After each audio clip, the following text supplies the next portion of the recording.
Chapter 1 System Startup. Isn't that school beauty Shin Yoshue? What kind of beast is so heartless?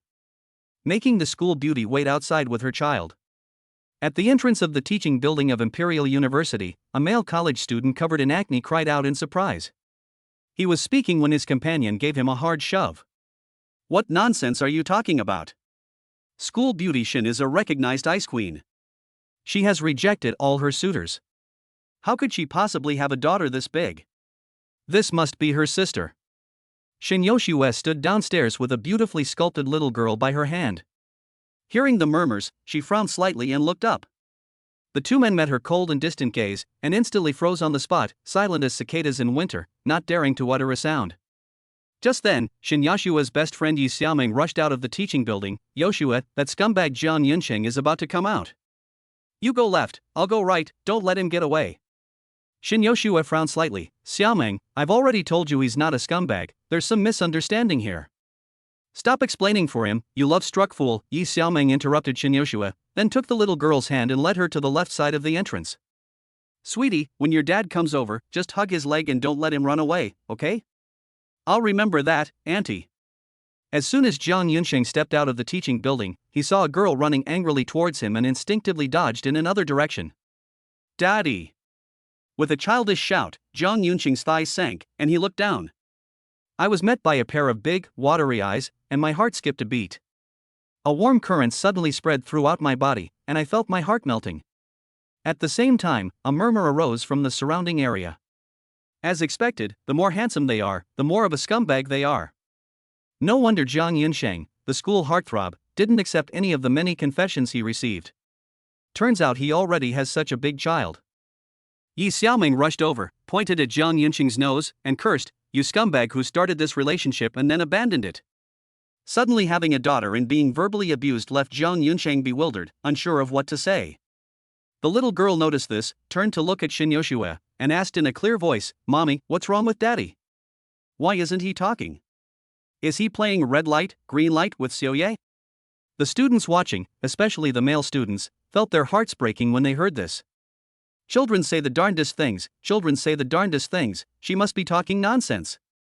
Some people tried to deceive themselves, but Shin Yoshue's next words shattered their illusions. Shin Yoshue sighed softly and walked up, her voice cold and clear. Jiang Yunsheng, Xiaoye is indeed your child, or more accurately, she is our child. This is a paternity test. As she spoke, Shin Yoshue took out a paternity test report, opened it, and handed it over. Jiang Yunsheng looked down and saw the last line of the report. After genetic testing, it is biologically supported that Jiang Yunsheng and Jiang Shuriwei are father and daughter. Jiang Yunsheng was completely stunned, his lips slightly parted, when suddenly a ding sounded in his ear. Ding! Detection indicates the host has confirmed a father-daughter relationship and reunited with their future daughter. Conditions met, Super Dad system officially activated. As the host guides their child through various achievements, allowing the child to grow up happily, skill points can be earned to enhance the host's abilities, thereby providing the best growth environment for your child. Ding! Achievement completed, a single appraisal reconnects bloodlines. The host has been rewarded with 5 skill points. Shin Yoshue's cool voice followed. I'm sorry, Jiang Yunsheng, we used some unconventional methods to obtain your biological sample, but I can guarantee that this paternity test is genuine. If you still have doubts about this report, you can take Xiaoye to the hospital of your choice for a paternity test at any time. At this point, Jiang Yunsheng understood everything. He reached out and pulled Jiang Shuriwei into his arms, gently rubbing his nose against her rosy cheeks, his tone tender yet firm. No need to bother, what parent wouldn't recognize their own child? As more and more people gathered around her and the discussions grew louder, a hint of annoyance flashed in Shin Yoshue's eyes. Jiang, there are some things that are not convenient to say here. Please come outside with me. I need to have a serious talk with you about the child's upbringing. Good. The 4 arrived at a tea house near the school. Before entering the private room, Shin Yoshue raised her hand and grabbed Jiang Yunsheng, her voice cold and her attitude indifferent. Jiang, it's not convenient for Xiaoye to be here to discuss what we're about to talk about. Let Xiaomeng play with her for a while. Jiang Yunsheng also had many things he wanted to talk to Shin Yoshue about, so he readily agreed and handed Jiang Shuriwei to Yi Xiaoming. Xiaoye, why don't you go play with your sister for a bit? Dad will come pick you up in a little while. Jiang Shiyue nestled in Yi Xiaoming's arms and waved vigorously. Goodbye, Daddy. Goodbye, Mommy. Jiang Yunsheng followed Shin Yoshue into the private room, where 2 cups of tea were placed on the table. Shin Yoshue picked up her teacup and took a small sip. Jiang, first of all, I must apologize again for obtaining your biological sample for identification without your consent. But the situation is special, I hope you can understand. That morning, Xiaoye suddenly appeared on my bed and called me Mom. I thought someone was deliberately plotting against me to ruin my reputation. I went to 3 different hospitals and did more than 10 paternity tests before I was able to confirm that Xiaoye is indeed my daughter, who traveled from the future due to special circumstances. Later I went to find Xiaoye's father, and after many twists and turns, I finally found you.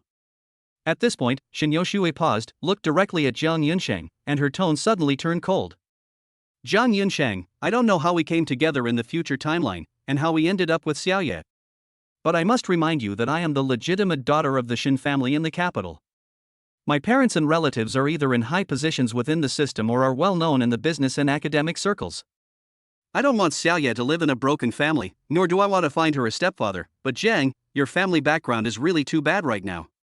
Faced with Shin Yoshue's threat, Jiang Yunsheng, with the system at his fingertips, was not intimidated at all and immediately retorted, I don't know either. I will eventually marry you. Your appearance is indeed the type I like, but I don't like your personality at all. So what if I come from a poor family? No one can help me achieve my ambitions. I will climb the mountain myself, even if it's snowy. Shin Yoshue's expression remained unchanged, but her tone became even colder. I know you boys have a saying, 30 years east of the river, 30 years west of the river, never underestimate a young man's potential. I can't give you 30 years, and my family won't wait for you for 30 years either. To be more precise, not even 3 years. I've discussed it with my parents. If you can earn 5 million in 3 months, proving that you are capable of supporting me and the child, we can get married right away. If you can't do that, I'm sorry. I accept the family's support and should contribute to the family. I will marry someone else, and then your daughter will have to call someone else Dad. Chapter 2 5 million in 3 months. Shin Yoshue, are you threatening me? Jiang Yunsheng said coldly. This is not a threat, but a statement of facts. Shin Yoshue picked up her teacup and took a small sip. If we don't end up together, Xiaoye can get more resources and live a better life with me. You haven't even graduated from university yet. How will Xiaoye live with you? Will she live in the boys' dormitory with you? It's just money, right? A mere 5 million won't take 3 months, 1 month will be enough. But it won't be me marrying you then, it will be Xiaoye coming with me. Absolutely not. Shin Yoshue refused resolutely. For the first time, her eyes, which had always been as calm as a still well, rippled. I will never allow my child to grow up in a single-parent family, and I will never let her have a stepmother. Jiang Yunsheng sneered, Heh, does that mean you can have a stepfather if you can't have a stepmother? Shin Yoshue stood up abruptly, as if her tail had been stepped on. Jiang Yunsheng. I will protect Xiaoye. I will absolutely not let anyone else hurt her. Jiang Yunsheng stood up as well. I can protect Xiaoye too, she should stay with me. The two glared at each other fiercely, neither willing to back down. After a long while, Shin Yoshue suddenly burst into laughter. Jiang Yunsheng was a little confused. What are you laughing at? Shin Yoshue laughed and said, Jiang, with my looks and family background, the number of people who pursue me could not be less than twice the earth, but could at least stretch from Beijing to Shanghai. I never expected that our 2 daughters would appear in the future. With such a good opportunity, instead of taking the chance to pester me, you want to distance yourself from me. Jiang Yunsheng said without hesitation, you are too cold-hearted and only care about your own interests. You are not suitable to be a mother. Even if Xiaoye is materially well off, she will not be happy with you. Moreover, I will absolutely not allow my daughter to become a tool of the family like you, to be forced into marriage for the family's benefit. Ha ha, Shin Yoshue laughed wildly, you're too naive. Xiaoye is my daughter, and she has the blood of the Shin family flowing in her veins. Even if you become a billionaire, let alone just an ordinary person, you still can't sever her ties with the Shin family. Jiang Yunsheng extended a finger and tapped it rhythmically on the table. Shin Yoshue, you keep saying that the Shin family is very powerful and that my family background is too poor to be worthy of you. Have you considered this? Xiaoye is our child, and you ended up marrying me. Moreover, when Teacher Lin was about to take Xiaoye away, Xiaoye glanced at me first and called me dad instead of mom, which means that I am not a son-in-law. Between the two of us, I am the head of the family. Shin Yoshua noticed this, but she deliberately avoided it, comforting herself by saying that her cold personality caused the child to be closer to the father. Seeing that Shin Yoshua remained silent, Jiang Yunsheng pressed his advantage and slowly opened his mouth. I would never marry a woman I don't like for the sake of profit. Since you're going to marry me in the future, either your personality will change drastically later, or what you're showing now isn't your true personality. Shin Yoshua blinked her long eyelashes several times, then raised her head slightly, trying to appear aloof and cold. I didn't pretend at all. This is just my personality. It must have been something special that happened later that caused my personality to change so drastically. When Jiang Yunqing saw Shin Yoshua's adorable appearance already seen through but still stubbornly insisting on it, his heart trembled, and he suddenly understood why he had chosen to marry her later. Shin Yoshua, put aside your personality for now, the key issue now is Xiaoye's upbringing. You said you don't want Xiaoye to live in a broken home, and I don't want Xiaoye to leave her mother so early either. Okay, you give me a test, requiring me to earn 5 million in 3 months, and I'll give you a test in return. I'll personally supervise you to make sure you're a qualified mother. Unaware of any trickery, Shin Yoshua readily agreed, okay. Jiang Yunqing slowly extended his hand. Since you've agreed, give me the key. What key? Shin Yoshua was a little confused. Of course it's the house key. Jiang Yunqing looked at him like he was an idiot. You're with Xiaoye, you can't stay in the dormitory, you must be staying outside. I can only supervise you personally if I live with you. Shin Yoshua immediately lost her composure, unable to maintain her aloof demeanor, and stammered, but. You're a boy, and I'm a girl. We're not married, so how can you live with me? The child is already so grown up, isn't it too late for you to keep worrying about these issues? Also, Jiang Yunqing said urgently, not giving Shin Yoshua any time to think. We also need to change how we address each other. In Xiaoye's eyes, we are husband and wife, so how can we use such an unfamiliar term as classmate Jiang? Husband or husband, you choose one? Hearing these terms of address, Shin Yoshua's ears instantly turned bright red. Even if we get married, we don't necessarily have to address each other like this. I know many couples who call each other by their first names. Jiang Yunqing was very generous. Since you don't want to choose, when we get home later, I'll ask Xiaoye how you'll address me in the future, and you can just call me that then. Let's go. We've discussed things enough. I reckon Xiaoye is probably hungry too. It's time to go home for dinner. Oh, no, Shin Yoshua raised her hand to try to stop him, but Jiang Yunqing ignored her completely, pushed open the door, and strode out. Shin Yoshua stared at Jiang Yunqing's retreating figure, stomped her foot hard, then picked up the now cold tea and gulped it down, cursing the lecherous man under her breath. The heat on her face finally dissipated. As Shin Yoshua put down her cup and prepared to leave, she suddenly realized that her cup was still standing there obediently. In her panic, she had mistakenly taken Jiang Yunqing's cup instead, and her ears turned red again. Yoshua! Yi Xiaoming burst in, and seeing this scene, she was furious. Why is your face so red? Did that scumbag hit you? Shin Yoshua waved her hands repeatedly. No, the tea is just too hot. Yi Xiaoming stared at the teacup that had stopped steaming, her eyes full of suspicion. Shin Yoshua noticed this and, before she could speak, forcibly changed the subject. Xiaoming, I'm hungry. Let's go eat first, and we can talk about anything else after we've eaten. Shin Yoshua pulled Yi Xiaoming out of the private room. As soon as they left, they saw Jiang Shuriwa with her arms around Jiang Yunqing's neck. The father and daughter were laughing very happily. Xiaoye, Shin Yoshua walked over quickly, raised her hand and patted her little head. Are you hungry? Mom will take you to eat. There are a few good restaurants nearby. I have a membership, so I can take you there without having to wait in line. Jiang Yunqing interrupted him halfway through his sentence. The food outside is heavily seasoned, and the oil may not be clean. It's not good for children to eat it. Yoshua, does the house you live in now have a kitchen? Shin Yoshua nodded subconsciously. Yes, there is, but. Jiang Yunqing interrupted again. That's enough.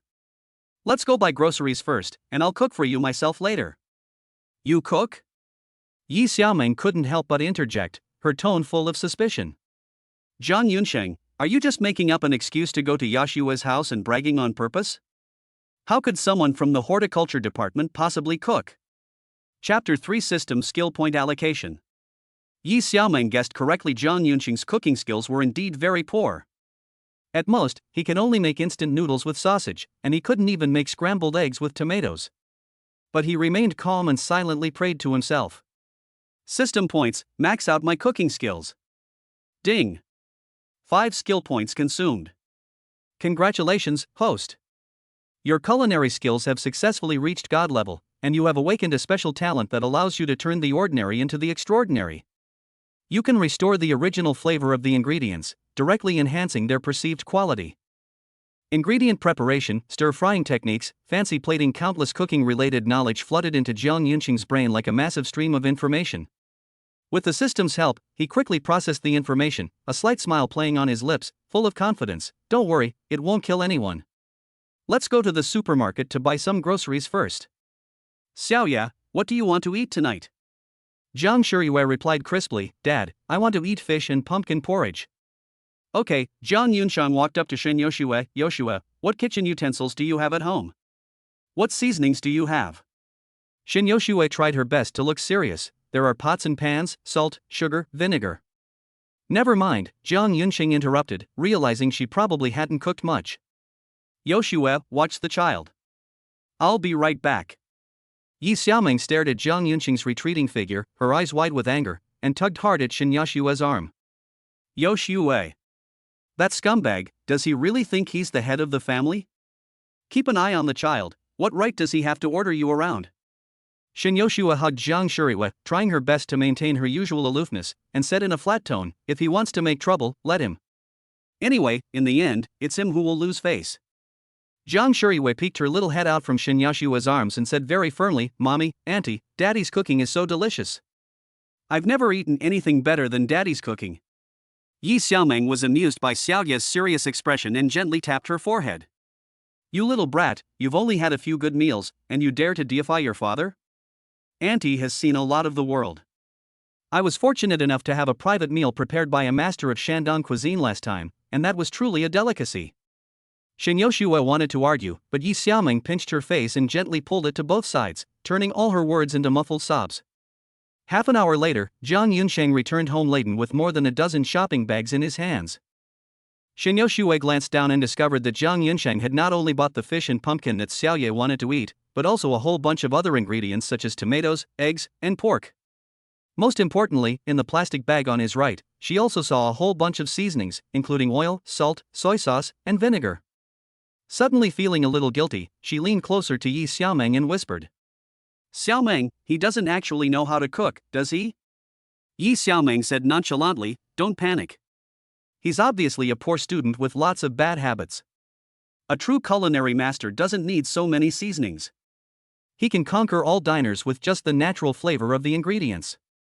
Hearing this, Shen Yoshue breathed a sigh of relief, quickly walked up to Zhang Yunsheng, and said coldly. My home is nearby, let's go back quickly, Xiaoye is hungry. Good. The group of 4 arrived at an upscale residential complex near the school, took the elevator to the 10th floor, and successfully returned home after their fingerprints were verified. Zhang Yunsheng quickly looked around and found that the house was minimalist in style, with almost no items related to daily life except for the essential furniture. Zhang Yunsheng, Shen Yoshue said coldly, interrupting his observation, the kitchen is to your right, hurry up and cook. Let me be clear from the start, if your cooking isn't good, or if Xiaoya doesn't like it, I'll have to take her out to eat. Zhang Yunsheng raised an eyebrow and said nonchalantly, Xiaoye is my daughter. How could she not like the food I cook? You were so assertive earlier, but once the food is ready, don't you dare try to steal the food from your child.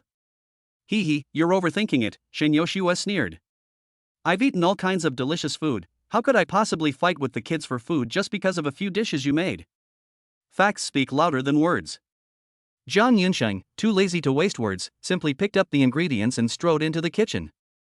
Zhang Yunsheng initially processed sea bass, ordinary sea bass from the supermarket, but after undergoing a special transformation, he instantly turned them into wild, natural dream sea bass from the Minghai Sea. Then, Zhang Yunsheng gripped the cleaver and with a flash of light, not only removed all the scales from the sea bass, but also took out all the internal organs and black membrane from its belly, and even finished making decorative cuts. Zhang Yunsheng used the same trick again, upgrading all the ingredients to the highest quality, and with his godlike culinary skills, he made 4 homestyle dishes, plus a small pot of golden pumpkin porridge. Jiang Yunsheng served steamed sea bass, sweet and sour pork, scrambled eggs with tomatoes, and stir-fried broccoli to the table one by one, and smiled as he patted Jiang Shiyue's head. Xiaoye, have you washed your hands? It's time to eat. Daddy, Mommy has already washed me. Jiang Shiyue raised her little hand and waved it vigorously in front of Jiang Yunsheng. Jiang Yunsheng picked up a piece of the freshest fish with his chopsticks and put it in Jiang Shiyue's bowl. Good girl. Come on, eat the fish. Daddy has already removed all the bones for you. Thank you, Dad. Jiang Shiyue was very polite. She thanked them first and then picked up her special children's tableware, picked up the fish, and ate it in big bites. Jiang Yunsheng turned to look at Shen Yoshue, who was secretly swallowing, and teased, Eating? Why aren't you eating? Are you worried I'll poison it? Poisoning me? I doubt you'd have the guts. Shen Yoshue refused to show weakness, snorted coldly, picked up a piece of pork tenderloin, and put it in her mouth. The next second, Shen Yoshue's eyes widened in surprise. The perfectly balanced sweet and sour flavor, the crispy outside and tender inside, and the rich meaty aroma brought by the enhanced pork flavor instantly conquered her taste buds. After finishing one piece of pork tenderloin, Shen Yoshue did not hesitate to reach out with her chopsticks again, pick up another piece, and eat it in big bites. As for her best friend Yi Xiaoming, she couldn't wait to start eating as soon as Jiang Yunsheng picked up his chopsticks. Jiang Yunsheng watched as they ate faster and faster, a mocking smile playing on his lips. He deliberately tapped the plate lightly with his chopsticks. Yoshue, eat slowly, mind your manners. Didn't we agree not to fight with the child for food? Shen Yoshue froze, her ears turning red instantly. How could I be competing with the child for food? This is the first time I've eaten so late. I was so hungry that I ate a little faster. Your cooking is terrible. It's only up to the standard of a roadside restaurant. It's not even as good as mine. Come on, Yi Xiaoming, already impressed by Jiang Yunsheng's cooking skills, immediately retorted, Do you think I don't know what you cook? Last time you impulsively pan-fried a steak, the outside was burnt like charcoal, and the inside still had blood and ice crystals. Two red clouds rose on Shen Yoshue's cheeks as she glared at Yi Xiaoming, embarrassed and annoyed. That was just an accident. I just need to learn from the chef for a few days, and I'll definitely be able to cook even better than him. Mom, Jiang Shiyue, who was drinking pumpkin porridge, suddenly looked up, her little face full of grievance. Don't practice anymore, the food you make is really awful. Chapter 4 Formal Cohabitation. Jiang Shiyue's time-traveling strike instantly shattered Shen Yoshue's disguise. Shen Yoshue froze on the spot, her cheeks flushed red as if they were about to bleed. She wanted to slip away but couldn't bear to leave the delicious food on the table. Seeing Shen Yoshue's adorable appearance, so embarrassed that even her earlobes were blushing, yet her eyes couldn't help but dart towards the sweet and sour pork dish, Jiang Yunsheng's heart softened, and he decided to let her off the hook. Xiaoye, Jiang Yunsheng gently stroked Jiang Shiyue's nose. Mom's cooking may not taste very good, but it's all made with Mom's love. How can you complain about it? Jiang Shiyue looked at Shen Yoshue and saw that she was so embarrassed that she almost crawled under the table. Realizing that her words had hurt her mother, she immediately reached out her little hand, hugged her mother's arm, and gently shook it. I'm sorry, Mom, Xiaoye knows she was wrong. Mom, please don't be angry. I will never say that your cooking is bad again. Seeing this, Yi Xiaoming also apologized, stood up and hugged Shen Yoshue's other arm. My best friend, don't be angry. I promise, I will never expose your shortcomings in front of others again. Shen Yoshue was embraced by her daughter and best friend on either side, and feeling their body heat, her mood gradually calmed down. Okay, I forgive you. Let's eat quickly, the food won't taste good if it gets cold. Yay! Mom is the best. Jiang Shiyue stood on tiptoe and kissed Shen Yoshue on the cheek. The crisis was completely resolved, harmony was restored at the dinner table, and everyone began to enjoy the delicious food to their heart's content. After eating and drinking their fill, Jiang Shiyue, Shen Yoshue, and Yi Xiaoming slumped in their chairs, rubbing their bellies contentedly. Jiang Yunsheng got up to go to the kitchen to make some stomach-soothing and digestive soup to prevent them from overeating. Just as he got up, the system's crisp notification sound rang out again. Ding! Achievement successfully completed, the taste of love, first experience of happiness. Congratulations, host, you have gained 5 skill points. Currently available skill points, 5. Jiang Yunsheng was stunned for a moment, not expecting to achieve a new accomplishment so easily. Daddy Jiang Shiyue called softly, gently patting her round little belly. My tummy is so bloated, I need to rub it. Jiang Yunsheng was amused by her adorable appearance, temporarily suppressing his thoughts on studying the system, and took Shin Yoshua's hand, placing it on her stomach. Shin Yoshua was taken aback when Jiang Yunsheng took action so directly. Before she could speak, Jiang Yunsheng spoke first. "Xiaoye, be good. Let mommy help you massage it. Daddy will go and make you some soup to aid digestion. You'll feel better after drinking it." After saying that, Jiang Yunsheng turned and went into the kitchen, not giving Shin Yoshua a chance to speak. With the help of masterful culinary skills, the stomach-strengthening and digestive soup was quickly prepared. After drinking it, the feeling of fullness in their stomachs was relieved considerably, and they went out for a walk to aid digestion. Jiang Yunsheng considered that Shin Yoshua's family probably didn't have any clothes that suited him, so he took the opportunity to go back to his dormitory. More than an hour later, Jiang Yunsheng returned home with his suitcase and found that only Shin Yoshua was playing with Jiang Shuriwa building blocks. He casually asked, "Yoshua, where is Yi Xiaoming?" When Shin Yoshua saw Jiang Yunsheng pulling his suitcase, various cohabitation plots from the romance novel she had secretly read and the ambiguous cohabitation scenes in TV dramas flashed through her mind, and her ears quietly blushed. "Ahem, Xiaoming has a full schedule of classes tomorrow, and she hasn't finished her group assignment yet, so I sent her back to the dorm to catch up. Xiaoya, you play by yourself for a while. Mommy wants to talk to daddy about some adult matters." Jiang Shuyue nodded obediently, yes. Shin Yoshua led the way, stopping Jiang Yunsheng at the entrance of the master bedroom. She opened the door and gestured in invitation. Jiang Yunsheng peeked out and saw a large rilakuma on the bed. The sheets were light pink, and there was a faint fragrance in the room. It was obvious that this was Shin Yoshua's bedroom, and he was very puzzled. "Such a big house, isn't there an extra bedroom? Do we all have to sleep together?" "Yes, but," Shin Yoshua tilted her head, looking completely bewildered, "we're living together, shouldn't we sleep together?" Jiang Yunsheng glanced at her as if she were an idiot, who says living together means sleeping in the same bed. "We're not married yet, so don't even think about taking advantage of me." After saying that, Jiang Yunsheng pulled his suitcase into the room and locked the door. Shin Yoshua stared blankly at the door. She had prepared herself for Jiang Yunsheng to shamelessly move into the master bedroom, but she didn't expect him to choose the guest room. Combined with the incredibly delicious dinner they had just had, Shin Yoshua's feelings for him underwent a complete 180-degree change. Jiang Yunsheng casually tossed his suitcase aside, lay down on the bed, closed his eyes and pretended to sleep, and began to study the Super Dad system. 20 minutes later, after testing, Jiang Yunsheng discovered that all skills were divided into 5 levels: beginner, intermediate, advanced, master, and finally God level.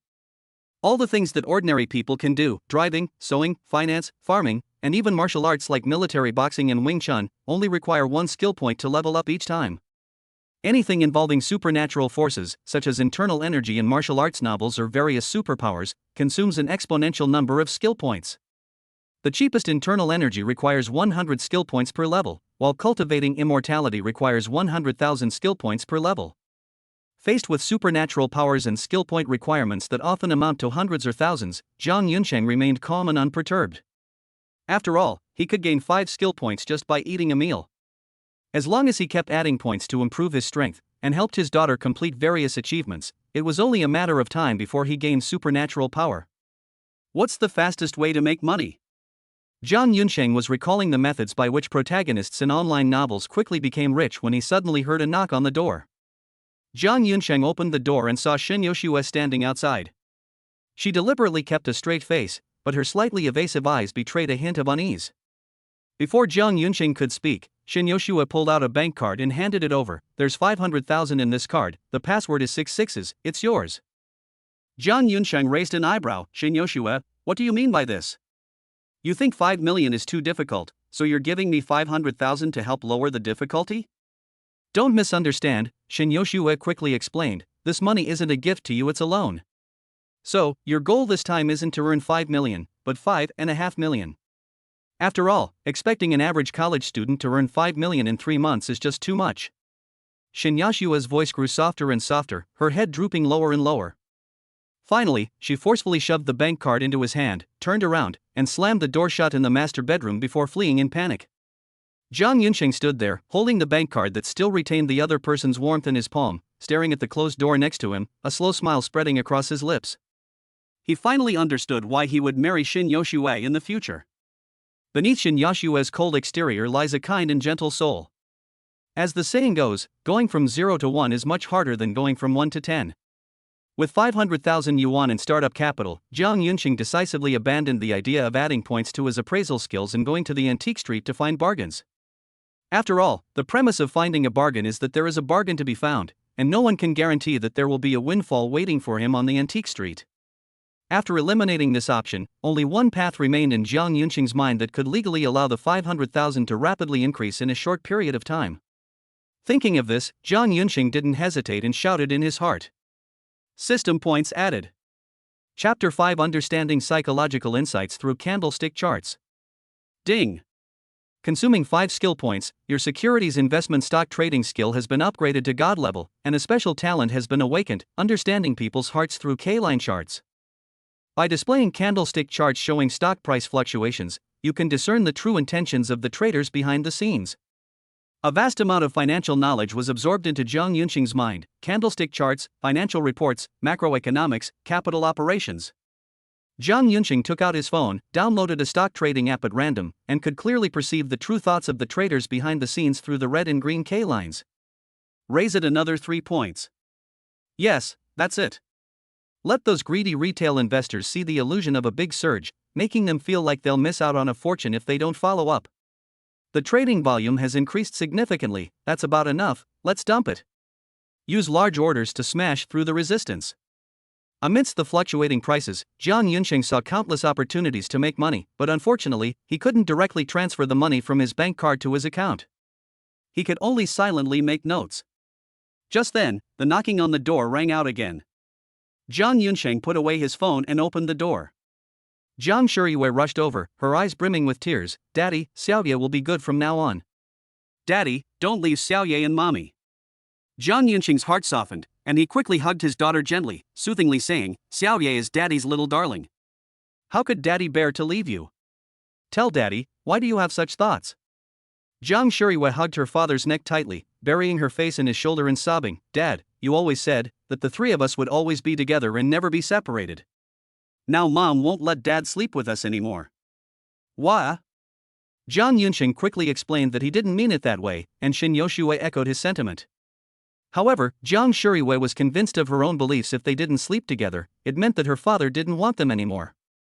Seeing that Jiang Shiyue's voice was hoarse from crying, Shin Yoshue felt extremely sorry for her and gave in first. "Jiang Yunqing, let's sleep together tonight." Since Shin Yoshue, a girl, had said this, Jiang Yunqing didn't hesitate. He bent down, picked up Jiang Shiyue, and gently wiped away the tears from the corners of her eyes. "Xiaoye, Mom and Dad will sleep with you tonight. Don't cry anymore. Dad."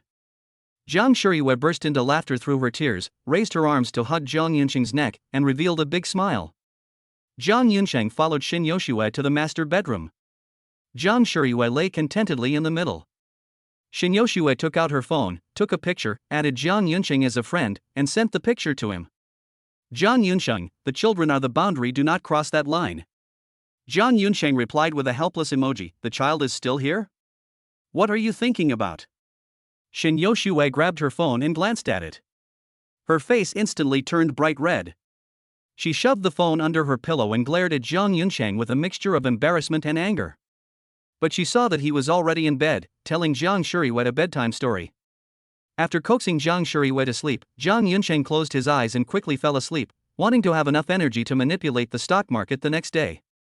It was the first time Shin Yoshue had shared a bed with an adult male. She lay stiffly on the edge of the bed, not daring to move. Shin Yoshue gazed at Jiang Yunqing's profile through the moonlight, carefully counting his eyelashes, tossing and turning, unable to fall asleep. The next morning, Jiang Yunqing woke up first, feeling particularly heavy. Looking down, he saw Xiaoye clinging to his chest like a koala. Shin Yoshue even used him as a pillow, tightly hugging one of his arms and pressing one of her legs onto his. Jiang Yunqing carefully withdrew his arm from the mountains and gently pushed Jiang Shiyue into Shin Yoshue's arms. "Yoshue, watch the child, I'm going to cook." Shin Yoshue closed her eyes, gently pulled the child closer to her, buried half her face in the pillow, and pretended to be asleep. Jiang Yunqing saw that her ears were red with embarrassment and knew that she had woken up. However, he did not point it out, but gently tucked the blankets around them. After breakfast, Jiang Yunsheng, with all his documents in hand, arrived at the Imperial Financial Center and went directly into the largest company, Longting International Securities. A middle-aged man in a suit quickly approached. "Sir, hello, I am Li Feng, a business manager at Longting International Securities. How can I help you?" "Hello, Manager Li." Jiang Yunsheng took out his ID card and bank card and handed them over. "Password, 66s. Could you please open a Hong Kong stock account for me?" "Okay, please wait a moment." Li Feng took the ID card with both hands, returned to his workstation, and silently complained in his heart while opening an account. Domestic stocks are traded on a T+1 basis, meaning you can only sell them the day after you buy them today. Hong Kong stocks, on the other hand, are traded on a T+0 basis, meaning you can buy and sell them freely on the same day. This makes trading more convenient, but it also carries greater risk. They're like a newborn calf that's not afraid of tigers, daring to invest 500,000 in Hong Kong stocks. One wrong move and they could lose it all in a single day. After opening the account, Li Feng habitually prepared to recommend a few recently popular stocks, but before he could even open his mouth, Jiang Yunsheng beat him to it, tapping his fingers lightly on the table. "Manager Li, I'd like to increase leverage." "What's the maximum leverage I can get?" Out of caution, Li Feng said earnestly, "Mr. Jiang, according to regulations, newly opened accounts need to undergo a 20 trading day observation period before they can apply for financing." "Manager Li," Jiang Yunsheng interrupted Li Feng directly, "if it's not possible in principle, then there must be a way to make an exception. I can increase the commission rate by another 0.5 percentage points. Can we get financing now?" Li Feng had experienced many similar situations, and he knew very well that everyone has their own ambitions, and you can't force someone to do something. Refusing him again would only push Jiang Yunsheng to other investment companies and wouldn't change his mind. Thinking of this, Li Feng sighed and said in a deep voice, "Okay, but the maximum leverage is only 2 times. Jiang Yunsheng frowned slightly. 1 million is a bit little, but it's enough.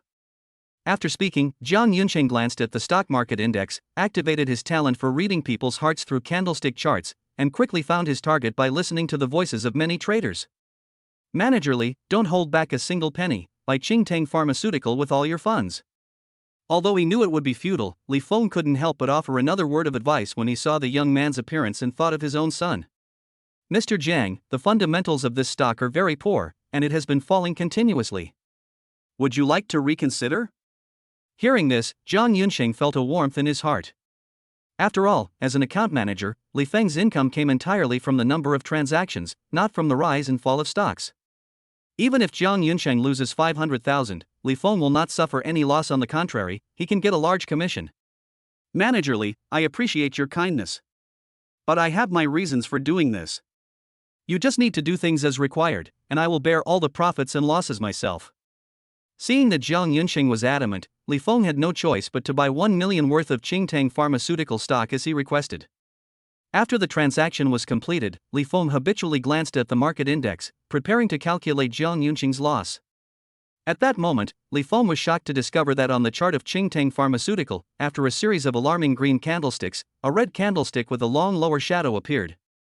The share price of Qingtang Pharmaceutical jumped from 12 Hong Kong dollars per share to 13 Hong Kong dollars per share due to a series of sudden large orders. Chapter 6, Seizing 20 million. Li Feng stared intently at the candlestick chart, his mind racing. "I just bought in, and Qingtang Pharmaceutical stock price rose against the trend. A coincidence? Or does he really have inside information? That doesn't make sense. If they really had inside information, why would they only buy this much?" Before Li Feng could sort out his thoughts, Qingtang Pharmaceutical stock price soared again, reaching 15 Hong Kong dollars per share, a short-term increase of over 10%, triggering the market volatility adjustment mechanism and forcibly entering a cooling-off period. As the stock market entered a cooling-off period, retail investors, seeing this unexpectedly strong stock, all became frenzied. With a massive influx of funds and a mountain of buy orders, the pent-up purchasing power burst forth like a flood when the 5-minute cooling-off period ended and price restrictions were lifted. Qingtang Pharmaceutical stock price continues to soar at an astonishing rate, with the numbers jumping wildly. In less than an hour, Qingtang Pharmaceutical stock price broke through the 200 yuan mark, with each share rising to 25 Hong Kong dollars. Just when market sentiment was at its most fervent, retail investors were buying in, and a large amount of capital was pouring in. Everyone thought the market would continue to rise, but Jiang Yunsheng suddenly spoke up, his voice calm. Manager Li, based on the current stock price, sell all of my Qingtang pharmaceutical holdings in my account. Li Feng was momentarily stunned. In his view, Qingtang pharmaceutical stock is gaining momentum, with a large influx of hot money, and the possibility of further increases is extremely high. Giving up now would be tantamount to handing over future profits, which would be a real pity. But Li Feng was even more aware of his position. The funds in the account belonged to the client, and he only had the right to make suggestions, not the right to make decisions. Following the procedure, Li Feng pressed for confirmation, and after verifying the instructions, quickly typed on the keyboard to place sell orders for all of Jiang Yunqing's shares. Due to extremely strong buying pressure, the massive sell orders were almost instantly absorbed by the market, and the confirmation tone of the transactions rang out crisply. Almost at the same time, it was as if an invisible giant hand had pressed the switch to raise prices. A flood of sell orders followed, and Qingtang pharmaceutical stock price quickly reversed course and began to plummet. Li Feng was completely stunned when he saw this scene. Having inside information, it's not difficult to buy stocks at the bottom before they rise. The difficulty lies in suppressing greed and decisively stopping and cashing out while the stock is still rising. Manager Li, snap out of it. Jiang Yunqing gently patted Li Feng on the shoulder. Qingtang Pharmaceuticals sold a total of 2 million. After deducting 500,000 in leverage, my current principal is 1,500,000. Use all of this 1.5 million to leverage up, and buy Linchan technology with all of it. Li Feng had already witnessed Jiang Yunqing's capabilities. Without any unnecessary words, he completed the purchase, leverage, and other operations in one go. In just a few breaths, all 3 million yuan had been converted into shares of Linchan technology. As if it had been discussed beforehand, Linchan Technology's stock price began to rise immediately after Jiang Yunqing finished making his purchase. 13 minutes later, just as the upward momentum of the stock price slowed down, Jiang Yunqing said without hesitation in a deep voice, "Manager Li, sell everything, leave not a single share." As Jiang Yunqing cashed out and left the market, Linchan Technology's stock price plummeted. Buy it all. Sold out. Under Jiang Yunqing's command, Li Feng became the sharpest scalpel in his hands, precisely cutting into the fluctuations of stock prices and steadily seizing huge profits. As the amount of money in his account doubled and doubled again, Li Feng's gaze toward Jiang Yunqing became increasingly fanatical, and he had become Jiang Yunqing's most loyal follower. It turns out you are the luck I most want to hold on to. Jiang Yunqing's alarm clock rang. He picked up his phone and saw that it was already 10:30. He should go back and prepare a nutritious lunch for his daughter. Manager Li, Jiang Yunqing took out 2 bank cards and handed them over. "I have something to do here, and I'm too lazy to wait for it to rise to its highest point, so let us just sell them all. Transfer 1 million to this card, and 10 million to this card." As for the remaining 10 million or so, Jiang Yunqing glanced at the K-line chart, quickly scanned it with his talent, and said calmly, "Buy all of it into Maofeng liquor." "Okay, Mr. Jiang, please wait a moment."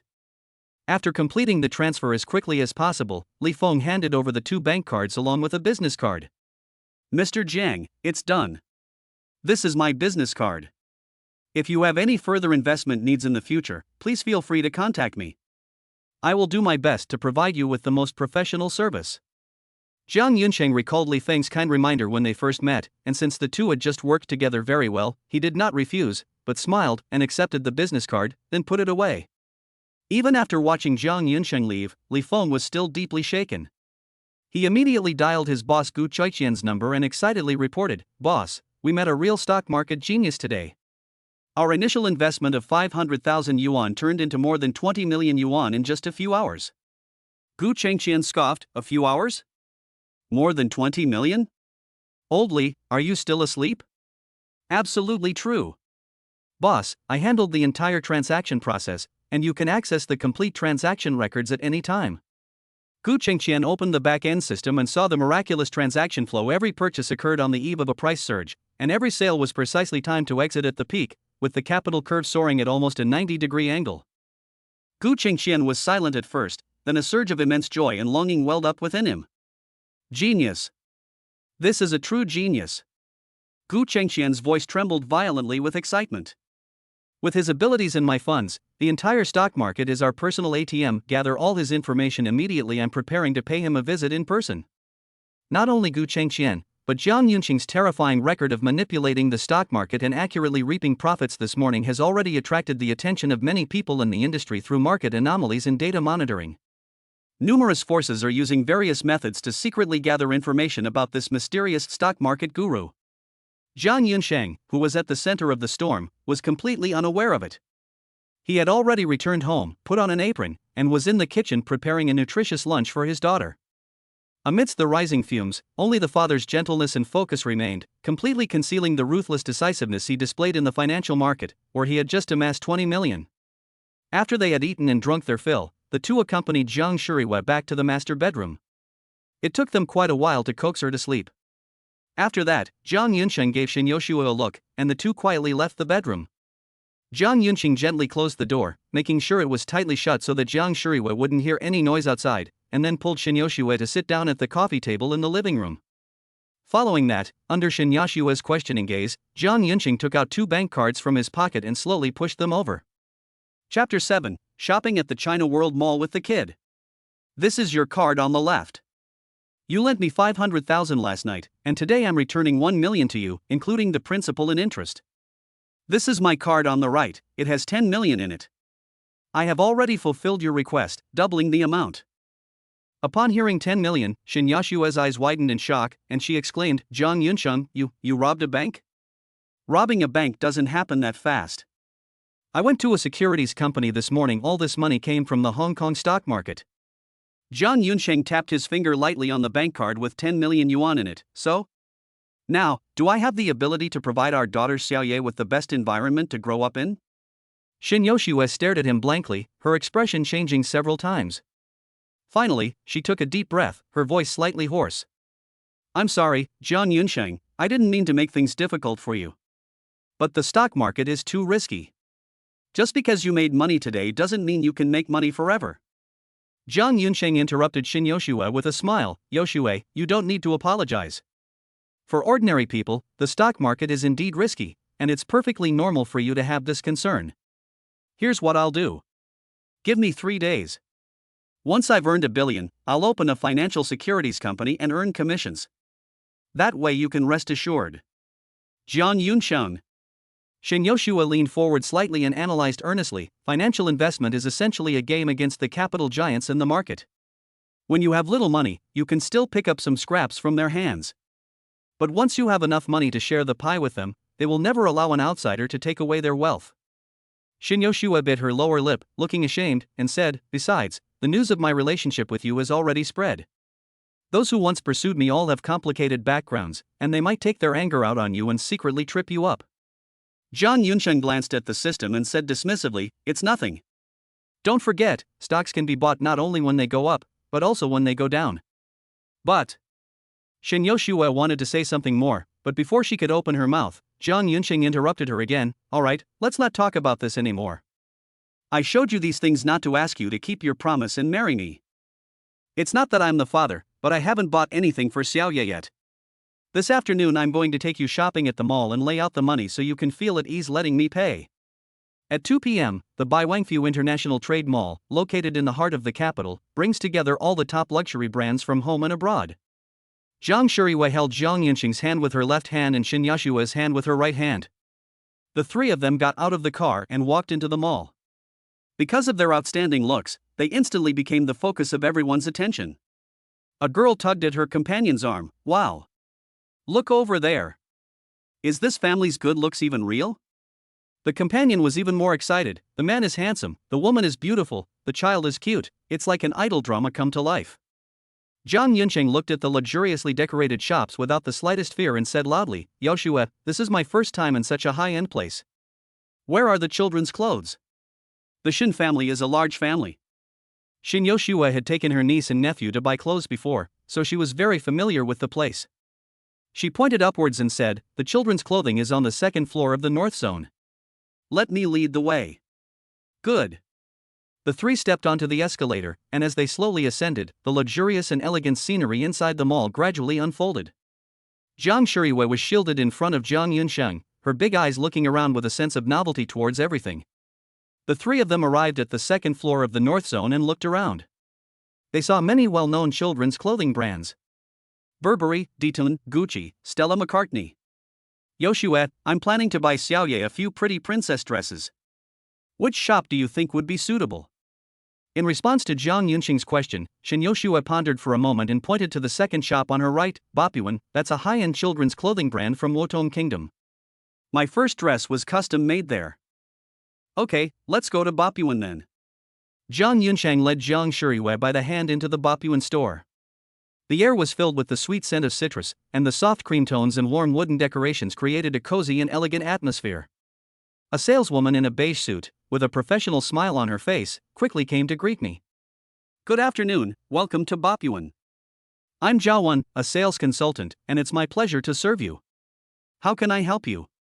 Jiang Yunsheng got straight to the point. I'm planning to buy my daughter a few princess dresses.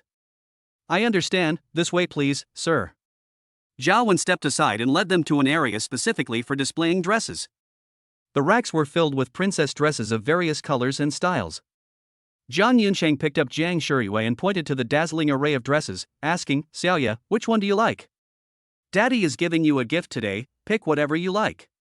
Jiang Shuriwei pointed to the very center, to a light pink princess dress with a fluffy, cloud-like skirt, and said in her childish voice, Daddy, I like this. Jiang Yunqing first waved to Zhao Wen, please pick out a dress that fits my daughter's size, according to this style. Zhao Wen didn't rush to leave. Instead, she smiled and asked a question first. Sir, this is Master Strauss's best design of the year. In addition to the dress, there are many accessories as well. Would you like to bring them over as well? Certainly. Okay, sir, please wait a moment. While Zhao Wen was moving things, Jiang Yunshan looked at Shin Yoshue and said, Yoshue, it's inconvenient for me to be alone. Why don't you take the child into the changing room and help her change her clothes? No problem. Shin Yoshue nodded gently and readily agreed. Zhao Wen pushed a delicate little cart into the dressing room. In addition to the dress, there was a necklace, bracelet, diamond crown, and a pair of sparkling crystal high heels. With Shin Yoshue and Zhao Wen's careful preparation, Jiang Shuriwei quickly changed her clothes. The fluffy skirt swayed gently with Jiang Shuriwei's movements, and with the small crown and exquisite jewelry, she looked like a little princess straight out of a fairy tale. Daddy, Daddy! Jiang Shuriwei called out in a childish voice, like a happy little butterfly, and ran towards Jiang Yunsheng with her arms outstretched, wanting her father to see her adorable appearance as a little princess. Joy turned to sorrow. Jiang Shuriwei accidentally stepped on the hem of her skirt, and her small body instantly lost its balance, falling to the ground with a plop, her little head hitting the clothes rack next to her. A dull pain shot through her head. Jiang Shuriwei was startled at first, then her little mouth twitched and she burst into tears. Shin Yashue's heart clenched instantly. She rushed forward, carefully took Jiang Shuriwei into her arms, and gently blew on her daughter's slightly red forehead. Don't cry, sweetie. Mommy will blow on it and the pain will fly away. Jiang Yunsheng felt even more distressed and roared in his heart, system, add points, and max out my medical skills. Chapter 8 Divine Medical Skills, Origin of Disease Spirit Eyes. Ding. 5 skill points consumed. Congratulations, host. Your medical skills have successfully reached the divine level, and you have also awakened a special talent, Origin of Disease Spirit Eyes. You can expend your mental energy to see the illnesses on the other person's body. Countless medical knowledge flooded into Jiang Yunsheng's mind instantly, covering both traditional Chinese and Western medicine, as well as many lost ancient techniques and secret arts. Jiang Yunsheng didn't have time to study it carefully. He quickly activated the Source Disease Spirit Eye and looked at Jiang Shuriwei. Seeing that Jiang Shuriwei only had minor soft tissue contusions on her forehead and that the internal organs were not damaged, the person who had been worried finally breathed a sigh of relief. It's nothing, I just bumped into something. It's a little red and swollen, I'll take care of it. Jiang Yunsheng strode over, took Jiang Shuriwei, who was still sobbing softly, from Shin Yashua's arms, covered her forehead with his palm, and quickly dispelled the blood stasis and relieved the pain through precise acupressure massage.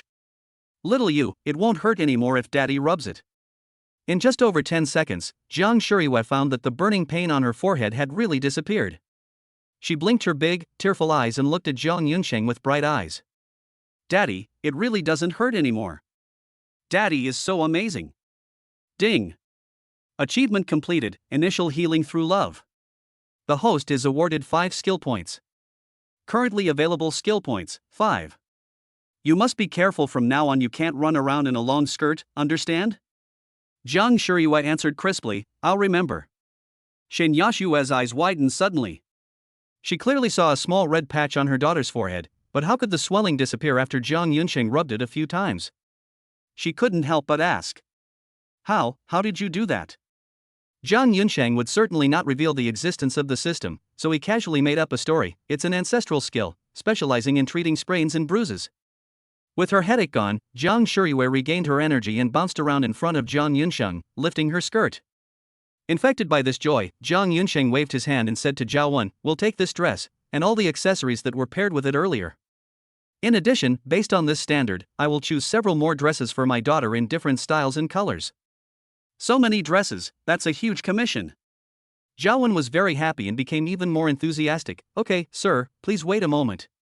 In the following days, Jiang Yunsheng fully demonstrated the purchasing power of a doting father, buying more than a dozen princess dresses that cost tens of thousands of yuan each. Ding! Achievement completed. Princess's first outfit. Purchase your daughter's first exquisite outfit. The host is awarded 5 skill points. Currently available skill points, 10. Ding! Achievement complete. A full wardrobe. Purchase 10 or more outfits for your daughter in one go. The host is awarded 10 skill points. Currently available skill points, 25. Discovering that the same events could trigger new achievements as their number increased, Jiang Yunsheng was in a great mood and became even more enthusiastic about shopping. "Yoshue, it's rare for us to come out, and the clothes in other shops look really nice. Why don't we just buy 100 pieces for Xiaoye? Change your outfit every day, and you won't repeat for 3 months." Although Shin Yoshue came from a wealthy family, she was well educated and did not approve of unrestrained extravagance. Upon hearing this, she quickly pulled Jiang Yunsheng back. "That's enough. Kids grow so fast, buying too many is just a waste of money because they can't wear them all." Looking at Shin Yoshua's thrifty and hard-working manner, Jiang Yunsheng felt even more favorably toward her. Jiang Yunsheng suddenly thought of a question: if buying things for his daughter can trigger an achievement, then buying things for the child's mother can also trigger an achievement. After all, Shin Yoshua was involved in several of the previous achievements. Jiang Yunsheng continued, "Yoshue is so thoughtful. I'll listen to you and not buy clothes for Xiaoye. It's time to buy clothes for you." "For me?" Shin Yoshua was taken aback, and subconsciously wanted to refuse. "I don't need it, I have a lot of clothes." Jiang Yunsheng smiled and explained, "Yoshua, although our relationship hasn't reached the level of lovers yet, we are already friends. This is the first gift I'm giving you as a friend." After spending the last 2 days together, Shin Yoshua's feelings for Jiang Yunsheng grew rapidly. Seeing that he had said so much, she stopped insisting and accepted his feelings. The three of them arrived at the 3rd floor of Section A, which was filled with luxury women's clothing from top brands. Shin Yoshua walked into a Chanel clothing store nearby, and bumped into a young woman as soon as she entered. The other person was dressed in designer clothes, carrying a leather bag with a huge LV logo, and there were several boxes piled up at his feet. The young woman first glanced at Jiang Shuriyue, then carefully scanned Jiang Yunsheng, noticing that he wasn't wearing any designer brands, only cheap clothes from street vendors, and looked at him with disdain. "Oh, who do we have here? Isn't this our pure and beautiful campus belle, Shin? You really can't judge a book by its cover. You always act so aloof, but it turns out you already have such a grown child? This is a pregnancy out of wedlock? And now you're out shopping with your gigolo and the child? Does the Shin family even know you're making such a fool of yourself?" The speaker was Zhou Qian, the second young lady of the Zhou family. Her father made his fortune in the building materials business and was a newly rich man. She had always been very jealous of Shin Yoshue, who came from a prestigious family and was aloof and detached. As the eldest daughter of the Shin family, Shin Yoshue had always maintained a basic level of decorum and harmony in the social circles she had been in since childhood, even though they were turbulent undercurrents. She had never been subjected to such a blatant and vulgar public humiliation. Shin Yoshua felt a chill instantly surge from the soles of her feet to the top of her head, as if her blood had frozen in an instant. For a moment, she forgot how to retaliate. Jiang Yunsheng keenly noticed this and immediately took a big step forward, protecting Shin Yoshua behind him, and said coldly, "Ma'am, you're so ugly, you can only keep pretty boys. Yoshua and I are truly in love, and Xiaoye was born after we got married. How can you say I was pregnant before marriage? You're the old lady, I'm only 20, Zhou Qian said angrily. You pretty boy, dressed so shabbily, how could the Shin family possibly marry their eldest daughter to you?" Upon smelling the strong stench of bad breath, Jiang Yunsheng quickly raised his hand to cover his nose, then took 2 steps back, while simultaneously using his origin spirit eyes to look at Zhou Qian. Seeing the numerous ailments plaguing her, Jiang Yunsheng backed away, scoffing, only trashy families would sell their daughters for resources. But don't worry about that, ma'am, you're no longer worth selling. Your complexion is sallow, your eyes are bluish, and you have 3 different types of red rashes on the side of your neck. You have AIDS, syphilis, and venereal diseases, all 5 poisons. You pollute the air when you're alive, and you'll pollute the land when you're dead. Zhou Qian reacted like a cat whose tail had been stepped on, her fur standing on end. Her face turned from red to white, and a hint of barely concealed panic flashed in her eyes. You. What nonsense are you spouting? I've always been chaste, how could I possibly have an STD? Seeing this, Jiang Yunsheng immediately pulled Shen Yoshua and his daughter back 3 steps, his face showing undisguised disgust. He turned to the stunned shop assistant and said, Miss Shop Assistant, please collect all the clothes that Miss Zhou just touched and isolate them. Please do not resell them. It would be troublesome if there were any virus residues. The shop assistant was taken aback for a moment.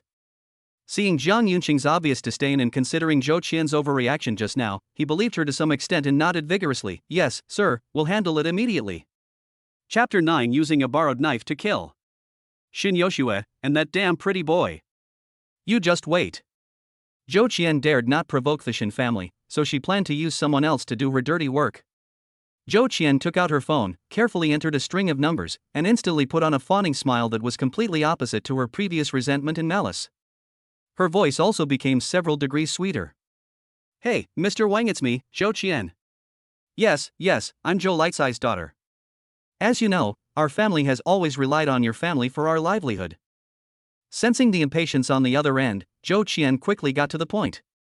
Young Master Wang, I ran into Miss Shin Yoshua at the mall today. She was with a man, and they were behaving very intimately. That man was dressed very shabbily, but his face was decent enough. I'm worried that Miss Shin has been scammed. Before she could finish speaking, a man roared from the other end of the phone. Zhou Qian bowed and scraped, her voice becoming increasingly obsequious. Okay. Don't worry, young Master Wang, I'll keep an eye on them here for you. I definitely won't let that pretty boy get away. After hanging up the phone, the deliberately fawning smile on Zhou Qian's face vanished instantly, replaced by a cold laugh laced with resentment. The Wang family started out in the construction, mining, and gravel industry, but their methods behind the scenes are far from clean. The eldest son of the Wang family, Wang Tanlang, is notoriously ruthless. Last year, a resident who received compensation for his demolished house confessed his love to Shin Yoshua in public in the dormitory building, relying on his family's wealth. After being rejected, he even dared to grab and grope her. The person disappeared that very night. When he was found again, he was thrown into a trash can at the alley entrance like a lump of mud, covered in blood, with his limbs broken. The doctor said he would never be able to stand up again in his life. Chanel clothing store. Shin Yoshua habitually chose a light gray long dress and was about to ask the sales assistant to bring it down for her to try on when Jiang Shuriwa pointed to a light pink dress next to her. Mommy, buy this one, I want to wear a little dress in the same color as mommy. After Shin Yoshua turned 7, she had given up on such a pink color and subconsciously refused. However, seeing Jiang Shuriwa's longing look, she couldn't bear to disappoint her and gently nodded in agreement. Shin Yoshua walked out of the fitting room wearing a light pink dress. Her usual cool demeanor was completely melted away by the warm color, revealing a girl's unique tenderness and brightness. In particular, her awkwardness and shyness contrasted sharply with her usual aloofness, perfectly matching Jiang Yunqing's aesthetic sense, and his heart couldn't help but beat faster. At this moment, Shin Yoshua and Jiang Shuriwa stood together, looking more like sisters than mother and daughter. Under Jiang Yunqing's undisguised gaze, Shin Yoshua's cheeks flushed and her ears turned red with embarrassment. She subconsciously wanted to retreat back into the fitting room. Take this one, it's very beautiful and suits you perfectly. Jiang Yunsheng gave her no time to regret it and paid directly by swiping his card. Ding! Achievement completed, twin pearls shine mother and daughter change into new clothes together. The host is awarded 5 skill points. Currently available skill points, 30. Hearing the system notification, Jiang Yunsheng was even happier. In order to earn more skill points and to see Shin Yoshua in different styles, he pointed to the clothes rack and said, Yoshua, life is about daring to try new things. I feel that these clothes suit you well. Why don't we pick a few more? Let's make it 10. That way, you can change into a different outfit every day and save yourself from having to go out shopping so often. Shin Yoshua clearly sensed that Jiang Yunsheng wasn't just being polite, he was genuinely happy to have bought her clothes and truly wanted to buy her more. She had only ever felt this kind of emotion with her mother. Her heart warmed, and her gaze towards Jiang Yunsheng softened. Really, there's no need, Yunsheng. I already have plenty of clothes, buying more would be a waste. Seeing that Jiang Yunsheng still wanted to persuade her, Shin Yoshua decisively used Jiang Shuriwei as a shield. Yunsheng, Xiaoya just came to our side. She has a lot of clothes, but the only toy she has is a set of building blocks that Xiaomeng brought. Let's go to the toy store first and buy her some toys. Jiang Shuriwei raised her little hand and hugged Jiang Yunsheng's arm. Daddy, I want a Barbie doll. I want a remote control car. There's plenty of time in the future, so Jiang Yunsheng didn't force her. He bent down, picked up Jiang Shuriwei, and rubbed her little face against her cheek. No problem, my little princess. After the three arrived at the toy store, Jiang Yunsheng demonstrated what it means to be rich and willful. Jiang Shuriwei didn't even need to say a word, she only glanced at many of the toys a couple of times before Jiang Yunsheng waved his hand and bought them directly. Ding! Achievement completed, the first ray of starlight and childhood innocence, buying your daughter's first toy. The host is awarded 5 skill points. Currently available skill points, 35. Ding! Achievement completed, Toy Story, buy 10 toys for your daughter. The host is awarded 10 skill points. Currently available skill points, 45. Ding! Achievement completed, Happy Castle, purchased 100 or more toys for your daughter. The host is awarded 20 skill points. Currently available skill points, 65. The system notification sounded 3 times in a row. Jiang Yunsheng looked at the 65 skill points and couldn't suppress the smile on his face. As Shin Yoshua watched Jiang Yunsheng so happy about buying toys for the child, her gaze softened even more. After the big shopping spree, Jiang Yunsheng looked at the mountain of toys, his brows furrowed, unsure of what to do with them. Shin Yoshua noticed this and whispered in his ear, Yunsheng, high-end shopping malls all have home delivery services. Just leave your address and they will help us send these toys back. Jiang Yunsheng breathed a sigh of relief, walked to the door, picked up the new clothes he had bought for Shin Yoshua and her daughter, and waved to the toy store sales assistant. Please deliver these clothes to room 1001, 10th floor, Building A, Hanlingshuan, number H Ufu Road, Imperial Capital University. The sales assistant bowed slightly. Okay, sir. We will arrange for someone to handle this immediately. All items will be properly packaged and delivered to your designated address as quickly as possible. Jiang Yunsheng wanted to go see another movie, but Jiang Shuriwei was still young and was already a little tired after walking around for so long. Jiang Yunsheng picked her up, held Shin Yoshua's hand with his left hand, and walked towards the mall exit, preparing to take a taxi home. Just outside the mall, a massive, imposing black Hummer screeched to a halt, swerved sharply, and precisely blocked their path. The car door was violently pushed open with a bang, and a tall man wearing a black tight-fitting t-shirt and revealing his muscular build jumped out of the car. This was none other than Wang Tanlang, who had just returned from out of town after hearing the news and driving 200 kilometers. Wang Tanlong's gaze lingered greedily on Shin Yoshua for a moment before turning into a cold blade, slicing fiercely at Jiang Yunsheng's face, and finally fixing on the little girl in Jiang Yunsheng's arms who bore an 8/10 resemblance to Shin Yoshua. Wang Tanlong's expression changed several times before finally settling on a deeply sorrowful one, as if he had made a tremendous sacrifice. Chapter 10, Full Payment Upfront, a Crazy Slap in the Face. Schwerer. I love you, I'm willing to accept everything about you, I don't mind, I'll raise your child with another man. Jiang Yunsheng was speechless. Who are you? What kind of sob story are you putting on? My wife and children, what do they have to do with you? Wang Tanlang glanced at Jiang Yunsheng with disdain, took out his checkbook from his pocket, wrote down a string of numbers, tore it off, and threw it at Jiang Yunsheng. Kid, here's 500,000. Take the money and get out of here. I'll spare your life for Schwerer's sake. Jiang Yunsheng laughed angrily. If you have a problem with your brain, go to the hospital for treatment. Don't embarrass yourself here. When Wang Tanlang saw that Jiang Yunsheng did not accept the check, he assumed that Jiang Yunsheng thought it was too little, so he became even more arrogant and began to show off his strength in a very greasy tone. Humph, kid, I won't use my parents to pressure you, lest you accuse me of bullying you. I own more than a dozen companies and have a net worth of 20 million. What makes you, an ordinary college student who relies on scholarships, stand up to me? Shin Yoshua frowned upon hearing this and was about to tell them to leave, but Jiang Yunsheng stopped her. 20 million? Heh, you have the nerve to bring that up. Jiang Yunsheng immediately took out his phone and dialed Li Feng's number. Manager Li, it's me, Jiang Yunsheng. You need to sell all the Malphone Liquor shares in my account right now and transfer the whole number to my bank card ending in 6688. The change is your tip. Upon hearing this, Wang Tanlang burst into laughter. You little brat, you've already started playing the stock market. I'd like to see how much money you can make, enough for me to have a meal. Holding up his phone to show others his bank account balance is too embarrassing, so Zhang Yunsheng specially turned on the mobile banking payment notification sound and turned the volume up to the maximum. In an effort to curry favor with Zhang Yunsheng, Li Feng contacted his superiors and used Longting Company's special channels. In less than 30 seconds, the complicated process of transferring a large sum of money was completed, and Zhang Yunsheng's phone rang with the bank's notification sound. Your bank card ending in 6688 has just received a transfer of 23 million. Wang Tanlang was taken aback at first, then burst into laughter. Ha ha, you have to have some limits when you're faking things. You can't treat people like fools. If you had 20 million, I would give you this Hummer E7 that cost 8 million on the road. Men all like cars, boats, and sports. Before Zhang Yunsheng got the system, he had never driven one, but he had seen them while playing games. Hearing this, he looked at the Hummer E7 and felt that something was off. Zhang Yunsheng considered that he would need to buy a car sooner or later, and since he didn't lack skill points, he simply maxed out his vehicle repair skill. Ding! 5 skill points consumed.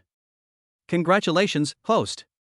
Your vehicle repair has been successfully upgraded to God level, and you have awakened the special talent, mechanical resonance. You can sense the spirit of the machine and perform extreme modifications to vehicles.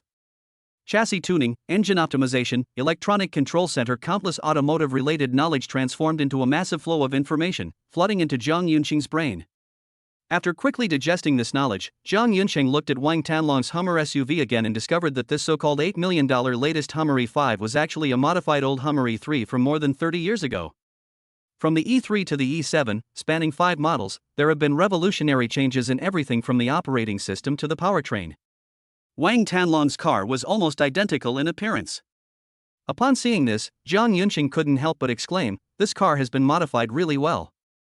Wang Tanlang smugly took off his car keys and tossed them in his hand. "Humph, you have some taste.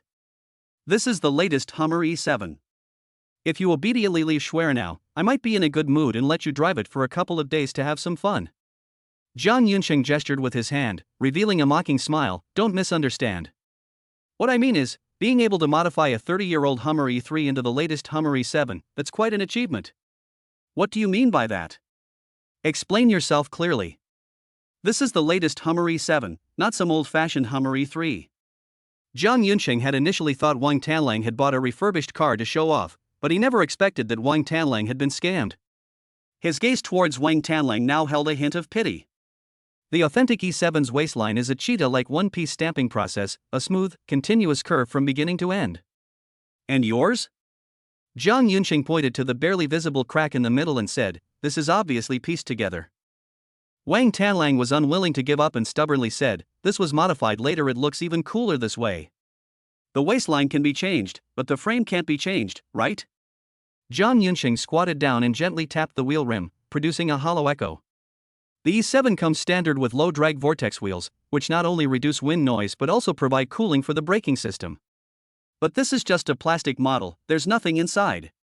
If you don't believe me, you can take it apart and see for yourself. You wait, I'll smash it open and show you. If it's really empty, I'll give you 8 million. If you dare to lie to me, even if Schwer begs for mercy, I'll break your legs." After making his threats, Wang Tanlang took a baseball bat from the trunk and smashed it hard against the wheel rim. Debris flew everywhere, revealing the bare brake pads underneath. That high-end looking wheel was actually just a plastic shell. Sigh. Zhang Yunsheng patted Wang Tanlang on the shoulder and handed him a small piece of paper covered with numbers. "This is my bank account number. Don't forget to transfer the money." Ignoring Wang Tanlang's face, which had turned a deep purplish red, Zhang Yunsheng turned to Shen Yoshue and spoke softly. "Honey, Xiaodia is getting older and it's really inconvenient not having a car. Perfect timing, let's go to the 4S store next door now and buy a car for us." Shen Yoshue was disgusted by Wang Tanlang, so when she heard Zhang Yunsheng call her wife, she didn't say anything in rebuttal, but just nodded slightly. "Okay." The three ignored Wang Tanlang and headed straight for a luxury car dealership next to the mall. Wang Tanlang then came to his senses and made a phone call, ordering his men to arrest the guy who bought the car from him and give him a good welcome. Then, he chased after Jiang Yunxing into the 4S store, cursing him with foul language. Keep pretending. You gigolos, you can't even afford the wheels of a car here. Jiang Yunxing walked into the 4S store and, without any preamble, went straight past the salesperson to the sales manager. A Bentley Tianyu SUV, top-of-the-line model, black, in stock, full payment. How long will it take to ship it? The sales manager was stunned for several seconds after encountering a car buyer like this for the first time before he realized what was happening. Sir, are you sure you want to buy a top-of-the-line Tianyu SUV with cash? Including all taxes and fees, it will cost at least 5 million. Confirmed. Jiang Yunxing directly pulled out a bank card and handed it over. The password is 6 sixes. I can pay now. How long will it take for the car I want to be delivered? The sales manager took the bank card, swiped it on the POS machine, and saw an 8-figure balance in the card through the system. His eyes lit up noticeably. Dear customer, please wait a moment. I will contact headquarters immediately. I guarantee that the car will be dispatched to you within an hour at most. Chapter 11, I'll reward you with 8 million for medical expenses. While Wang Tanlang was on the phone, he was delayed for a while. When he came in, he didn't hear Jiang Yunxing's specific request. He only heard the sales manager say that a car needed to be transferred from headquarters, and he mocked him without restraint. The 4S stores in the capital are the biggest and most comprehensive. The car you, this pretty boy, want has to be shipped from elsewhere. How old must the model you want be? Wang Tanlang waved his hand and pointed behind him, saying with great magnanimity, how about this, as long as you're willing to leave Shuer, you can choose any car under 1 million, I'll just give you one. Jiang Yunxing scoffed, so arrogant. I thought you were going to say you could pick any car you wanted here. 1 million? How can you even say that? Have you forgotten what you said before? If the rims of your Hummer were really empty, you would give me 8 million. I bought a top-of-the-line Bentley Tianyu SUV, which cost over 5 million yuan. I'm a bettor, so you'll have to pay the bill. Wang Tanlang looked troubled. He was worth 20 million, but most of it was real estate such as houses and stocks. He didn't have that much liquid cash on hand. If he wanted to come up with 5 million, he would have to sell his assets at a low price. But when he thought of Shen Yashua's angelic beauty and the power behind her, Wang Tanlang gritted his teeth and said, as long as you're willing to leave Shuer, it's only 5 million, right? I'll pay it. Jiang Yunxing feigned pity, glanced at him, and sighed, sigh. No wonder you were fooled into buying an old Hummer E3 as the latest Hummer E7. You're getting dementia, aren't you? You forget what you said the moment you turn your back. You're asking me to pay for the 8 million you owe me, not for me to agree to your request to leave my wife. Lies don't hurt, but the truth is the sharpest knife. Jiang Yunxing spoke of this in front of so many people at the 4S store. Sensing the whispers around him, Wang Tanlang's face turned red, and he charged over, fists clenched. Shut up. You damn bastard. I'm going to beat you to death, you pretty boy. The arts of Tai Chi bring peace to the world, while the arts of Bajikwan bring stability to the universe.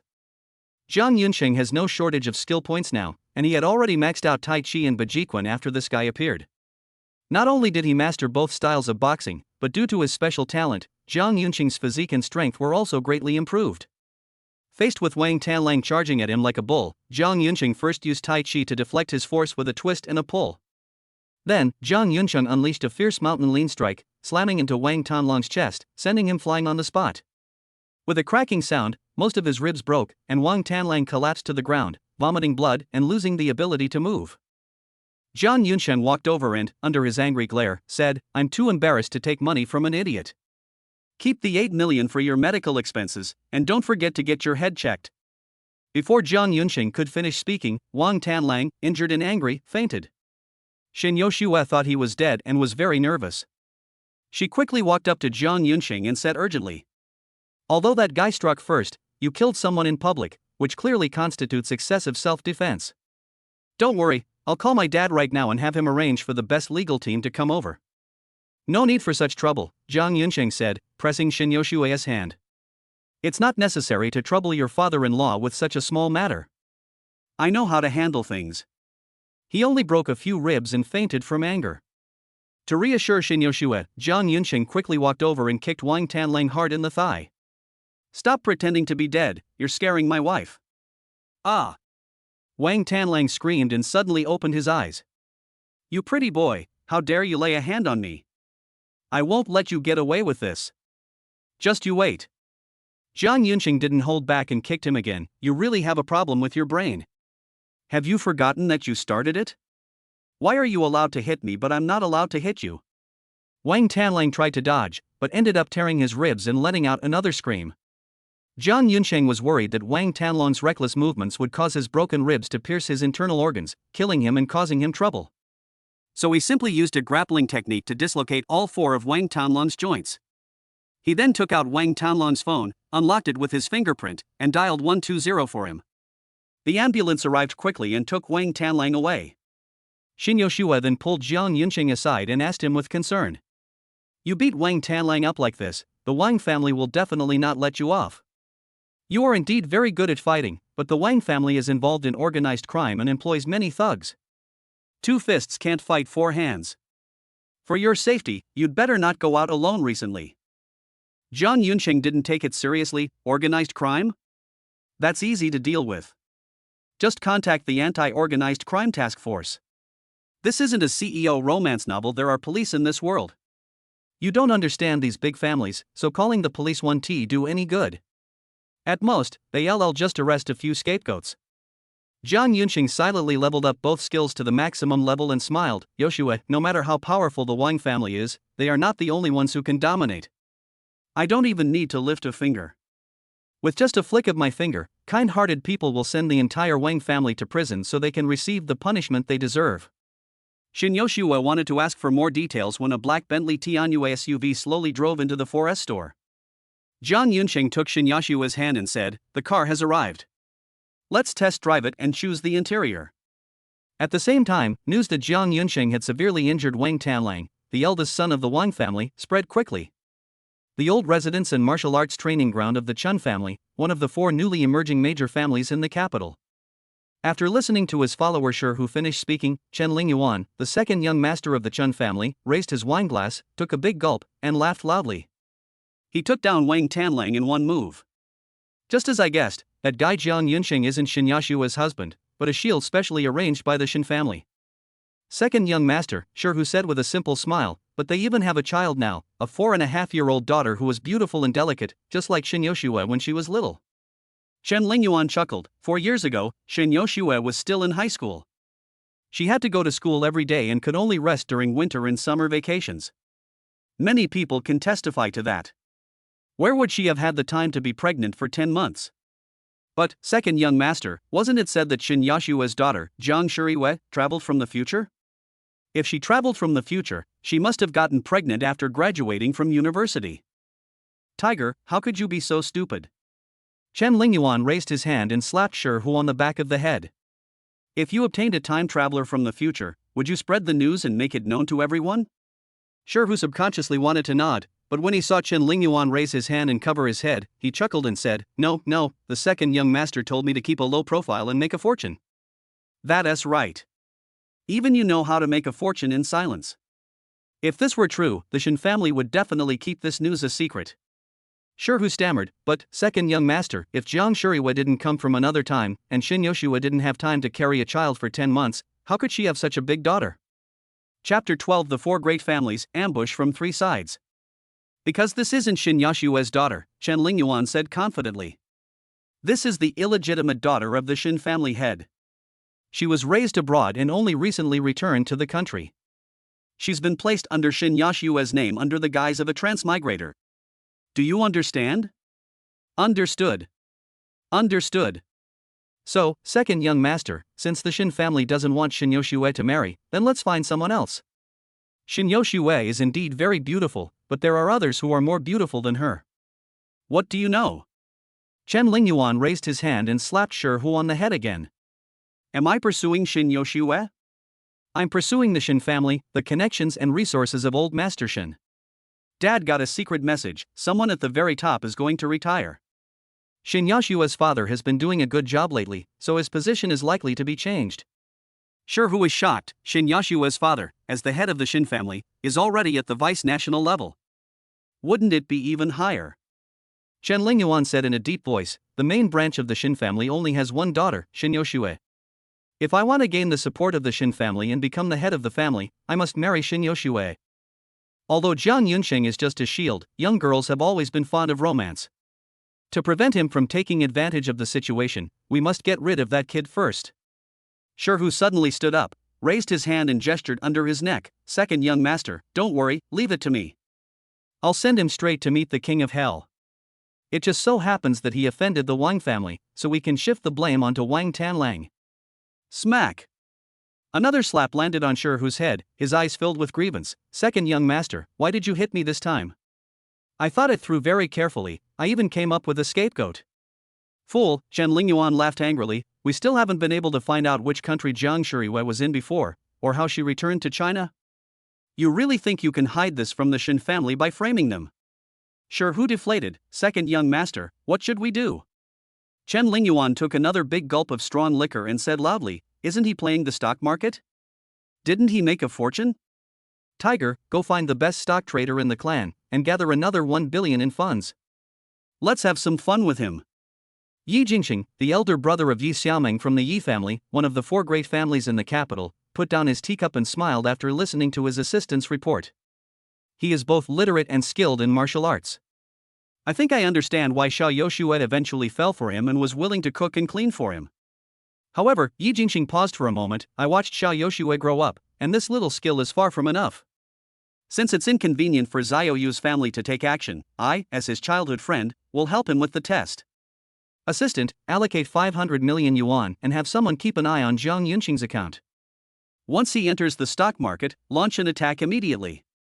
The third young master of the Gu family, one of the 4 great families, Gu Chengqian, is also the CEO of Longting International Securities. He put down his coffee cup, glanced at the documents his secretary had just handed him, and chuckled to himself. I never expected that Jiang Yunqing was not only good at stock trading, but also so good at fighting. It's such a pity to let such a talent go. Shin Yoshue is a hot commodity. They won tea, let a wild boy really win her over. Taking action directly would be like tearing off the mask. According to their habits, they will definitely start with the stock market to undermine his confidence. Secretarially, allocate 2 billion yuan, arrange for traders to work in shifts, and keep a close eye on Jiang Yunqing's account. Strike immediately if any movement is made. To avoid being blamed, secretarially quickly pressed, President Gu, was it to help Jiang Yunsheng? Of course not, Gu Chengqian said with a mysterious smile. We are businessmen, and we prioritize profit. We'll help whichever side wins. Hey, Mr. Gu, didn't you think highly of Jiang Yunsheng? Why not offer him help when he's in need? Gu Chengqian shook his head slightly. Jiang Yunsheng has indeed shown great talent, but he has always been playing in the children's area and has never encountered any real storms. Jiang Yunsheng's initial capital is only over 40 million. The funds used by the major families to attack him will not exceed 1 billion. If he can't even withstand this, it means he is a good for nothing. After all, we're going to the US stock market to seize the wealth of other countries, and what's not lacking there is financial tycoons. I see. After the secretary left, Gu Chengqian picked up his coffee cup and drank it all in one gulp. The unsweetened black coffee brought a strong bitterness that quickly spread in his mouth. Gu Chengqian perked up, picked up a document from the table, and once again immersed himself in his work. After selecting the various accessories for his Bentley Tianyu SUV, Jiang Yunqing didn't rush back. Instead, he went to an electronics mall and bought many high-end motherboards, memory, CPUs, etc. Back home, Jiang Yunqing first prepared a nutritious dinner. After eating and drinking his fill, he handed Jiang Shuriwei over to Shin Yoshue to take care of. He then carried a large pile of computer parts to his study and, using his god-level computer assembly skills, directly built a small server. Jiang Yunqing turned on his computer, connected to the server, and easily broke through the firewall on Wang Tanlong's phone using his god-level hacking skills. Following the trail, he cracked all the electronic devices of the other members of the Wang family and found a large amount of criminal evidence. Jiang Yunqing delivered this evidence directly to the Wang family's archenemy, while simultaneously exposing it online and reporting it on the official website.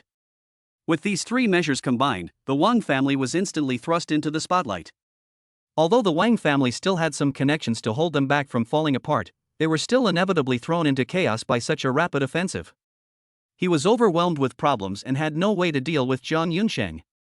As for what will happen when the Wang family discovers the truth? Given Jiang Yunqing's growth rate, by then, Jiang Yunsheng will be afraid of the Wang family, and the Wang family will be begging Jiang Yunqing to let them go. Easy. Done. Jiang Yunsheng pushed the keyboard aside, returned to the living room, and played house with Jiang Shiriyue, along with Shin Yoshue. As night deepened, the three washed their feet and went to bed. Jiang Shiriyue curled up in Jiang Yunqing's arms, her long eyelashes drooping like butterfly wings, begging to hear a fairy tale. In order to give his daughter the best experience, Jiang Yunqing didn't care at all whether it was like using a cannon to kill a mosquito. He directly exchanged for God-level public speaking ability, which was enough to speak at the United Nations, and told her childish fairy tales. The little bunny and the little kitten are good friends. The little bunny is going to find the little bunny with a carrot. Jiang Yunqing's deep, gentle voice flowed slowly through the quiet room. In Jiang Shiyue's mind, a fluffy little rabbit appeared, holding a bright red carrot, waving at her and inviting her to go find the kitten. Jiang Shiyue's small body gradually relaxed, nestled in Jiang Yunqing's arms, and drifted into a sweet dream. After Jiang Shiyue fell asleep, Shin Yoshue gently tugged at Jiang Yunqing's sleeve and then handed her her phone. Chapter 13 My test, I haven't passed the Shin family yet. The phone showed that a video call was in progress, and a dignified middle-aged man appeared prominently on the screen. Immediately afterward, Shin Yoshue took the initiative to explain, saying in a low voice, Jin Shang, this is my father, Shin Tingsong. I'm here to watch the child. You two can go outside and talk. Jiang Yunsheng didn't stand on ceremony. He took his phone to the study, closed the door tightly, and made sure he wouldn't disturb Jiang Shiriyue. This was the first time Jiang Yunsheng and Shin Tingsong had met. Jiang Yunsheng did not rush to establish a relationship or use excessive formalities, and got straight to the point. Mr. Shin, hello. What can I do for you so late? Seeing Jiang Yunqing's humble yet assertive attitude, Shin Tingsong's eyes showed more appreciation, and he said in a deep voice. Jiang, I already know what happened at the China World Mall this afternoon. Although according to the timeline, you may marry Yoshue in the future, it is undeniable that Wang Tanlang ultimately chose to take action against you because of Yoshue. I've already sent someone to warn you that the Wang family will absolutely not harm you or your family. If you're still worried, I can arrange for a few bodyguards to go there and protect you closely. Jiang Yunsheng waved his hand, no need for such trouble, the Wang family is already ruined. Shin Tingsong's eyes narrowed suddenly. He didn't know where Jiang Yunsheng got his confidence from. After all, according to the investigation, he was just an ordinary small-town student who did well in exams. His father went out to work and his mother farmed at home. But Jiang Yunsheng's appearance didn't seem like he was bluffing. Out of caution, Shin Ting slowly opened her mouth, deliberately changing the subject and probing. As expected, heroes emerge from among the young. Jiang, you are very perceptive about the stock market. You made a profit of more than 40 million with just 500,000. But that would be too limiting for your talents.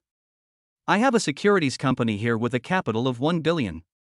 If you are willing, I can appoint you as its CEO and give you 30% of the net profit from each project as a share. With a whopping 1 billion, it would be a lie to say Jiang Yunsheng wasn't tempted. After buying the car, he only had a little over 10 million left to use. With that little money, you can only follow behind those financial tycoons and eat scraps. If you want to become a player, 1 billion is the lowest level of entry ticket. But Jiang Yunsheng did not hesitate at all and resolutely refused. He did not want to become a tool for others to make money, but to become real capital. Only in this way could he completely take control of his own destiny. I appreciate Mr. Shin's kindness, but I currently have no intention of joining any other company. Sensing Jiang Yunsheng's burning ambition, Shin Tingsong suddenly changed his form of address and earnestly advised him. Nephew Jiang, you're being too blunt. You've already earned 5 million and passed the assessment. From now on, we're family. Just like how Yoshue lent you 500,000, you can consider this money as a loan from me. Shin Tingsong made it sound so easy. 500,000 and 1 billion are completely incomparable, not to mention the two people's status. Shin Yoshue lent him 500,000 yuan privately, which Jiang Yunsheng could repay. Shin Tingsong, as the head of the Shin family, lent him 1 billion yuan. This favor was too great.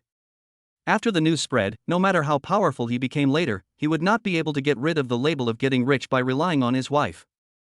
Mr. Shin, that is not how it works, Jiang Yunsheng said, looking at Shin Tingsong with a half-smile. I have passed the Shin family's test, but Shin Yoshue has not yet passed my family's test.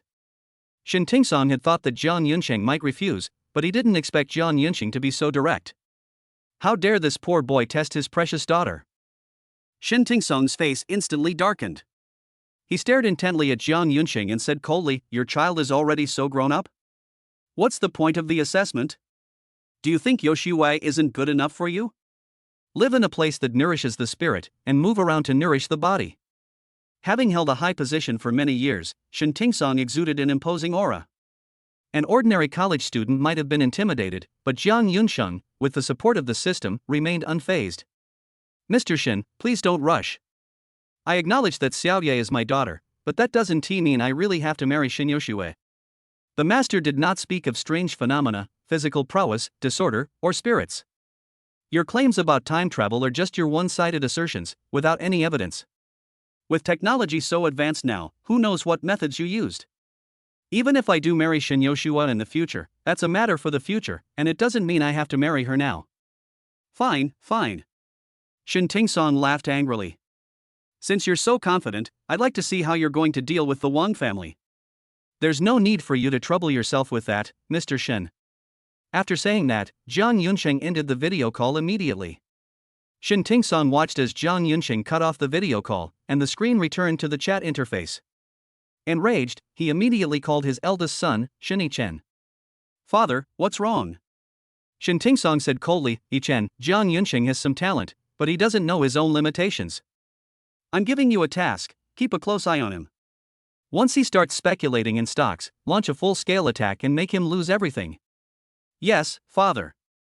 On the other side, after hanging up, Jiang Yunxing went straight back to the bedroom and returned the phone to Shin Yoshua. Shin Yoshua took the phone and subconsciously asked, "Yunsheng, what does my father want with you?" "It's nothing." Jiang Yunsheng helped Jiang Shuriwei tuck in the blanket. "Yoshue, you should go to sleep first. Because of the time difference, the US stock market opens tonight, and I need to go to the US stock market to buy a few stocks, so I might not go to sleep until later." In Shin Yoshua's opinion, Jiang Yunxing's recent performance has been excellent, and there is no reason for the two to quarrel. Without thinking too much about it, she nodded gently. "Okay, I understand. It's getting late, Yunsheng, you should go to sleep early." Jiang Yunxing took out his phone, downloaded a stock trading app, logged into his account, and transferred all the money in his card directly into the app. Jiang Yunxing switched to US stocks, converting more than 20 million renminbi in his account into more than $2 million. Subsequently, Jiang Yunxing, through his godlike stock trading skills combined with his special talent of reading people's hearts through K-lines, finally selected Zeiss Biopharmaceutical Company. Their new drug for psoriasis has passed phase 3 clinical trials and officially launched today. With a large influx of funds, it is poised to see a surge in stock price. Most importantly, this company has a total value of only $300 million, making it a small cap stock in the US stock market. It is high risk, but also more volatile. Before the announcement, Jiang Yunxing spent over 40,000 shares of Sith Biopharmaceuticals at $5 per share, totaling $2 million in his account, intending to sell them off at the morning high and make a killing. The people arranged by the four major families of Shin, Yi, Chen and Gu had been monitoring Jiang Yunxing's account and noticed his actions. The Shen, Yi, and Chen families contacted their superiors while simultaneously mobilizing funds as quickly as possible to dump their shares and lock up all of Jiang Yunxing's $2 million. The Gu family was a little slow, but seeing the three massive funds rushing over like hungry tigers, they followed suit, ready to take this opportunity to bite hard.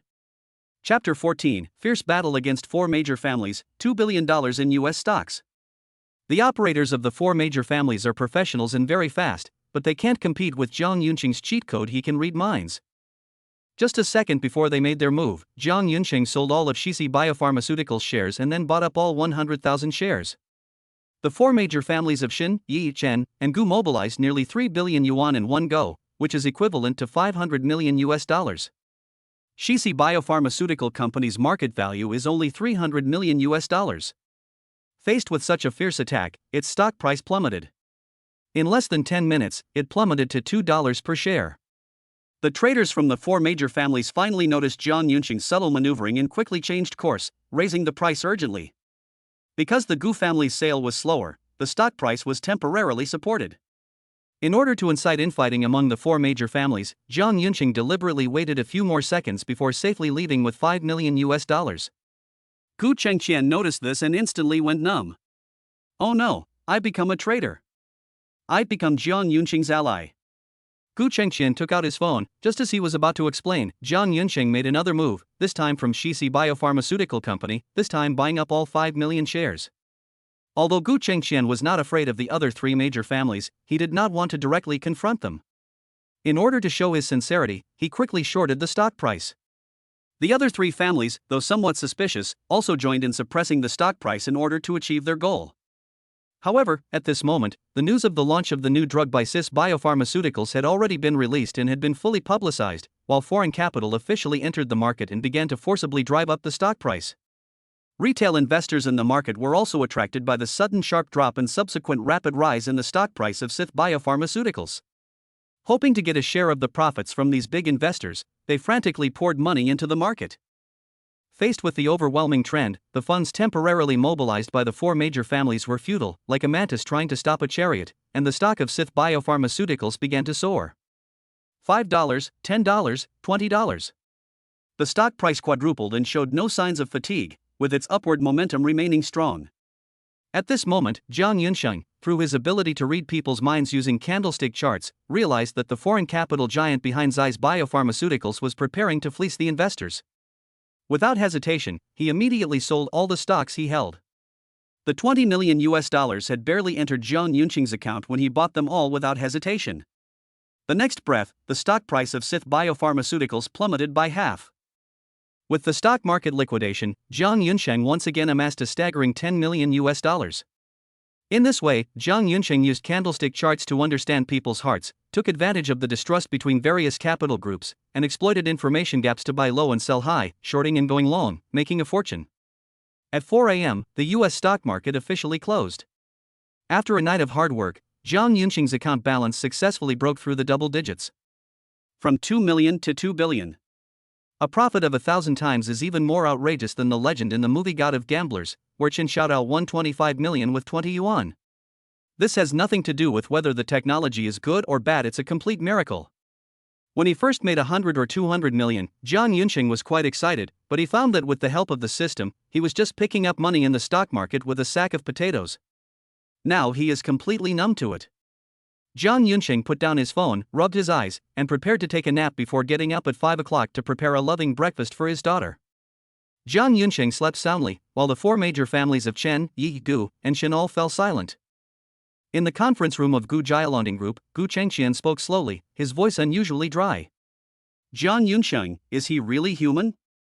Even Warren Buffett, the stock market guru in the West, could not have survived being surrounded and chased by a crowd without suffering any losses, and instead used the opportunity to amass wealth. I don't know, Li Feng, Gu Chengqian's assistant, also looked exhausted. I only remember that when he was directing me to trade stocks in Hong Kong, he was incredibly insightful, like a precise scalpel, seizing the most lucrative piece of meat. At the Chen family's old residence, Chen Lingyuan threw down the empty wine jug, his eyes bloodshot and his face contorted with rage. Good. Good. Good. Jiang Yunsheng is indeed formidable. 10 billion, and he lost it all. What's the use of being good at stock trading? Tiger, go contact the Wang family and tell them that I'll take responsibility for whatever happens. I only have one request, make that Jiang Yunsheng disappear from the face of the earth. At the Shin family home, Shen Yichen rushed home and found Shen Tingsong. He said in a deep voice, Dad, go apologize to Jiang Yunsheng tomorrow. With Jiang Yunsheng's abilities, marrying Yo Shuai is not only not an honor for him, but it is our honor. In comparison, only Yi Jingsheng of the Yi family remained calm, saying, Jiang Yunsheng is so capable, I feel at ease in trusting Xiao Yu to him. But how exactly did he manage to perfectly align with my actions every time? Everyone in this room was personally promoted by me, there's no reason for them to betray me. The financial hurricane unleashed by Jiang Yunsheng has caused far more severe shocks in overseas markets than in China. After all, most of his $2 billion was forcibly taken from him by Wall Street financial giants. An article titled Oriental Magic?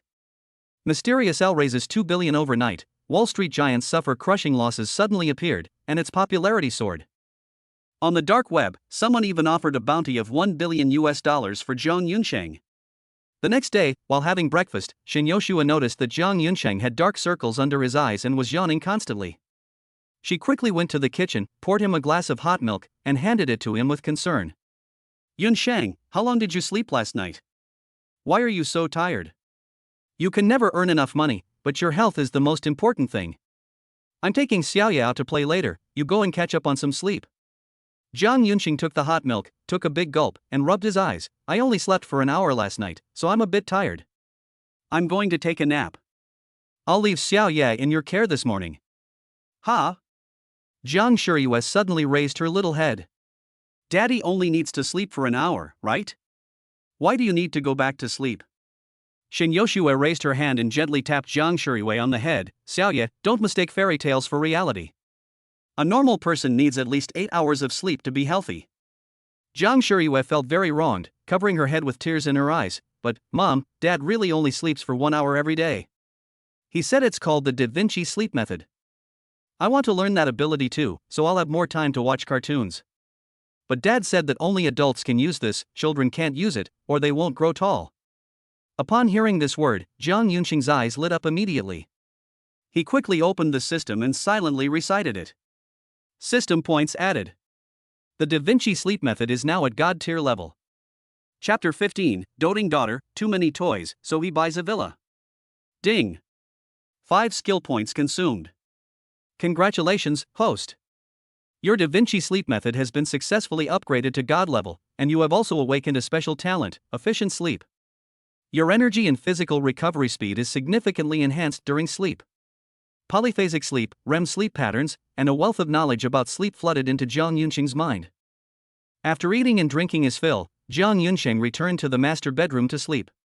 Just over 50 minutes later, he got out of bed, feeling refreshed and completely well rested. Jiang Yunqing strolled into the living room and saw Jiang Shiyue sitting on the carpet playing house, surrounded by Barbie dolls and other toys. However, for some reason, Jiang Shiyue's lips were pouting, and her round cheeks were full of "I'm not happy." Jiang Yunqing quickly stepped forward, scooped the little one into his arms, and rubbed his nose against her little face. If you pout your lips too high, you'll look like a duck. What happened that made my little princess so sad? Jiang Shiyue hugged her father's neck, looking aggrieved. My flower fairy is having a party, but the little bees and butterflies are not here. I want to buy a few more plush toys and bring them all to the party, but Mom won't agree, boo-hoo. It's just a few dolls, right? That's easy, Jiang Yunqing waved his hand. Dad will take you to the mall in a bit and we'll buy you little bees, butterflies, and rabbits and all that stuff. Jiang Shiyue tilted her little face up, her big eyes full of hope. Yay, Daddy is the best. Shin Yoshue came out of the kitchen carrying a fruit platter, her tone gentle yet firm. Yunshang, we already have so many toys at home that we don't have room for them all. We can't spoil the child too much. Jiang Yunqing said without hesitation, if there's no room for the toys, it means the house is too small. We'll just move to a bigger one. I plan to buy a villa with a large garden so that Xiaoya can connect with nature instead of growing up trapped in a forest of reinforced concrete. Shin Yoshue frowned. Yunshang, spoiling the child too much will spoil her. Besides, aren't you going to start a company? You have enough houses now, it would be a waste to buy a villa directly. How is it a waste to create a wonderful environment for a child to grow up in? It's a father's responsibility. As for money, you don't need to worry. I made $2 billion on the US stock market last night. Even if I buy 10 villas, the rest of the money will be enough to start a company. 2 billion. Hearing this terrifying number, Shin Yoshue was struck dumb, frozen in place. She knew Jiang Yunqing was good at stock trading, but she never imagined he was this good, earning $2 billion in one night. Come back to your senses, Jiang Yunshang waved his hand in front of Shin Yoshue. The Shin family is the head of the 4 major families in the capital, and you are the eldest daughter of the Shin family. How could a mere 2 billion scare you? It was precisely because Shin Yoshue came from a prominent family that she understood all too well how terrifying it was that Jiang Yunqing earned $2 billion in one night. It's worth noting that the Shin family owns a mineral water company with a commanding market share, making it the undisputed industry leader.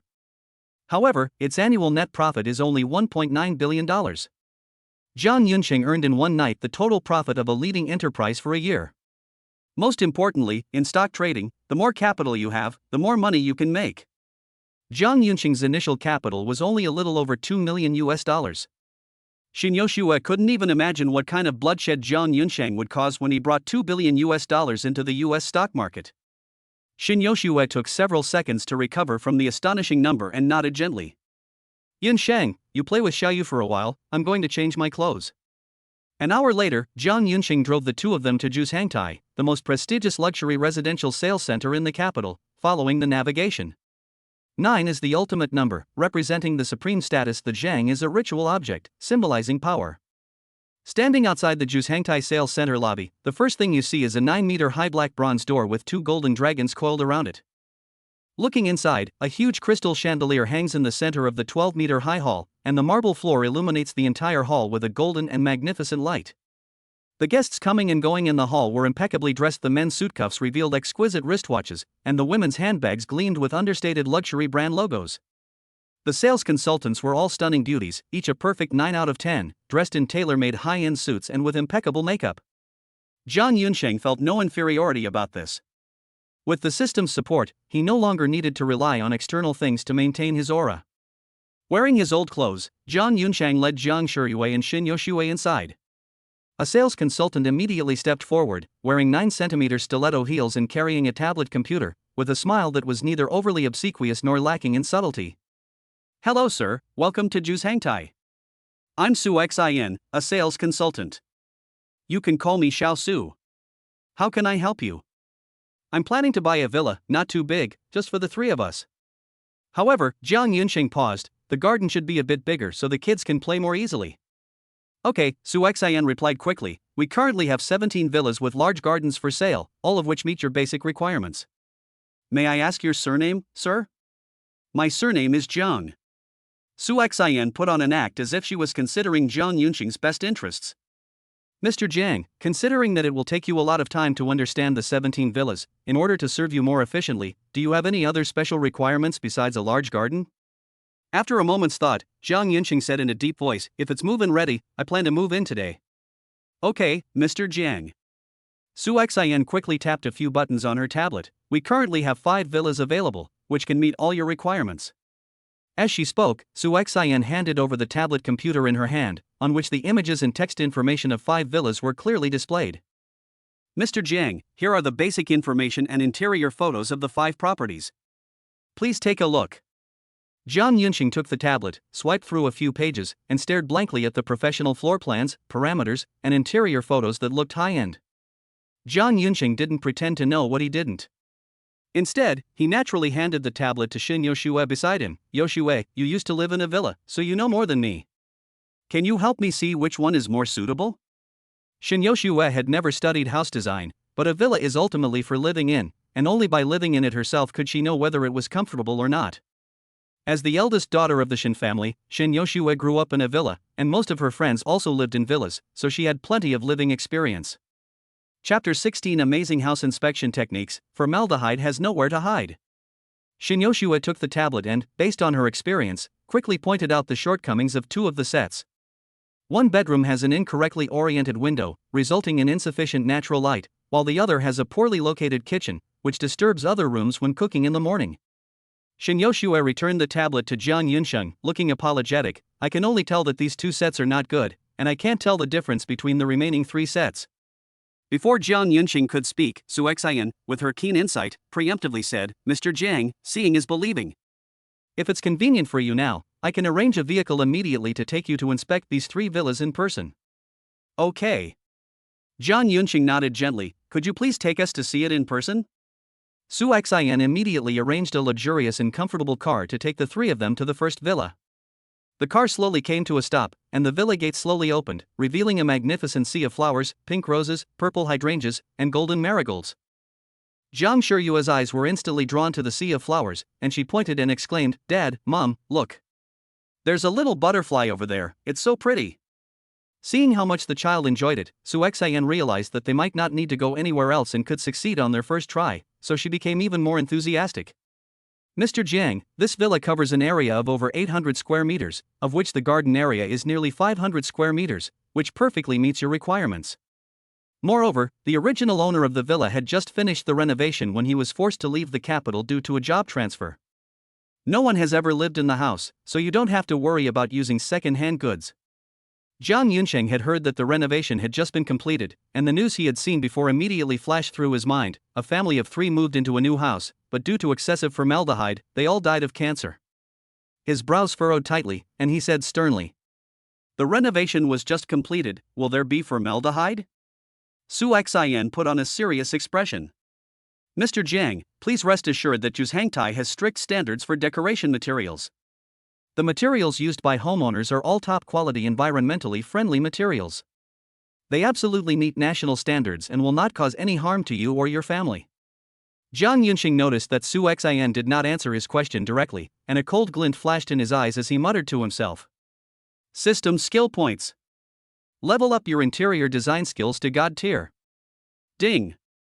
5 skill points consumed. Congratulations, host. Your interior design skills have been successfully upgraded to God level, and you have also awakened a special talent, synesthesia.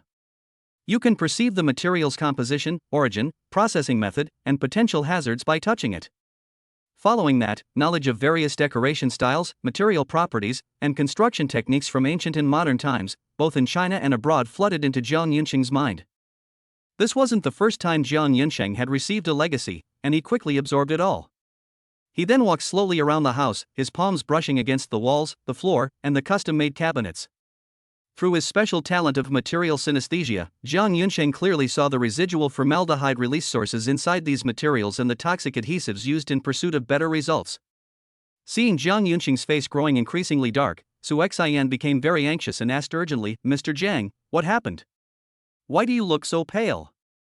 Jiang Yunxing didn't mince words and went straight to the point. The putty used for the wall surface treatment of this villa contains excessive formaldehyde, and the boards used for the custom wardrobes are not the advertised E0 grade, but only barely meet the E1 grade standard.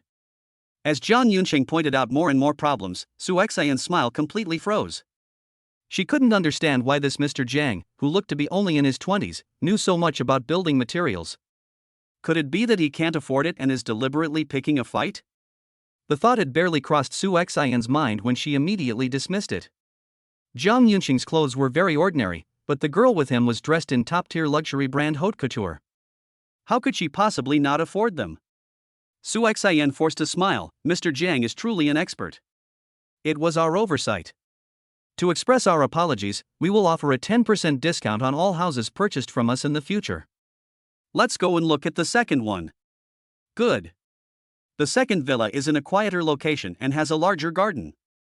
Jiang Yunxing followed the same method, checked again, and shook his head once more. This set has an even more serious problem. Some of the joists under the floor are already damp and moldy, and there are also potential issues with the ceiling waterproofing. It's likely to leak over time. Su Xian's face darkened. She had a vague idea that she might have made a wasted trip today, but out of professionalism, she forced a smile. Mr. Jiang has a good eye. Let's take a look at the last set, which is also my personal top recommendation. It used to be occupied by an elderly professor who was very health conscious. Later, the professor got old and was sent to a sanatorium in the south, and the place became empty. Although it is a second-hand house, it has been fully renovated and maintained after I took it over. Both its condition and comfort are exactly the same as a new house. Jiang Yunxing didn't want to live in a second-hand house, but after obtaining God-level decoration skills, he was very clear that in this era, unless he personally supervised the production, any new house would definitely contain formaldehyde. Considering that this was just a temporary measure and that new houses would definitely be built later, Jiang Yunxing didn't dwell on it any longer, nodded slightly, and followed Su Xian to the third villa. Unlike the previous two meticulously manicured gardens, the original garden space of this villa has been transformed into a vegetable garden. The lush green water spinach, the purple eggplants, and the verdant cucumbers create a vibrant and lively scene. Jiang Yunxing carefully touched and inspected the area. Although he found that some corners had used formaldehyde-containing glue or paint, the formaldehyde had mostly dissipated over time. Only some of the newly renovated areas were still releasing formaldehyde. This is good, Jiang Yunxing finally nodded. Although there is formaldehyde, it is within a controllable range, and the overall structure and materials are very solid. This is the one. How much? Su Xian was flattered and surprised that it actually sold. She said in a trembling voice, 300 million. With a 10% discount based on the pre-order and the maximum discount within my authority, it only costs 200 million. Because of his god-level renovation skills, Jiang Yunxing was very familiar with the prices of various building materials. He knew very well that the price was a bit expensive, but he was too lazy to waste time. For him, money was just a number now. He simply took out his card and handed it over. No problem, swipe the card. You must immediately send the best renovation team over to replace all materials containing formaldehyde residue, according to my requirements. Su Xian looked troubled. Mr. Jiang, there's no problem completing the transaction and transfer of ownership today, but there are some places that need to be glued together. Chapter 17 Full Payment, a Shocking Experience. Zhang Yunxing chuckled. Not all glues contain formaldehyde. For example, polyvinyl acetate glue, polyurethane glue, and cyanoacrylate glue do not contain any formaldehyde. Su Xian was a little confused. Although she was a real estate agent, she was not a frontline decorator. She only knew how to avoid talking about formaldehyde by following the scripts taught by the company. She never expected that the glue used in decoration could actually be formaldehyde-free. I'm sorry, Mr. Jiang, I was ignorant. Please rest assured, I will convey all your requirements to the renovation team in full. Then, Su Xian took the bank card with both hands, took out the POS machine from her bag, and asked respectfully. Mr. Jiang, how would you like to make the payment? We have partnerships with several banks. You only need to pay a 30% down payment on the total price, and the remaining balance will be covered by the bank. We can provide a repayment period of up to 30 years. Ha! Zhang Yunxing was taken aback. You can even get a loan for a villa?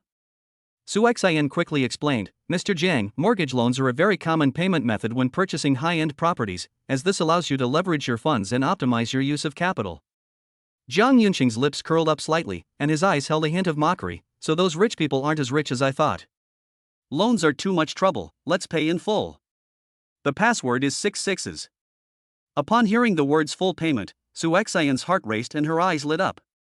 According to company policy, if full payment was made, the commission rate would increase by 50%, meaning she could earn an extra 200,000 yuan from this deal.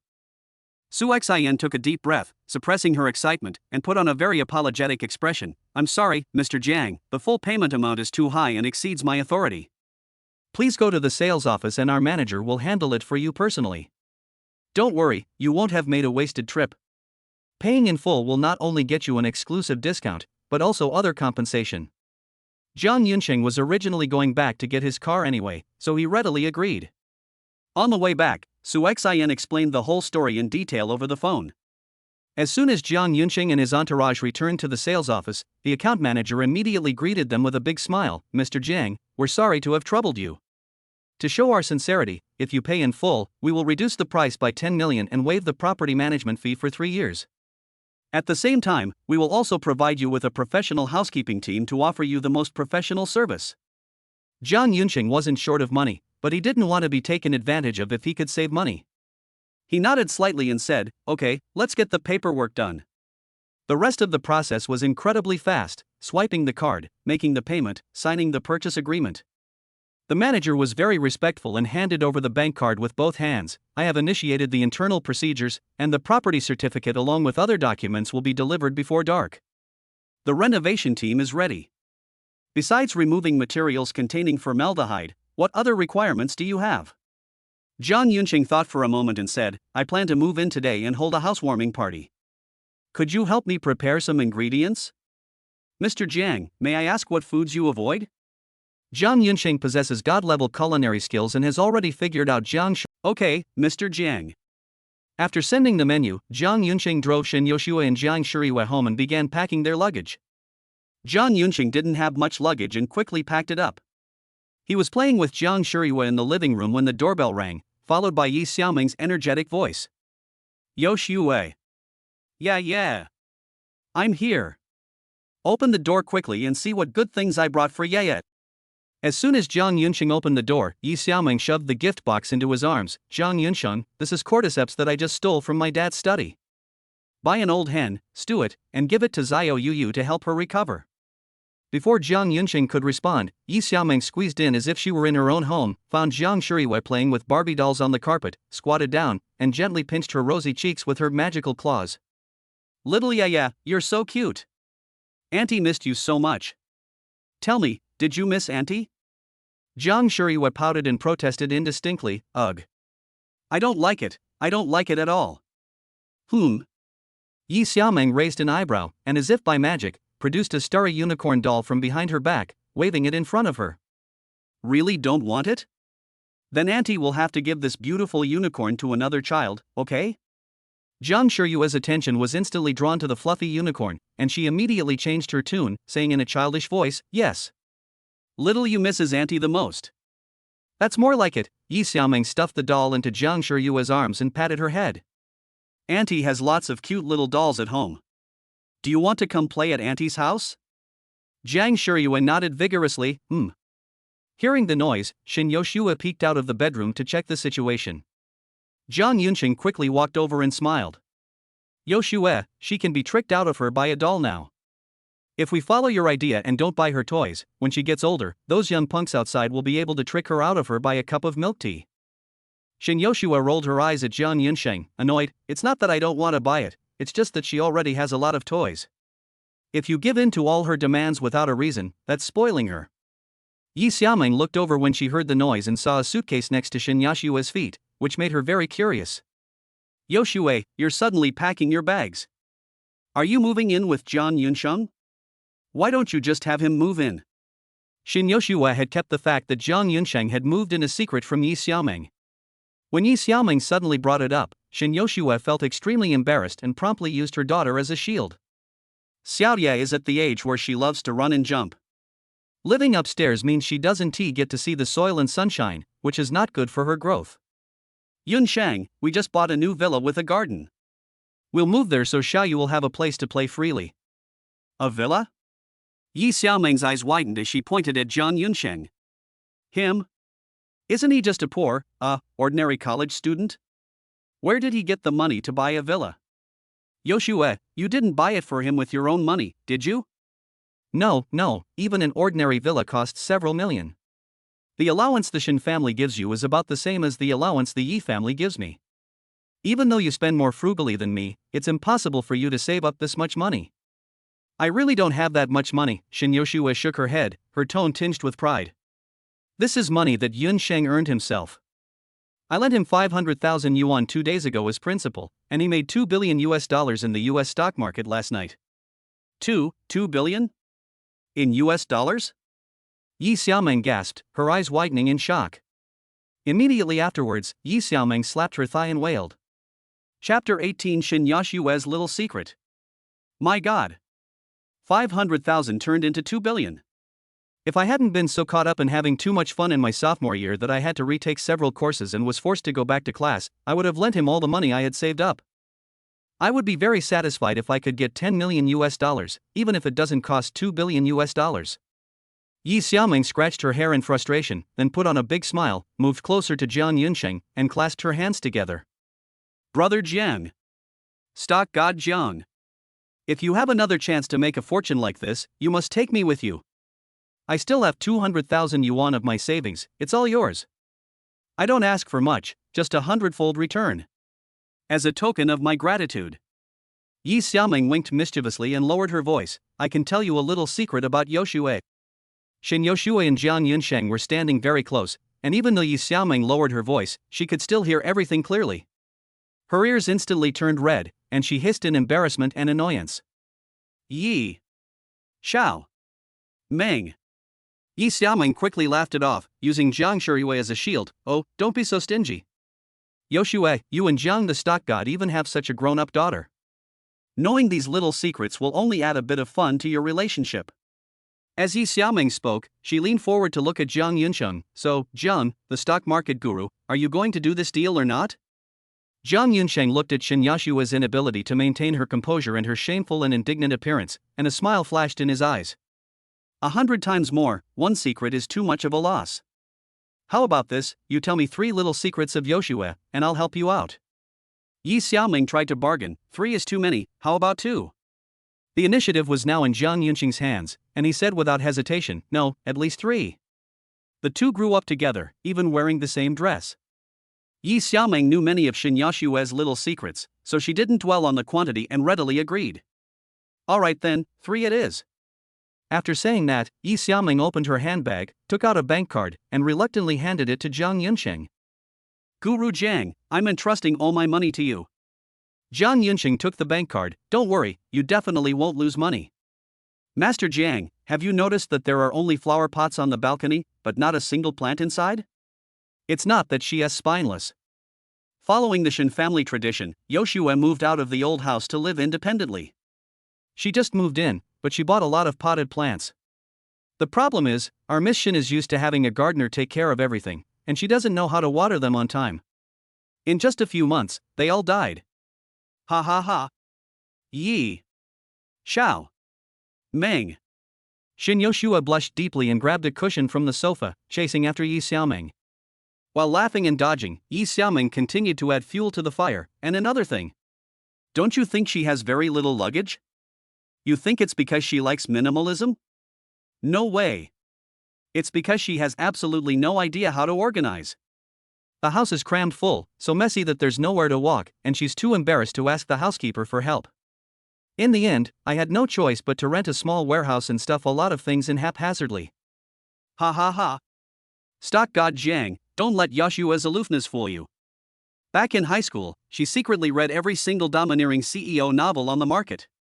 She even took careful notes while reading, analyzing which type of male protagonist is the most reliable. She must have treasured that notebook and kept it hidden away. While fending off Shin Yoshua's attacks, Yi Xiaoming shouted to Jiang Yunsheng, "Go check in the box where she keeps her books, you might find a surprise." Hearing this, Shin Yoshua was filled with shame and indignation, and said urgently, "Jiang Yunsheng, don't listen to her nonsense, I have never written any reading notes." Jiang Yunsheng teased Shin Yoshua on purpose, "You haven't written any reading notes, so that means you've read CEO romance novels? Everyone says that female-oriented novels are particularly bizarre, but I've never read any." Yoshua, could you please tell me what the domineering CEOs in those novels are really like? Shin Yoshua's cheeks were so red they almost bled, and even her fair neck was tinged with a rosy hue. Her voice trembled, and she dared not meet Jiang Yunsheng's gaze. Those were all. I watched them a long time ago when I was too young to understand anything, I've long forgotten them. Taking advantage of the opportunity, Yi Xiaoming slipped away from her and hid in the bedroom. Peeking out, she added fuel to the fire. "Forgot? I saw you secretly opening that green reading app on your tablet last month." Yi Xiaoming. This time, you're dead. Shin Yoshua completely abandoned any pretense of maintaining her image, and pounced on Yi Xiaoming with a cushion in her arms. Yi Xiaoming didn't have time to close the door before she was caught by her. The two fell onto the bed, tickling each other and laughing until tears streamed down their faces. Seeing Shin Yoshua's vibrant appearance, a huge question arose in Jiang Yunsheng's mind. Both are daughters of wealthy families, so why is Yi Xiaoming so outgoing and expressive, wearing her emotions on her sleeve, while Shin Yoshua always hides her true personality and deliberately puts on a cold and aloof demeanor? Jiang Yunsheng suddenly had a premonition that in the timeline where the system did not appear, his eventual union with Shin Yoshua was inextricably linked to the reason she hid her true personality.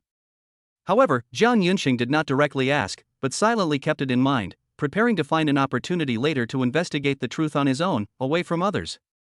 A few minutes later, Shin Yoshua was exhausted and panting heavily, while Yi Xiaoming collapsed on the other side, begging for mercy. "I won't say anymore, I won't say anymore, Lady Yoshua, please spare my life. I'll let you off this time. But if you keep talking nonsense, I'll." Shin Yoshua raised her little fist in threat. After a round of laughter and joking, everyone started packing their luggage again. Yi Xiaoming, who had spoken recklessly, could not escape punishment and was conscripted to help pack some light items. After packing, Jiang Yunsheng drove the car, and the four of them began moving with several suitcases filled with personal belongings and seasonal clothes. As for the remaining large luggage, and Jiang Shuryua's enormous possessions enough to open a small toy store, they were naturally handed over to a professional moving company. Money makes the world go round. When Jiang Yunsheng and his group arrived at the villa, the renovation team had already finished cleaning up, and the refrigerator was full of fresh ingredients. Jiang Yunsheng personally inspected the materials. He used his special talent, material synesthesia, to carefully examine every corner and confirmed that all residual materials containing formaldehyde had been replaced with top-quality environmentally friendly materials before nodding in satisfaction. "Not bad," Jiang Yunsheng said, finding the renovation team leader. "How much is it in total?" The team leader waved his hands repeatedly. No need, no need. The renovation fee has already been paid by the customer manager at the Juzhangtai sales office. If there are no other questions, we'll be leaving now. This detail made Jiang Yunsheng even more satisfied with Juzhangtai's service, and he planned to buy a villa from them again next time. After seeing the renovation team off, Jiang Yunsheng began preparing dinner. Yi Xiaoming played with Jiang Shuryue, and Shin Yoshua came over to help. Just as Jiang Yunqing's family was busily preparing lunch, three uninvited guests arrived outside Shin Yashua's former apartment. Chapter 19. The three families pay a visit to apologize. Shin Yichen, the eldest son of the Shin family and Shin Yashua's older brother, had just gotten out of the car when Yi Jingxing, Yi Xiaoming's brother, suddenly teased him from behind. "Brother Shun, are you sore loser that you've come to beg your brother-in-law for forgiveness?" Shin Yichen turned around and smiled. "I just came to see my sister." "What are you doing here?" Yi Jingxing spread his hands. "Xiaoming stole 10 cordyceps from home, I'm here to arrest her." Yi Jingxing pretended to be stupid, and Shin Yichen also pretended to be stupid. "It's just 10 cordyceps, when did you become so stingy?" "I've paid for Xiaoming, you can go back now." "This isn't about money, it's about not spoiling the child," Yi Jingxing retorted bluntly. "He who steals a needle when young will steal gold when old. I must take Xiaoming back and discipline her properly." Shin Yichen waved his hand. "My niece Xiaoye is also at home. You have such a pale face, it's not good to scare the child. How about this, you go back first, and I'll go in and tell Xiaoming to go home and receive her punishment." The two grew up together and neither was willing to back down. They were trying to persuade the other to leave when Gu Chengqian walked over with a big smile on his face. "Young Master Shin, young Master Yi, are you also here to see stock god Jiang?" Both denied it simultaneously, speaking in unison. "No. I'm here to see my sister." The two glared at each other and said in unison, "Don't you dare mimic me." Gu Chengqian had arrived long ago, but he hadn't come out yet. After all, he didn't have much contact with Jiang Yunsheng, and it wouldn't be appropriate for him to make a presumptuous visit. Seeing that the two were about to start arguing again, Gu Chengqian quickly stepped in to smooth things over. "Oh dear, young Master Shin is concerned about his sister, while young Master Yi is disciplining her. Although their actions are the same, their purposes are different. It's getting late, and the kids at home need to take a nap. It's not good to disturb their rest. Let's hurry up and go upstairs." The four major families were never a united front. Seeing that Gu Chengqian wanted to sneak in, Shin Yichen and Yi Jingxing immediately aligned themselves. Shin Yichen gestured to stop him, saying, "President Gu, we're going to see your sister. This is a family matter, so there's no need to notify us in advance." "Did you tell Jiang Yunqing before you came to worship the gods?" Yi Jingxing then spoke up. "President Gu, yesterday the four major families besieged Jiang Yunsheng. It would be inappropriate for the three of us to come to his door together today, as it would be like we're here to demand an explanation. It would be better if you visited him alone sometime later." Gu Chengqian was ridiculed by the two of them, but he showed no embarrassment whatsoever. "Last night, our four major families were completely outmatched by Jiang the stock god. How can you call it a grievance? A golden carp is no ordinary fish, it will transform into a dragon once it encounters wind and clouds. Rest assured, I have no intention of currying favor with Jiang the stock god, I just want to become acquainted with him. Considering the past friendship between our three families, please let me go. I owe you a favor." Shin Yichen and Yi Jingxing exchanged a glance, both seeing a hint of helplessness in each other's eyes. Since Gu Chengqian has put his mind to this, it would seem petty for them to stop him if they did.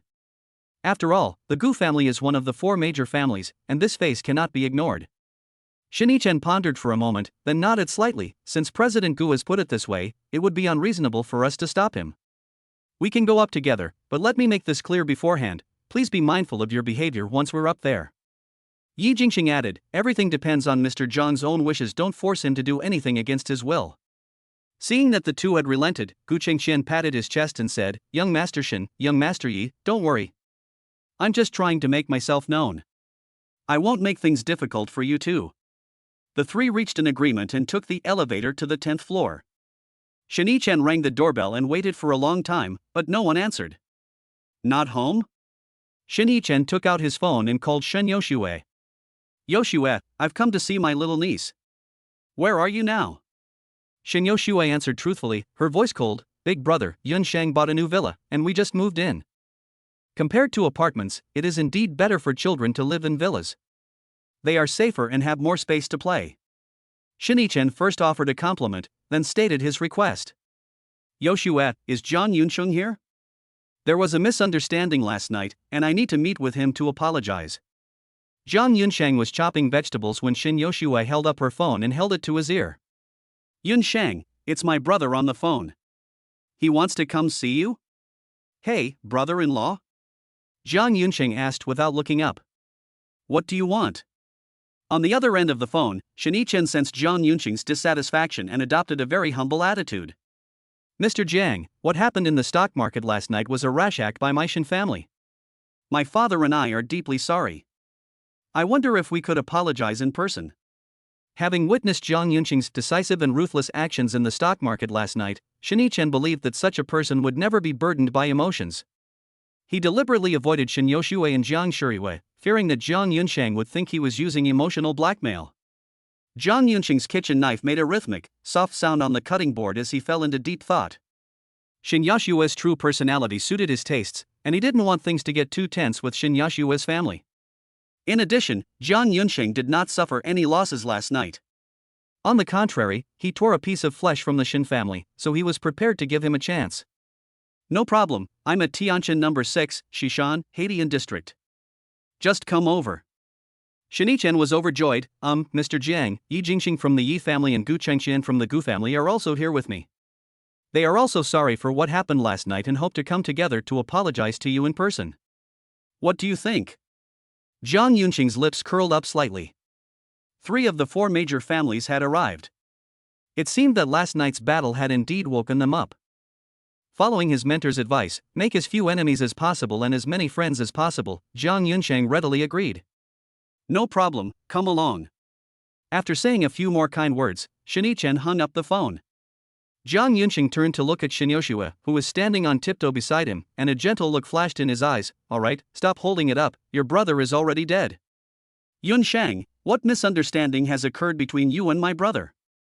He's always been very arrogant, yet he's willing to apologize in person. Jiang Yunsheng raised an eyebrow. Nothing much. It's just that last night, the 4 major families joined forces to attack me in the US stock market, trying to bankrupt me, but I ended up taking advantage of them instead. Shin Yoshue's chest heaved violently, and a raging fire ignited in her usually cold eyes. How could my brother do this? He promised to give you 3 months. If you could earn 5 million, we would get married. They actually interfered in secret. If Yunsheng hadn't been strong enough, even if you were slightly weaker, given the Shin family as strength, you wouldn't have earned 5 million, let alone 500 yuan. Jiang Yunsheng then noticed that, beneath her aloof and haughty exterior, Shin Yoshue was surprisingly innocent, and he reached out to pat her head. Chapter 20 The reason for Shin Yoshue's aloofness. Yoshue, do you know why I was so angry when we first met? Because the demand for 5 million in 3 months was never a test from the beginning, but an attempt to force me to face reality and give up on my own initiative. Are you wondering why we have to go through all this trouble? Why not just kick this poor kid out? Jiang Yunsheng lowered his head, met Shin Yoshue's puzzled gaze, and continued to explain. You always say that you have received favors from the family and need to marry for the family's sake. That's not wrong, but the premise for your marriage is that you have a sense of belonging to the Shin family. If we are forcibly separated and Xiaoye is given a stepfather, you will hold a grudge against the Shin family. In that case, this will not be a marriage alliance, but rather the creation of a new enemy for yourself. These words exploded in Shin Yoshue's heart like a thunderbolt. She finally saw through the cold calculation behind it all. Feeling wronged, angry, and disappointed, her eyes reddened. After my mother passed away, I have been diligently studying various courses to fulfill her last wish and to cultivate the most perfect demeanor of a young lady. She said that only in this way could I gain the approval of my father and brothers. A tear slid down Shin Yoshue's cheek as she choked out. They always say they love me, that I am the jewel of the Shin family. So even this love has a price tag. So since my mother left, no one has loved me anymore. Jiang Yunsheng finally understood why Shin Yoshue always had such a cold and aloof demeanor. He felt heartbroken, wiped away her tears, held her tightly in his arms, and gently comforted her. Yoshue, don't cry. You still have me. I love you and I will always be with you. Shin Yoshue nestled in Jiang Yunsheng's arms, her grievances of the past years turning into tears that slowly soaked through his clothes. After some time, Yi Xiaoming burst in. Is dinner ready? Xiaoye is hungry. Yi Xiaoming noticed the two's unusual posture and seemed to have discovered something new. Yoshue, Jiang Yunsheng, what are you doing? Is this kitchen play? Jiang Yunsheng looked down and saw that Shin Yoshue's ears were already bright red from embarrassment, so he immediately gave her the order to leave. Go away, what nonsense are you talking about? The food will be ready soon. Go and clear the table, I'll take it out right away. Yi Xiaoming took out her phone and circled around, trying to take a picture of Shin Yoshue's current appearance. Jiang Yunsheng showed no mercy, grabbing her shoulder and using his skill to push her out, then locking the kitchen door behind him. There were only two people left in the room. Shin Yoshua reluctantly left Jiang Yunsheng's embrace. Her eyes were red and swollen from crying. Jiang Yunsheng raised his hand and said gently, "Your eyes are swollen from crying. Don't move, let me massage them for you." Jiang Yunsheng used the massage technique that came with his divine medical skills, and after gently massaging for less than 5 minutes, the redness and swelling subsided, and the skin returned to its original bright appearance. "Thanks. Don't be so polite with me. Come on, it's time to eat." After saying that, Jiang Yunsheng picked up the copper hot pot, opened the door, and went out first, followed closely by Shin Yoshua, who picked up the side dishes. Top-grade Wagyu beef, hand-cut lamb slices, premium tripe, handmade shrimp paste. Soon the table was filled to the brim. Jiang Yunsheng loves spicy food, but considering that Shin Yoshua doesn't like spicy food, he specially prepared a hot pot with 2 broths. Jiang Yunsheng had used his talent to transform all the ingredients into top-quality ones. Combined with his godlike culinary skills, everyone ate with gusto, their mouths greasy with oil. Shin Yoshua picked up a piece of top-quality tripe, hesitated for a moment, and under Yi Xiaoming's incredulous gaze, Shin Yoshua imitated Jiang Yunsheng, putting the tripe into the spicy red soup, dipping it in and out a few times, then picking up the piece of tripe covered in red oil and eating it in big bites.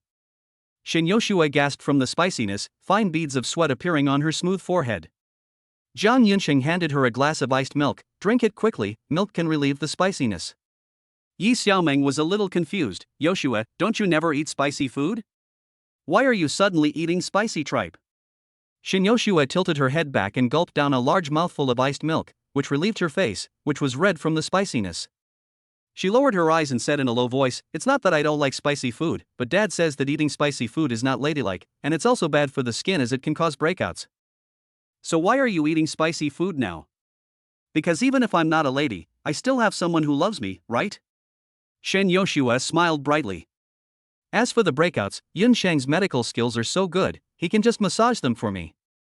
Jiang Yunsheng picked up a piece of Wagyu beef with his chopsticks and put it in Shin Yoshua's bowl. "Don't worry. I'm a master chef. You definitely won't get pimples from eating my food." Yi Xiaoming was suddenly fed a huge dose of dog food, a Chinese slang term for witnessing public displays of affection, and even the hot pot didn't taste so good anymore. Halfway through their meal, Shin Yoshua's phone rang again. After the call connected, Shinichен's voice came through. "Yoshua, we have arrived. Please come and open the door." Shin Yoshua stood up habitually, ready to open the door, but Jiang Yunsheng pressed her back down. "Ahem," Jiang Yunsheng cleared his throat. "Brother-in-law, something came up here and we're a little busy right now. Could you please wait outside for a moment? We'll come pick you up personally once we're done." After saying that, Jiang Yunsheng hung up the phone without waiting for Shinichen's reply. "Have a meal." Shin Yoshua nodded vigorously, with a hint of vengeful pleasure. "Yes." Yi Xiaoming recognized Shinichen's voice. She didn't understand why Jiang Yunsheng wanted his brother-in-law to wait outside.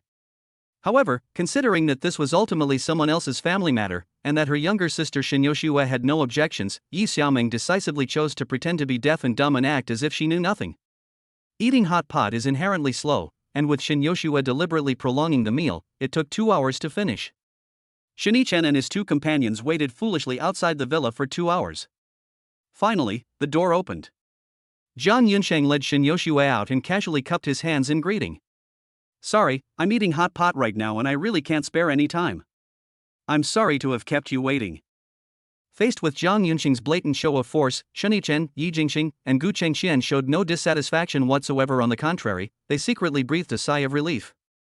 The 3 of them knew very well that although the business world was like a battlefield, the 4 major families' joint attack on Jiang Yunsheng in the stock market last night was indeed a dishonorable tactic. Jiang Yunsheng's outburst of anger indicates that there is still room for maneuver. Shinichen spoke first. "Mr. Jiang, you are too kind. We have been presumptuous in disturbing you and causing you trouble." "Yes, it was our oversight, we should have waited," Yi Jingxing echoed. Gu Chengxian smiled broadly and said, "It's already a favor that Mr. Jiang has given me the honor of being allowed in. It's only right that I wait a while. You can't hit someone who's smiling."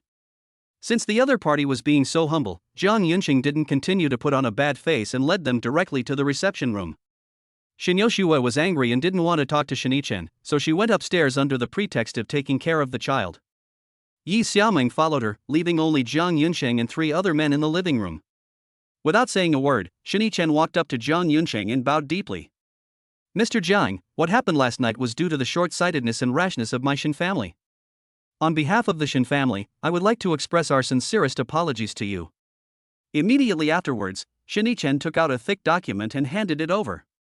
This small gift is a token of our Shen family's goodwill in trying to mend the rift between us. We hope you will accept it with gratitude and not refuse it. Chapter 21: A Generous Apology Gift, a Jade Mine. Jiang Yunsheng took the document, flipped through it casually, and said jokingly, "First they wanted me to be a high-level employee, and now they've given me the whole company. Brother-in-law, have you discussed this with my father-in-law? Don't come looking for me to pay you back later." Shen Chen waved his hands repeatedly. No, my father was wrong yesterday and didn't consider your feelings. As the ancients said, parents who love their children plan far ahead for them. Please forgive him this time, considering that my father meant well and wanted to provide Xiaoya with some security. Is what we're leaving behind really a guarantee, or is it just sowing discord? Jiang Yunsheng sneered. Yo Shui is also a member of the Shen family. I was humiliated by the Shen family, and even though I'm not strong enough, I don't dare to take action against them. Once Shen Tingsong dies, Joshua's connection with the Shen family will weaken, and this anger will inevitably be directed at Yoshue. Shen Yoshua was worried that Jiang Yunsheng would fight with the others, so she hid behind the door to eavesdrop. When she heard this, her heart tightened and a tear silently rolled down her cheek. Seeing that Shen Chen was stumped, Yi Jingxing quickly stepped in to smooth things over. Mr. Jiang, Yoshua is like my own sister. I was just worried yesterday that you wouldn't be able to give her a happy life, so I tested you. Just like Mr. Jiang said, I was too naive. I forgot that husband and wife are one, and I forgot that even if Mr. Zhang's abilities are limited, his ability to rake in millions in the Hong Kong stock market in a short period of time is enough to allow Yoshua to live a happy life. As he spoke, Yi Jingxing pulled a thick document out of his bag. This is the full ownership of a top-tier international bilingual kindergarten that my Yi family has just built. I heard that Xiaoye is almost of school age, so this is a small token of my appreciation as her uncle. Shen Chen then realized what was happening and took out a card, handing it over. I'm sorry, I didn't think it through. I have 100 million in this card. Please give it to Yoshue. This is some pocket money for her as her older brother. Jiang Yunsheng simply couldn't stand Shen Chen trying to use Shen Yoshue as a shield, so he casually gave him a piece of his mind. Seeing the two apologize again, he was too lazy to argue with them, so he waved his hand, indicating that the matter was over. The 3 of them turned to look at Gu Chengxian. Feeling the gazes of everyone, Gu Chengxian broke out in a cold sweat, and the smile on his face froze. He had originally prepared a Wanda Jade watch worth tens of millions of yuan, which was already a very sincere offer. However, looking at the gifts that the Yi family and the Shen family, 2 families related to Jiang Yunsheng, brought out, the least they could offer was an international bilingual kindergarten worth hundreds of millions, and a watch worth more than 10 million was really not presentable. Gu Chengxian gritted his teeth and took out his phone. Mr. Jiang, I recently discovered a new jadeite mine in Dongshan. The quality is excellent, and the initial estimate is around 1 billion. Transferring a mining farm is quite complicated. Please add me as a friend and I will arrange for someone to contact you later. Instead of adding him as a friend, Jiang Yunsheng suddenly changed the topic. Last night, the 4 major families of the capital joined forces to attack me, a nobody. Why are only 3 of you here today? Where is the Chen family? Why didn't they come? Gu Chengxian, holding his phone, was extremely embarrassed and quickly explained, Mr. Jiang, you misunderstand. Our 4 major families are not one entity. We did not join forces last night. It was purely by chance that we bumped into each other. Those 2 were testing your abilities for Miss Shen. I simply admire you as a person and want to invite you to join my company. To convince Jiang Yunsheng, Gu Chengxian explained with a mournful face, Mr. Jiang, if we were truly of one mind, I wouldn't have been used as a pawn by you last night. Shen Chen added, the 3 of us met by chance at Yoshue's door, we hadn't had any contact before that. Yi Jingxing nodded, Xiaoming is my sister. I originally planned to ask her to put in a good word for me. Hearing this, Jiang Yunsheng's expression softened considerably. Gu Chengxian seized the opportunity and explained loudly, Mr. Jiang, the Chen family only moved to the capital in the last 10 years and has not had much contact with our 3 families. We really don't know why they didn't come. However, although a powerful dragon can't suppress a local snake, the Chen family is a formidable force that has crossed the river. They directly drove the Li family, which originally belonged to the four major families, out of the capital. Perhaps they don't care about a mere few $100 million in losses and want to fight Mr. Jiang to the end. Jiang Yunsheng hadn't been reading books for nothing all these years. He instantly realized that this was an attempt to sow discord and sneered. Mr. Gu, you can't say that. It's possible that they also wanted to apologize, but I moved too quickly and they couldn't find me. Perhaps they're already on their way. Gu Chengqian was surprised by Jiang Yunsheng's sharp reaction and his immediate confrontation. He had thought Jiang Yunsheng was just a stock market genius, a hothead like the other geniuses under him, and was quite embarrassed. Mr. Jiang is right. If I hadn't been lucky enough to run into young Master Shin and young Master Yi, I would still be waiting foolishly outside Miss Shin's door. Gu Chengqian didn't dare to pester Jiang Yunsheng to add him as a friend anymore. He stood up and said, Mr. Jiang, I have some business to attend to at my company. Please excuse me. I'll have my assistant bring you the relevant documents in a bit. Good. After Gu Chengqian left, Yi Jingxing and Shin Yichen sensed that something was wrong, so they got up and took their leave. After watching the three leave, Jiang Yunsheng looked at the two documents worth over 1.5 billion on the coffee table and a cold smile curled at the corner of his mouth. Trying to use me as a pawn to deal with the Chun family? Heh, too bad. I, Jiang Yunsheng, am not a knife in your hands. Shin Yoshue came downstairs. Although she had wiped away her tears and composed herself, she was seen through at a glance by Jiang Yunsheng, who had mastered divine medical skills. Don't cry. Your husband isn't stupid. I won't fall for such a low-level attempt to sow discord. This time, Shin Yoshue didn't mind Jiang Yunsheng's form of address. She sat down next to him, took his arm, and asked softly, Yunsheng, what are you planning to do next? Jiang Yunsheng put his arm around her waist and laughed. They gave me 2 companies. I definitely need to go and inspect them first, kick out their people, and make these 2 companies completely mine. Let's go, get ready, we'll go to the kindergarten first. Huh? Shin Yoshue was a little confused. Why go to kindergarten first? Yunsheng is so good at stock trading, shouldn't he go to the financial company first? Jiang Yunsheng chuckled, a financial company is just a tool, and a very unsuitable one at that. It's a bit tiring for one person, but it's enough. Compared to that, the child is the most important. Xiaodia is 4.5 years old this year and it's time for her to go to school. We need to find the best environment for her. Chapter 22: A secret visit to the kindergarten. The 4 major families in the capital, the Shin family, the Yi family, and the Gu family, all sought to apologize to Jiang Yunsheng, and the Chen family fared no better. In the Chen family ancestral hall, Chen Lingyuan was kneeling before the ancestral tablets, while his father, Chen Guanyue, the head of the Chen family, was carrying out family discipline with a short whip in hand. You unfilial son, do you know you were wrong now? Chen Lingyuan gritted his teeth. Father, I don't know what I did wrong. Fool. Chen Guanyue showed no mercy and lashed him again with his whip. How can you bring these dirty dealings, the hiring of assassins to injure or even kill people among the powerful and wealthy, to the open? It's one thing to not properly investigate whether the Wang family is even a suitable candidate beforehand, but how could you let your trusted confidant handle such an important matter personally? Chen Lingyuan was a little confused. Father, hiring someone to commit murder, what if it gets leaked if we don't let our trusted confidants do it? Heh, Chen Guanyue sneered, do you really think you can cover up something this big? Or do you really think that now that it's out, so many smart people won't know it was you who did it? Hearing this, Chen Lingyuan was even more bewildered. Father, if they find out we made a move, won't they retaliate? Won't they arrest us and put us in jail? If they retaliate, won't you retaliate back? As for arresting them, as long as they have no evidence, they can just find a few scapegoats at most. Chen Lingyuan breathed a sigh of relief. Then it's all right, father. Hu Zi is my confidant, and he would definitely be willing to go to jail for me. Chen Guanyue suddenly felt powerless. You unfilial son, think about it carefully. Given your relationship with Shi Hu, you can't possibly extricate yourself from the fact that he's been arrested. Moreover, this is your trusted confidant. If you send him to jail like this, how could anyone be expected to work wholeheartedly for you in the future? Despite the cursing, the eldest son was crippled in an accident, and the youngest son was killed by enemies. Chen Guanyue only had this one son left, so he had to save him. I used a lot of connections this time and finally got Shi Hu out of there on the grounds of intermittent mental illness. I'll be more careful in the future and pass the buck a few times before doing something similar. Thank you, father. Chen Lingyuan thought the matter was finally over and got up to leave, but Chen Guanyue called him back. Don't rush off. The core members of the Shen, Yi, and Gu families are visiting Jiang Yunqing together. What happened last night might have been a setup by them. They have most likely formed an alliance and want to drive us out. The Shen, Yi, and Gu families will be dealt with by me and my family. Ling Yuan, as for Jiang Yunsheng, since you're the one who caused this trouble, you'll handle it personally.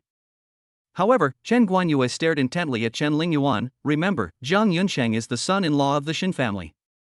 You absolutely cannot resort to those underhanded violent methods again. Once we completely break off relations and force all three major families to live in fear and fight to the death, our Chen family won't be able to withstand it either. We must use methods within the rules. Do you understand? Chen Lingyuan dared not refute. I understand, father. Chen Lingyuan returned to his private ward, where he had his family help treat his wounds while he called his confidants to discuss how to deal with Jiang Yunsheng. When someone suggested setting up a scheme in the stock market, Chen Lingyuan didn't hesitate and slapped him across the face.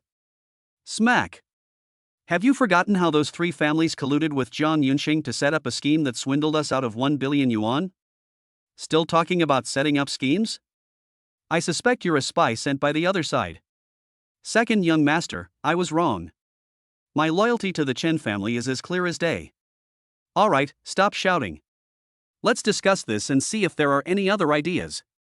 Soon, someone suggested finding a few pretty women to set up a honey trap and ruin Jiang Yunqing's reputation. Smack! Without hesitation, Chen Lingyuan slapped him again. Jiang Yunqing's wife was Xin Yoshue, the eldest daughter of the Shen family. She was as beautiful as a fairy. Jiang Yunsheng had eaten such good food before. How could he possibly be interested in those vulgar women you brought? Second young master, you can do it this way. Smack! Chen Lingyuan's hands were sore from hitting, but he couldn't find a suitable method. Just then, Shi, who was scrolling through short videos nearby, suddenly came over. Boss, I know what to do. Jiang Yunsheng is a senior this year and he's about to write his graduation thesis and defend it. If we ruin his graduation thesis, he won't be able to graduate. That's a great idea, but I promised that old deng I would only use the proper methods. If I hire someone to steal it, he will definitely whip me to death.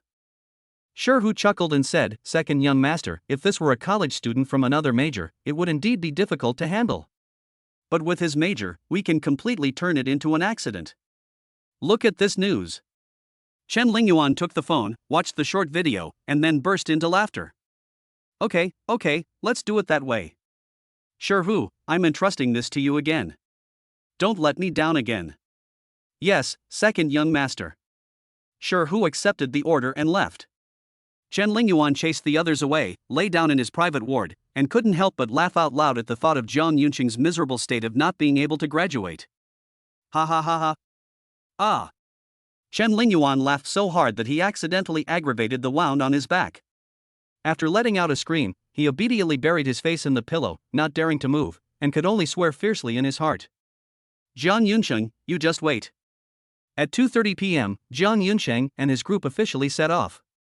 Adhering to the principle of going on an incognito visit, Jiang Yunsheng did not notify the school. Arriving at the entrance of Chensi International Kindergarten at the foot of Shishan Mountain, Jiang Yunsheng felt a sudden tightness in his chest as he looked at the huge sign above. With the help of his god-level decoration skills, he felt a sudden tightness in his chest. The way this sign is fixed is too rudimentary. If there is a gale of force 8 or higher, it will definitely fall off. Even if there isn't, it will eventually fall off sooner or later due to the corrosion of rainwater over a long period of time.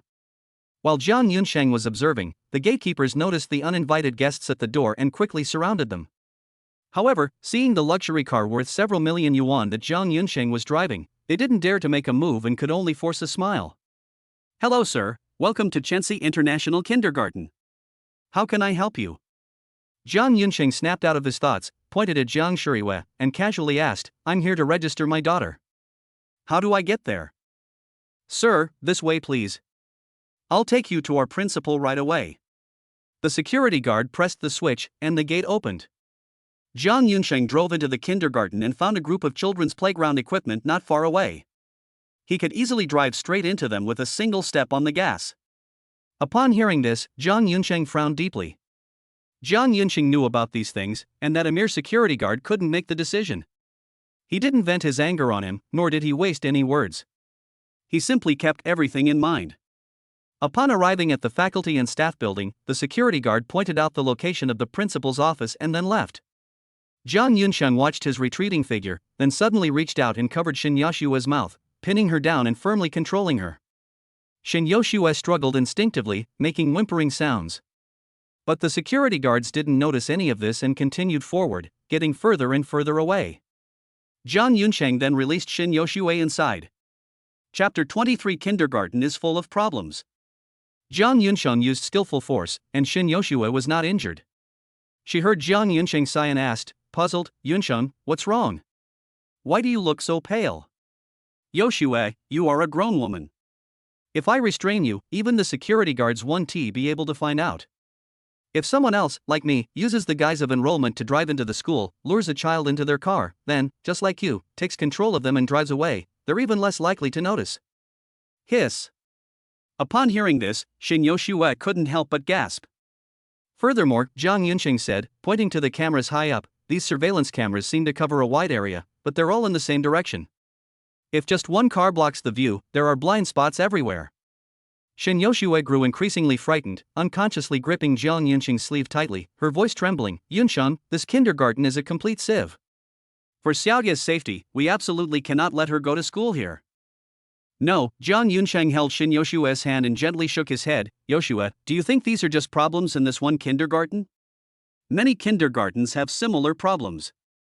What we need to do is not to run away, but to face these problems head on and completely eliminate all safety hazards so that Xiaoya can have a safe campus life.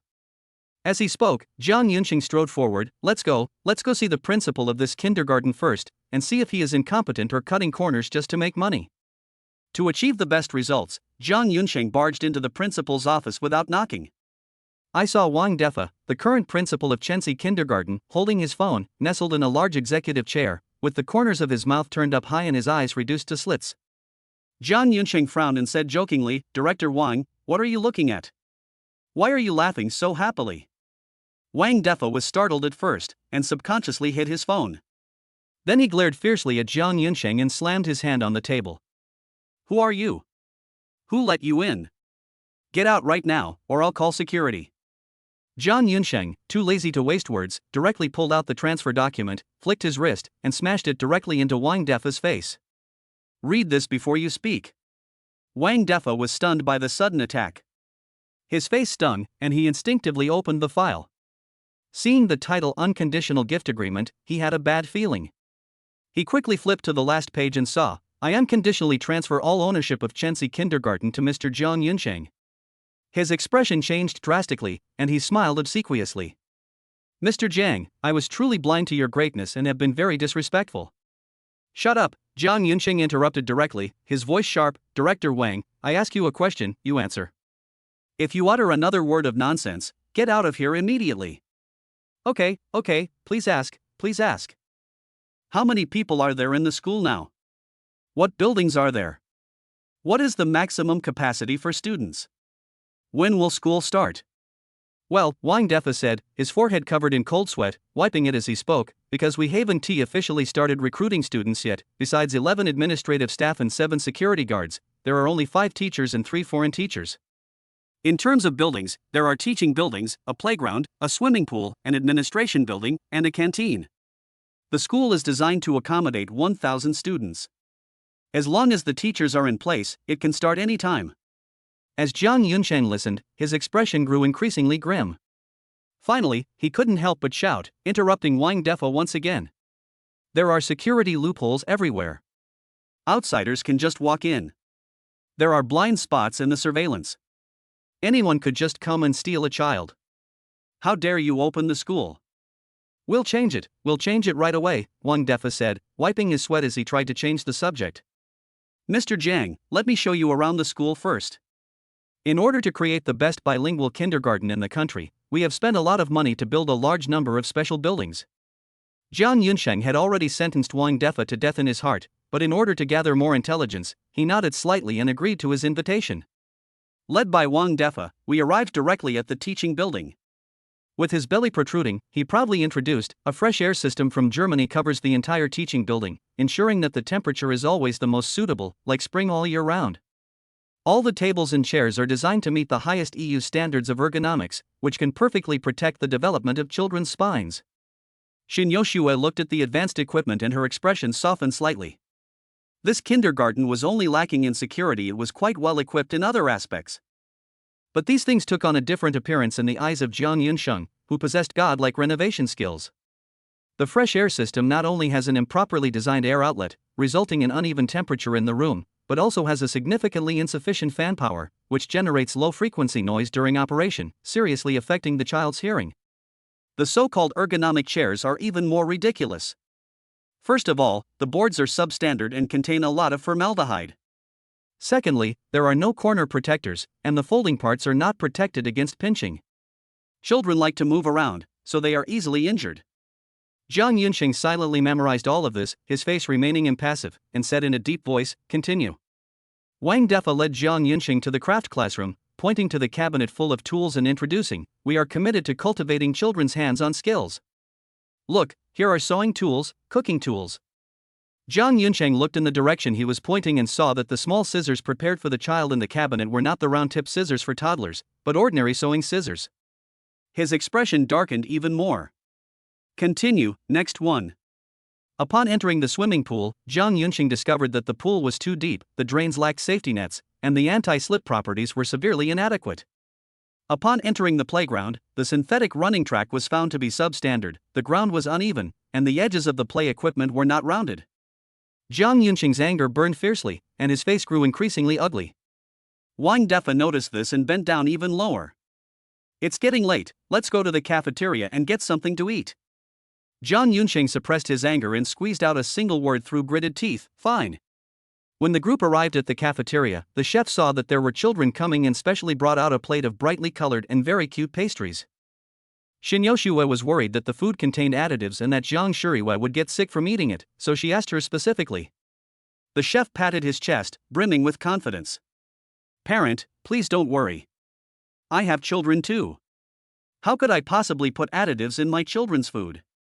All of them are natural products, and the pigments used are also natural pigments, so they are absolutely healthy and hygienic." Seeing his confident expression, Shin Yoshua breathed a sigh of relief, picked up a yellow-dyed Pikachu, and was about to feed it to Jiang Shuriwa when Jiang Yunsheng slapped it away. Chapter 24: The most luxurious kindergarten in history. "Heh," Jiang Yunsheng sneered, "who told you that natural is necessarily healthy? Do you even know what natural pigments are?" Before they could answer, Jiang Yunsheng said, slowly and deliberately, "Lead chromium yellow, copper chromate, chromium green. These are natural mineral pigments, and they are also natural pigments. These are paints used for painting, and they are highly toxic. Especially lead chromate yellow, ingestion of which can cause a permanent drop in IQ, turning a perfectly healthy child into a mentally challenged person." Shin Yoshua stared at the yellow pastry on the ground. The thought of how Xiaoye almost became mentally disabled filled her with lingering fear. She hugged Jiang Shuriwei tightly, her whole body trembling uncontrollably. The chef refused to believe his ears, repeatedly backing away. "Impossible, absolutely impossible. These are all natural substances, how could they be poisonous?" Jiang Yunsheng laughed angrily. "Poisonous mushrooms are natural, and so is the poisonous herb. If you think they're not poisonous, I can give you 2 for free." I. The chef was stunned. Wang Defa quickly stepped in to smooth things over. "Mr. Jiang, please don't be angry. She didn't mean it. How about this? I'll treat you to a meal at the Zhuahua Hotel in the capital. I'll personally apologize to you then and make sure you have a good time drinking with me." Jiang Yunsheng's patience had reached its limit. "Shut up. Wang Defa, you're fired. Get out of here now. I feel disgusted just looking at you." After being expelled, Wang Defa felt a great sense of relief and, dragging his obese body, ran away. Just then, Jiang Yunsheng's faint voice drifted over. This kindergarten was a gift from the Yi family to his little niece. You embezzled and accepted bribes, which almost caused his little niece to get hurt. Yi Jingxing will personally settle this score with you, one by one. Wang Defa was so frightened that he stumbled and fell flat on his face, blood from his nose mixed with tears streaming down his face. He didn't bother wiping himself, turned around and scrambled back, lunging forward to try and grab Jiang Yunsheng's leg to beg for mercy, only to be kicked away by Jiang Yunsheng and slammed hard to the ground. Yi Xiaomeng was already furious, and upon hearing this, she immediately took out her phone, dialed her brother Yi Jingxing's number, and began to complain. After a while, Yi Xiaoming handed the phone to Jiang Yunsheng. Jiang Yunsheng, my brother wants to talk to you. Jiang Yunsheng took the phone, a forced smile on his face, and said jokingly, Yi Jingxing, I'm really satisfied with this gift. I wonder what my daughter did to offend you. Mr. Jiang, I'm sorry, I really didn't mean it. I never expected Wang Defa to do such a thing. To express my apology, I am willing to provide 100 million yuan for rectification. If that's not enough, I can add more. What? Jiang Yunsheng raised an eyebrow and said jokingly, Young Master Yi, do you think I'm here to extort money from you? Or do you think I'm just short of this 100 million? Mr. Jiang, that is not what I meant, but besides money, I don't know what other way to better compensate you. That is easy. Since young Master Yi said that any problems at the kindergarten are the principal's fault, then I'll trouble you to be the principal. That way, if any problems arise, I can just come to you directly. This. Yi Jingxing looked troubled. Mr. Jiang, I have a lot of things to take care of here. I really don't have time to manage a kindergarten. Otherwise, that old bastard Wang Defa wouldn't have been able to embezzle so much money right under my nose. How about this? I'll talk to my sister and ask her to help manage this kindergarten in my place. At the same time, I'll contact Lu Boyan, the CEO of Dingxing Talent Company, Limited, and ask him to help you find some suitable talents. I'll pay for it myself, is that alright? Jiang Yunsheng was just saying that in anger. He had already made up his mind that he would personally take on the role of principal of the kindergarten where Jiang Shuriwei was enrolled and do his best to protect her healthy growth. For Yi Xiaoming's sake, this matter will be put aside for now. Call. President Yi Jingxing breathed a sigh of relief, exchanged a few more polite words, and then hung up the phone. A dozen seconds later, Jiang Yunxing's phone rang again. When he answered, a warm and steady middle-aged man's voice came through. Mr. Jiang, it's a pleasure to meet you. I am Lu Boyan. Young Master Yi has already explained your situation to me. May I ask what specific talents you need? We will be happy to serve you. Speaking frankly about business, Jiang Yunsheng cut to the chase without any preamble. I need 2 deputy principals for kindergartens, plus a group of professional kindergarten teachers. Lu Boyan replied without hesitation, no problem. We have the nation's top educational management talent and top-notch teachers. Mr. Jiang, when are you available? We can conduct the interview anytime. No rush, Jiang Yunsheng said slowly. Besides the teacher, I also need a cook, a security guard, a carpenter, an electrician, and a bricklayer. There was a full 3 seconds of silence on the other end of the phone, followed by Lu Boyan's slightly confused but still polite voice. Mr. Jiang, if I may be so bold, then apart from the chef, these other positions would be much more efficient to fill through regular recruitment channels. Don't rush, Mr. Lu, you haven't heard my specific requirements yet. The chefs need to be national first-class chefs, reaching the level of imperial chefs, and also have nutritionist qualifications. Security guards must be veterans, and they must be special forces soldiers. Carpenters, electricians, and bricklayers must also be master craftsmen. Money is not a problem. Everyone's salary and benefits will be increased by 50% from the highest market salary. Upon hearing this, Lu Boyan gasped. Mr. Jiang, if I may be frank, if you do this, your salary expenses will be astronomical. Even if you run a bilingual international kindergarten, it will be difficult to recoup the costs, and you will definitely lose money. Jiang Yunxing chuckled. President Lu, you seem to have misunderstood. I invested in this kindergarten not to make money, but simply to find some playmates for my daughter and let her have a happy school life. Money is not a problem, I have plenty of money. Having said that, Lu Boyan didn't try to persuade him any further, and said seriously. Okay, I understand, Mr. Jiang. Because your requirements are quite special, I need to establish a special talent pool. Please give me 3 days. I will contact you again in 3 days. No problem. Oh, by the way, Jiang Yunsheng called out to Lu Boyan, first arrange a demolition team for me. There are no special requirements, they just need to be obedient. While I have this opportunity, I'll dismantle all the substandard equipment in the school. No problem, Mr. Jiang. May I ask for your email address? I'll send you the information on several demolition teams in a bit. Jiang Yunsheng didn't have a work email address, so after thinking for a moment, he gave them his QQ email address. After Yi Xiaoming took over from Yi Jingxing as the kindergarten administrator, she has been researching and diligently learning how to manage a kindergarten. On the way home, Yi Xiaoming suddenly asked, Xiaoye, normal children start kindergarten at 3 years old, but you're already 4.5. Where did you go to school before? Chapter 25. Part of the truth about the daughter's time travel. Jiang Shuriwei tilted her head and replied in a clear voice, Auntie, I used to go to school here. Yi Xiaoming raised her hand and rubbed Jiang Shuyue's head. Xiaoye, you must be mistaken. This school is not finished yet. This is it, Jiang Shuyue pointed outside, full of confidence. My parents have taken me this way many times, I definitely won't forget it. However, this kindergarten is really just like Dad said, it's so ugly.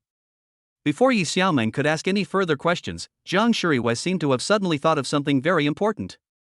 She leaned forward, got close to Jiang Yunsheng, and said loudly, Dad, don't forget what you promised me.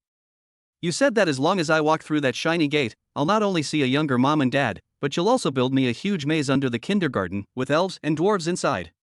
As Jiang Shuyue was describing the underground labyrinth in her mind, Shen Yashue's thoughts gradually drifted away, and an idea that she had deliberately ignored resurfaced in her mind. If Xiaoye really is from the future and is her and Jiang Yunqing's daughter, then what kind of pain would her future self suffer after losing her daughter? Hearing Jiang Shuyue say that she hadn't transmigrated out of thin air, but rather according to Jiang Yunqing's request, she breathed a sigh of relief. Although we don't know what will happen in the future, our future selves will know. This isn't a child suddenly disappearing, it's just a long journey. Jiang Yunqing thought about it more deeply. From Jiang Shuyue's words, actions, and clothing, he could clearly sense that she was taking very good care of her, and that he himself would also love this adorable little baby very much in the future. In this situation, the fact that he was willing to let Jiang Shuyue travel back to 6 years ago alone must mean that a huge disaster, one that even he couldn't handle and capable of shattering everything, had occurred. Thinking of this, Jiang Yunqing's fatigue from easily earning $2 billion with the help of the system and dominating the 3 major families quietly dissipated, and he felt a strong sense of crisis. Yi Xiaoming initially mistook Jiang Yunqing for a scumbag who would abandon his lovers, but after spending time together, she had given up on that idea.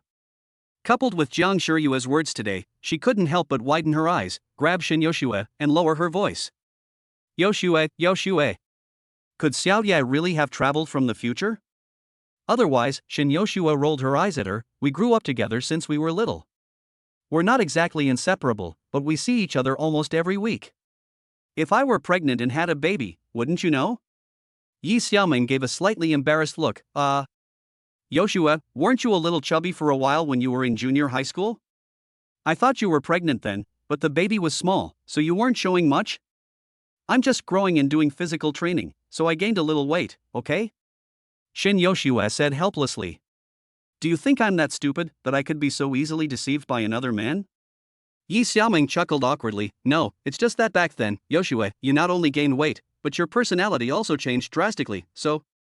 Alright, you can keep the information about Xiaoye's identity to yourself, Shen Yoshue interrupted Yi Xiaoming. Dad has already prepared a fake identity for Xiaoye. She is my child, but she was raised abroad and only recently returned to China. Yi Xiaoming nodded vigorously like a chick pecking at rice. I understand. If other people knew that Xiaoye came from the future, they would definitely send her to the lab to be sliced up. Seeing Yi Xiaoming's silly and cute appearance, he gave up on explaining to her that the laboratory would not directly slice individual live samples inside. Even if you tell them, no one will believe you. In the end, they'll just send you to a mental hospital. On the way back to the villa, Jiang Yunqing kept thinking about how to earn more achievement points. Back at the villa, after dinner, Jiang Yunqing took his paintbrush and easel to Jiang Shuyue. Xiaoye, come here, shall daddy teach you to draw?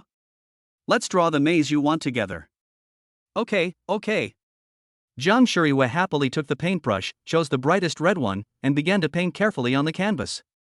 Soon, Jiang Shuyue proudly held up her drawing board and cheerfully began to boast, Dad, I'm done drawing. Before he could finish speaking, Jiang Yunqing heard a ding in his ear. Ding. Achievement completed, Cozy Art Studio, first time accompanying my daughter in an art activity. The host is awarded 5 skill points. Currently available skill points, 55. Jiang Yunqing took the drawing board and looked at the imaginative, childlike strokes on it, and suddenly had a bold idea. It's drawn very well, but it would be even better if this part was changed a little. Jiang Yunqing held Jiang Shuyue's small hand and guided her to draw a small door inside the maze. This leads to the treasure room, only the smartest children can find it. Under Jiang Yunqing's tutelage, Jiang Shuyue made significant modifications to the maze. As Jiang Yunsheng had expected, he heard another ding in his ear. Ding! Achievement completed, first drawing lesson, first time teaching my daughter to draw. The host is awarded 5 skill points. Currently available skill points, 60.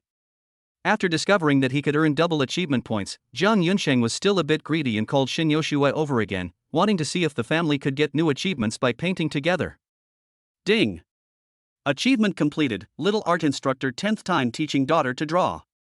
The host is awarded 10 skill points. Currently available skill points, 70. Ding! Achievement completed, accompanying you in painting 10th time accompanying your daughter to a painting activity. The host is awarded 10 skill points. Currently available skill points, 80. The final results of the experiment were mixed. The good news is that Shin Yoshue accompanied Jiang Shuriyue in painting, and they were indeed able to achieve something. The worry is that, perhaps because the couple is considered one entity, both of them trigger the same achievement. Although the efficiency has increased significantly, the acquisition limit has been halved. However, Jiang Yunsheng thought about it again and felt that this was also a good thing. After all, Xiaodia needs to be involved in both companionship and guidance, which can also reduce her stress. As a doting father, Jiang Yunsheng couldn't bear to let his little darling suffer because of an unknown disaster. In order to better teach Jiang Shuriyue, Jiang Yunsheng specially spent 5 skill points to max out his painting skills. Ding! 5 skill points consumed. Congratulations, host! Your painting skills have successfully reached the divine level, and you have also awakened a special talent, mind reflection. Chapter 26. When shall we trim the candle by the west window together, and talk again of the night rain on Wushan Mountain? You can collaborate with others to create a painting, transferring the image in their mind onto paper. The quality and detail of the artwork depend on the level of trust between you and the subject. After reading the introduction to talent, Jiang Yunsheng suddenly had a bold idea. Xiaoya, if you want to know what your parents look like before they traveled through time, let's draw a family portrait. Jiang Shuriyue nodded obediently, closed her eyes, and began to recall. Jiang Yunsheng held her small hand, and with the dual blessing of his god-level painting skills and the talent of mental imagery, the tip of his pen seemed to come alive. Outlined with lines, painted with colors. The image of a happy family of 3 leaps off the page. Shin Yoshue stared at the family portrait, momentarily stunned. She was not only amazed by the painting skills that surpassed those of masters like Qi Baisher, but also deeply moved by the undisguised emotions within it. In the painting, Shin Yoshue, despite the passage of time, has not lost her beauty in the slightest.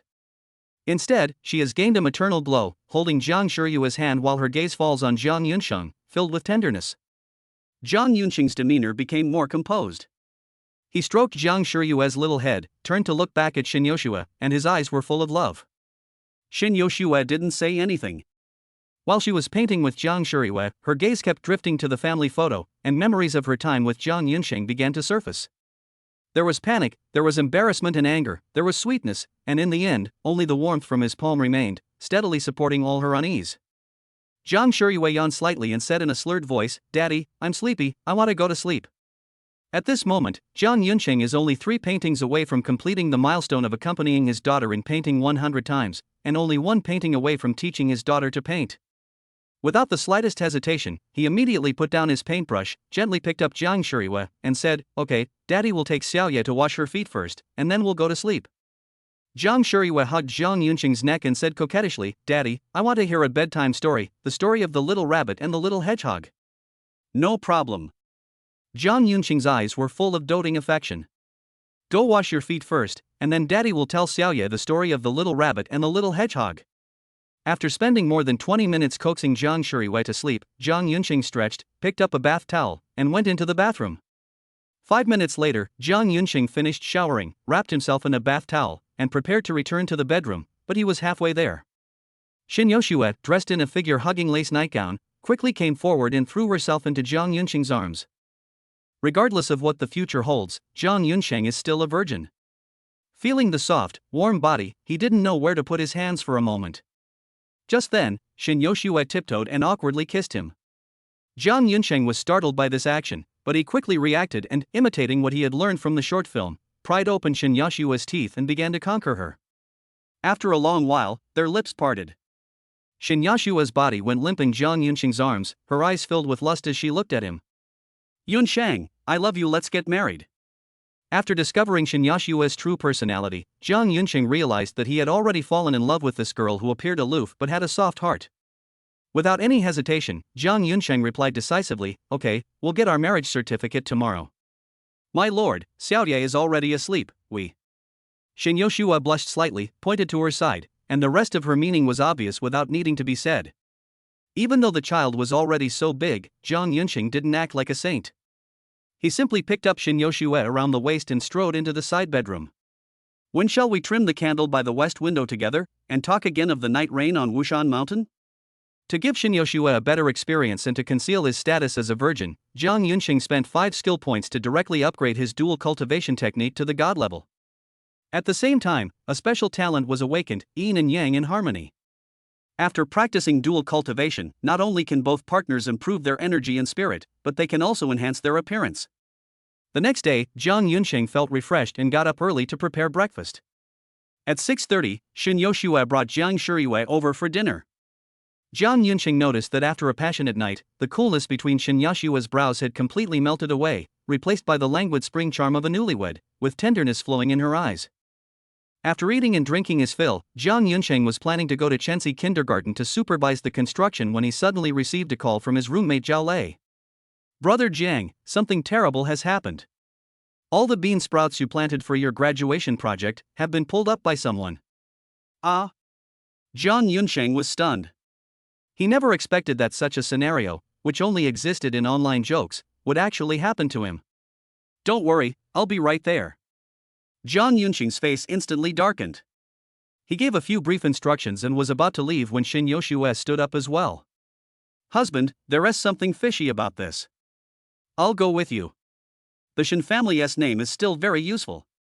"Good." Jiang Yunqing drove his family of 3 to the school, found Zhao Lei, and led him into the office, where they saw the culprit who had been detained. An elderly couple who looked to be in their 60s and dressed simply. Zhao Lei, who has a short temper, pointed at them and demanded, "Why did you tear down my roommate's graduation project? Do you know that he might not be able to graduate because of this? What's your name? Don't you know how to respect the elderly and care for the young?" "We really don't know what that is for graduation," the old lady spoke first, her voice very loud. "I thought they looked good, so I assumed they were wild and picked some to use in hot pot. Can't I just give you money back? Is 10 yuan enough?" Zhao Lei's face turned red with anger, and his voice trembled. "This isn't about the money. These are the experimental crops that Brother Jiang has been working on for over a month. He hasn't even collected any data yet, and now you've pulled them all up. He won't be able to write his graduation thesis." The old woman continued to shout, "Who are you trying to scare? A few tattered bean sprouts can't get you to graduate? I think you're just trying to extort money. These days, students don't use their minds for anything worthwhile." Zhao Lei wanted to say something, but the old man clutched his heart, cried out, and lay down on the ground, shouting, "I can't take it anymore. I'm having a heart attack. Help! Help!" Zhao Lei panicked when he saw this and stepped forward to save the man. Jiang Yunsheng, who possessed divine medical skills, saw through the old man's pretense at a glance, grabbed Zhao Lei, and revealed a sinister smile. "I've learned a little first aid, let me do it." After saying that, Jiang Yunqing squatted down and pressed hard on Zusanli acupoint. Stimulated by the excruciating pain, the old man jumped up from the ground. "Speak," Jiang Yunqing said coldly to the 2 men, "who ordered you to do this?" Sensing Jiang Yunqing's ruthlessness, the 2 men's arrogance was clearly suppressed. The old man, clutching his still throbbing calf, grimaced and dared not utter another sound. The old woman forced a fawning smile and waved her hands repeatedly. "Nobody told us to do this. We just wanted to have hot pot. The bean sprouts looked so fresh. We accidentally pulled up your bean sprouts, and we're willing to pay compensation, any amount you want." Jiang Yunqing sneered, "Do you really think everyone else is a fool? Who uses bean sprouts that have been growing for more than a month when they have hot pot? Can your old teeth even chew them?" Chapter 27: Stealing bean sprouts actually endangers national security. The old lady stubbornly retorted, "We just like it this way. Old bean sprouts are chewier, what's it to you?" Before Jiang Yunqing could speak, Zhao Lei, furious, blurted out, "You're deliberately damaging property that's illegal. What does a little kid know about the law?" The old woman shouted defiantly. "We inquired before we came. These seedlings aren't worth much. At most, according to Article 49 of the Public Security Administration Punishment Law, they'll be detained for 15 days and fined 1,000 yuan. At our age, the detention center dares not accept us anymore. As for fines, we don't lack money. Jiang Yunxing searched on his phone and found that, just as they said, certain conditions must be met to constitute criminal liability. Causing losses to public or private property exceeding 5,000 yuan, damaging public or private property 3 or more times, gathering 3 or more people to openly damage public or private property, or other serious circumstances. It's obvious that these two old guys stole vegetables without meeting any of the 4 conditions. Jiang Yunxing sneered, you really came prepared. A hint of smugness flashed across the old woman's face, but remembering Jiang Yunxing's ruthless methods just now, she quickly composed herself and said with a forced smile, I didn't come prepared. This old woman was just scared after I pulled it out, so I just asked someone for advice. Since you're deliberately exploiting legal loopholes, then I'll play along with you on the legal front. With a thought, Jiang Yunxing directly upgraded his legal skills to the god level. Ding! 5 skill points consumed. Congratulations, host. Your legal skills have been successfully upgraded to god level, and you have awakened a special talent, Eye of Law. You can understand the essence and connections of all legal provisions, predict the final legal trajectory of a case, and accurately identify the legal basis most favorable to your side. Using his Eye of Law, Jiang Yunxing quickly found a loophole. A subtle smile played on his lips as he said calmly, if these bean sprouts were just an ordinary college student's graduation project, you could indeed get away with it. But unfortunately, Jiang Yunxing deliberately dragged out his words to heighten their emotions until they couldn't take it anymore. Soybeans are related to national food security, and these soybean seedlings are important experimental materials. Your actions are not simply theft, but rather suspected espionage and endangering national security. Espionage? Crime of endangering national security? The 2 old men panicked immediately. We just pulled up a few bean sprouts, how could it be so serious? Don't talk nonsense, you'll scare people to death. Jiang Yunxing ignored them, turned to Zhao Lei and said something, then left the office with Xin Yoshua and Jiang Shiriyue. On the way, Xin Yoshua offered to use the Xin family's connections to help him get justice. Jiang Yunxing gently hugged Xin Yoshua and said in a deep voice, don't worry, I can handle this little thing. You take Xiaoye to play for a while. Xin Yoshua hugged Jiang Yunxing, if you need any help, you must tell me. I'm still a daughter of the Xin family, and we should make use of the Xin family's resources. Don't worry, I'm not the kind of person who suffers for the sake of saving face. Xin Yoshua took Jiang Shiriyue to the library, while Jiang Yunxing went straight back to his dormitory, took out his laptop, and maxed out his agricultural skills. Ding! 5 skill points consumed. Congratulations, host. Your agricultural skills have been successfully upgraded to god level, and you have also awakened a special talent, life resonance. You can sense the growth status and needs of all plants and communicate with them consciously. A wealth of knowledge, including the laws of genetic inheritance, hybridization, breeding, agricultural insects, and plant pathology, flooded into Jiang Yunxing's mind. After quickly absorbing the information, Jiang Yunxing wielded his fingers with lightning speed, elevating his previous graduation thesis to a new level and writing a paper on new paths to increase soybean oil production. Immediately afterwards, Jiang Yunxing contacted his supervisor, Professor Li Wan, and after confirming that Professor Li Wan was at the school, he rushed over there with his thesis. After reading the paper, Professor Li was thrilled. Jiang Yunxing, your research direction is extremely valuable. As long as there is enough experimental data to verify the success, the bottleneck problem of edible oil raw materials in my country can be completely solved. Mentor, Jiang Yunxing said with a distressed expression, I started cultivating the experimental crops a long time ago. Under normal circumstances, we should be able to obtain complete experimental data in another month to verify the validity of this theory. But I just got news that all the bean sprouts I planted have been pulled up. After briefly recounting the whole story, Jiang Yunxing made a point of mentioning that the charge of espionage was just to scare those 2 old guys. Professor Li was furious. He slammed his hand on the table and stood up abruptly. Using a month's worth of bean sprouts to make hot pot? They're treating everyone like fools. Even if they said they were used to feed sheep, it would be more believable. Because of the precedent of soybean experts getting into trouble, Professor Li suddenly felt a pang of anxiety. Jiang Yunxing, do other people know that you are researching this topic? Of course I know. You taught me that research cannot be done behind closed doors. I have discussed this topic with other students many times. If that is the case, Professor Li paced back and forth, you might not be bluffing. You're absolutely right. They are spies, deliberately sabotaging your research. Although Professor Lee's rank is not high enough to directly contact the National Security Bureau, that's not a problem. After all, he also has teachers. As a top professor at the Imperial University, Professor Lee's teacher must be, and can only be, an academician. Professor Lee first called the assistant of his teacher, academician Zhao Yong'an, to explain his purpose. After learning that academician Zhao was inspecting the experimental field, he quickly took Jiang Yunqing there. Academician Zhao was a mature and prudent person. After listening to the report and reading the paper, he did not rush to take action. Instead, he turned to look at Jiang Yunqing and slowly spoke. Young student, there are a few parts of your paper that I don't quite understand.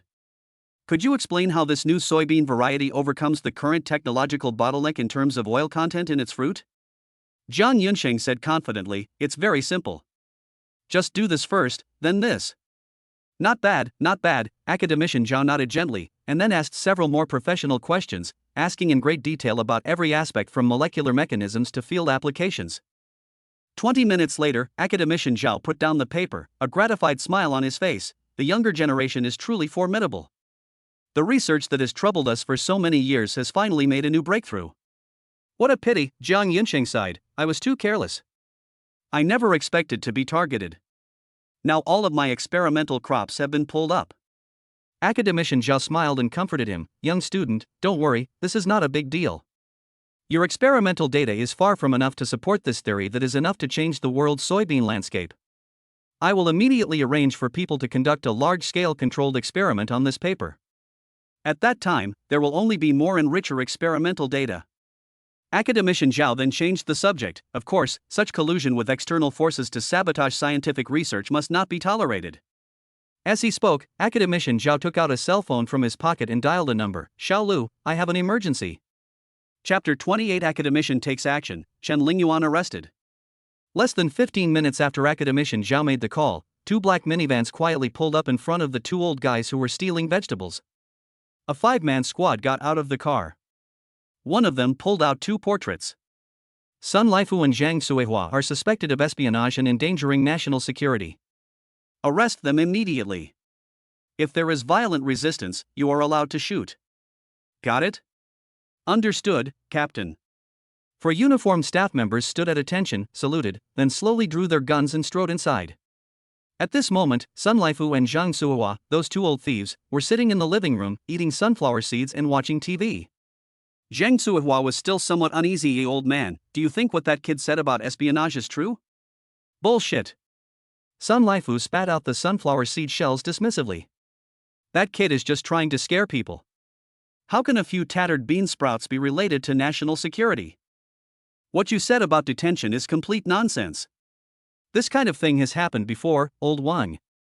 He harvested a lot of leeks, and at most he was just taken to the station and given a lecture. Sun Laifu crossed his legs and said, this 5,000 yuan was really easy to earn. Once things have calmed down, we'll go ask that guy Blackie again and see if there are any similar jobs. Anyway, we're old enough that the police wouldn't dare do anything to us. Knock knock knock.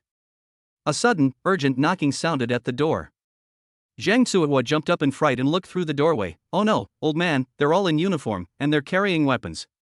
They've come to arrest us. Sun Laifu was initially very nervous, but when he heard that he had a weapon in his hand, he breathed a sigh of relief. Old woman, you're getting more and more timid as you get older. Stealing a few vegetables and then getting armed with something? This can't be real. As he spoke, Sun Laifu flung open the door. Who are you people, and what brings you here? The leader showed his identification. I am from the National Security Bureau. Sun Laifu and Zhang Suihua, you have been caught doing something wrong. Please come with us and cooperate with the investigation. The National Security Bureau? Sun Laifu was taken aback at first, then burst into laughter. He acted quite convincingly. Where did that kid find the actor? Let me tell you, impersonating a state agency is illegal. Go ahead and arrest me if you dare. I want to see what you can do to me by pulling up a few bean sprouts. The lead staff member waved his hand expressionlessly, and two people behind him immediately stepped forward, pinned him to the ground, twisted his arms behind his back, and neatly handcuffed him. Sun Laifu then realized something was wrong and struggled violently. What are you doing? I'm going to sue you. My son works for the municipal government. Let me go right now, I have a heart condition. The staff completely ignored his meaning and did the same thing to Zhang Xuehua, locking her hands behind her back and putting her into the car together. A black van drove into a heavily guarded compound. After Mr. and Mrs. Sun were taken to separate interrogation rooms, Mr. Sun completely panicked. He had been to police stations before, but the atmosphere here was completely different from the police stations he had been to before. Every detail exuded a chilling atmosphere. Speak, who ordered you to destroy important national scientific research data? Sun Laifu quickly denied it. I didn't damage any important national scientific research data, I just pulled up a few bean sprouts. Food is the most important thing for the people, and agriculture is the foundation of the country. Did you only pull up a few bean sprouts? No. What you've uprooted is the culmination of years of hard work by researchers, a high-quality seed that could feed millions of people. Confess and you'll be treated leniently, resist and you'll be punished severely. Tell the truth. Under questioning by professionals, Sun Laifu's psychological defenses completely collapsed. I'll tell you. I'll tell you everything. Sun Laifu cried bitterly, his face covered in snot and tears. It was a thug called Blackie who ordered them to do it. He gave us 5,000 yuan and told us to pull up all the soybeans that Zhang Yunsheng had planted. Staff acted swiftly, and the surveillance system was fully operational. 20 minutes later, Blackie, who was playing games in an internet cafe, was arrested. Faced with questioning from professionals, this usually arrogant and domineering thug lost control of his bladder on the spot and immediately revealed his superior. It was all Brother Long who made me do it. Brother Long gave me 20,000 yuan and told me to pull up all the bean sprouts that Zhang Yunsheng planted in the experimental field of Beijing University. Following this lead, the National Security Bureau investigated layer by layer, and before lunchtime, they finally captured Chen Lingyuan's confidant, Shi. When Shi heard that the task he had assigned for 1 million yuan had gone through layers of subcontracting and was ultimately done by an elderly couple, he was completely stunned. Tell me honestly, why did you order them to pull up all the bean sprouts that Zhang Yunsheng planted? Did you receive some information? Shi certainly couldn't implicate the second young master, Chen Lingyuan. Without hesitation, he immediately adopted a tough guy stance. I don't know what you mean by that. I have a mental illness, and maybe I was having an episode at the time. Shi underestimated the Ministry of State Security. After he claimed to have a mental illness, the Ministry of State Security immediately arranged for experts to conduct tests. Upon discovering that he was deliberately faking his illness, they immediately arranged for his current guardian, Chen Lingyuan, to be arrested. After being locked in a separate interrogation room, Chen Lingyuan tried his best to appear innocent. Shi did all these things, why did you arrest me? Shi is mentally ill now. He committed a crime, so his guardian must be called. Tell me, why did you ask someone to pull up all the bean sprouts that Zhang Yunsheng planted? Leaders, you've really misunderstood. This was really Shi's idea. He's mentally ill. Halfway through the conversation, the interrogation expert on the other side silently pushed a mental evaluation report towards him. Chen Lingyuan's face was very embarrassed, but he quickly composed himself. Shi pretended to be sick, which gave him even more ability to commit the crime. He really did arrange all of this. The interrogation expert said calmly, Mr. Chen, my personal advice is that you should confess honestly and stop resisting. This is the National Security Bureau, and even your father can't get you out of here. After several hours of isolated interrogation and evidence review, the truth of the case came to light. The National Security Bureau staff looked at the case file, exchanging bewildered glances, feeling both annoyed and amused. After such a large-scale investigation and layer-by-layer tracing, it was finally discovered that the root cause was not some foreign espionage activity. Instead, it was a wealthy young man who, in his quest for a woman, deliberately sabotaged a horticulture student's graduation project, preventing her from graduating. This is utter nonsense. The leader in charge of the case slammed the case file heavily on the table. Ultimately, after the Chen family used countless connections, Chen Lingyuan was finally exonerated from the charges of espionage and endangering national security. However, given that his actions have objectively caused substantial damage to the national food security strategy and important scientific research projects, the circumstances are serious and the impact is egregious. The court ruled that it would impose a fine of 1 billion yuan. The fine will be fully allocated to establish a special fund for soybean breeding research, which will be used to support key technology breakthroughs for national food security.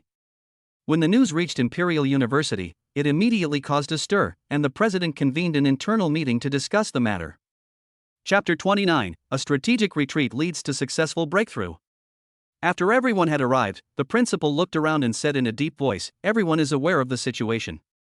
Chen Lingyuan's behavior has had an extremely negative impact. It not only seriously violates school rules and regulations, but also brings huge negative consequences to the school's reputation. According to Article 13 of the Regulations on Disciplinary Actions for Students of Imperial Capital University, those who intentionally damage teaching and research facilities and materials and cause serious consequences shall be expelled from the university." What are your thoughts on this? Rules are rules, and implementation is implementation. The Chen family is powerful and influential, and no one wants to be the one to offend others. The meeting room was completely silent. After a long silence, a vice principal with some connections to the Chen family slowly spoke up. "Expulsion, isn't that too harsh? Chen Lingyuan is still young, it's such a pity to ruin his life like this. We should give him a chance to turn over a new leaf. I propose that he be given a major demerit, to observe his future behavior." Some objected. "Vice principal, isn't a major demerit too lenient? At the very least, he should be placed on probation." The group debated endlessly about what punishment to give, when suddenly someone made a suggestion. "As the ultimate victim in this matter, shouldn't we consult Jiang Yunqing about his opinion?" The previously lively atmosphere in the meeting room instantly froze. The suggestion was too perfect. It both demonstrated the school's respect for the victim's opinion and successfully deflected the potentially offensive issue. However, in doing so, Jiang Yunsheng will have to bear the wrath of the Chen family alone. Several senior leaders who still held a sense of justice wanted to object, but intimidated by the Chen family's power, they finally sighed, pretended to be tired, and closed their eyes. The principal looked around and, seeing everyone's reaction, nodded in approval. That's a good suggestion. It's only right and proper to hear Jiang Yunqing's opinion. Let's ask him to come over." Jiang Yunqing and Shin Yoshua were showing Jiang Shuriwei around the university, and Jiang Yunqing was telling her about the various interesting things that happened during his university life when suddenly a middle-aged leader ran over and invited him to attend a meeting. Shin Yoshua saw through the scheme and opened her mouth to try to dissuade him, but Jiang Yunqing grasped her hand, gave her a firm look, then glanced deeply at the middle-aged leader and readily agreed. "No problem, I'll be right there." When Jiang Yunqing and his entourage arrived at the conference room, the principal first gave a passionate speech on his position and attitude on the matter, and then asked Jiang Yunqing for his opinion on the grounds of respecting the opinions of the victims. Jiang Yunqing glanced at the principal with a forced smile. "Principal, I'm just an ordinary student with no decision-making power. Since Chen Lingyuan did something wrong, just deal with it according to the school rules." A vice principal chimed in. "According to school rules, he should be expelled, but we should be lenient when possible. This young student, you haven't suffered much loss, and you've even benefited from this misfortune by gaining academician Zhao's favor. Why not let him off the hook and just give him a demerit?" Jiang Yunqing sneered, "A blessing in disguise. Even without this incident, once these bean sprouts grow up, I will still gain academician Zhao's favor. What does it have to do with him? Moreover, what do you mean by not too much loss? My graduation project was destroyed. If I were just an ordinary student, I wouldn't be able to graduate normally now." The vice principal chuckled and said, "How about this? You can be directly recommended for graduate school, then you won't have to worry about not being able to graduate." "What? Do you think I can't get into graduate school? Or do you think I absolutely have to study at this school?" Jiang Yunqing stared intently at the vice principal and said in a deep voice, "As the saying goes, an eye for an eye. If he won't let me graduate, I'll make sure he has no school to attend." "Student Jiang." The principal feigned concern and earnestly advised, "You are still young. Don't act impulsively and make a grave mistake. If Chen Lingyuan is expelled, you will become mortal enemies with the Chen family." Jiang Yunqing interrupted the principal directly and sneered, "Isn't this what you wanted to see most? Chen Lingyuan violated school rules, and as leaders, you should handle it according to the school rules.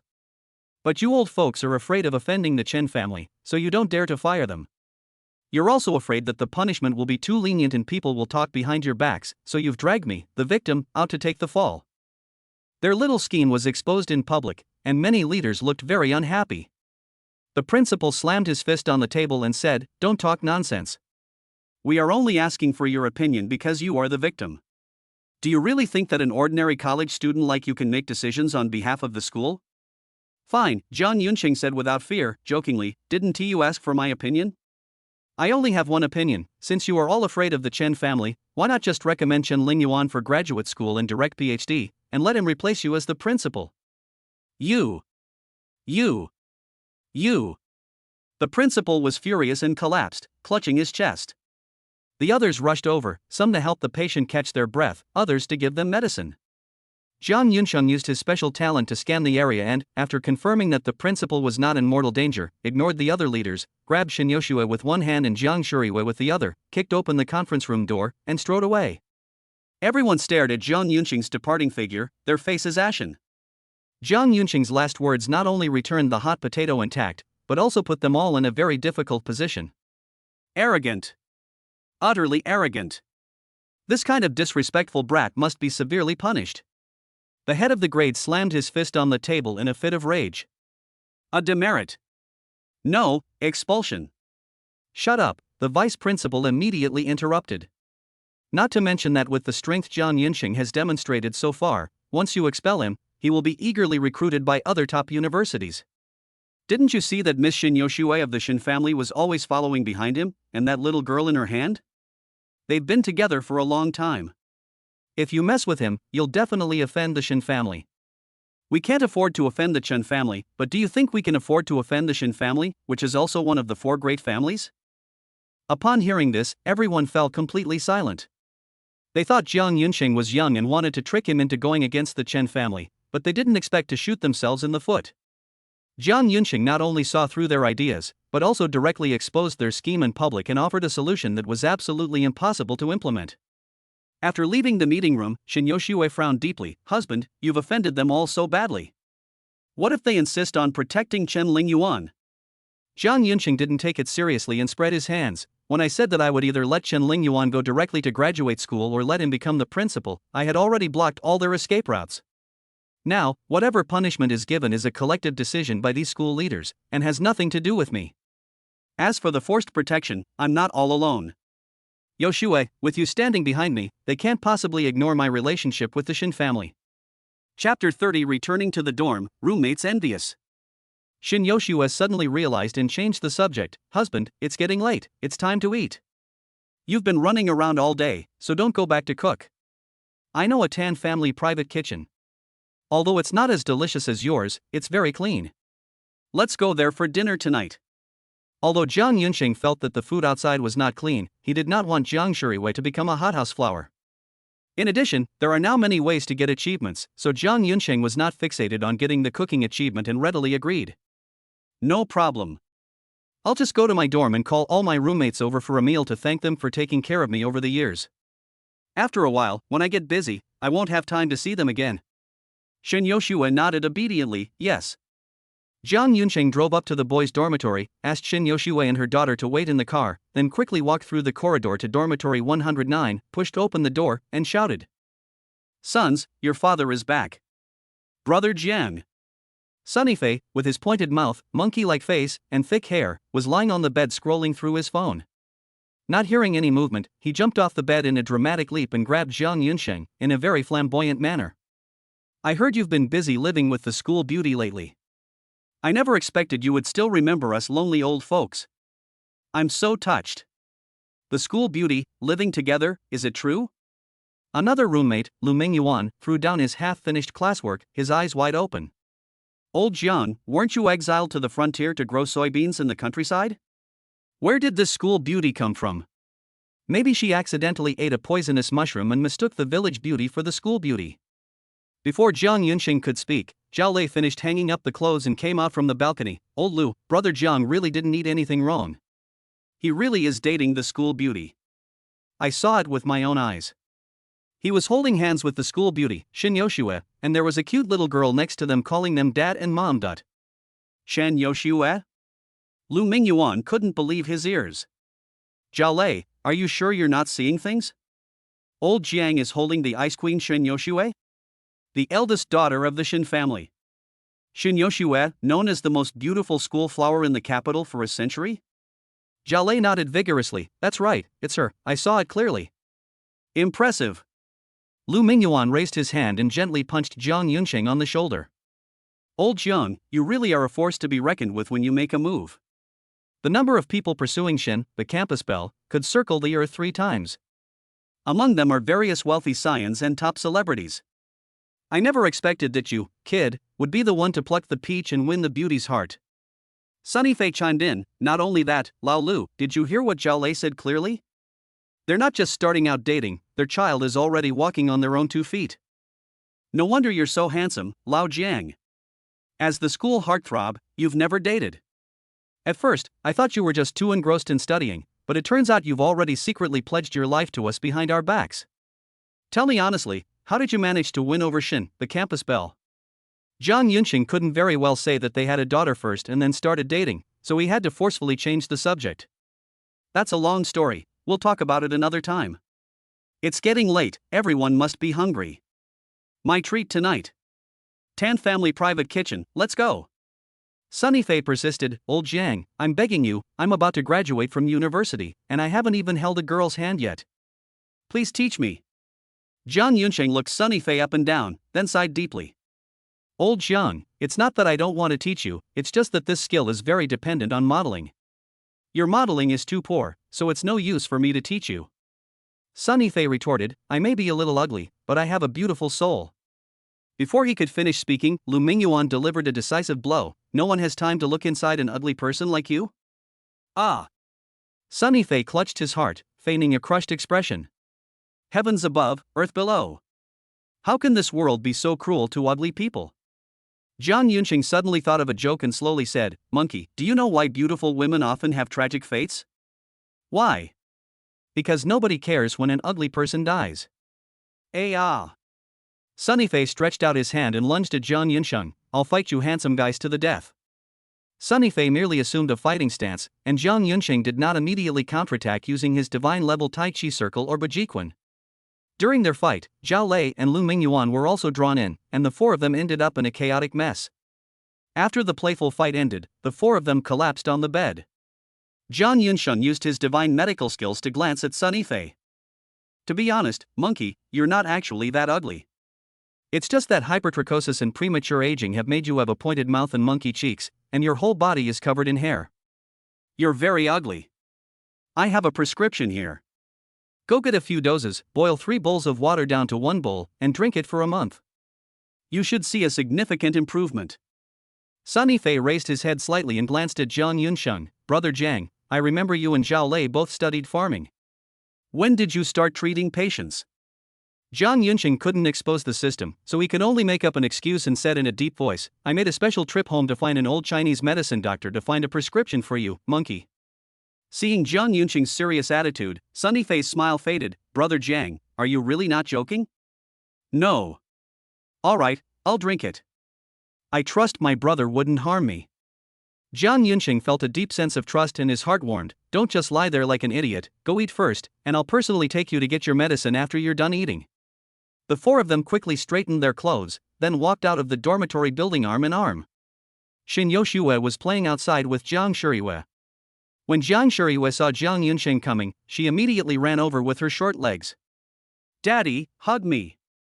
Zhang Yunxing bent down and picked up Jiang Shuriwe, introducing her, these are all Daddy's good friends, come and call them Uncle. Jiang Shuriwe said in her childish voice, hello, Uncle. Sunny Fei and his group felt completely charmed, hello, hello. Zhang Yunxing carried Jiang Shuriwe to Shen Yoshue and said, Yoshue, let me introduce you. These three are my roommates, Sunny Fei, Lu Mingyuan, and Zhao Lei. This is my wife, Shen Yoshue. Shen Yoshue was already very beautiful, and after experiencing lovemaking for the first time, she became even more alluring. The three men were so stunned by her beauty that their voices stammered. Hello, sister-in-law. A gentle smile bloomed on Shen Yoshue's beautiful face. Hello, I've often heard my husband mention you. Today I finally meet you in person. You are indeed a handsome man. The Chen family learned of the school's final decision through the vice principal. To avoid being expelled, they had no choice but to arrange for Chen Lingyuan to come and apologize to Zhang Yunxing. Chen Lingyuan's promiscuous private life made him immediately aware of Shen Yoshue's state. Combined with Shen Yoshue's way of addressing Zhang Yunxing, and the thought that his intended wife had been taken by someone else, she was consumed by rage. She pulled out a baton from her waist and swung it hard at Zhang Yunxing's head.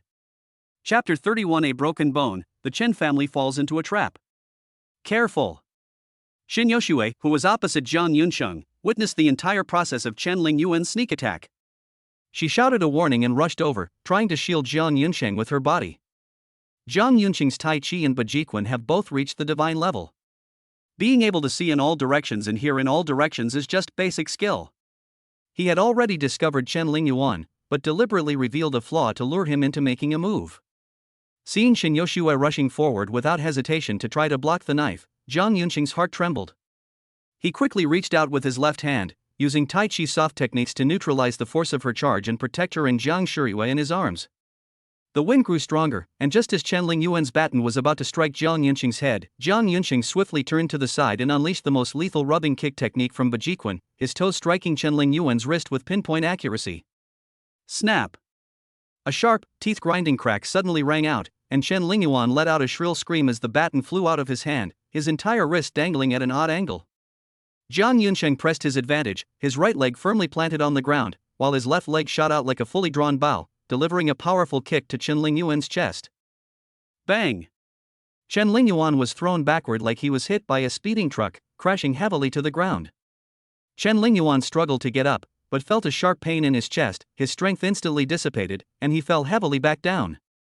Overwhelmed by waves of excruciating pain, Chen Lingyuan's consciousness blurred, and he instinctively roared, "Yaoshue is mine! How dare you steal my wife?" Jiang Yunsheng laughed in anger, picked up Jiang Shiriyue, and waved her in front of him. "My child with Yoshue is already so big, what are you barking about here for?" "Don't try to fool me," Chen Lingyuan said, his eyes blazing with fury. "You're just his shield. I've been keeping an eye on Shin Yoshue. She's never been pregnant. How could she suddenly have such a big baby?" Upon hearing this, Shin Yoshue's heart tightened, and she subconsciously gripped the hem of her clothes, fearing that Jiang Shiriyue's identity as a transmigrator would be exposed and she would be dragged to the laboratory for dissection. "You want evidence, right? Then I'll give you evidence." Jiang Yunsheng didn't argue much. He put Jiang Shiriyue down, turned around, and hugged Shin Yoshue, kissing her deeply in front of everyone. "Ah!"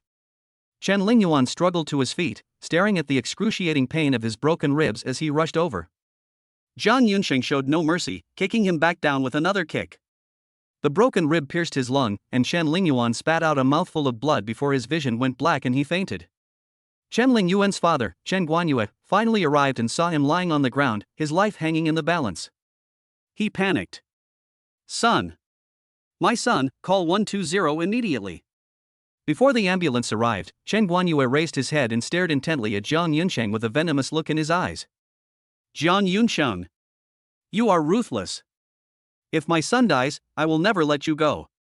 Jiang Yunsheng gently patted Shin Yoshue, handed Jiang Shiriyue to her, and then slowly walked up to Chen Lingyuan, glanced at him, and said contemptuously, "Don't worry, I held back. He won't die. After all, it would be too easy for him to die like this." Chen Guanyue was furious at the way his son was being described. "Jiang Yunsheng, what do you mean by that?" He, Jiang Yunsheng chuckled. "Chen Lingyuan was just arrested this afternoon, but he has been released now. He can only be released on bail pending trial. First, he hired someone to maliciously damage the victim's personal property, preventing the victim from graduating.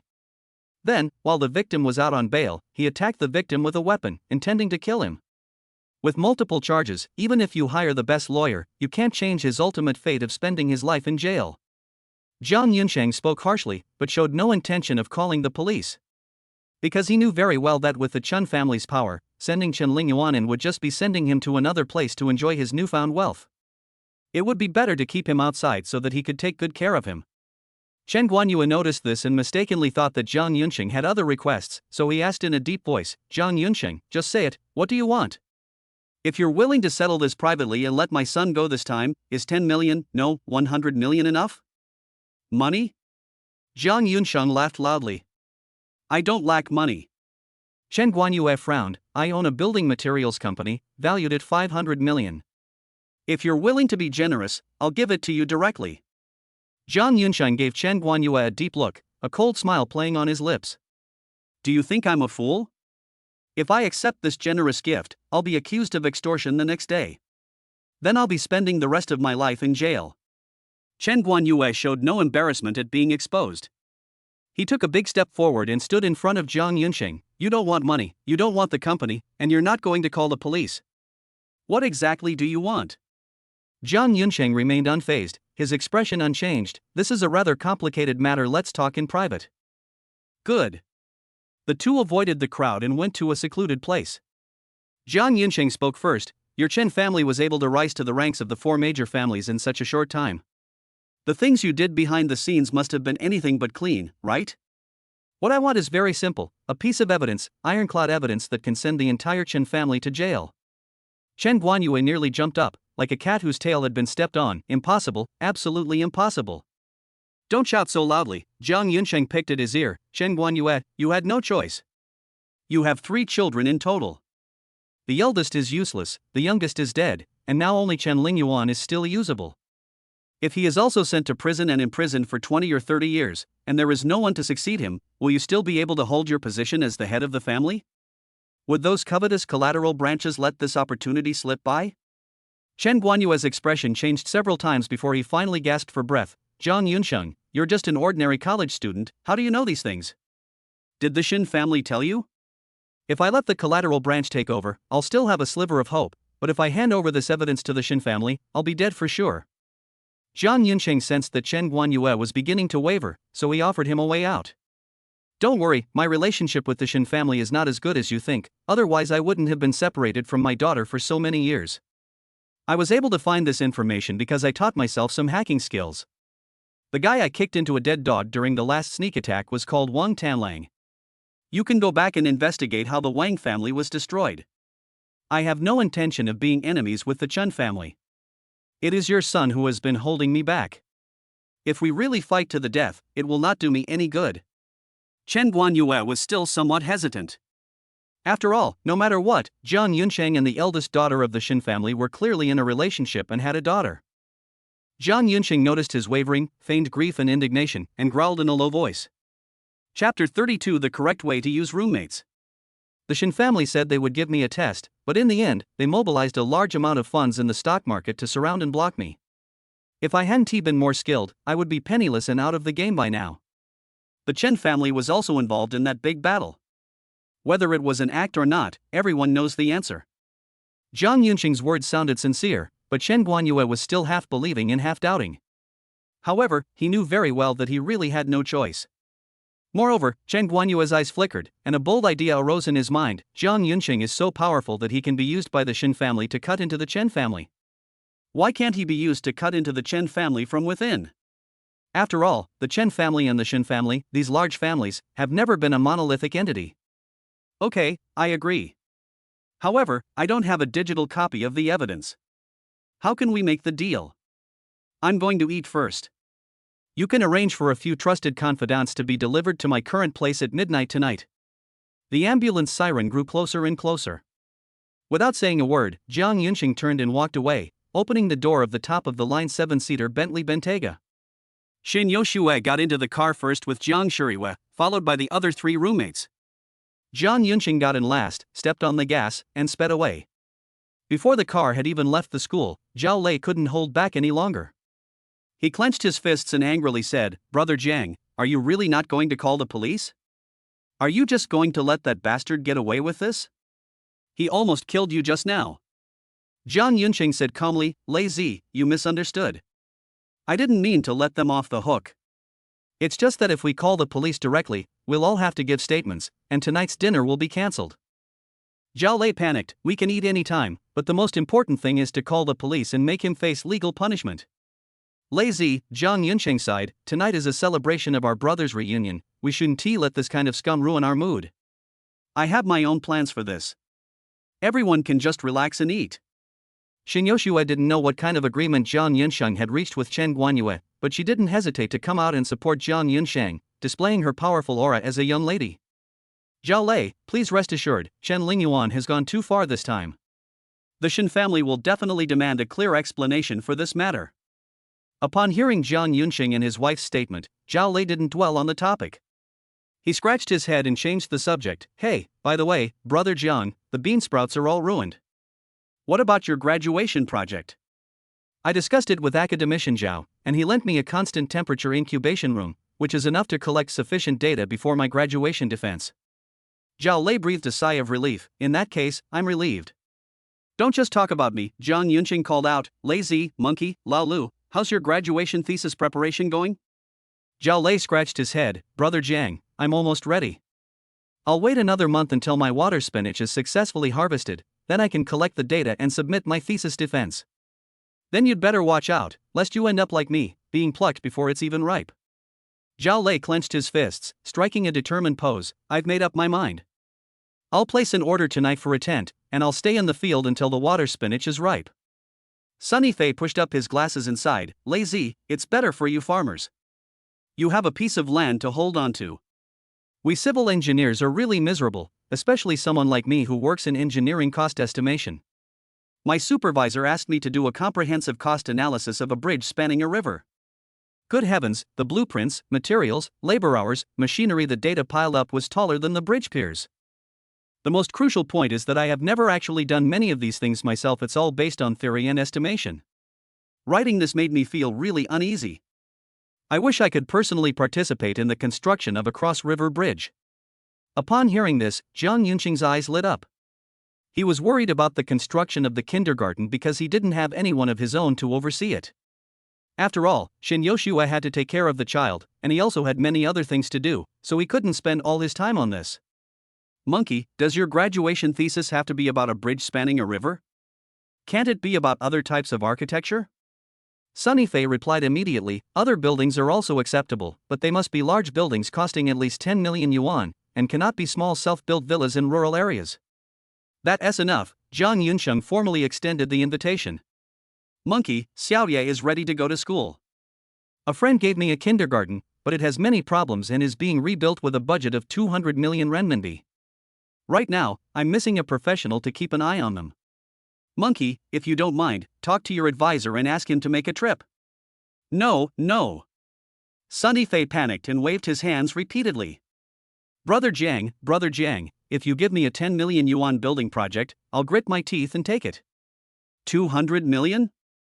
This is the first time I've undertaken such a large project. I really can't handle it. Jiang Yunsheng laughed and said, don't panic, monkey. Everyone has a first time. Be confident.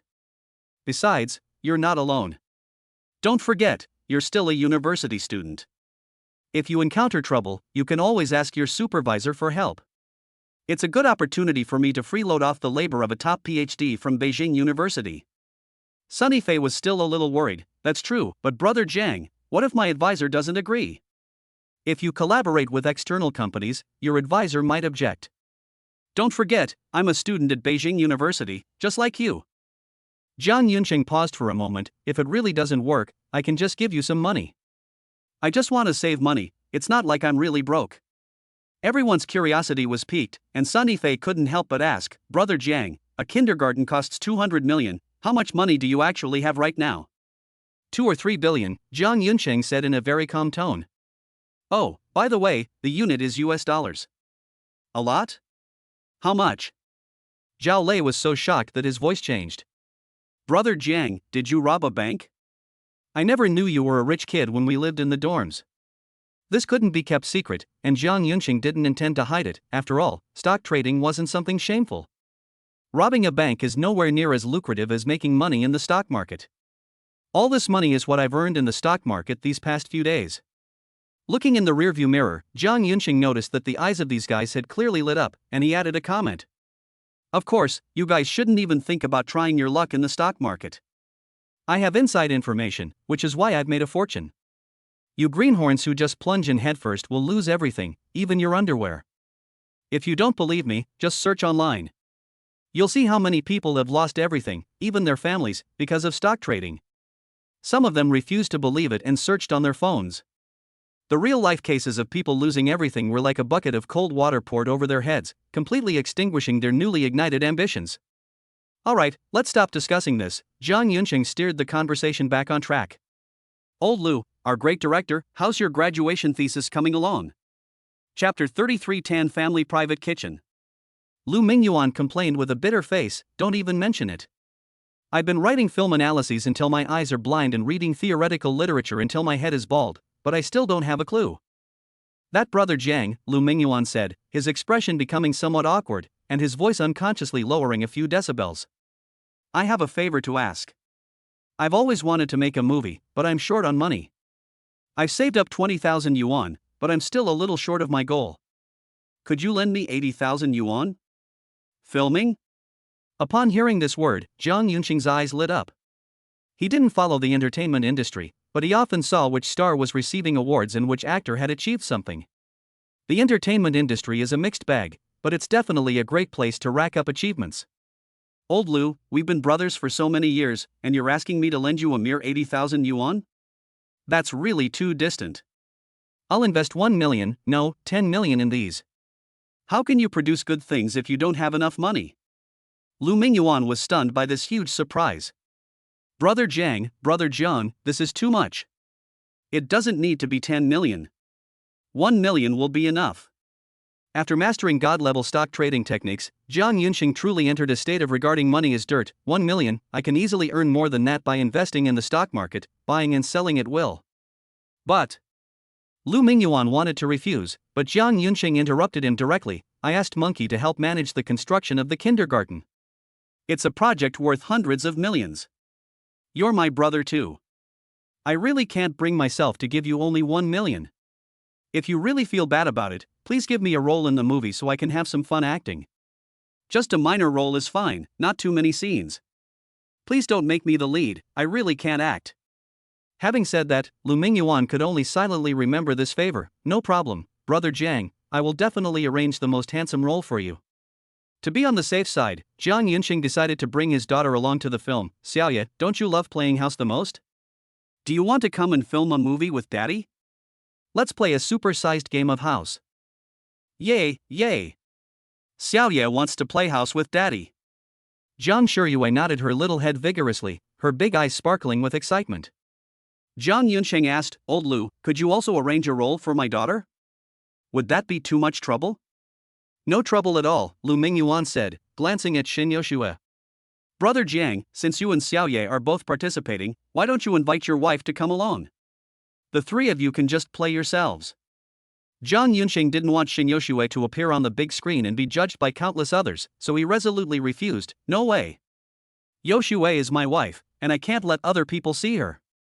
Jiang Yunqing's words were a bit domineering, but when they came at Xin Yoshue, she didn't feel offended at all. Instead, a secret joy welled up in her heart.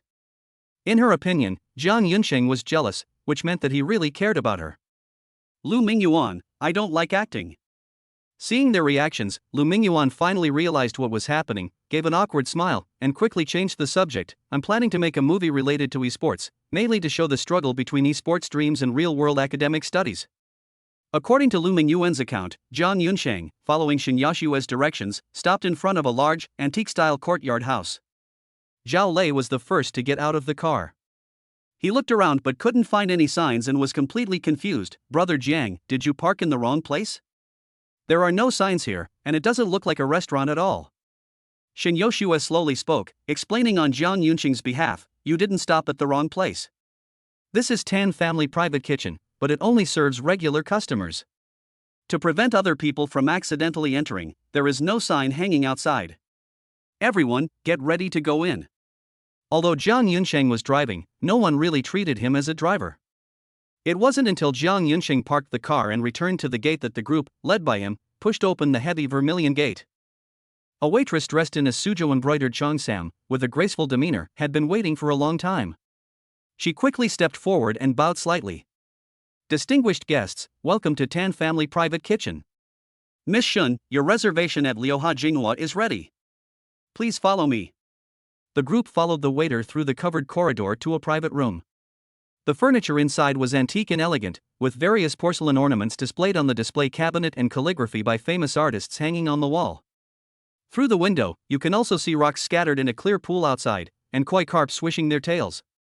Because Xin Yoshue had made a reservation in advance, no sooner had everyone sat down than, within 5 minutes, one exquisite dish after another was served, as if by flowing water. Braised shark fin, clear soup bird's nest, braised abalone, giant prawns, and vegetarian stewed white fungus. As a cuisine served to officials, Tan family cuisine may be slightly inferior in taste compared to other cuisines, but its presentation is absolutely top-notch. After all, in the past, this was something only high-ranking officials and nobles could enjoy, and it could be served as a state banquet. Looking at the Tan family dishes on the table, which resembled works of art, Zhao Lei and his group hesitated to pick up their chopsticks. However, this table of exquisitely prepared Tan family dishes, in the eyes of Jiang Yunsheng, who possesses godlike culinary skills, was, to put it bluntly, a complete waste of ingredients. Jiang Yunsheng picked up a large shrimp, carefully peeled off the shell, and put it into Jiang Shiyue's small bowl. At the same time, he called to the others, "All right, stop standing there and eat quickly." Seeing this, Lu Mingyuan took the initiative to pick up the beverage bottle and enthusiastically filled everyone's cups. "Since there are children here today, let's not drink alcohol for now, let's have some cola instead." Cheers! Everyone raised their glasses together, the atmosphere gradually became lively, and they picked up their chopsticks and began to enjoy their meal. Zhao Lei squinted, his eyes filled with rapture. "So this is shark fin? It's so delicious. It melts in your mouth." "All you know is melts in your mouth, you're got a sulfuric acid mouth," Sun Yifei retorted mercilessly. "Abalone is still the best, soft, chewy, and highly nutritious." Lu Mingyuan slowly said, "I really owe this to brother Jiang and sister-in-law Jiang. This is the best food I've ever eaten."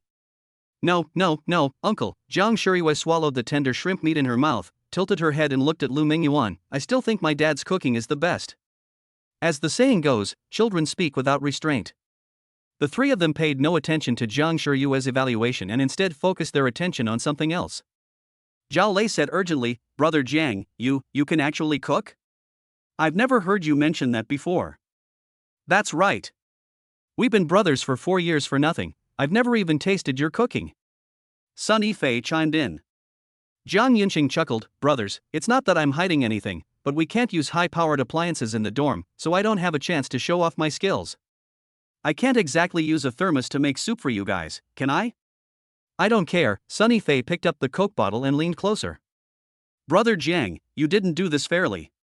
You'll have to drink 3 cups as punishment." Jiang Yunsheng, forced into a corner, picked up the glass and downed 3 large cups of cola in a row. Jiang Yunsheng and his group joked and played around, enjoying their meal immensely. Meanwhile, in the special care ward of the first hospital of the capital, Chen Lingyuan, with his right hand in a thick cast, looked at the doctor's diagnosis report. His eyes were bloodshot, and he held Chen Guanyue with his left hand, his voice unusually hoarse.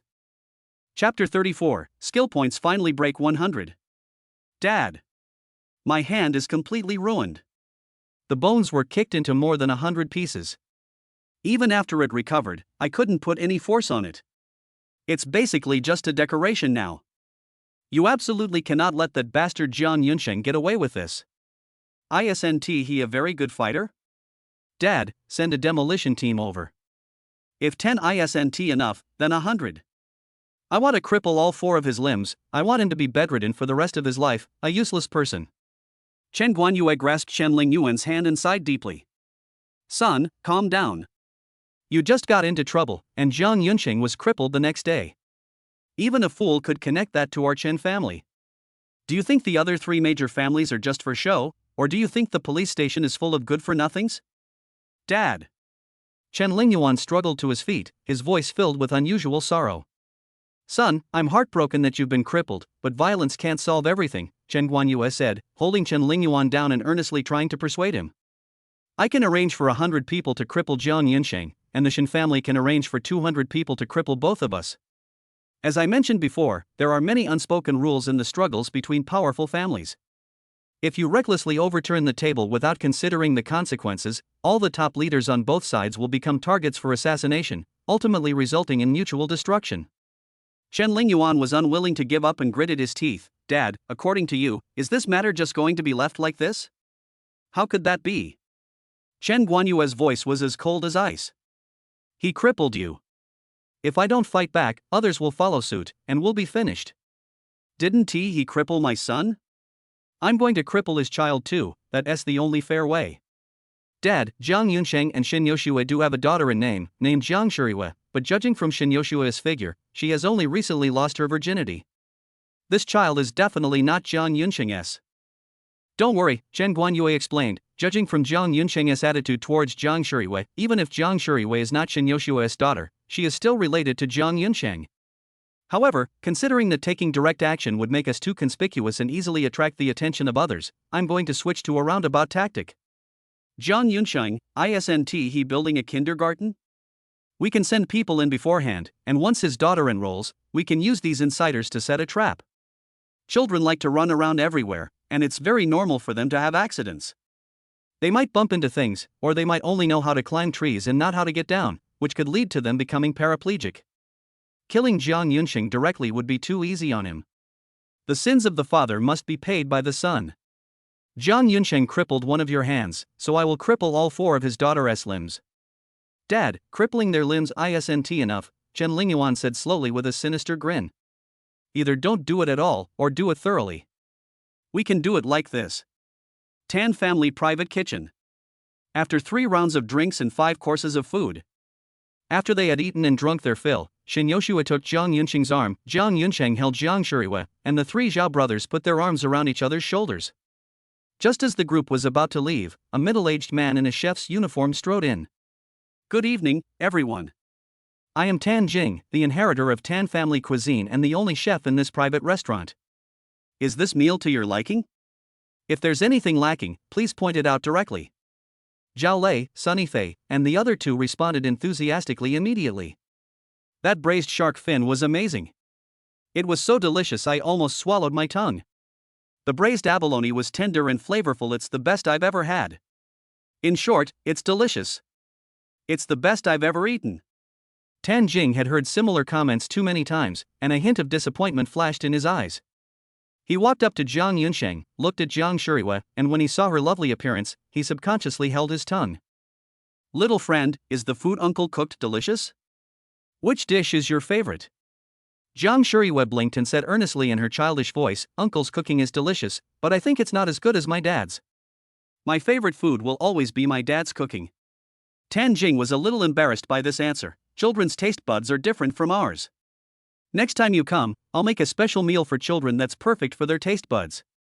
It'll definitely taste better than your dad's. No, Jiang Shuriwa shook her head vigorously. Dad's cooking is the best. No one else could possibly cook it better than Dad. Tan Jing was even more embarrassed. He was too ashamed to argue with a child, so he could only turn to Jiang Yunxing and say, Young man, this is not how you teach a child. I understand that you want to establish authority in front of your child, but you can't teach her to lie. Jiang Yunxing couldn't tolerate anyone accusing his obedient and lovely daughter of lying, and sneered. My daughter is right, what you make just doesn't taste as good as what I make. Tan Jing's smile froze completely. He opened his mouth, but before he could speak, Jiang Yunxing began to comment on each person. The braised shark fin was overcooked. The fin needles were too soft and tender, but it lost some of its chewy and firm texture. Next time, I'll braise it for 30 seconds less. The ratio of chicken broth to ham is unbalanced, and the ham is too salty and savory. Next time, add less ham. When reducing the sauce for braised abalone, the wok hei wok aroma was too strong, resulting in an overly burnt flavor. It should be reduced slowly over low heat, not rapidly over high heat. At first, Tan Jing was somewhat dismissive, thinking that Jiang Yunsheng was just talking nonsense. But as Jiang Yunxing talked more and more, especially when he directly pointed out his operating methods and the proportions of various seasonings, Tan Jing's expression became more and more serious. When Jiang Yunxing finished commenting on the last dish and picked up Jiang Shuriwa to leave, Tan Jing finally came to his senses, took a step forward, and bowed deeply to Jiang Yunxing. Master, I'm sorry. I was ignorant and arrogant. I have studied Tan family cuisine for 30 years, and only today do I realize that I am just a frog in a well. I wish to become your disciple, Master. I implore you to consider my sincerity and accept this unworthy disciple as my apprentice. Jiang Yunsheng replied without hesitation, Your character is too poor, you are not qualified to be my apprentice. After saying that, Jiang Yunsheng pushed Tan Jing away, picked up Jiang Shuriwa, and strode away. Back in the car, Zhao Lei finally came to his senses. Brother Jiang, you're amazing. I just looked it up, and Tan family cuisine used to be imperial cuisine. I never imagined that even the head chef of Tan family cuisine would want to become your apprentice. Lu Mingyuan pushed up his glasses, his voice unusually bitter. I feel terrible right now. We've been roommates for 4 years, and I've never even tasted Brother Zhang's cooking once. Sunny Fei clutched his chest, deliberately lowering his voice. Brother Jiang, I can't take it anymore. My biggest wish in this life is to be able to eat a meal cooked by Brother Zhang himself. Brother Jiang, can you grant me this small wish before I die? Of course, Jiang Yunsheng sneered. When we get back to the dorm, I'll treat you to whipped meat. Jiang Yunqing escorted the three of them back to their dormitory. After playing around for a while, he went downstairs again and drove Shin Yoshua and Jiang Shuriwei home. Back at the villa, Jiang Shuriwei was full of energy and pulled Jiang Yunqing to draw out everything that had happened that day. An hour later. Ding! Ding! Two sounds. Jiang Yunqing successfully completed the milestone of drawing 100 pictures with his daughter and teaching her to draw 100 pictures, thus breaking through the 100 skill point mark. Jiang Yunqing opened the system, looked at the abundant skill points, and fell into deep thought. Chapter 35 Extraordinary Point Allocation, Initial Formation of Inner Strength. 135 skill points are enough for Jiang Yunqing to upgrade all 63 ordinary abilities to the God level. However, if one were to cultivate extraordinary abilities, the most one could achieve would be to raise the lowest level of internal energy to the beginner level. The difference between the two is too great. Jiang Yunqing muttered to himself. Investing in internal energy is too expensive, a full 100 points. It'll wipe out all my resources. I'd rather invest in more regular skills that would make farming achievements easier, but he can leap across rooftops and scale walls, injure people by plucking leaves, and roam the world with his sword. Which man doesn't have such a dream in his heart? Previously, Jiang Yunqing was short of money and could only look on with envy. Now that he finally has enough skill points, this desire has grown wildly like weeds. Damn it! Why think so much? We've already got the system, why are we still so timid? After using up all my internal energy, I still have 35 skill points left, right? That's enough to upgrade 7 ordinary skills to God level and keep grinding achievements. With this in mind, Jiang Yunqing no longer hesitated. System points added. Ding! 100 skill points consumed. Congratulations, host! Your internal energy has been upgraded to the initial stage, and you have gained 10 years worth of internal energy. Due to the initial activation of the extraordinary energy system, 3 basic martial arts skills are included as a bonus: Wudong Cloud Ladder Leap Lightness skill, Leaf Picking and Flower Flying Hidden Weapon, and Sunflower Acupuncture Technique. Boom! The pathways of meridians, the circulation of qi throughout the body, the release and release of vital energy, and countless profound martial arts principles transformed into a vast torrent of information, surging into Jiang Yunqing's mind. At the same time, Jiang Yunqing felt a warm current surging up 3 inches below his navel, in his dantian, which quickly flowed through his meridians and injected a new power into his limbs and bones. This is internal energy? Jiang Yunqing subconsciously clenched his fist, feeling the surging energy within his body, and felt an urge to trample the entire world under his feet. Jiang Yunqing casually picked up a crayon, used the plucking leaves and flying flowers technique to throw it towards the outer wall. Jiang Yunqing had thought it would be nailed to the wall, but unexpectedly, the fragile crayon, enveloped in internal energy, pierced through the thick wall like a bullet, and moonlight shone into the living room through the small hole. Jiang Yunqing was taken aback at first, then his face lit up with joy and a surge of pride. He turned to look at Shin Yoshua, who was accompanying her daughter as she painted, and laughed loudly. Honey, haven't you always been curious about why I'm so amazing? I'm not pretending anymore, I'm coming clean, I'm actually a martial arts master. Shin Yoshua was a little confused, not knowing what Jiang Yunqing meant. Just as she was about to speak, she suddenly felt her body lighten and was picked up. Wife, Xiaoye, come on, let me show you my true power. Jiang Yunqing, carrying Jiang Shuriwei and Shin Yoshua in each arm, jumped directly off the balcony. Amidst the exclamations of the two, he used the Wudong Ladder Cloud Leap technique, stepping on his right foot with his left, stepping on the slight protrusions on the outer wall, circling the villa once, and finally landing steadily in the center of the back garden. Honey, have you ever heard of picking leaves and letting flowers fall? Jiang Yunqing put the two down, casually picked a rose, and waved it in front of Shin Yoshua.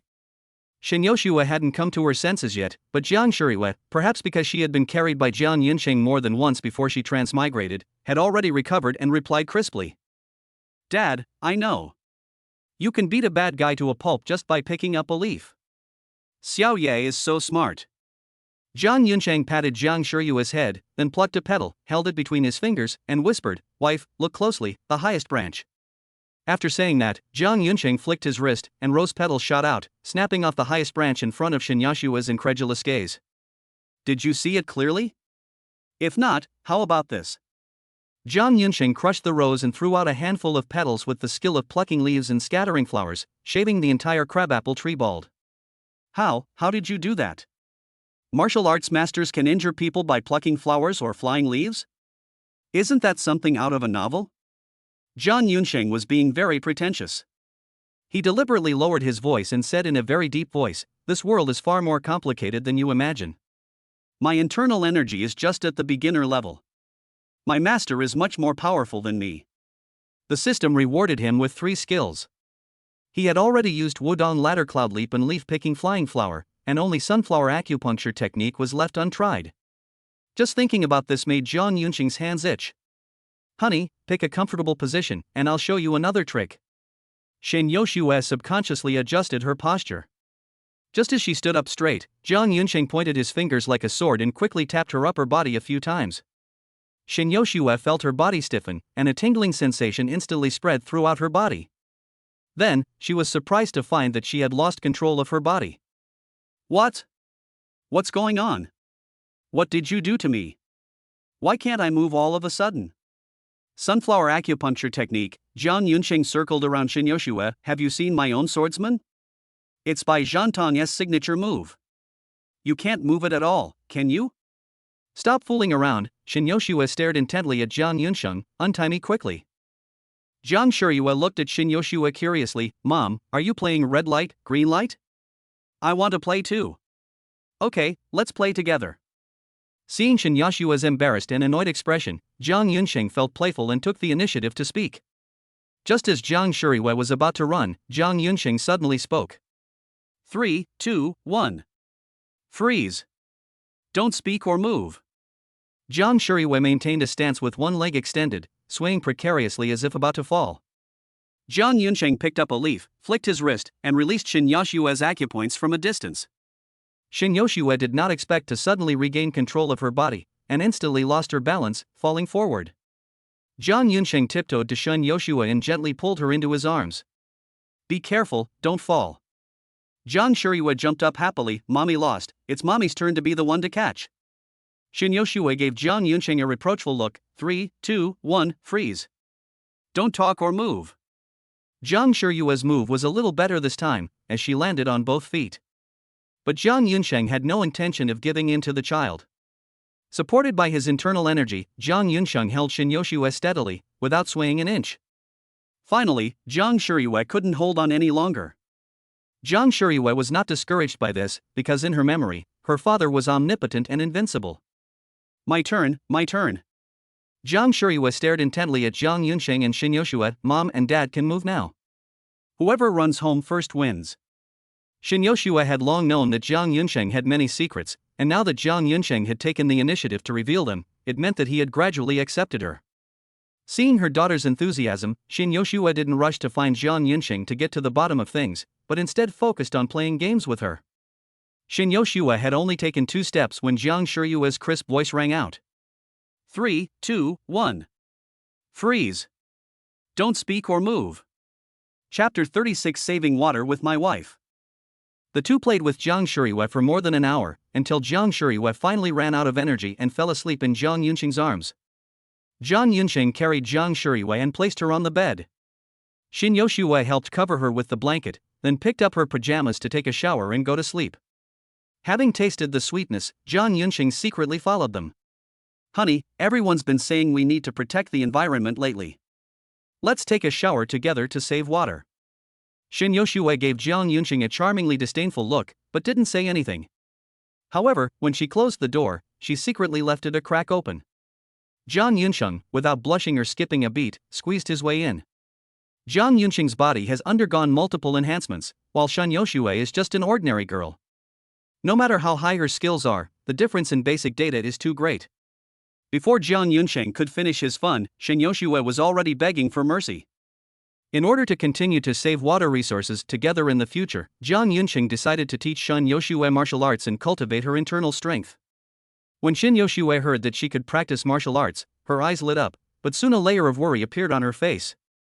"Husband," Shen Yoshue gently took Jiang Yunsheng's hand, "I've seen in TV dramas that the martial arts techniques are all secrets that are not passed on to others. You've taught me an outsider your master, and the others will definitely be angry." Jiang Yunsheng felt a warmth in his heart when he heard that Shen Yoshue's first concern was for him. "Don't worry, my master said that we are now in the Dharma ending age, and the lineage is declining.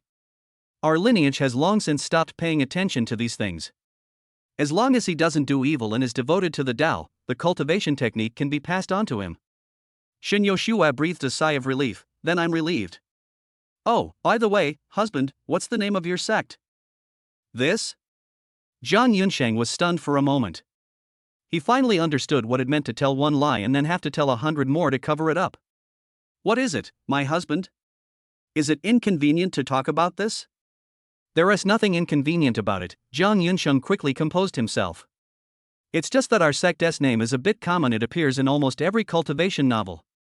Shen Yashua's curiosity was piqued. What are those? Mount Shu? Kun Lun? Pang Lai?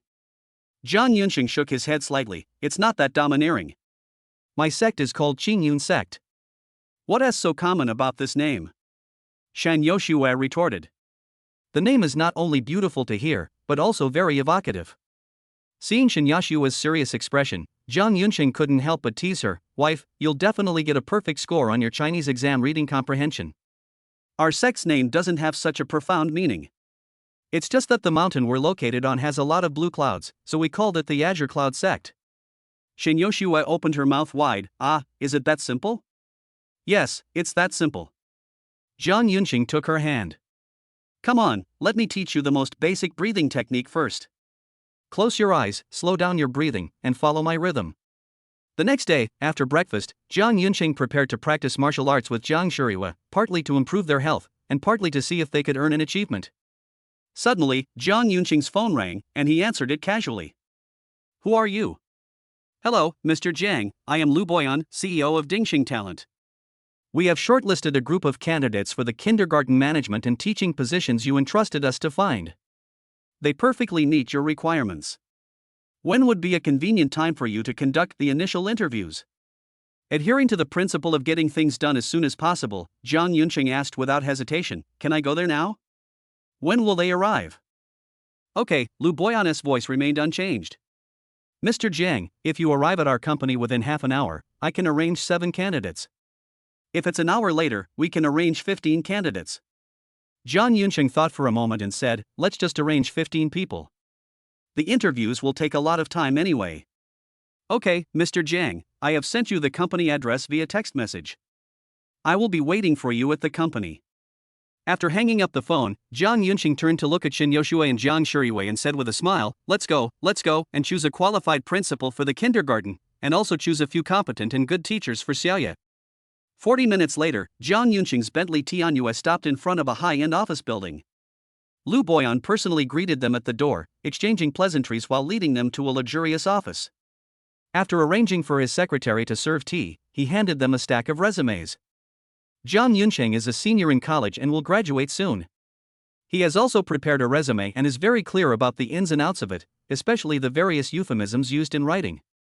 For example, he was once named Time Magazine's Person of the Year and a UN Champions of the Earth.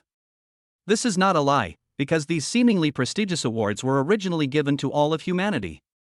Zhang Yunsheng took the resumes, flipped through them casually, and found that, just as he had expected, they were all graduates of prestigious universities with extremely rich resumes. He then casually tossed the resumes aside. Mr. Lu, as the CEO of a headhunting company, you know better than I how much of these resumes are exaggerated. Don't waste time, let's get straight to the interview. Zhang Yunsheng was too direct, which made Lu Boyan very embarrassed.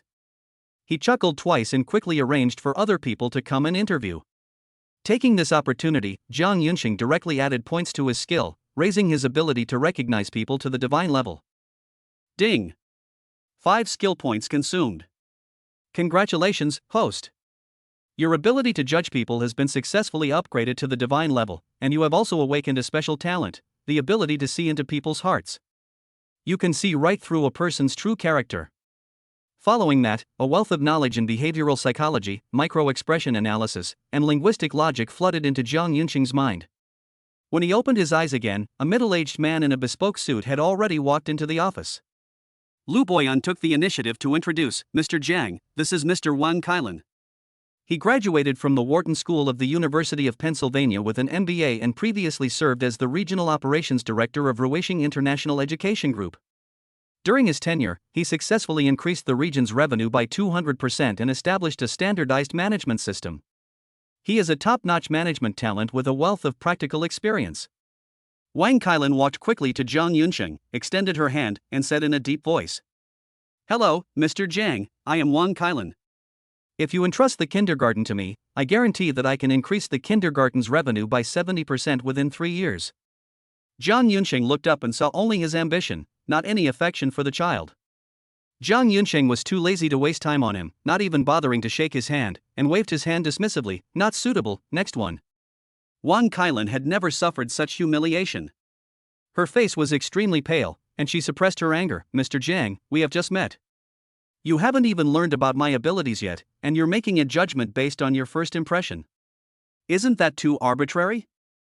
I believe that with my qualifications and connections, I can absolutely help you transform that kindergarten, which has received hundreds of millions in investment, into an international kindergarten, bringing you extremely substantial returns." Before he could finish speaking, Zhang Yunsheng interrupted him without any politeness.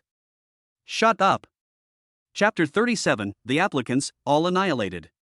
My kindergarten can only accommodate a maximum of 300 students, and the total investment is nearly 1 billion. How much tuition are you prepared to charge to bring me an extremely generous return? Because Zhang Yunsheng offered very generous benefits, Wang Kailan didn't want to miss out on the position and said urgently, "Mr. Jiang, I looked at the information before I came.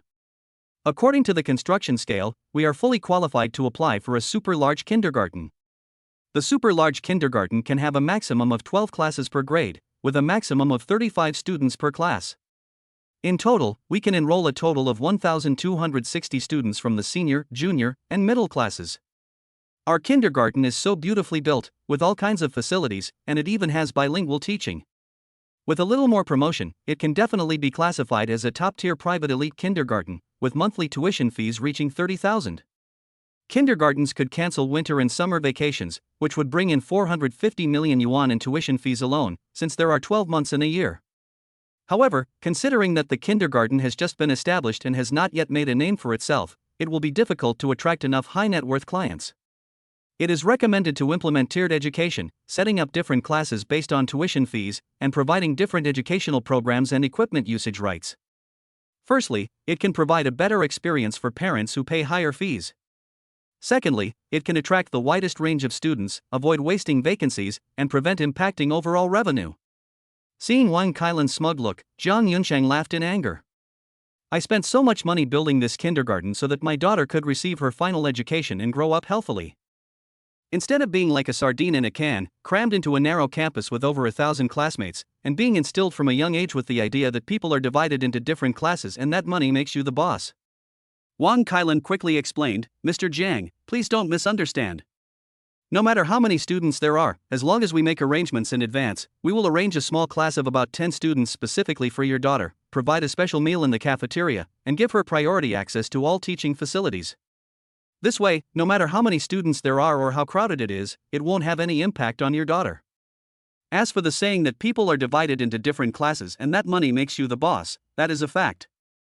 Mr. Jiang, you have money, you can invest 1 billion to build a school specifically for your daughter. Those poor bastards have no money and can only watch their children go to the worst kindergartens." If Zhang Yunsheng had been born into a wealthy family or a rich second-generation heir, he might have strongly agreed with Wang Kailan's words. Before obtaining the system, Zhang Yunsheng was just an ordinary test-taker from a small town. He spent his childhood in a public kindergarten and studied in a public primary school. Although it may have been a bit tough, he was mentally sound and had an independent personality. Zhang Yunsheng had long ago sensed through his ability to judge people that Wang Kailan was no good, but he was too lazy to deal with such matters, since there were too many people like her to manage. But Wang Kailan kept throwing tantrums at him, and Zhang Yunsheng, unable to bear it any longer, took out his phone, tapped a few times, activated his god-level hacking skills, and pulled up all of Wang Kailan's information, discovering that he had indeed done many unscrupulous things. Without hesitation, Zhang Yunsheng tapped his finger to call the police and collect evidence, completing the task in one swift motion. 5 minutes later, under Zhang Yunsheng's command, Wang Kailan was dragged out of the office building by security guards. She was cursing and preparing to get up when she felt a chill on her wrists and her hands were handcuffed. "Wang Kailan, you've been caught. Come with us." Wang Kailan looked up and saw the bright police badge. In that instant, all her strength vanished, and she collapsed to the ground, a foul-smelling liquid flowing from her crotch. In the office of Dingxing Talent Company, Zhang Yunsheng continued the interviews. A man with thick glasses and a refined demeanor walked in, and Lu Boyan stood up to introduce him. Mr. Jiang, this is Mr. Han Moyan, a graduate of the Cambridge School of Education with a PhD in child development psychology. After returning to China, I taught at Beijing Normal University, where I presided over several national-level preschool education research projects. Last year, I was appointed as a doctoral supervisor. Han Moyan didn't exchange any pleasantries. He simply nodded to Jiang Yunqing and got straight to the point in a calm voice. According to E. Lee's theory of psychosocial development, the ages of 3-6 are a critical period for the development of children's initiative. After becoming the principal, I will use this theory to accurately assess each child and design individualized development plans. Jiang Yunqing completely ignored Han Moyan's profound theories. He used his special talent, insight into people's hearts, and saw the true personality beneath Han Moyan's gentle and refined facade. His brows furrowed again. Dr. Han, stop for a moment. Jiang Yunqing raised his hand to interrupt, and said in a deep voice, "You've been talking for 5 minutes, mentioning data 27 times, indicators 9 times, and standardization 6 times, but you haven't mentioned whether the child is happy or not even once." Han Moyan frowned slightly, puzzled. "Mr. Jiang, parents send their children to school so that they can receive an education and become more useful members of society, not so that they can come to school to have fun." Dr. Han, you are too arrogant. Jiang Yunqing shook his head slightly. You treat children as experimental subjects, firmly believing that your theory can cultivate the best products, but you forget that they are human beings just like you, not tools, much less experimental subjects. The concept of usefulness is even more ridiculous. What does it mean to be useful? Is it only useful if one becomes a pillar of society? But the majority of people in this world are ordinary. They have mediocre talents and mediocre minds. Does that mean they don't deserve to live? Dr. Han, your educational philosophy is completely at odds with mine. You are not suited for this place. Goodbye. Han Moyan was surprised that this young man dared to refuse him. He stood up abruptly and said, "Fine, I'd like to see what kind of people you'll raise if you keep spoiling them like this." Han Moyan turned and left. Following closely behind, the third interviewee, a middle-aged woman dressed in an elegant suit and with appropriate makeup, walked in quickly.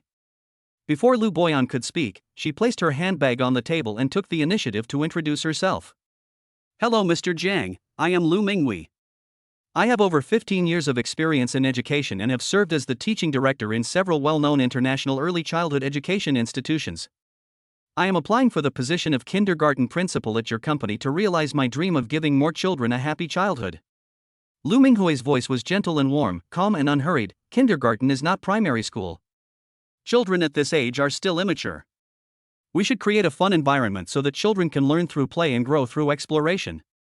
Our responsibility is to act as guides and ensure that every child can grow up healthily. Upon hearing this, Shin Yoshua nodded repeatedly, thinking that she had finally met a good teacher, and Lu Boyan also breathed a sigh of relief. Lu Minghui has a very good appearance, speaks appropriately, and acts professionally, making her seem like an experienced educator. Unfortunately, Jiang Yunqing used his talent to see through her true nature at a glance. Chapter 38 First Time Filming. Deep down, Lu Minghui equates early childhood education simply with playing with children. The idea of learning through play is just empty talk. Compared to Han Moyan, she is the complete opposite. "Teacher Lu," Jiang Yunqing said slowly, "kindergarten is not a playground, and teachers are not there to play with children. What we need to do is not just play games with them, but more importantly, teach the children how to integrate into the group and how to get along with others. Your understanding of early childhood education is too superficial. The interview is over. Goodbye." Lu Minghui stood there stunned. She hadn't expected that Jiang Yunqing, a young man in his early 20s, would see through her true thoughts. Lu Minghui opened her mouth, trying to refute, but faced with Jiang Yunqing's eyes that seemed to pierce through her soul, she couldn't utter a single word. Finally, under everyone's watchful eyes, Lu Minghui grabbed her handbag and fled in panic. The subsequent interviewees all appeared to be decent on the surface, but under Jiang Yunqing's keen insight into people's hearts, their true colors were revealed. Some are short-sighted and see kindergartens as a stepping stone, others hold outdated views that are incompatible with modern educational concepts. In the end, all of Lu Boyan's carefully selected candidates were eliminated. "Mr. Jiang, I'm so sorry." Lu Boyan walked up to Jiang Yunqing and bowed deeply. "This was a major mistake on my part. One failed to find out your true needs." Jiang Yunqing waved his hand. "President Lu, you are a businessman, and business is business. If I wanted to make money from kindergartens, the people you found are indeed talented. However, this time I am not a businessman looking for employees, but a father looking for a teacher for my child. Mr. Liu, I'll say it one last time, I founded this kindergarten not to make a profit, much less to create any educational brand. I have only one goal: to create a safe and warm environment for my daughter to grow up in, so that she can have a healthy and happy childhood here. Mr. Jiang, I understand, Lu Boyan replied solemnly, his expression hardening. Please give us another chance. I will personally lead the team, readjust the search direction, and find a true educator for you. It was past 11 o'clock when Jiang Yunxing and his family of 3 left Dingxing Talent Company. Jiang Yunxing found a clean restaurant and was eating while pondering whether to go to the amusement park or the zoo in the afternoon to earn a new achievement when his phone suddenly rang. Brother Jiang, Lu Mingyuan's excited voice came through. The lighting, photography, sound recording, and actors are all in place, and we can start filming this afternoon. When are you coming? I'll definitely arrange the most handsome role for you. Jiang Yunxing had already planned to use the filming of a movie to test some things. Upon hearing that filming could begin now, he didn't hesitate and immediately abandoned his idea of going to the amusement park, answering instantly. I'm free right now. You guys keep filming, and I'll bring Xiaoye and the others over right away. Okay, brother Jiang. When Jiang Yunxing brought Jiang Shiyue and Xin Yoshue back to the school and found Lu Mingyuan, they were already filming in full swing. When Lu Mingyuan saw Jiang Yunxing and his family of 3 appear, his eyes lit up, and he immediately shouted "cut" to stop the ongoing filming. Then, Lu Mingyuan quickly ran up to Jiang Yunxing, his face beaming with smiles. Brother Jiang, let me introduce our team to you first. He pointed to a burly young man. This is our cameraman, Zhou Jianbin. Hello. Zhou Jianbin raised his head, waved to Jiang Yunxing, and gave him a big smile. This is the lighting technician, Wang Dashan. A boy in a plaid shirt gave Jiang Yunxing a shy smile. This is the sound engineer, Zhang Ji. Upon hearing the introduction, a slender young man slowly stood up and nodded to Jiang Yunxing. Finally, our 2 leading actors, Lin Wanner and Han Feiyu. A pure-looking girl in a white dress with long hair reaching her waist and a clean-cut boy in a white shirt turned around at the same time to greet Jiang Yunxing and the others. Jiang Yunxing noticed their nervousness and jokingly said, "TSK, the name Han Feiyu is quite peculiar. It would be better if your surname was Li." This wasn't the first time Han Feiyu had been teased because of his name, so he played along and laughed loudly. Ha ha ha, I get it. Li Feiyu who kills and sets fires, Han Tianzuan who saves people from suffering. I have achieved fusion, and I belong to the fusion stage of the ancestor. Han Tianzuan was able to ascend to immortality in the end, so why is your realm still too low? Han Feiyu shrugged, there's nothing I can do. Li Feiyu's cultivation level is too low, and he's dragging me down. After this interruption, everyone was less tense, and the atmosphere became much more harmonious. Lu Mingyuan found Jiang Yunxing and began to explain the play. Brother Jiang, our movie is about the struggle between esports dreams and academic realities. Parents' lack of support and understanding will play a significant role in this. Your task is simple: to act as a trigger, through parent-child interaction, to evoke the male protagonist's longing for his father. Brother Jiang, you don't need to put on makeup or change clothes.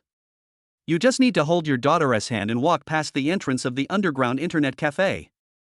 If you want more shots, you can add some intimate interactions in the middle, such as patting Xiaoya's head or tying her shoelaces, to show the warm relationship between father and daughter. Jiang Yunxing readily agreed, no problem. As instructed, Jiang Yunxing untied Jiang Shiyue's shoelaces and then carried her to the designated location. With Lu Mingyuan's shout of action, filming officially began. Jiang Yunxing carried his daughter and strode forward. When they passed by the old internet cafe that served as a backdrop, Jiang Yunxing deliberately put Jiang Shiyue down and helped her tie her shoelaces. Jiang Shiyue said in a childish voice, "Thank you, Daddy." "Good girl." Jiang Yunxing rubbed Jiang Shiyue's little head, picked her up again, and continued walking forward until they disappeared from the camera's view. Card. As director Lu Mingyuan's voice rang out, cameraman Zhou Jianbin deftly pressed the stop recording button on the camera.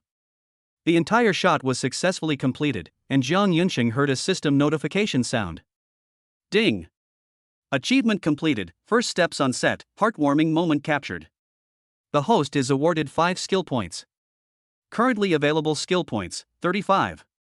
Perfect, absolutely perfect. Lu Mingyuan watched the footage he had just filmed and couldn't help but give Jiang Yunxing a thumbs up. Brother Jiang, your acting is superb. You perfectly portrayed that unspoken fatherly love. Every look in your eyes was so expressive.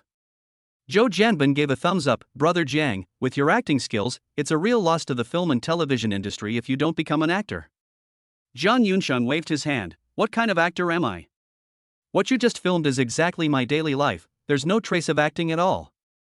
However, Jiang Yunsheng paused. Simply carrying Xiaoya past the internet cafe is too mundane. I have a bold idea. Chapter 39, Playing a Robber, Terrifying Everyone. Lu Mingyuan, what do you think of me playing a robber who brings his daughter to rob an internet cafe? Robbers. Lu Mingyuan almost choked on his saliva. Brother Jiang, this is a youth inspirational film, not a police and gangster film.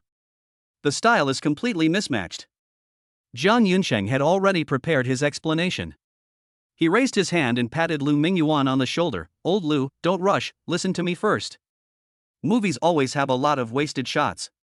I've always wanted to experience what it's like to rob someone, but I can't actually go out and rob someone, or I'll get arrested. I understand, Lu Mingyuan said suddenly. Brother Jiang, you're planning to make more movies to satisfy your cravings? That's easy. We'll play along with you. Han Feiyu, change into something more mature and you can play the internet cafe manager. Alright, director. With the set adjusted and all the actors ready, Lu Mingyuan waved his hand. Action. Filming has officially begun. Jiang Yunsheng led Jiang Shuriwei to the front desk of the internet cafe, slammed his hand on the table, and, imitating a scene from a movie, pulled out a prop pistol and pointed it at Han Feiyu's head. Robbery. Hand over all the money. Jiang Shuriwei clumsily imitated Jiang Yunsheng, speaking in a childish voice. Robbery. Hand over all the good food. Jiang Yunsheng's overly exaggerated performance was almost too much for everyone to handle. Jiang Shuriwei chimed in, and seeing her adorable appearance, everyone couldn't hold back any longer, and the entire set burst into laughter. Cut. Cut. Brother Jiang, you're overacting. It's just robbing an internet cafe, not robbing a bank. Jiang Yunsheng couldn't help but laugh as he recalled his performance. Several minutes later, the laughter gradually subsided, and Lu Mingyuan came over. Brother Jiang, shall we continue filming? Jiang Yunsheng opened the system, quickly flipped through the system log, and after finding that no new achievements had been triggered, he vaguely guessed the reason.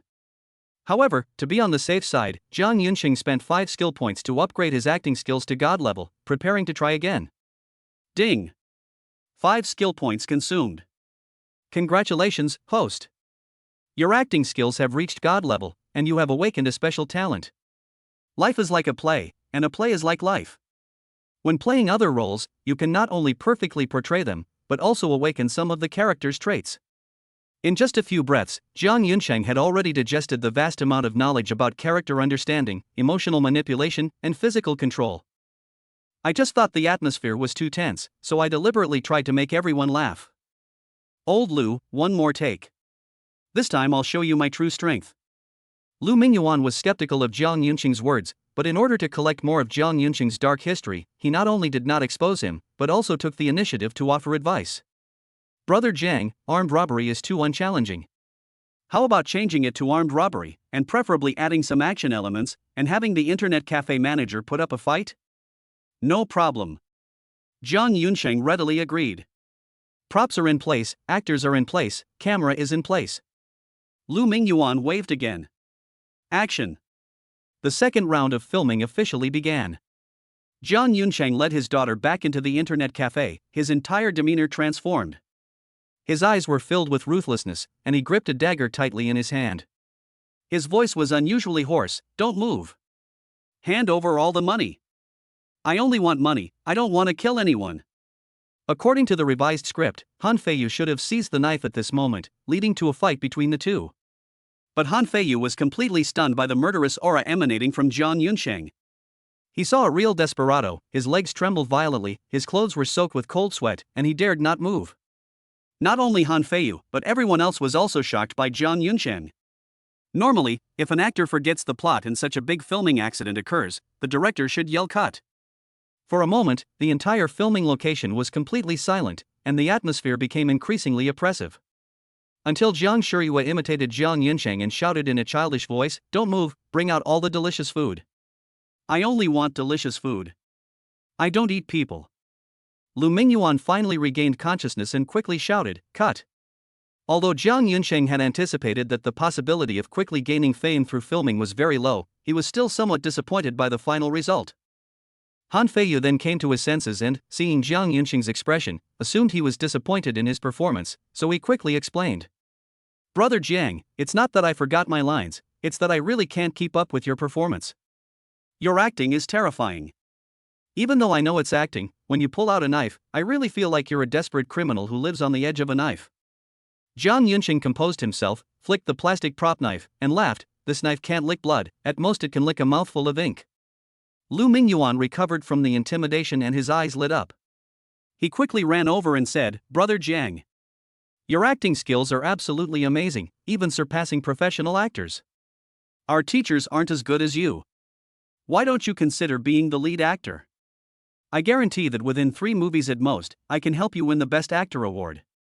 Han Feiyu harbored no resentment towards Jiang Yunsheng for taking the lead role. On the contrary, he echoed Jiang Yunsheng's sentiments. "Brother Jiang, your acting skills are so amazing, it's a shame you're just playing minor roles. Come be an actor, and I'll be your best supporting actor." "Forget it, I'm not interested in acting," but Jiang Yunsheng picked up Jiang Shuriwa. "My little princess seems to really like acting. She can be the lead actress, and I'll be her supporting actress." Upon hearing Jiang Yunsheng's agreement, Lu Mingyuan immediately perked up. Without saying a word, he rushed to his laptop and began making significant revisions to the script. The plot shifts abruptly from esports dreams and academic pursuits to a cathartic story about a father who, after starting a family and building a career, returns to the arena, defeats countless formidable opponents with his daughter's encouragement, and ultimately ascends to the throne. Brother Jiang, although the father seems to be the main character in this story, the daughter is actually the most central figure. It was her encouragement and companionship that enabled her father to return to the competition and finally win the championship. Lu Mingyuan's voice grew softer and softer, his eyes filled with guilt. Jiang Yunsheng only gave Lu Mingyuan a deep look and didn't take it too seriously. After all, he had just mentioned it casually and didn't really intend for his daughter, who was not yet 5 years old, to be the lead actress. "It looks pretty good, let's take a picture and see how it goes. But Xiaodia is still young, so let's control the intensity and not let her get too tired." "Don't worry, Brother Jiang," Lu Mingyuan patted his chest, "everything will be based on the little princess's condition, and we will definitely not tire her out. Jiang Yunsheng's acting skills have been upgraded to god level by the system. In addition, the script is completely tailored to Jiang Shiyue's personality and age." The filming process went very smoothly. The interaction between the father and daughter in front of the camera was real and heartwarming, and almost every take was done in one take. They filmed a total of 123 times in one afternoon, successfully achieving the milestones of filming together as father and daughter 10 and 100 times respectively. "My skill points have been restored to 90. I'm just a little short of unlocking the next level of internal energy." As evening approached, Jiang Yunsheng declined the invitation to dinner and returned home with Shin Yoshue and Jiang Shuriwa, where he personally cooked a sumptuous dinner. The aroma of food filled the air as Jiang Yunsheng and his family were having their meal when the doorbell suddenly rang. Chapter 40 Mother-in-law visits, pulse diagnosis via thread. Shin Yoshue opened her phone and saw a familiar figure through the door camera. Her expression changed drastically, and she nervously tugged at Jiang Yunsheng's sleeve. "Husband, it's my mother knocking on the door." Jiang Yunsheng gently patted Shin Yoshue's hand and smiled. "Don't be nervous. I've already met your father, and I've also met your older brother. As long as they speak politely, I won't confront them directly for your sake." Shin Yoshua quickly explained. "Husband, you misunderstood.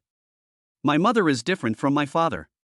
She is not as materialistic as my father. She cares more about my life and hopes that I can always be happy. Honey, there's a kind of coldness that only your mom feels. Some love can be suffocating." Jiang Yunsheng thought for a moment, then swallowed his words and told Shin Yoshua to look after Xiaoya while he went to see Shin Yoshua's mother alone. Jiang Yunsheng disliked having outsiders in his home, so he only hired hourly workers to clean regularly and did not arrange for any servants to live there permanently. Jiang Yunsheng opened the door himself, and came face to face with Shin Yoshua's mother, Wen Jinshu. "Auntie, hello, I am Jiang Yunsheng." When Jinshu's attitude was noticeably better than Shin Yoshua's father's, he directly grabbed Jiang Yunsheng's hand and said eagerly, "No wonder my daughter has her eye on him, he truly is a handsome and talented man." When Jinshu praised him for several minutes straight, until Jiang Yunsheng's thick skin started to give way, and he quickly changed the subject. "Auntie, you didn't even tell us you were coming. You and I could have easily come and pick you up. Yin Shang, as you know, Wen Jinshu sighed, my old man is getting old and loves his daughter dearly, so he did some things he shouldn't have done. If I didn't miss my little granddaughter, I really wouldn't have the face to come and find you. To express my apology, I prepared some small gifts. As he spoke, Wen Jinshu waved his hand gently, and more than 20 assistants carrying large and small bags of gifts filed in, instantly filling the entire courtyard to the brim. You can't hit someone who's smiling. Since Wen Jinshu was so nice, Jiang Yunqing didn't put on a bad face anymore and made an inviting gesture. Auntie, you've gone to so much trouble. It's cold at night, come inside and have a cup of tea to warm yourself up. The group walked through the front yard and into the living room. When Jiang Shuriwei saw Wen Jinshu, she ran over with her short little legs and called out in a childish voice, Grandma. Wen Jinshu's face immediately lit up with a loving smile. He squatted down and hugged Jiang Shuriwei tightly, kissing her little face. Xiaoye, do you miss Grandma? Think. Jiang Shuriwei replied crisply. Do you miss your grandma? Or do you miss the delicious food and fun toys she bought for you? I miss Grandma. Grandma is the best. Wen Jinshu clapped her hands gently, and her assistant opened the package and began to display the gifts one by one. There are pretty little dresses, imported toys, and all sorts of snacks. Jiang Shuyue's eyes lit up noticeably, but she was very polite and didn't rush over to hug the gifts. Instead, she slightly lifted her skirt and gave a graceful bow. Good boy. The assistant put down the gift and very sensibly left the living room. Wen Jinshu played with Jiang Shuyue for a while, lovingly watching her build a beautiful little castle with blocks and draw a family portrait on the drawing board. As night deepened, Jiang Shuyue yawned slightly. Wen Jinshu noticed this keenly and called Shan Yoshue over. Yoshue, Xiaoye is sleepy. Help her wash up and go to bed early. I have something I'd like to discuss with Jiang Yunqing alone. Shin Yoshue hesitated, wondering how she could stay, when Jiang Yunqing gave her a reassuring look. Trusting Jiang Yunsheng, Shin Yoshue didn't say much. She took Jiang Shuyue's hand and left, leaving only Jiang Yunsheng and Wen Jinshu in the large living room. Wen Jinshu straightened her skirt, slowly sat down opposite Jiang Yunsheng, and said softly, Yunsheng, I've told you everything you've been doing lately. You're truly a young hero. In just 3 days, it went from 500,000 to 2 billion, and it even managed to escape unscathed from the encirclement of the 4 major families. I have never seen such terrifying stock trading ability. Before Jiang Yunsheng could proudly raise his head, Wen Jinshu poured cold water on him. Yunsheng, you're celebrating too soon. Money is important, but it's not everything. In this world, especially in the capital, simply having wealth is far from enough. Because you are the son-in-law of the Shin family, they dare not use those underhanded tricks. Otherwise, given your current status, they would have already taken advantage of you, locked you in a dark room, and forced you to help them speculate in stocks. Instead of questioning him sharply or crying for help as Wen Jinshu had predicted, Jiang Yunsheng burst into laughter. Ah, Auntie, I understand your concerns very well. But aren't you underestimating me? If I really only had this much ability, why would Yoshue have been willing to marry me and give birth to such a lovely daughter? Wen Jinshu was a little confused. Yunsheng, do you mean you still have the ability to hide it? I have more skills than you think, but what truly allows me to make a living is the ancient medical technique taught to me by my master, which is enough to bring the dead back to life and heal the wounded. To avoid exposing the system, Jiang Yunqing decisively brought out the persona he had prepared in advance and proudly puffed out his chest. What you find out is all fake. I'm not just an ordinary test taker from a small town. I grew up in the mountains and learned ancient martial arts and medicine from my master. Wen Jinshu did not directly refute, but frowned slightly. Yunsheng, no, Auntie doesn't believe you. It's not just the Shin family, the other 3 major families also made a move. Your information is very complete, and there is no record of you going up the mountain to cultivate. Jiang Yunsheng sighed as he recalled some hidden information he had gleaned while using his god-level hacking skills to gather information online. The 4 great families of Shin, Chen, Yi, and Gu appear very powerful, but they are merely the visible targets. The real hidden families and powerful clans are far stronger than the 4 great families. Before Wen Jinshu could refute, Jiang Yunsheng flicked his wrist, and a silk thread wrapped around her wrist. Since you doubt my abilities, Auntie, I'll give you a little demonstration of an ancient medical secret, pulse diagnosis via a suspended thread. After several breaths, Jiang Yunsheng slowly spoke. Liver qi stagnation leads to obstructed blood vessels. Deficiency of both heart and spleen results in insufficient qi in blood. Internal dampness obstructs the flow, causing joint pain and numbness. Auntie, you have quite a few ailments, big and small, but thanks to various nutritional supplements and medications, they've all been suppressed. Wen Jinshu opened his lips slightly, about to retort, but was once again forcibly interrupted by Jiang Yunsheng. Auntie, are you trying to ask why it's been suppressed? Why do I always wake up in the middle of the night, feeling palpitations and sweating, and then have difficulty falling back asleep? Why do my nails have fine vertical ridges and bluish edges around the lunula? Why do I often feel numbness on the tip of my tongue, and why is my sense of taste becoming increasingly dull? Chapter 41 Family Feuds, Aunt Becomes Mother. When Jinshu's expression froze completely. How did you know? These symptoms, especially the last one, only appeared recently, and I haven't even had time to tell the family doctor yet. Jiang Yunsheng did not answer, but gently tugged at the silk thread connecting her wrist. These are not symptoms of illness, but symptoms of poisoning. You have been poisoned by a very insidious chronic poison, which has been going on for more than a year.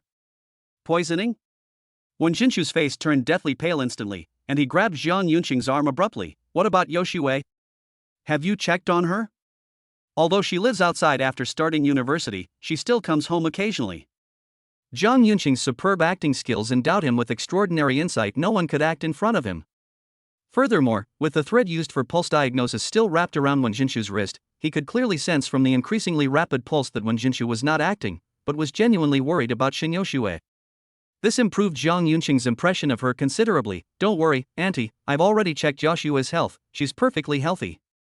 Wen Jinshu breathed a long sigh of relief. It's good that Yoshue is alright. I haven't let my sister down. Elder sister? Jiang Yunsheng's curiosity was instantly piqued. To better understand Shin Yoshue, he pressed on, Auntie, what do you mean by that? Who is this sister you're referring to? Would you mind telling me? There's nothing inconvenient about it, it's just a cliched story of a wealthy family. When Jinshu looked up at the ceiling, his gaze distant. If my sister hadn't died, Yoshue should have called me aunt. Back when the Wen family and the Shin family were arranged to marry, my sister was 4 years old when she was suddenly diagnosed with pancreatic cancer. Despite all efforts to save her, it was already in its late stage when it was discovered, and my sister only lasted for less than 3 months before passing away.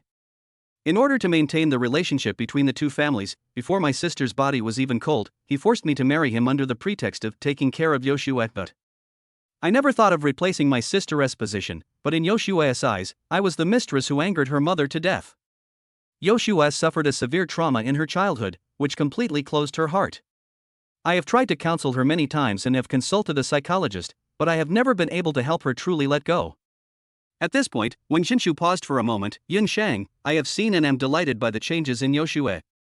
Seeing her living happily and having her own family, I can finally give my sister an explanation in the afterlife. Yoshue is a good child. If you betray her, I will haunt you even as a ghost. Jiang Yunsheng didn't take this curse to heart at all. As long as he had enough system points, he could suppress even a ghost king with a single finger, let alone a ghost. Auntie, Yoshue is my wife, and she gave birth to such a lovely daughter for me. Of course I will treat her well. The problem now is that the toxins in your body have accumulated to a considerable degree. If you don't detoxify, you will really become a ghost in a month at most. Jiang Yunsheng opened his family medical kit, took out a set of silver needles, lit an alcohol lamp, and while sterilizing them, he whispered instructions. I will first use acupuncture to draw out some of the toxins. The process will be very painful. If you can't stand it, I can knock you unconscious first. No need, when Jinshu gently shook his head. I can bear this little pain. I'll take this opportunity to tell you some of Yoshue's little secrets so you can understand her better. Yoshue loves reading, especially novels. She thinks she's hiding it well, but she's still quite naive. She's read The CEO's Runaway Little Wife. Jiang Yunsheng multitasked, memorizing Shin Yoshue's preferences while simultaneously using his nimble fingers to execute the 13 ghost needles, precisely inserting 13 silver needles into the corresponding acupoints. As he activated it with his internal energy, the silver needle trembled slightly, and irregular black lines appeared on Wen Jinshu's skin, eventually congealing into poisonous blood that dripped from the needle's tip. During the journey, Shin Yoshue came by and saw Jiang Yunsheng treating her. She left silently without saying a word. Half an hour later, Jiang Yun quickly took out all the silver needles. The toxins have been mostly cleared. I will write a prescription for you to get the medicine according to the prescription. Take it for another month, and the remaining toxins should be completely gone. When Shinshu felt the weight and weariness that had plagued him for years vanish, and with a long sigh, he solemnly said, "Thank you." "No need to be so polite." Zhang Yunsheng waved his hand and handed over a handwritten prescription. "Although there was a misunderstanding, Yoshue was raised by you after all." When Shinshu took the prescription, ran his fingertips along the paper for a moment, and then handed it back. "Yunsheng, the person who poisoned us hasn't been caught yet. Although I can brew the medicine myself, I can't guarantee that someone won't tamper with the medicine dispensing process. I won't bother two people for one thing. Since you prescribed this medicine, I'll trouble you to help me again and just prepare all the medicine for me." Zhang Yunqing thought about it and realized that this was indeed the case. "Okay, I also promised to get medicine for my roommate to treat her hirsutism. I'll go to the pharmacy tomorrow and get your medicine for both of you." When Shinshu stood up and bowed slightly, "Thank you very much.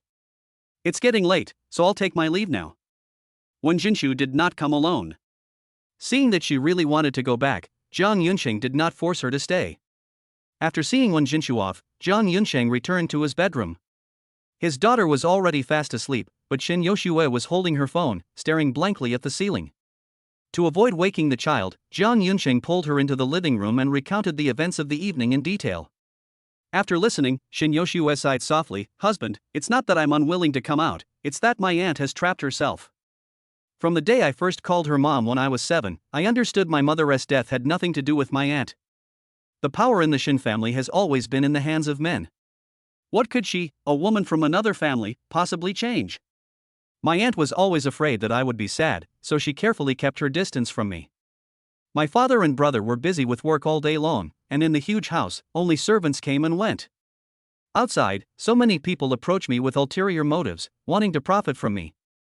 I don't know how to deal with them, and no one has taught me. I had no choice but to put on a cool and aloof mask and keep everyone out. I thought this would protect me, but now I realize it was just like drawing a circle around myself and imprisoning myself. If I had to say who I hate my father the most. A marriage alliance? What kind of excuse is that? Does the Shin family really have to decline if we delay the marriage alliance for a few years? My mother's body is barely cold, and he's already in a hurry to bring a new bride into the family." After saying this, Shin Yoshue could no longer hold back and burst into tears. Chapter 42: A single-minded person turns into a double dealer. Zhang Yunsheng comforted her for a long time, and Shin Yoshue finally let go of her worries, lay on his chest, and fell into a deep sleep. The next day, after breakfast, Zhang Yunsheng took Zhang Shuriwei and Shin Yoshue and drove to Jishintang, the largest pharmacy in the capital. Zhang Yunsheng rolled down the car window and saw many patients coming to pick up their medicines in person. Many of them had infectious diseases, and he frowned. "Yoshue, the pharmacy is filled with sickness, it's not suitable for Xiaoye to go in. You stay here and play with her for a while, I'll go in and get the medicine myself." Shin Yoshue readily agreed, "Okay." For safety reasons, Zhang Yunsheng wore a mask. After waiting in line for 10 minutes, Zhang Yunsheng arrived at the counter, where the clerk took the 2 prescriptions from him. "Hello sir, how many doses of medicine would you like?" 20 sets of each item." "Okay, please wait a moment." The shop assistant quickly began to prepare the medicine. Just as he was weighing the ginseng slices, Zhang Yunsheng noticed that the color of the medicinal materials was off. Etc. Suddenly, Zhang Yunsheng reached out and, under the puzzled gaze of the waiter, picked up a slice of ginseng and gently sniffed it. He. Zhang Yunsheng's expression changed drastically, and he sneered. "These ginseng slices have loose texture and a faint aroma, clearly indicating that they are cultivated ginseng that is less than 5 years old. Compared to wild ginseng, its medicinal efficacy is at least 90% lower." Before the shopkeeper could speak, Zhang Yunsheng snatched the half-filled medicine packet, took out a piece of poria cocos, and gently shook it. As the white powder fell, a grayish-yellow substance was revealed. "These are already moldy, and they just cover them up with talcum powder and dare to sell them? Aren't they afraid of killing people?" Seeing the truth being exposed, the other customers in the pharmacy, upon hearing this, began checking their own medicine packets. The shop assistant panicked and reached out to grab Zhang Yunsheng, trying to snatch back his medicine packet. Zhang Yunsheng took a step back, easily dodging his attack. He then grabbed a handful of Gastrodia elata, broke it in two, and began to explain it to the others.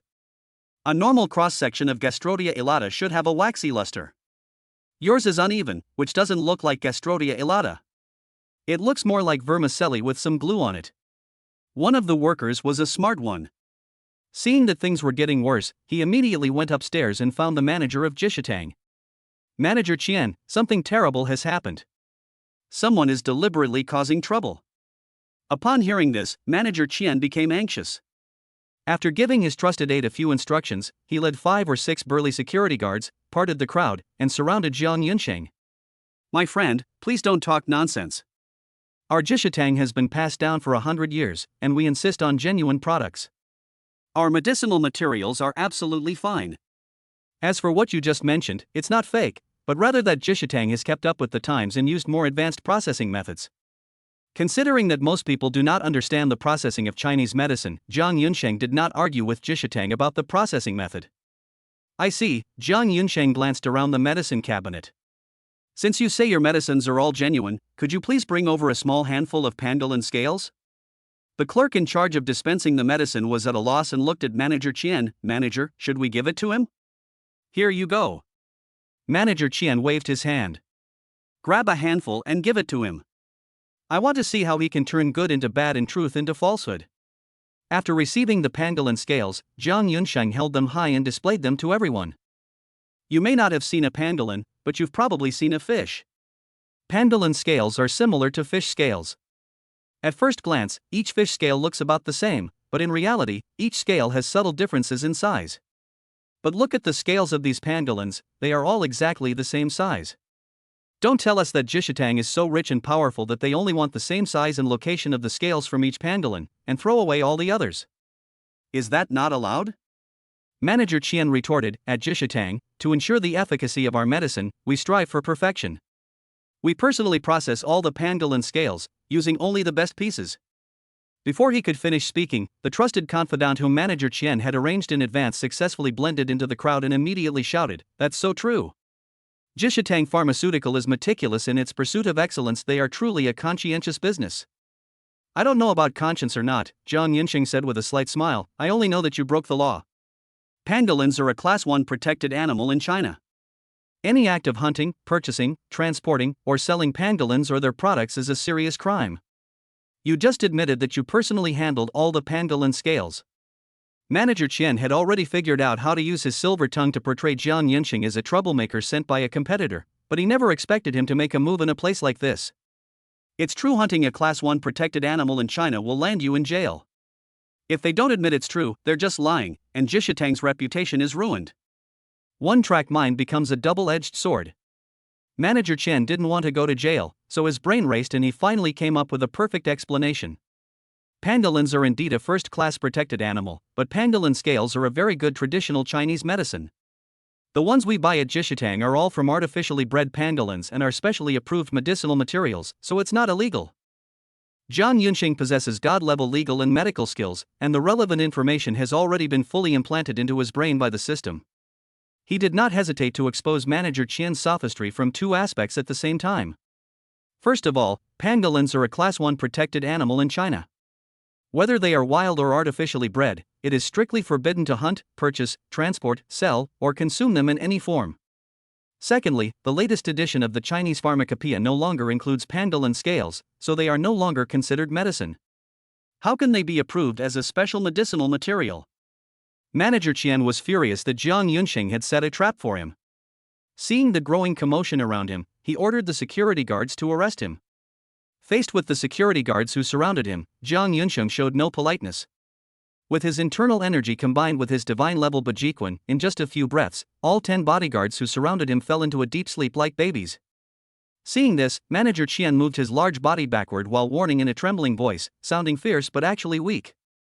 Don't be impulsive. Do you know who's behind me? It's a power you absolutely can't afford to offend. I'm backed by the Xin family, one of the 4 great families of the capital. Upon hearing this, Jiang Yunsheng was taken aback. He hadn't expected that randomly choosing a shop would lead him to his wife's family's shop. Seeing Jiang Yunsheng's reaction, Manager Qian assumed he was scared and was just using Jiang's power to intimidate him, so he stood up again. It's too late to back down now. The Xin family will never let you off the hook.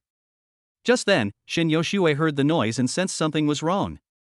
She put a mask on Jiang Shuriwa, picked her up, and ran quickly inside, rushing to Jiang Yunsheng.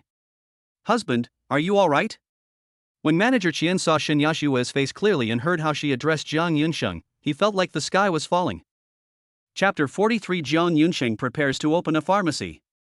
Miss, Manager Qian rushed to Shin Yoshua, bowing and scraping, his voice trembling. I was blind and didn't know this gentleman was your husband.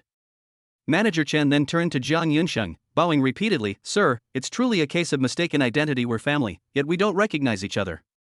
Regarding the issue of these medicines, please move to a private room to discuss it. Everything is negotiable. Jiang Yunsheng sneered, interrupting Manager Qian directly. I'm not related to you people who treat human life like dirt. Don't try to claim kinship with me. Jiang Yunsheng grabbed the Chinese medicinal herbs from the medicine packet, casually tossed them aside, and let them slip through his fingers. No wonder everyone says that traditional Chinese medicine is a scam, that Chinese medicine is useless, that the herbs are all fake, and that no matter how ingenious the prescription, it can't cure diseases. Don't shout, don't shout.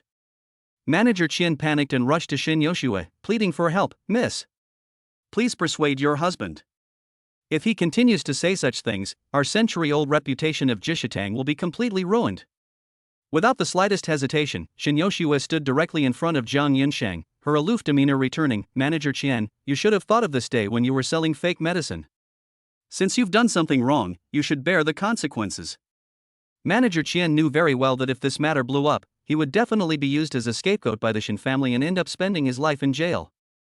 Thinking of this, a sinister glint flashed in Manager Qian's eyes. He lowered his voice, feigning concern but actually threatening. Miss, you'd better think this through.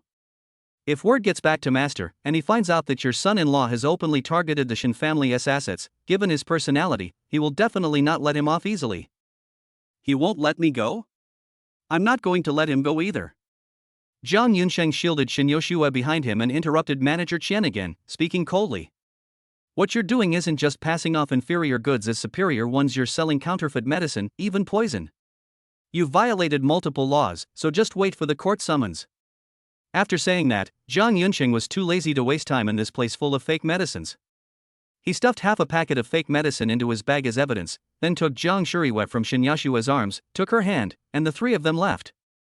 Manager Qian watched Jiang Yunsheng's retreating figure, his face growing increasingly grim. If it were an ordinary person, putting aside everything else, just the fact that he had just beaten up these security guards would have allowed him to use his connections to have Jiang Yunsheng imprison for picking quarrels and provoking trouble. It's a pity, as the saying goes, strangers can't get close to relatives. Jiang Yunsheng is the husband of the eldest daughter of the Shin family, and is the uncle of the Shin family. Compared to him, Manager Qian is just an outsider. Manager Qian had no choice but to arrange for people to suppress the news and prevent a public outcry, while simultaneously calling the store manager and explaining the whole story in detail. The store manager couldn't make a decision on this matter and could only continue to contact his superiors. By the time Shin Yashua's father, Shin Tingsong, received the news, almost half an hour had passed. Upon hearing that Jiang Yunsheng was going to sue his pharmacy, Shin Tingsong was not worried at all. Instead, he laughed. Perfect, let that brat Jiang Yunsheng learn what power really is. Does he really think he's invincible just because he has a little talent? If it weren't for the fear of upsetting Yoshua, your account would have been blocked long ago. 2 flowers bloom, each representing a different branch. Jiang Yunsheng took Shin Yoshua and Jiang Shuriwei to another large pharmacy. When the clerk was dispensing the medicine according to the prescription, Jiang Yunsheng found that the astragalus had been over-fumigated with sulfur and had a pungent smell, and the angelica had lost all its oil and was as dry as firewood. Jiang Yunsheng was too tired to argue anymore. After each of them bought a pack as evidence, they strode away. Next, Jiang Yunsheng went to several more pharmacies, and he sadly discovered that every pharmacy, big or small, was more or less mixing in inferior or even counterfeit medicinal materials. Jiang Yunsheng had no choice but to abandon the idea of directly asking the pharmacy clerk to help him get the medicine and instead investigate and buy qualified medicinal materials from various pharmacies. After a busy morning, Jiang Yunsheng managed to gather all the necessary medicinal materials for both prescriptions. Jiang Yunsheng went to the general store and bought a small scale to prepare the medicine himself. As he smelled the aroma of the medicine, Jiang Yunsheng couldn't help but recall the slander and insults against traditional Chinese medicine online. He used to be very angry, thinking that those guys had forgotten their roots. Now, he completely understood. Wife, Jiang Yunsheng looked at Shin Yoshua and said in a deep voice, I'm planning to open a pharmacy, a shop that only sells genuine medicine. Shin Yoshua looked back at Jiang Yunsheng, her eyes like water. Husband, I didn't mean to discourage you. I also want to do things for the patients, and I can't stand seeing so many pharmacies selling fake medicine. However, the Shin family started out in medicine and now controls more than 60% of the medicinal herb distribution channels in the capital, making them the undisputed leader in the pharmaceutical industry. Husband, you just exposed the Shin family's pharmacy for selling counterfeit medicine today. If you open another pharmacy right away, it's like going head to head with the Shin family. The chances of winning are very low. Wife, you overestimate the Shin family. Jiang Yunxing casually said as he packaged the prepared medicine one by one, in the face of absolute strength. Let alone the Shin family, even if all the pharmacies in the entire capital joined forces, they would be like a mantis trying to stop a chariot. Shin Yashua's face was still very pale, her beautiful eyes filled with worry. Husband, I know your medical skills are very good, but opening a pharmacy is far more complicated than you think. No matter how good the quality of your medicinal herbs is, it's useless. They have all sorts of ways to make your shop unable to operate, including fire safety, hygiene, and business license requirements. Haha, Jiang Yunxing couldn't help but burst into laughter. Wife, although I want to open a pharmacy that doesn't sell fake medicine, it doesn't mean I'm a good person. If the Shin family honestly plays the game with me within the rules, I'll play along with them slowly. What if they dare to use underhanded tactics? Jiang Yunxing clenched his fist, his knuckles cracking. Then I'll show them what real underhanded tactics are. Shin Yoshua recalled Jiang Yunxing's internal strength and the various miraculous powers he had displayed, so she didn't dwell on the matter further and instead inquired about Jiang Yunxing's upcoming itinerary. Husband, after we take the medicine to my mother, where do we go? Are we going back to school to continue filming? Jiang Yunxing gently shook his head. There's no rush to film. Old Lu said he needs to revise the script. Remember the financial securities investment company your dad gave you? I'm going to go take a look since I have some free time today. Husband, you have important business to attend to, and it's not convenient for Xiaoye to come alone.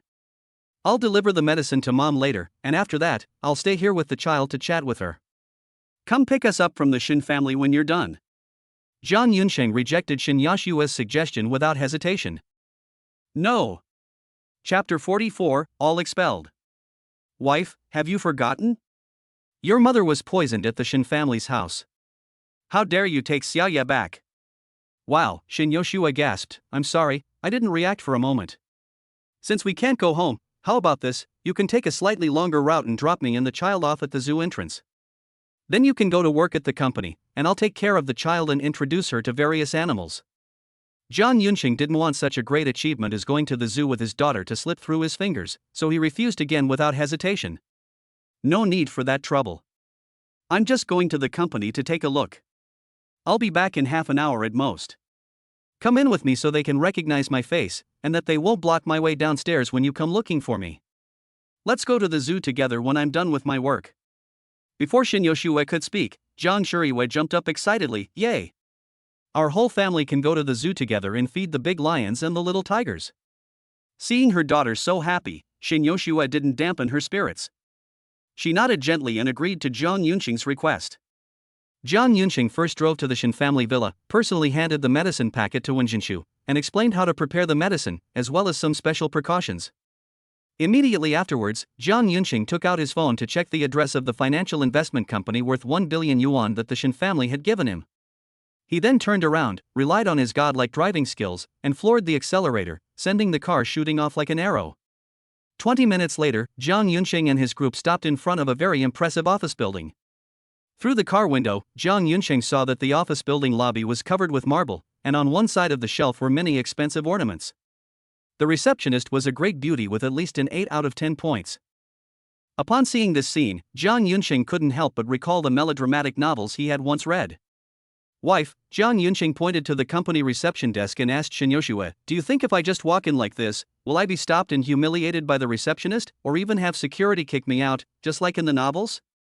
After carefully examining Jiang Yunxing, Shin Yoshua gently shook her head. Although my husband is still wearing the same clothes as before and not the designer clothes I prepared for you, your demeanor is clearly not that of an ordinary person.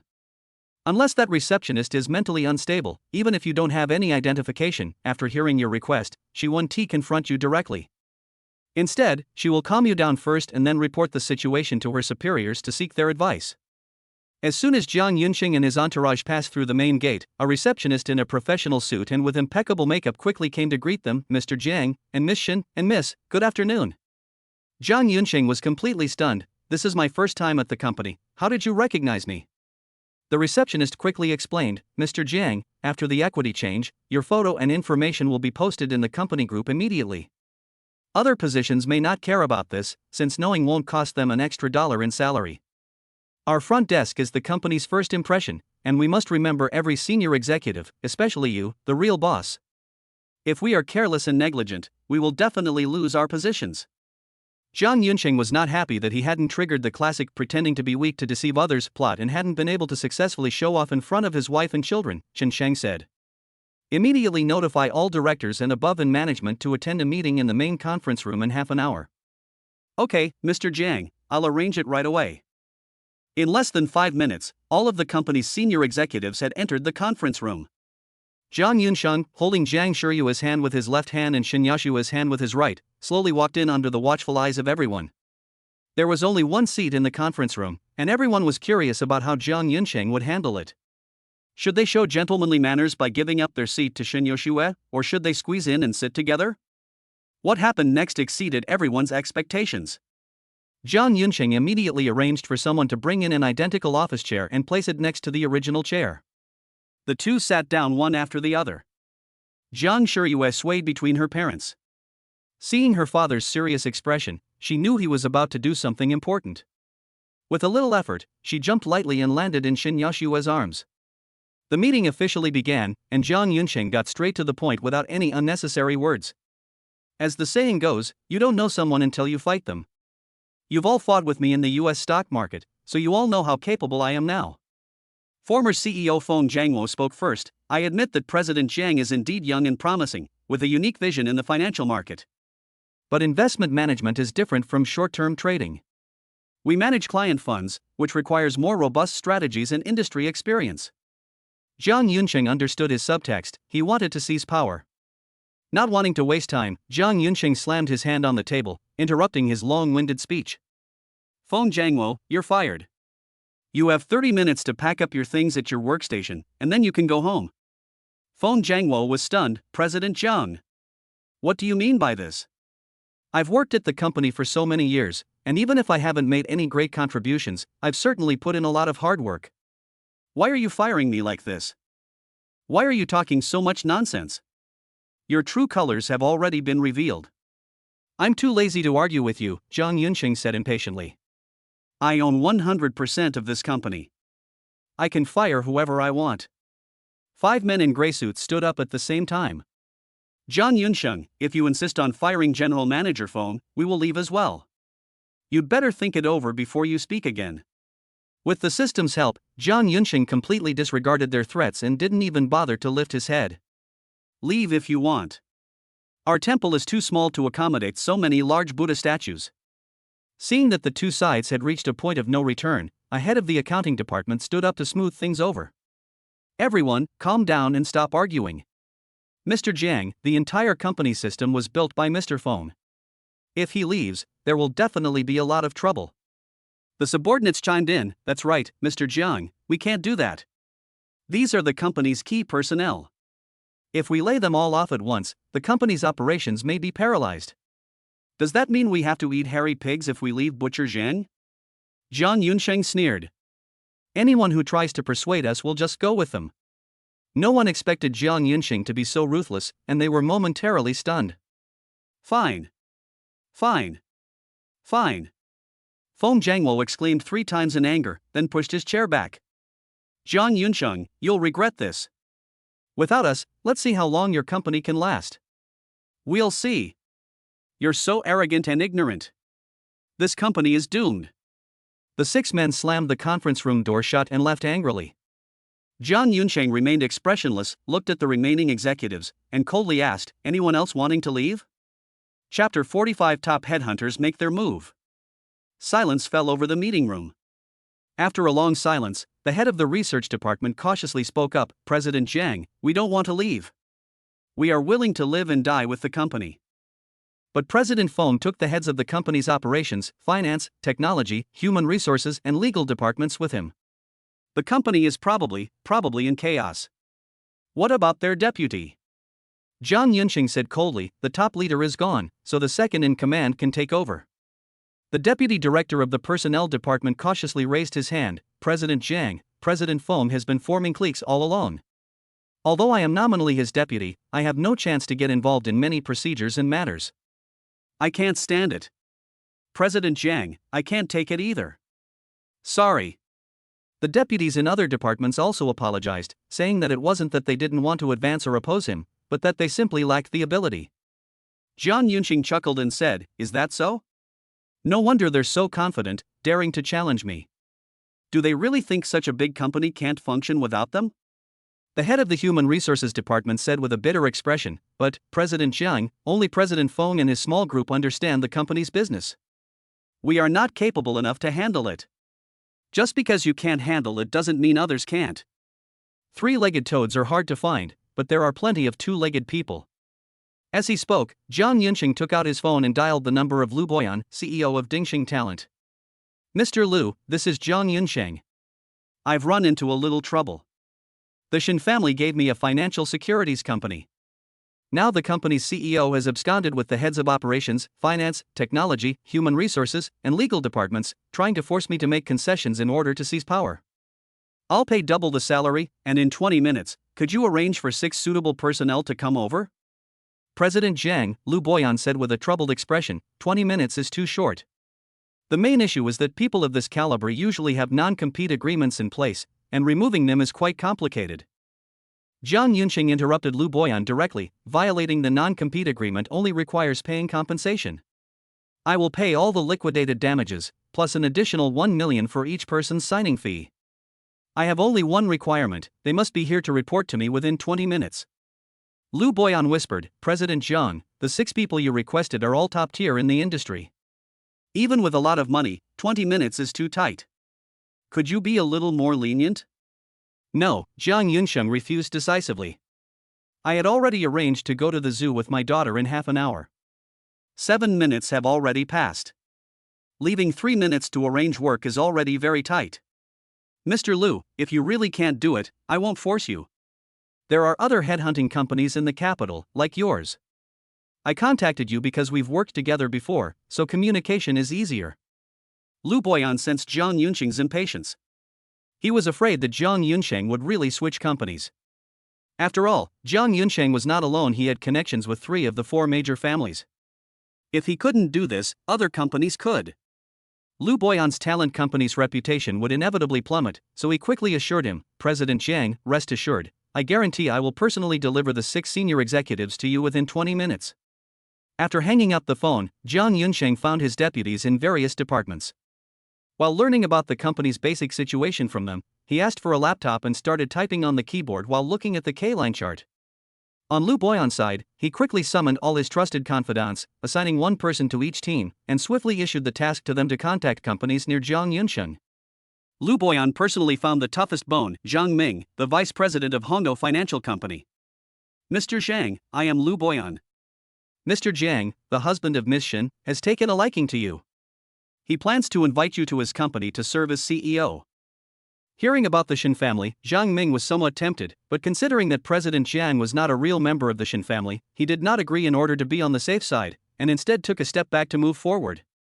"I'm sorry, Mr. Lu, I'm doing very well at my current company and have no plans to switch jobs for the time being." Without wasting any words, Lu Boyan started throwing money around. Mr. Jiang said that as long as you are willing to join his company, not only will your salary double, but you will also receive a signing bonus of 1 million yuan, which will be deposited into your account on the same day. Zhang Ming wasn't stunned by the blow. He astutely grasped the core issue. "I signed a non-compete agreement. What about the penalty for breach of contract?" "You don't need to worry about that at all. President Jiang said he'll take care of everything. However, Mr. Jiang values time the most. Your company isn't far from Mr. Jiang's company. If you can't get to his company for the interview within 15 minutes, you'll be eliminated immediately. The more restrictions and the stricter the requirements, the higher Zhang Ming's level of trust becomes. After all, there's no such thing as a free lunch. Mr. Lu, I happen to be free this afternoon. Since Mr. Jiang has extended such a sincere invitation, I will make the trip in person no matter what. Could you please tell me the address?" Although Jiang Yunsheng did not tell Lu Boyan the specific address, as a top-tier headhunting company, if it couldn't even obtain such basic information, it would have gone out of business and closed down long ago. After quickly providing the address, to be on the safe side, Lu Boyan immediately began contacting another CEO in the financial sector. In the coffee shop downstairs from Yunxue Zhuiyue Financial Company, Feng Jiangwo picked up a cup of black coffee and sneered. He's young and arrogant, with a bit of talent he thinks he's invincible. The core structure of the entire company is in our hands, he's just an empty shell now. Just wait, in an hour at most, he'll immediately come downstairs and ask us to come up and help take charge of the situation. The former HR manager, all smiles, said, President Feng is wise. How could a mere youth like him possibly compete with you? However, I do hope he can hold on a little longer, the former head of the legal department said, taking a small sip of his coffee, raising his head high, and adopting a contemptuous expression. I've set a few traps in the company's operations. If he stubbornly refuses to comply, he'll definitely fall into them. Then our CEO Jiang will go from being a high-achieving individual to a prisoner. Ha ha ha. When it comes to playing dirty tricks, Lao Wang, you're really cunning. Amid the laughter, hurried footsteps came from outside. Everyone turned to look and saw Mingyang Law Firm's top lawyer, carrying a briefcase, running quickly upstairs. Oh no! The former head of the legal department slapped his thigh. How did he manage to bring over that bunch of litigators from Mingyang Law Firm? All the traps I set are definitely ruined now, and I might get sent to jail too. Chapter 46. Half an hour, complete control of the entire company. The head of the technical department gently patted him on the shoulder. Old Wang, don't panic. Have you forgotten that we designed these traps together? Mingyang Law Firm is one of the top 3 law firms in the capital. They are indeed very capable in the legal field. But when it comes to technical matters, they're completely clueless, even if they're somewhat knowledgeable about them. There's absolutely no way they could have discovered it. Halfway through the conversation, the head of the technical department, looking at an old figure, involuntarily opened his mouth wide and then burst into a tirade of curses. Holy crap, what's Jiang Yunqing's background? Isn't he just a pretty boy with some talent? How did he manage to get my retired master to come here? Yes, your master, what are you afraid of? Just go and talk to your master and get him to join us. No way. I've already been expelled from the sect by my master. If he finds out I was behind these projects, we'll suffer an even worse fate. Seeing that the two were clearly flustered, Feng Jiangwo, fearing that morale would collapse, cleared his throat forcefully and pretended to be calm. Ahem. Don't worry, even if they discover the trap, it won't matter. You have so many men under your command, you can just find a scapegoat and push him out. Besides, their arrival doesn't guarantee they'll help. You can't expect to make a sale if you're too eager. It's getting late, everyone should go home and rest.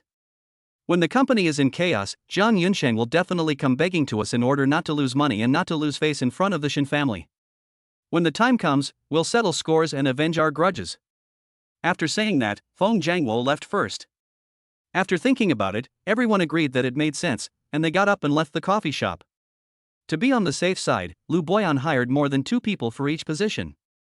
Soon, the conference room where Jiang Yunsheng was located had 10 more interviewees. The company's employees, who could only look up to these top executives from the surrounding companies, were completely dumbfounded. Ring ring. The phone alarm went off. Jiang Yunsheng slowly typed the last few characters before picking up his phone and turning off the alarm. Everyone, Jiang Yunsheng said calmly, glancing around, I only have 6 positions here. The 10 newly arrived executives felt a pang of anxiety upon hearing this. They had come to visit, but they were surrounded by talented individuals of the same caliber, and none of them wanted to be eliminated or be ranked below others for no reason. Under the tense gaze of everyone, Jiang Yunsheng continued, normally, I should eliminate 4 more people. However, since you're already here, and I'm not short of money, let's all stay. Who among you wants to be the CEO? Zhang Ming and another bald old man raised their arms at the same time. In order to secure the position, Zhang Ming spoke first, President Jiang, hello. I am the Vice President of Hongdou Financial Company. I have more experience in managing companies. I am Zhang Shuwen, the Vice President of Hualong Financial Company. I am 55 years old, and I have more experience in managing the company than you. Jiang Yunsheng glanced up and saw that Zhang Shuwen's body was already exhausted and he would not live for more than 6 months.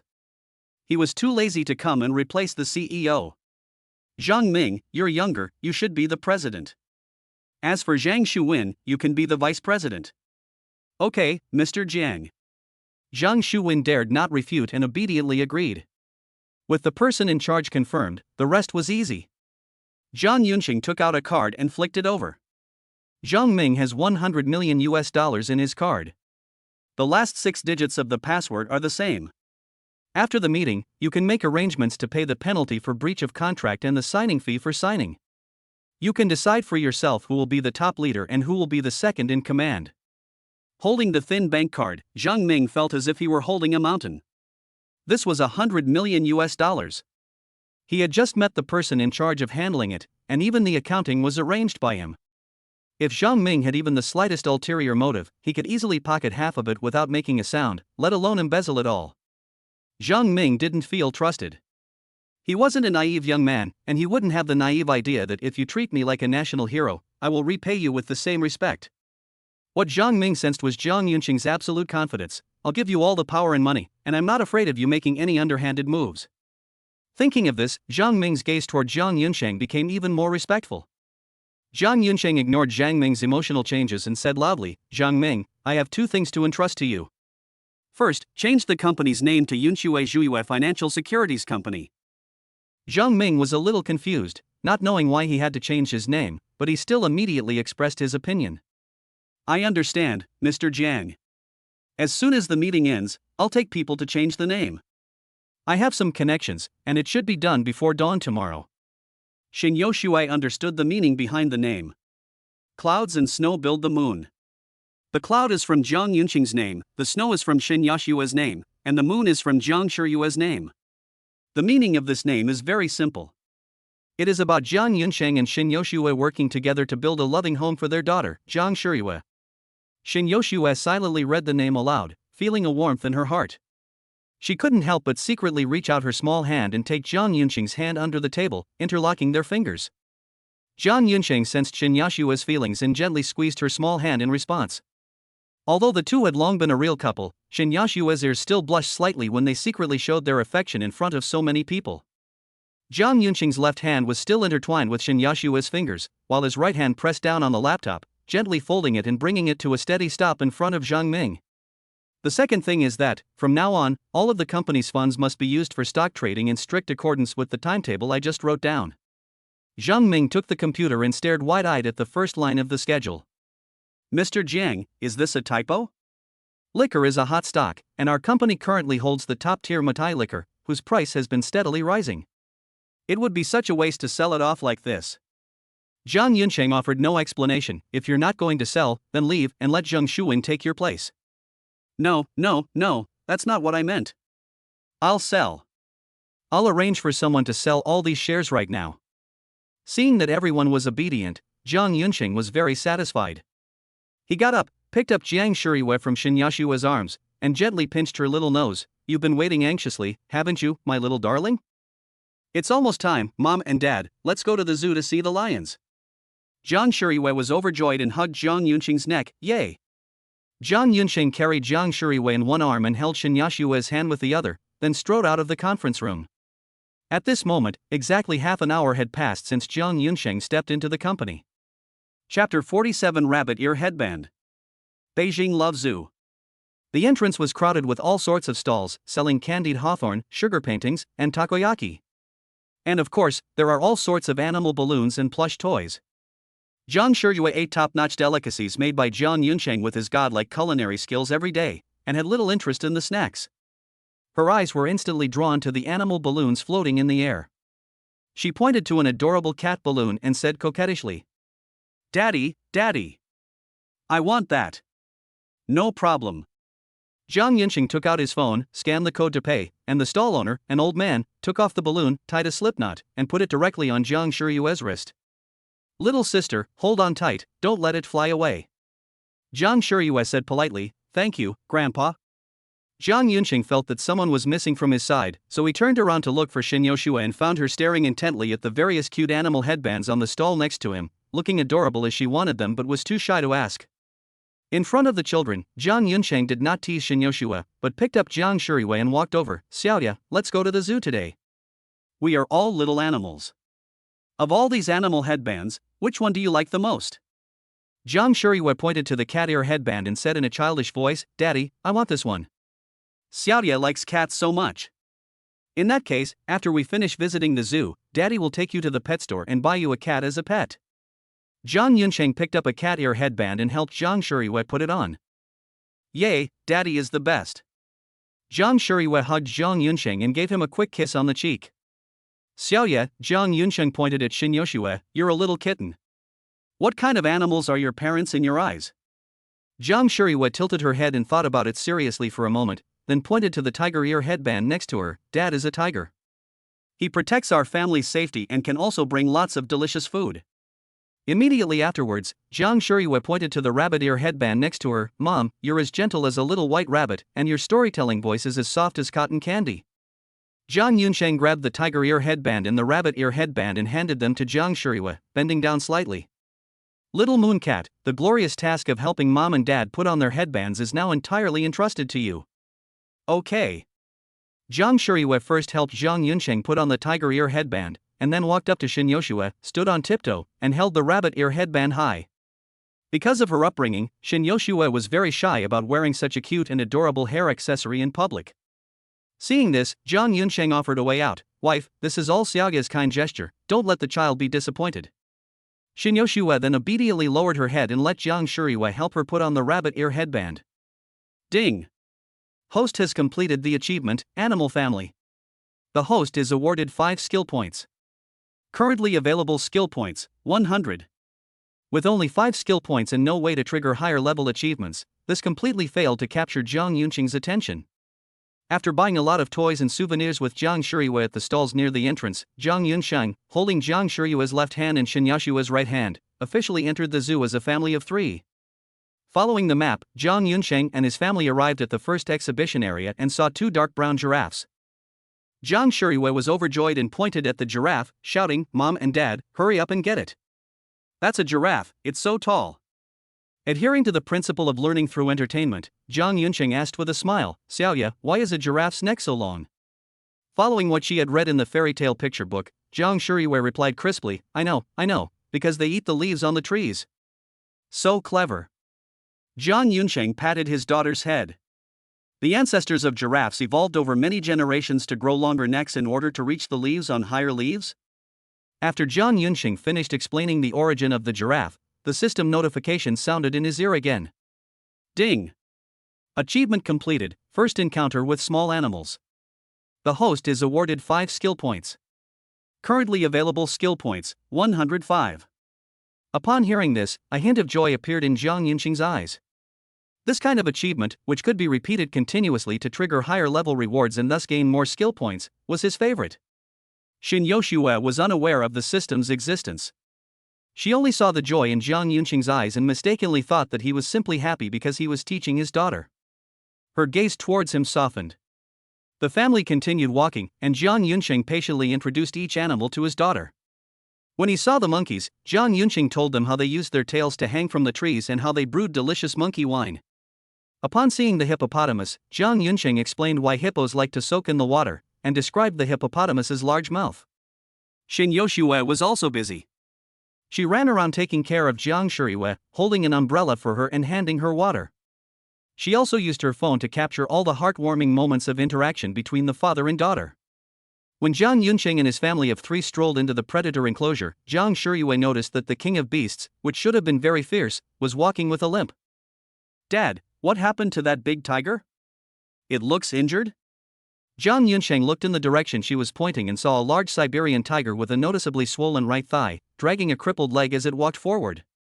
Xiaoye wasn't mistaken, this tiger is indeed injured. Dad, Zhang Shuriwei tugged at Zhang Yunsheng's clothes, her little face full of confusion. Shouldn't you be resting in bed when you're injured? Why is Big Tiger still outside? Is someone bullying him? Before Zhang Yunsheng could answer, the zoo staff next to him couldn't stand it anymore and were sweating profusely. Little friend, don't misunderstand, we would never dare to mistreat a tiger. A few days ago, this big tiger jumped down from the artificial hill and accidentally twisted its hind leg. We have already taken it to the vet, got some medicine, and told it to rest. But this big tiger can't stay still and has to come out for a stroll. We can't give it anesthesia every day, so we can only remove all the dangerous items in the yard to avoid it getting hurt again as much as possible. Seeing the tiger's pained expression, Zhang Shuyue's eyes reddened slightly. She approached Jiang Yunqing and asked, "Dad, aren't you a doctor? Can you treat brain tiger?"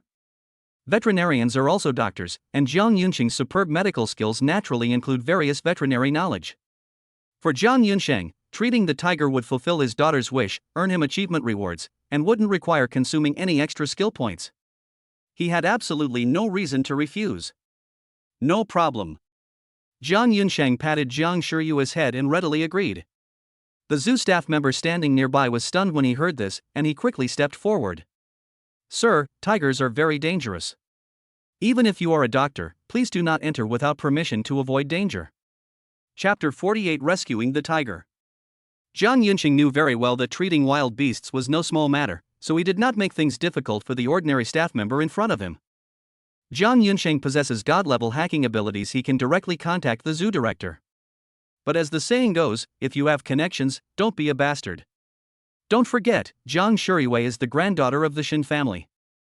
Jiang Yunsheng took out his phone and called Shin Yashue's older brother, Shinichen. "Hello, Shinichen, this is Jiang Yunsheng. I'm at the Beijing Love Zoo. There's a tiger with an injured leg, and Xiaoye is pestering me to go in and treat it. The zoo staff won't release him. Try to contact the zoo director and ask him to let me know so I can go in and rescue the tiger." On the other end of the phone, Shinichen was completely stunned when he heard this request. He knew that Jiang Yunsheng was very good at stock trading, and he also learned from his subordinates that Jiang Yunsheng was very skilled in medicine, at least in the field of pharmacy. But he never imagined that Jiang Yunsheng would be able to treat tigers. Shinichen's first reaction, out of safety concerns, was to refuse. But then he thought that as long as he was well prepared and anesthetized, the tiger would not be able to hurt him. Let Jiang Yunsheng go in to treat the tiger. If he fails, we can take the opportunity to teach him a lesson for his arrogance. Thinking of this, Shinichen readily agreed, "No problem, I'll contact the principal right away. When you're treating the patient, please be careful and don't hurt the child." As one of the 4 major families in the capital, the zoo director dared not neglect Shinichen's words and personally led the management staff to the scene. Hello, Mr. Jiang, I am Zhou Shouren, the kindergarten director. It's a pleasure to meet you." Jiang Yunqing didn't waste any words. After a simple handshake, he got straight to the point. "Hello, I need to treat the tiger. You can open the cage now." "Mr. Jiang, please don't worry. I don't doubt your medical skills. It's just that the use of the tranquilizer gun requires approval. Please wait a moment." "No need for anesthesia," Jiang Yunsheng waved his hand, "just prepare a box of silver needles for me." Zhou Shouren was stunned. "Mr. Jiang, are you sure you want to just go in like this? Even though there's a keeper with you, this tiger is injured. If it goes berserk, we might not be able to save you in time." "Director Zhou," Jiang Yunsheng frowned slightly, a hint of impatience flashing in his voice. "Didn't Shinichen make it clear to you? I need to treat the tiger, and in the process, everything must be done according to my arrangements." Zhou Shouren dared not confront the Shin family, so he could only smile awkwardly and arrange for someone to open the protective gate leading to the tiger enclosure. At the same time, he instructed the tiger keepers to follow closely and to protect Jiang Yunsheng at all costs should any problems be discovered. Under the watchful eyes of the crowd, Jiang Yunsheng entered the tiger enclosure. The injured tiger smelled the unfamiliar odor, raised its head alertly, and let out a low growl as a warning to Jiang Yunsheng. Jiang Yunsheng remained calm and composed. With a flash of his silver needle, he precisely pierced the tiger's acupoints, channeling his internal energy to instantly immobilize it. Sure enough, just as I saw, although the bones have returned to the correct position, the tendons and ligaments have not recovered, causing poor blood circulation, making it difficult to sit or stand still and unable to rest and recuperate. Jiang Yunsheng walked to the tiger's side, placed his right hand on its thigh, and massaged it while channeling his internal energy to promote blood circulation and remove blood stasis. As the pain in his lower body began to subside, the previously restless tiger immediately calmed down. Jiang Yunsheng sensed the tiger's emotional change. He channeled his inner energy, forcing out the silver needles inserted into the tiger's body. The tiger regained its mobility, poked its head out at Jiang Yunsheng, and slowly opened its mouth. Seeing this, Zhou Shouren became anxious and shouted at the staff to hurry up and save the people. Unexpectedly, the tiger did not attack Jiang Yunsheng. It merely licked Jiang Yunsheng's clothes with its tongue and then lay down very docilely. Just as Jiang Yunsheng was about to heal the tiger, he noticed Jiang Shiyue outside the basket fence. On a test, he waved to her. "Xiaoya, would you like to help treat the big tiger?" Jiang Shiyue answered crisply, "Yes." Then come in directly and scratch the big tiger's ears. It will make it feel very comfortable. Although he had already witnessed Jiang Yunqing's strength, Zhou Shouren was still a little scared to let such a small child into the tiger's cage. Just then, Xin Yoshua reverted to her usual aloof demeanor. Didn't you hear what my husband just said? Open the door immediately. Zhou Shouren instantly realized Xin Yoshua's identity based on the address. He dared not refute it and could only obediently open the door. Xin Yoshua led Jiang Shirui into the tiger enclosure. When they reached Jiang Yunqing and looked at the enormous tiger, she couldn't help but feel a little intimidated. Jiang Shirui showed no fear, squatted down, and gently scratched the tiger's big ears with her small hands. Under Jiang Shirui's gentle caresses, the tiger completely relaxed and even let out a comfortable purr. Jiang Yunqing waited a few minutes until Jiang Shirui had finished petting the big cat before channeling his inner energy to complete the final tasks. All right, get up. Jiang Yunqing gently patted the tiger's rump. Be careful these next few days, don't run or jump, and you'll be fully recovered in another week. The tiger slowly stood up, took a few tentative steps, and found that its hind legs were indeed no longer in pain. The tiger was very happy, and its huge head came closer, wanting to get close to Jiang Yunqing. Jiang Yunqing didn't stand on ceremony either. He also liked cats, especially big cats, and he reached out and stroked the tiger's head several times. Ding! Special achievement completed, father and daughter united, healing the king of the forest. The host is awarded 10 skill points. Currently available skill points, 115. When the park director and the others saw that Jiang Yunqing had actually cured the tiger, their eyes widened in disbelief. Suddenly, Jiang Yunqing's phone vibrated. When he answered, the excited voice of his newly appointed CEO of Yunxue Zhuiyue Financial Company came through. Mr. Jiang. You're amazing. All 6 stocks you picked have risen, with an average increase of over 8%. Especially Sky Dome Technology, which just announced the successful testing of its chip, has already hit the daily limit. And all the stocks you asked us to sell have started to fall. Jiang Yunqing simply smiled faintly. I'm taking my daughter to the zoo right now. If there's no important news, you can hang up now. Yunxue Zhuiyue Financial Company's CEO said urgently, President Jiang, I do have some bad news. Chapter 49 makes the Chen family even stronger. Jiang Ming said in a deep voice, although Feng Jianguo was gone, many people still follow him. Some are just slacking off and pretending to comply, while others are even worse, directly contacting Feng Jianguo in private and leaking a lot of secrets. For the safety and normal development of the company, after discussion with other senior leaders, we believe that all these people should be dismissed immediately. Then fire them all. Jiang Yunqing raised an eyebrow, looking very puzzled. You're the company's CEO. You don't need to report to me separately when you fire a few employees. Jiang Ming's voice was tinged with apprehension. Well, Mr. Jiang, here's the thing. This time, we're going to lay off nearly 100 employees, which is a lot. Furthermore, we all have some trusted subordinates, and we want to recruit them. We're worried about what you think. Before Jiang Ming could finish speaking, Jiang Yunqing already understood what he meant. They wanted to replace their subordinates with their own trusted ones, and they were worried that Jiang Yunqing would misunderstand and think that they wanted to usurp power.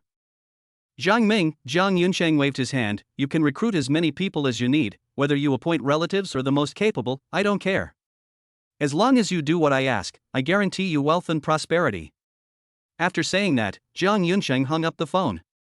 As Jiang Ming listened to the busy tone on the other end of the phone, his hand holding the phone trembled violently, and his clothes were soaked with cold sweat. There are only 2 possibilities for why Jiang Yunqing doesn't care about what he's doing, either he's a fool, or he has absolute confidence and isn't afraid of being sidelined. Jiang Yunqing's ability to accurately predict stock market trends and marry the eldest daughter of the Shin family suggests he's not a fool. It must mean he has absolute confidence. Come to think of it, Jiang Yunqing's ability to predict the trends of so many stocks must mean he has incredibly powerful connections and can obtain the core secrets of countless companies in advance. Jiang Ming knew very well that if such a true god dared to betray him, Jiang Yunqing had 9 ways to make him disappear from the face of the earth. With this in mind, Jiang Ming completely suppressed all his ulterior motives. At the zoo, after Jiang Yunqing and his family of 3 left the tiger cage, Director Zhou quickly stepped forward and shook his hand. Mr. Jiang, thank you so much.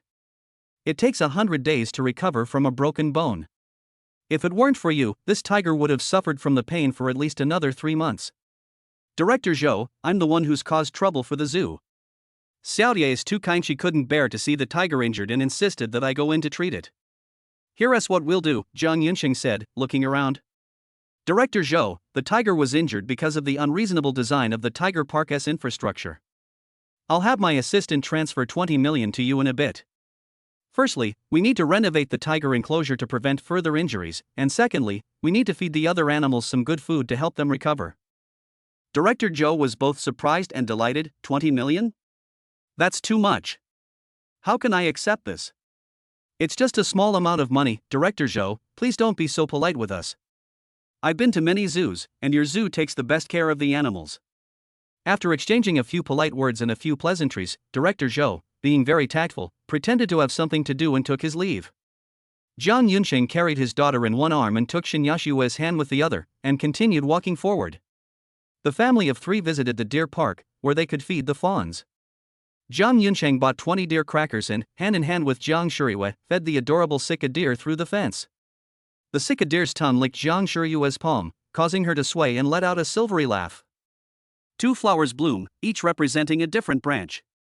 Inside the extremely luxurious mansion of Feng Jiangwo, the former CEO of Yunxue Zhuiyue Financial Securities Company, the atmosphere was incredibly oppressive.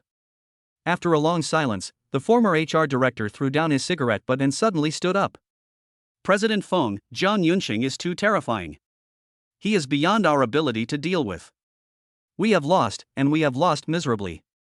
Now that things have come to this, there is only one way for us to save ourselves: go and apologize to Jiang Yunxing, and then ask a few people from the Shen family to help explain things to him. Considering that we have worked hard for the company over the years, even if we haven't made any great contributions, we have certainly put in a lot of effort, so he might be willing to let us off the hook. Hearing this, the others were somewhat tempted, but Feng Jiangwo raised his hand and slammed it hard on the table, shouting sternly, "Surrender! Do you think Jiang Yunxing will be swayed by a few sweet words? Don't forget, we only gave him a warning, and he fired us all." Upon hearing this, everyone's expressions grew even more grim. Moreover, Feng Jiangwo continued bluntly, relentlessly stabbing them in the heart, "Don't even think about taking advantage of your money and running away without confronting Jiang Yunxing." Feng Jiangwo took a stack of documents from the safe and slammed them heavily on the table. "Director Wang, how much of your dividends are being swallowed up every month by that offshore account in Hong Kong? Director Li, do I need to remind you of where the down payments came from for those villas under your name? It's too late to run now. The lawsuit against us might already be in court. If you can't completely destroy Jiang Yunxing's company, you can expect to be bankrupt and spend your lives in jail." As Feng Jiangwo's final, piercing warning faded, the other 5 men turned deathly pale, their bodies drenched in cold sweat, their throats tightened, and they temporarily lost the ability to speak. After an unknown amount of time, the former legal counsel finally mustered up his courage. "Mr. Feng, what do you suggest we do? We can't fight back, we can't run away, and surrendering isn't an option. Are we just supposed to wait to die?" "Of course not," Feng Jiangwo said in a deep voice. "Jiang Yunxing is indeed very capable, but the stock market pie is only so big. If he takes a bigger bite, someone else will take a smaller bite. The Chen family, the Gu family, and the Shen family are the 4 major families in the capital. Among them, the Chen family is a powerful force that has crossed the river, and its relationship with the other 3 families is not good. The Gu family's main business is finance, so Jiang Yunxing is snatching food from a tiger's mouth. I'll contact the Chen family.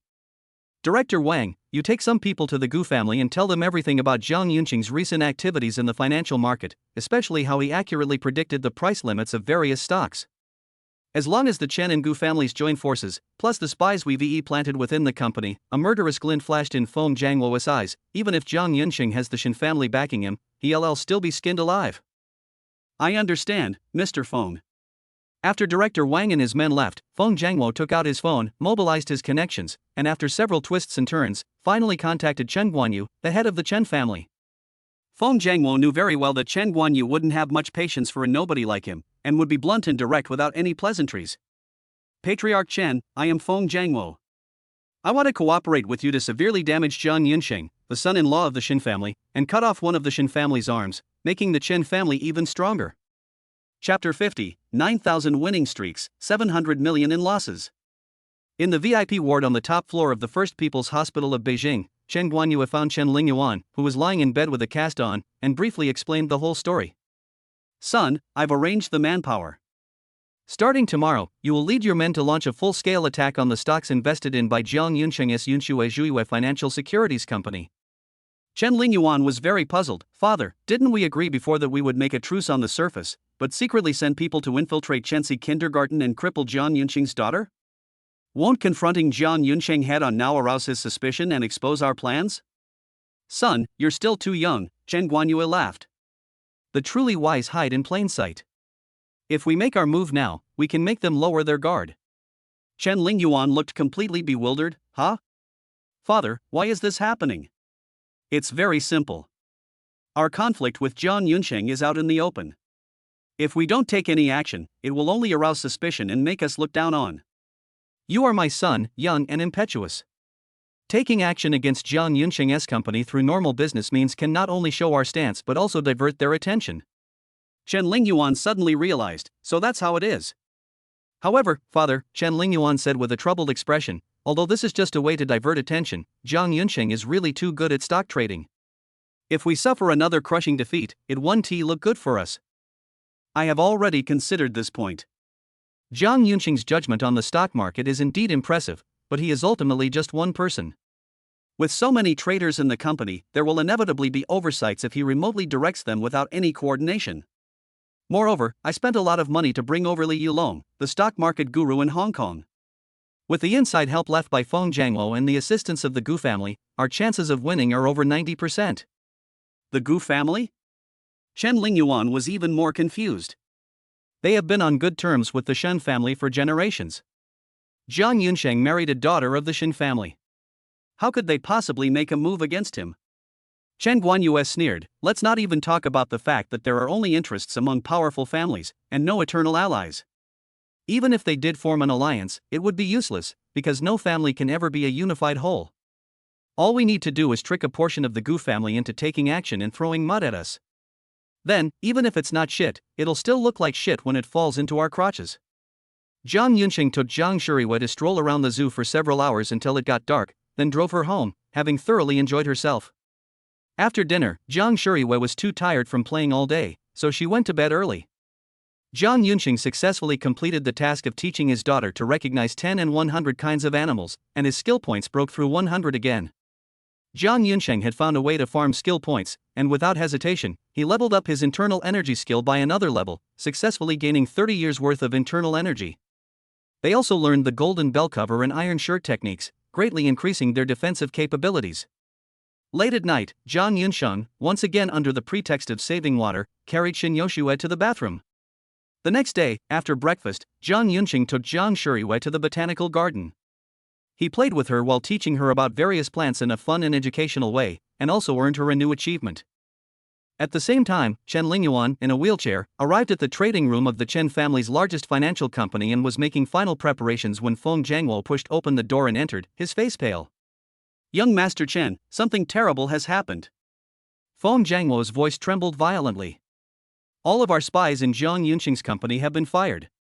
Upon hearing this, Chen Lingyuan's heart tightened, but the die was cast and he had no choice but to proceed. It's normal, Chen Lingyuan said, trying to remain calm. The people Jiang Yunqing arranged to enter Yunshue Zhuiwei Financial Company are all big shots from various industries. The useless people you left behind, even if they haven't been exposed, will not escape being purged. This also shows that Jiang Yunqing's intelligence is limited. If I were in his position, I would leave some inside agents to pass on wrong information. Hearing this, everyone breathed a sigh of relief and felt less tense. Hong Kong stocks officially opened at 9 a.m. With the traders from both the Chen and Gu families working together, billions of yuan flowed like a tidal wave into the hundreds of stocks that Jiang Yunqing had heavily invested in. Faced with these uninvited guests, the stock market immediately experienced violent fluctuations.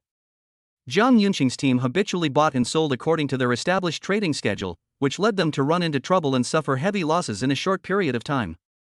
Upon receiving the report from his employees, Zhang Ming, CEO of Yunshue Zhuiwei Company, dared not delay and immediately contacted Jiang Yunqing. President Jiang, something terrible has happened. Several forces have launched an attack on us, and the control panel has completely stopped working.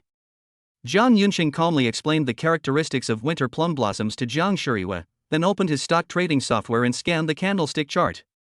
His special talent quietly activated, allowing him to discern people's true intentions through candlestick charts. Jiang Yunqing read the real thoughts of the traders hidden behind the screen, and his brows furrowed slightly. The Chen family is truly a persistent ghost.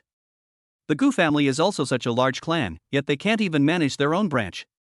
Well, since we're husband and wife, I don't need to personally teach our daughter about plants. Wife, Zhang Yunsheng waved to Shin Yoshue, who was quietly taking pictures. You continue to accompany Xiaoye to learn about new plants in the botanical garden. There's a small problem at the company, I'll go and handle it. Shen Yoshua took Jiang Shuriwe from Jiang Yunsheng's arms and said gently, okay, husband. You go ahead and do your work. I will take good care of Xiaoye. Jiang Yunsheng drove at the speed limit and arrived at the company from the botanical garden in just 20 minutes. At this moment, because the original operation table was invalid, and the other party was well prepared and had sufficient funds, Jiang Yunsheng's financial company was in a state of continuous defeat and was about to be completely destroyed. Don't panic, I'm here. Sell all of Green River Company's stock and short it by 2 points. Immediately buy 20,000 shares of Hong Yen Company stock and sell them all after it rises by 5%. Over the next 2 hours, the financial markets witnessed a textbook example of a defensive counterattack, showcasing what a true stock market genius looks like. Jiang Yunsheng can read minds directly through K-lines, which means that no matter what traps the Chen family's allied forces set up, how big the bait is, or how much money they mobilize, it doesn't matter. Jiang Yunsheng was able to see through their true intentions, easily bypass the traps, devour all the bait, and turn the Ponzi scheme into his weapon. Chen Lingyuan attempted to exhaust Jiang Yunsheng's attention by arranging for his operations team to simultaneously manage tens of thousands of different stocks. Jiang Yunsheng saw through his little scheme at a glance, transforming into a top-notch strategic expert, completely disregarding the gains and losses of a city or a place, focusing on the big picture and letting go of the small details. The Chen family's allied forces won over 9,000 battles in the battles involving tens of thousands of stocks. It seemed like a formidable force, but anyone with a discerning eye could see that Jiang Yunsheng was the true victor. His team has already made a fortune of 700 million in the stock market, while the Chen family's allied forces, despite winning over 9,000 matches, haven't even earned a fraction of what he did. At this critical moment, Feng Jiangwo suddenly stood up, his expression unusually agitated. I have an inside man they haven't discovered. I can make Jiang Yunsheng's company lose its ability to conduct transactions for a short period of time. Chapter 51. Drag him out and use him as a staking partner. Chen Lingyuan said urgently, tell me the details. It's like this, Mr. Chen, Feng Jiangwo explained, I have a distant relative who I arranged to work as a cleaner at the company. This time when they were cleaning up the inside agents, they only cleaned up the staff and forgot about the cleaning staff. I have already discussed it with her. In a little while, I will ask her to find an opportunity to pull the power switch of the company. This will cause the entire company to lose power and internet access instantly, making it impossible to conduct normal transactions. We can use this to set a trap, and once they fall into it, we can cut off the power and wipe them all out. Chen Lingyuan gripped the armrests of the wheelchair, his voice trembling with excitement. Are you sure you can really cut off the power? I swear. Feng Jiangwo nodded vigorously. The cleaning staff's work area includes the electrical control room. After the power is cut off, she will use chewing gum to block the door lock. In this way, even if they call a locksmith, it will take at least 10 minutes to restore the power. After asking for some more details, Chen Lingyuan made a decisive decision. 10 minutes is enough. Do it your way. I'll start setting up the trap now. You go and contact your relative and tell him to cut off the power in half an hour. If this succeeds, you'll be credited first, and you'll get 10% of all the profits. Thank you very much, young Master Chen. I'll contact my relatives right away, and I guarantee the power will be cut off in half an hour. Chen Lingyuan was busy at work, while Jiang Yunsheng quickly noticed the anomaly by observing the changes in the candlestick chart. Jiang Yunsheng activated his special talent, understanding people's hearts through K-lines. After learning the entire plan from the voices of countless traders, he didn't rush to catch the cleaner. Instead, he cooperated fully and devoured the bait. Time passed second by second, and half an hour was about to pass. Outside the power switch room of Yunxue Zhuiyue Financial Securities Company, a middle-aged woman in a cleaning uniform crept over furtively. Snap! The middle-aged woman had just touched the doorknob when she suddenly felt a weight on her back. Then, with a swift over-the-shoulder throw, Jiang Yunsheng slammed her hard to the ground. Your crimes have been exposed. Prepare to go to the police station to repent. Seeing that things were getting out of hand, the middle-aged woman started throwing a tantrum, yelling loudly, ouch! Ouch! Someone's hitting an old man.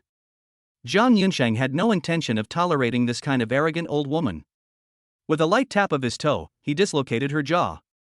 Jiang Yunxing instructed the two security guards who had come with him to keep a close eye on the person and hand her over to the police in a moment. He then strode away without even bothering to give her a second glance. Tick-tock, tick-tock. Inside the trading room of Chen Family Financial Company, Chen Lingyuan stared intently at the clock. 3 minutes had passed since the agreed time, and in the stock market, Jiang Yunxing's company's trading was still going smoothly, relentlessly devouring their profits without any sign of interruption. What's going on? Chen Lingyuan rocked his wheelchair, found Feng Jiangwo, and roared, "Why hasn't the power been cut off yet?" Feng Jiangwo, covered in sweat, chuckled awkwardly, "Young Master Chen, I can't get in touch with my relative in the countryside. Jiang Yunxing probably found out." Feng Jiang Gua. Chen Lingyuan was furious and said, enunciating each word clearly, "Didn't you say your relative was just a lowly cleaner and wouldn't be discovered?" "Well, I didn't want to either, young Master Chen." Feng Jiangwo curled up into a ball. "Maybe someone noticed our relationship and maliciously reported us." Chen Lingyuan's eyes widened in anger, and he was about to continue cursing when his phone suddenly rang. He answered it casually, and his father, Chen Guanyue's, authoritative and steady voice came through the phone. "Son, you have to accept the consequences of your bet. What we need to do now is not to hold anyone accountable, but to withdraw immediately and minimize the losses." Chen Lingyuan took a deep breath and suppressed his anger. "I understand, father. Listen up, everyone, if the plan fails, sell all your stocks immediately. Remember, do not notify the Gu family's branch, let them take the fall. If necessary, you can take a bite out of them to make up for the losses." As the Chen family's operators began selling off their shares, Jiang Yunxing's team seized the opportunity to launch a counterattack, raking in the profits. In the end, the Chen family suffered a loss of a full 700 million before barely managing to extricate themselves. The Gu family branch, which had been following closely behind them, fared even worse. Caught in a pincer movement, they were almost completely bankrupted, losing a total of 1.5 billion. Following his father's instructions, Chen Lingyuan stared intently at Feng Jiangwo, whose face was ashen, and said sternly, "What an elaborate ruse. I've investigated thoroughly. You are the spy sent by Jiang Yunxing. This was all a scheme he set up. I've suffered a total loss of 1 billion yuan. Have you figured out how you're going to compensate me for this?" Feng Jiangwo knelt down with a thud, tears streaming down his face. "Young Master Chen, I'm innocent. How could I be a spy? I was kicked out by Jiang Yunxing, I hate him so much." "Kicked out?" Chen Lingyuan sneered, "No non-compete agreement, no penalty for breach of contract, and you even took all your subordinates with you. I must have been blinded by greed to actually believe you were kicked out." Feng Jiangwo stammered for a long time, but couldn't come up with a single word. Alright, stop struggling," Chen Lingyuan waved his hand. "After so many years of not taking action, people really think our Chen family has become spineless. The newly built house in the eastern suburbs has been acting strangely lately, it's missing a few stakes. Let's drag him over and bury him." Feng Jiangwo struggled to crawl forward, trying to grab Chen Lingyuan's leg. He had only crawled 2 steps when he was grabbed by 2 fierce-looking bodyguards and forcibly dragged away, leaving 2 long drag marks. The rest of the Chen family fell silent upon witnessing this scene, and the atmosphere became increasingly oppressive. Meanwhile, Yinxue Zhuiyue Financial Company was completely engrossed in a frenzy. "We won! We won! Mr. Jiang is amazing. He's practically a stock market god descended to earth. 3 billion! We made a total of 3 billion this time." Zhang Ming, along with all the senior executives and traders, excitedly surrounded Jiang Yunxing, their eyes filled with admiration as they looked at him. Jiang Yunxing wasn't one to hold a grudge, and he waved his hand dismissively. "This victory is the result of everyone's concerted efforts. To celebrate, everyone's salary will be doubled this month, plus a bonus of 1 million. Long live President Jiang! Long live President Jiang! Long live President Jiang!" At this moment, the cheers inside Yinxue Zhuiyue Financial Securities Company almost lifted the ceiling. That evening, Chen Lingyuan returned to the old house and found Chen Guanyue. "Father, I've just thought about it carefully. The possibility of Feng Jiangwo being a spy is very low. He has no connection with Jiang Yunxing at all, but on the contrary, they have quite a conflict. There is no reason for him to take such a big risk and work for him. Why did you insist on me being convinced he was a spy over the phone and have him taken in as a survivor? Didn't you keep telling me that we finally cleared our name and can't resort to those underhanded methods again?" Faced with his son's barrage of questions, Chen Guanyue remained calm and unhurried. He clapped his hands lightly, and a bruised and swollen-faced man limped out from behind the screen. He spoke slowly. Chapter 52. The Gu family branch is blinded by greed. Jiang Yunsheng is in danger. It took Chen Lingyuan a moment to recognize the person in front of him, and he was speechless. Feng Jiangwo, you're still alive? Young Master Chen, Feng Jiangwo forced a smile. President Chen has already investigated the matter thoroughly. I am really not a spy. I was also deceived by Jiang Yunsheng. To make up for the losses, I have already agreed to President Chen's request to use a self-inflicted injury to infiltrate Jiang Yunsheng's company. Chen Lingyuan asked in bewilderment, Feng Jiangwo, you've already betrayed him once. Even if you resort to a self-inflicted injury, they still won't trust you. They won't trust us, but, Feng Jiangwo paused, pointing to the wet cement on his body, and explained, Young Master Chen, you said in public earlier that you were going to take me to do live stake work, so there are definitely spies from other families in the house. The recordings these people have are physical evidence, and I am a witness because I am alive. Putting everything else aside, just to obtain evidence of the Chen family's crimes, they would keep me even if it meant extorting money from me. Chen Lingyuan was stunned. That's not right. According to this logic, I can't let you out even more. As long as you, the witness, are not here, and there's only the recording, there's no way to convict me. At worst, I'll invest in making a short drama, add a similar plot, and directly turn this recording into dialogue. Feng Jiangwo quickly pledged his loyalty. Young Master Chen, rest assured, President Chen has already considered this matter. I have already given my statement. This was just a fight caused by a dispute over interests. Both sides only suffered minor injuries and have reached a settlement. As for what you just said about dragging them away to be used as live stakes, that was just something I said in anger, like I was going to kill your whole family. It can't be used as evidence to make charges. It's fine if they don't use me, but once they put me in the spotlight, I'll turn against them, and they'll be accused of false accusation, which will inevitably damage their reputation. Chen Guanyue suddenly spoke up, it's almost time. Hurry up and pack your things, then go to Jiang Yunsheng's villa to put on a show. I'll take care of your family. Yes, Mr. Chen. After Feng Jiangwo limped away, Chen Lingyuan's face showed even more questions. Father, why did you go through all this trouble? Since you know Feng Jiangwo isn't a spy, wouldn't it have been simpler to just release him? Idiot. Chen Guanyue slammed his fist on the table. I've prepared for so long, found a stock market guru to help me, joined forces with the Gu family, and even had an inside man, and in the end I fell into the hands of a small company with a market value of less than 1 billion. If this gets out, it's not just a matter of losing face. The real problem is that the Chen family's capabilities will definitely be questioned. Many families will take the opportunity to try and take a bite out of us. Now, I've made it seem like Jiang Yunsheng deliberately set up this trap. You were young and impetuous, and you accidentally fell into it. Afterwards, you took drastic measures and killed the person who deceived you. In this way, although your reputation will be slightly tarnished, they will never doubt the strength of the Chen family again. That is not right, Chen Lingyuan immediately questioned. Father, if you're going to go all the way, why did you let Feng Jiangwo go? Wouldn't it have been better to just kill him? Chen Guanyue suddenly felt a little tired. Feng Jiangwo had already made it very clear. The Chen family has many spies sent by other families. Once he dies, with all the witnesses and evidence, Chen Lingyuan will be immediately imprisoned for ordering a murder. Looking at Chen Lingyuan's silly expression, Chen Guanyue's mind was once again filled with the image of his boss, Chen Lingtian, as wise and decisive. If Chen Lingtian hadn't had his limbs crippled and become a cripple, he would never have considered Chen Lingyuan. Chen Guanyue picked up his teacup, took a big gulp, and prepared to give Chen Lingyuan one last chance. Otherwise, he can only try to learn another small account while he is still relatively young. Lingyuan, Feng Jiangwo is just a target. Whether he lives or dies, or whether the self-inflicted injury plot succeeds, is not important. What is important is that this matter can divert attention. Chen Lingyuan said urgently, Father, this is a loss of 1.5 billion yuan, all caused by Feng Jiangwo. How can it not be important? Don't rush, Chen Guanyue looked at Chen Lingyuan with a hint of disappointment in his eyes. Is 1.5 billion a lot? 1.5 billion is only 200 or 300 million US dollars. When you were studying abroad, you participated in sailing competitions, and any one of your boats would cost more than that. So what if you really win?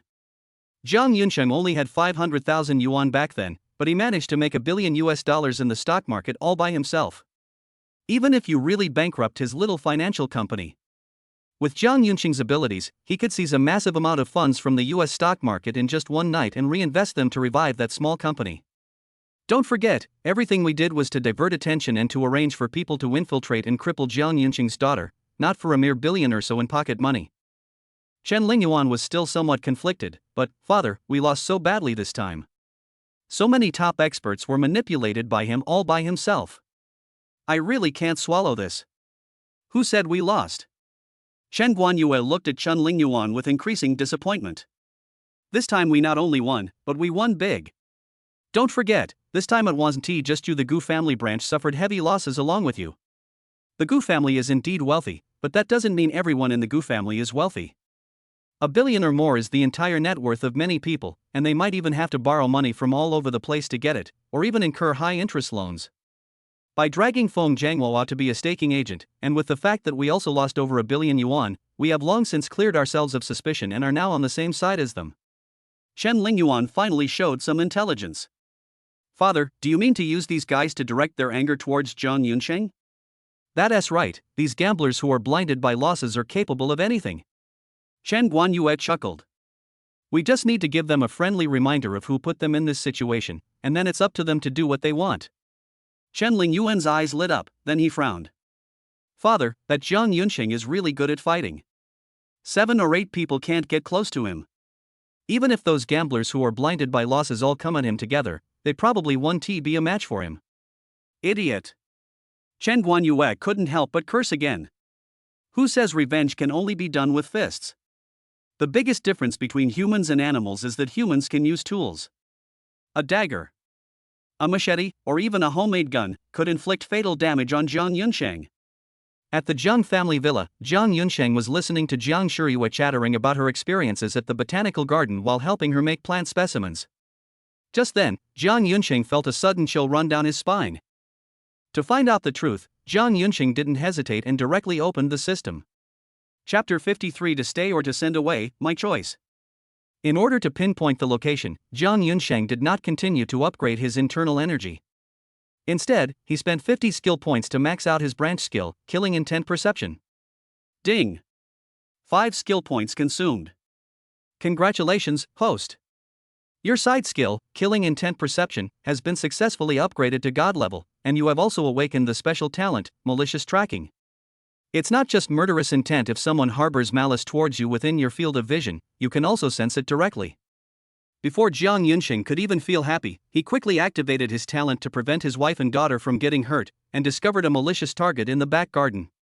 Jiang Yunqing jumped out of the window and used the Wudong ladder cloud leap technique to fly low over the sky, where he saw a sneaky humanoid creature. Slap! Slap! Slap!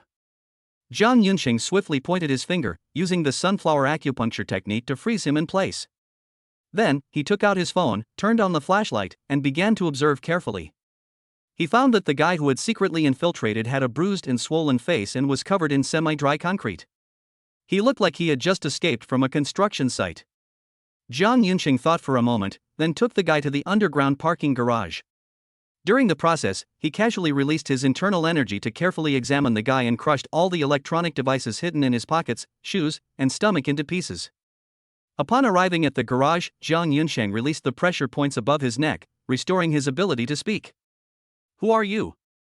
"President Jiang, it's me. My name is Feng Jianguo." Jiang Yunqing frowned slightly. "Feng Jianguo? I don't know you. Have you come to the wrong place?" Feng Jianguo didn't know if Jiang Yunqing genuinely didn't recognize him or was deliberately trying to intimidate him, but his wife and children were in Chen Guanyue's hands, so he had no choice but to put on a show. Feng Jianguo first introduced himself, and then, as required, recounted how his scheme with the Chen and Gu families failed, and how he was made a scapegoat by the Chen family to be implicated. He managed to escape and then sought help from Jiang Yunqing. Jiang Yunqing possesses God-level acting skills. He can not only act, but also see through whether others are acting, let alone Feng Jianguo's flawed answer. Jiang Yunqing sneered, "This is the first time I've heard of someone escaping after being shot alive? Besides, there are bodyguards and cameras all around my villa. How did you get past them and come directly to my backyard?" "Well, the Chen family hasn't done any live pile driving for a long time. They used the wrong cement. They didn't use quick-drying cement. That's why I was lucky to escape with my life." Feng Jiangwo was covered in sweat. Maybe I was just lucky. Jiang Yunqing was furious at this behavior of treating him like a fool and laughed. Fine, fine, even if you're lucky, you barely escaped death. Why didn't you report it to the police instead of coming to my house? Mr. Jiang, the Chen family is very powerful. I dare not go to the police station for fear of being arrested again. I can only come to you. As agreed, Feng Jiangwo threw out the bait. President Jiang, Chen Lingyuan had people drag me out to be used as a human stake, and many people heard it. There must be spies planted by other families here.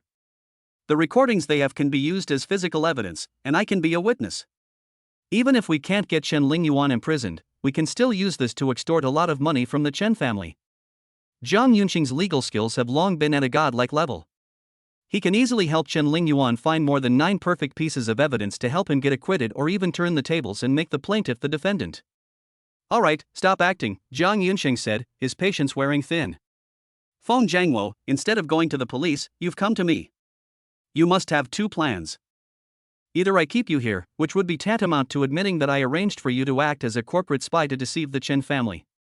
This would give the Chen family a way out after their failure in the Hong Kong stock market, and my stock trading abilities would be questioned by others. Either I kick you out, and you go around saying that you were an undercover agent for me, Jiang Yunqing, and that you met a miserable end, thus ruining my reputation and making me afraid to rely on anyone in the future. Whether I keep you or drive you away, I won't have a good ending. You played this trick well. Unfortunately, he ran into me. I still choose to stay. Before he could finish speaking, under Feng Jiangwo's puzzled gaze, Jiang Yunqing opened the system, quickly added points, and directly upgraded the hypnosis skill to the god level. Jiang Yunqing took off the pendant with the "nothing happened" sign from his neck and gently shook it in front of Feng Jiangwo. With the help of special guiding words, his eyes gradually became hazy. You've had a long dream.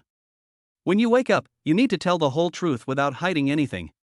I will tell you the whole truth, and I will not hide anything.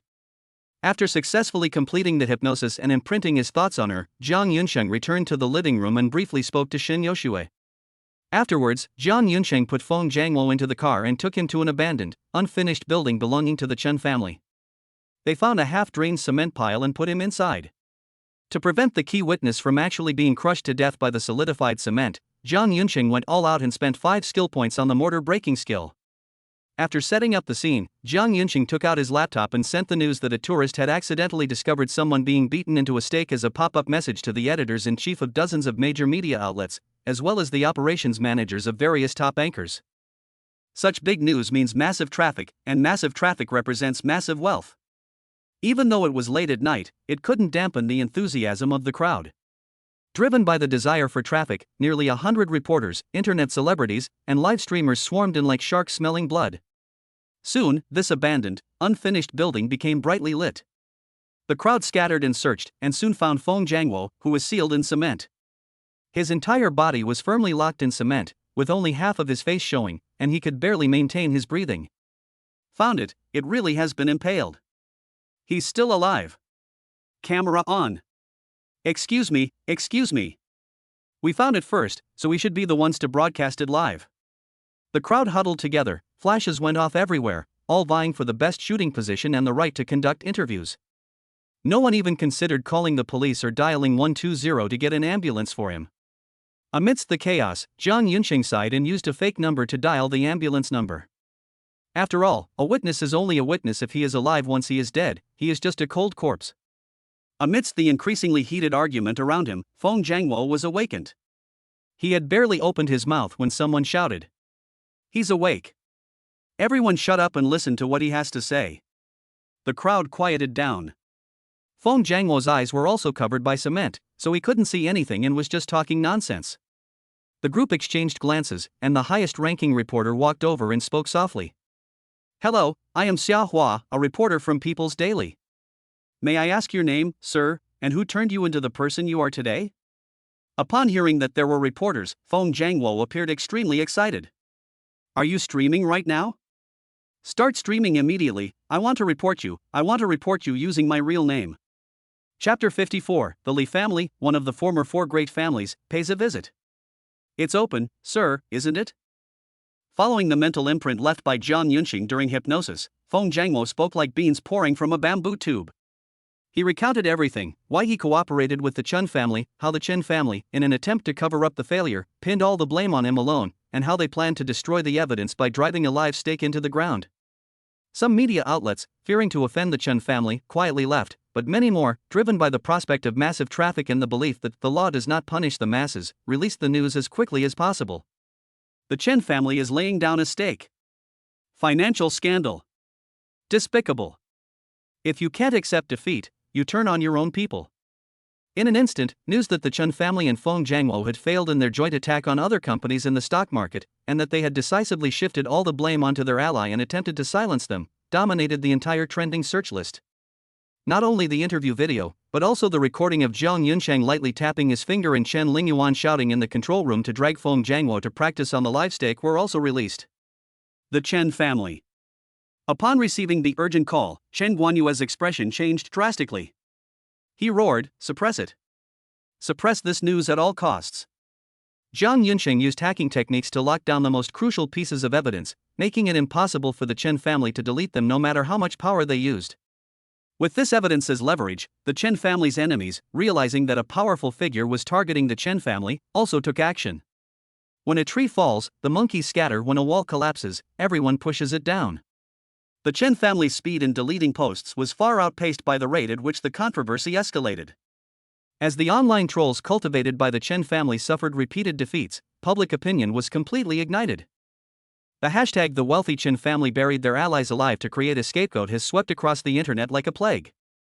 The image of Feng Jianguo's half-face emerging from the concrete, barely alive, was so impactful that it shocked countless people.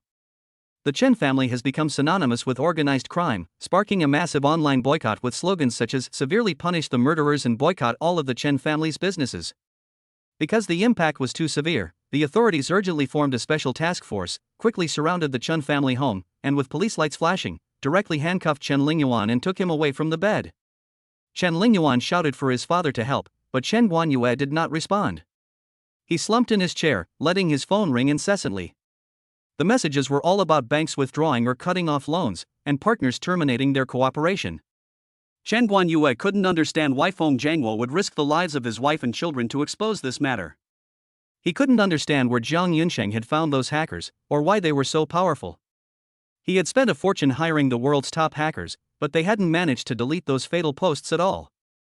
Shi Qing, the old steward who had served Chen Guanyue for many years, walked over quickly, bent down slightly, and whispered, "Master, this incident has had a huge impact. The various branches of the clan are very unhappy. They hope to push all the blame onto Chen Lingyuan and cut their losses." Chen Guanyue sneered, "Lingyuan is just a child. He can't bear such a huge burden. They're trying to use this opportunity to force me to step down. Old Shi, consolidate our forces and call back all the brothers from various places.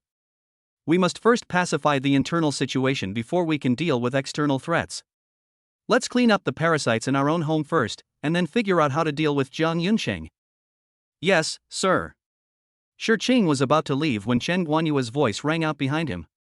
"All right, Lao Shi, tell Ling Yuan to be patient for now. I've arranged the best lawyer to get him out as quickly as possible."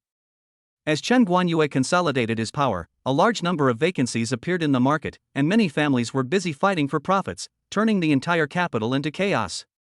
The Jiang family. After breakfast, Jiang Yunsheng and Shen Yoshue were playing house with Jiang Shuriwe when the doorbell rang, welcoming an uninvited guest. An elderly man, nearly 60 years old with gray hair, bowed slightly and said, "Mr. Jiang, hello. I am Li Ziqian, the head of the Li family. Please forgive my intrusion." Jiang Yunsheng hated this kind of pretentious talk the most. "Get to the point, stop with the nonsense." "Hear us what happened," Li Ziqian said seriously, without getting angry. "My Li family was originally one of the 4 major families in the capital, but the Chen family used some underhanded tricks to squeeze out my family's core businesses. With the core industry damaged, our family's strength naturally declined as well, and we were eventually kicked out of the 4 major families. The Chen family replaced the Li family and squeezed into the 4 major families of the capital. Now, the Chen family has suffered a great loss of strength because of Mr. Jiang. I am prepared to take this opportunity to reclaim everything that belongs to us and let the Li family return to its position as one of the 4 great families. To be on the safe side, we would like to ask Mr. Jiang for his help. Once the matter is settled, we will gladly offer you 5% of the Li Group's shares." Zhang Yunsheng extended his finger and tapped the table twice, saying with a forced smile. Chief Li's plan is really quite clever. Zhang Yunsheng raised an eyebrow. You don't really think of me as an ordinary college student, do you? My teeth aren't good, this pancake is too hard. Mr. Jiang, you've misunderstood. Li Ziqian took out a thick stack of documents and handed them over with both hands. You are the son-in-law of the Shin family, and a rising stock market genius. How could I dare to make empty promises to you? This is 2% of the Li Group's shares. Please accept it for now. If there's anything you're not satisfied with, we can discuss it further. Zhang Yunsheng didn't rush to answer, but instead asked a question first. What is the form of the Li Group's shares? Is it cross-shareholding or dispersed shareholding? Which companies does this 2% correspond to? Insolvent, or? Li Ziqian was shocked to find that Zhang Yunsheng, at such a young age, possessed such profound knowledge of stocks, and he broke out in a cold sweat. Mr. Jiang, don't worry. You are our only lifeline now. We will definitely not let you suffer any losses. This 2% corresponds to the most profitable companies. Is that so? Zhang Yunsheng remained non-committal. Is it the most profitable now, or will it be the most profitable in the future? Turning a company into an empty shell shouldn't be a difficult task for a family with a 1,000-year-old heritage like yours, right? No. Just as I thought, it's not that he can't, but that he doesn't dare. After giving him another warning, Zhang Yunsheng didn't give him a chance to express his loyalty and went straight to the point. You want my help to protect the Li family? Fine. I have 3 projects here. If you do them well, I can consider cooperating with you to take over the Chen family. Li Ziqian didn't rush to nod, but first carefully asked, Mr. Jiang, which 3 projects? Could you tell me about them first? Okay. Zhang Yunsheng readily agreed. Chapter 55 Seeking Help from a Tiger? No, I'm Wu Song. Zhang Yunsheng held up one finger. I built a kindergarten for my daughter, but now I lack a qualified construction team. Real estate is the Li family's forte, so it shouldn't be a problem to hand it over to you, right? No. Li Ziqian shook his head vigorously. Although we have encountered some problems with the real estate development recently due to the suppression from the Chen family, the foundation is still there. Give us 6 months, and I guarantee I will build this kindergarten into the most beautiful and safest kindergarten in the world. Zhang Yunsheng shook his finger. 6 months is too long. My daughter is already 4.5 years old. By the time you finish building it, she will be in elementary school. The main structure of the kindergarten is now complete. I'll only give you 1 month for the rest. A month is too short, Li Ziqian said with a troubled expression. The deployment of personnel and the preparation of materials all take time. Zhang Yunsheng tapped his fingers lightly on the table, looking at Li Ziqian with a half smile. If it weren't difficult, why would I need to contact the Li family? I'm not short of money, I could just find any construction team. Li Ziqian knew very well that this was a test from Zhang Yunsheng. Seeing that he couldn't fool him, he had no choice but to bite the bullet and agree. Since Mr. Jiang has said so, even if I have to give away all my wealth, I will definitely complete the construction of the entire kindergarten within a month so that your daughter can safely enter the kindergarten. Chief Li is so generous, Zhang Yunsheng said with a smile, raising his second finger. My roommate wants to be a director, and I want to help him, but all I have is money, no resources, and no connections. With so many media companies under the Li family and so many top artists under their umbrella, it's not too much trouble for them to lend a hand. Li Ziqian smiled broadly. No problem, Mr. Jiang, how about this? I'll arrange for Wang Hongquan and Zhang Jing to play the male and female leads. One is a movie star and the other is a movie queen. Chief Li is certainly making a big deal out of it. However, my daughter loves playing house and keeps pestering me to act in movies. Zhang Yunsheng shrugged. I'll spoil her myself. What can I do? As her father, I can only play along with her antics. Li Ziqian instantly realized that his attempt to flatter had backfired. Fortunately, he was thick-skinned and quickly changed the subject. Mr. Jiang, I misunderstood. The titles of Best Actor and Best Actress are just empty names. As long as you like them, let alone let them play supporting roles, even let them play minor roles, they wouldn't dare to say a word against it. It's such a waste to let these big stars play minor roles. Ignorance is no excuse, and since he apologized, Zhang Yunsheng didn't press the matter further. Forget about big stars. I just made this movie for fun. I'm just an ordinary person. If I let big stars play minor roles, and it was actually made, their fans would probably curse me to death. My requirements aren't high. I just need a hand in production, distribution, and publicity, and a few professionals to come and provide guidance so that my roommate's makeshift team can look a bit more professional. The more lightly Jiang Yunsheng spoke, the greater the pressure on Li Ziqian. A film crew can only have one voice, one guiding and one leading one wrong move, and they might overstep their bounds. Just as Li Ziqian was pondering who to send over and how to provide guidance, Jiang Yunsheng mentioned the third project. As a horticulture student, I researched a new soybean variety that is of very high quality. But as the saying goes, oranges grown north of the Huai River become trifoliate oranges. These soybeans now need to undergo field trials to test their yield in different regions. The Li family's influence extends throughout the country. We'll trouble Patriarch Li with this small matter. Li Ziqian was taken aback by how simple the third project was, and then quickly nodded. No problem. I'll talk to them and they'll definitely use the best land and the best equipment to take good care of these beans. No, chiefly, the field experiment tested ordinary land and the yield of ordinary farmers planting normally. If everything is optimal, the data will be distorted, and I will be accused of false advertising. Oh dear, Li Ziqian slapped his thigh, it really is true that everyone has their own expertise. If Mr. Jiang hadn't reminded me, I would have almost made a big mistake. Jiang Yunsheng picked up his teacup. It's getting late, Clan Chiefly. My daughter wants to go to the amusement park. Serving tea to guests and seeing them off. Li Ziqian quickly stood up. Since Mr. Jiang has other matters to attend to, I won't disturb you any longer. I'll be leaving now. To celebrate our cooperation, I've prepared a banquet at the Peace Hotel tonight, and I hope Mr. Jiang will do me the honor of attending. No problem, Jiang Yunsheng stood up. I'll bring my 3 roommates over tonight, and we can discuss the details of the collaboration then. Great. I'll bring my kids over then, so they can get to know each other, coordinate, and better complete these projects. After Li Ziqian left, Jiang Yunsheng returned to the living room. Shen Yoshua quickly greeted him, her voice full of worry. Husband, the Li family is no pushover. Cooperating with them is like asking a tiger for its skin. You must be careful. Ha ha ha, Jiang Yunsheng said dismissively, they are tigers, and I am Wu Song. The Li family wants to use my influence to return to their peak, and I also want to use their help and channels to digest the Chun family's legacy more quickly, and incidentally cultivate my own power. Honey, what do you think of my 3 roommates?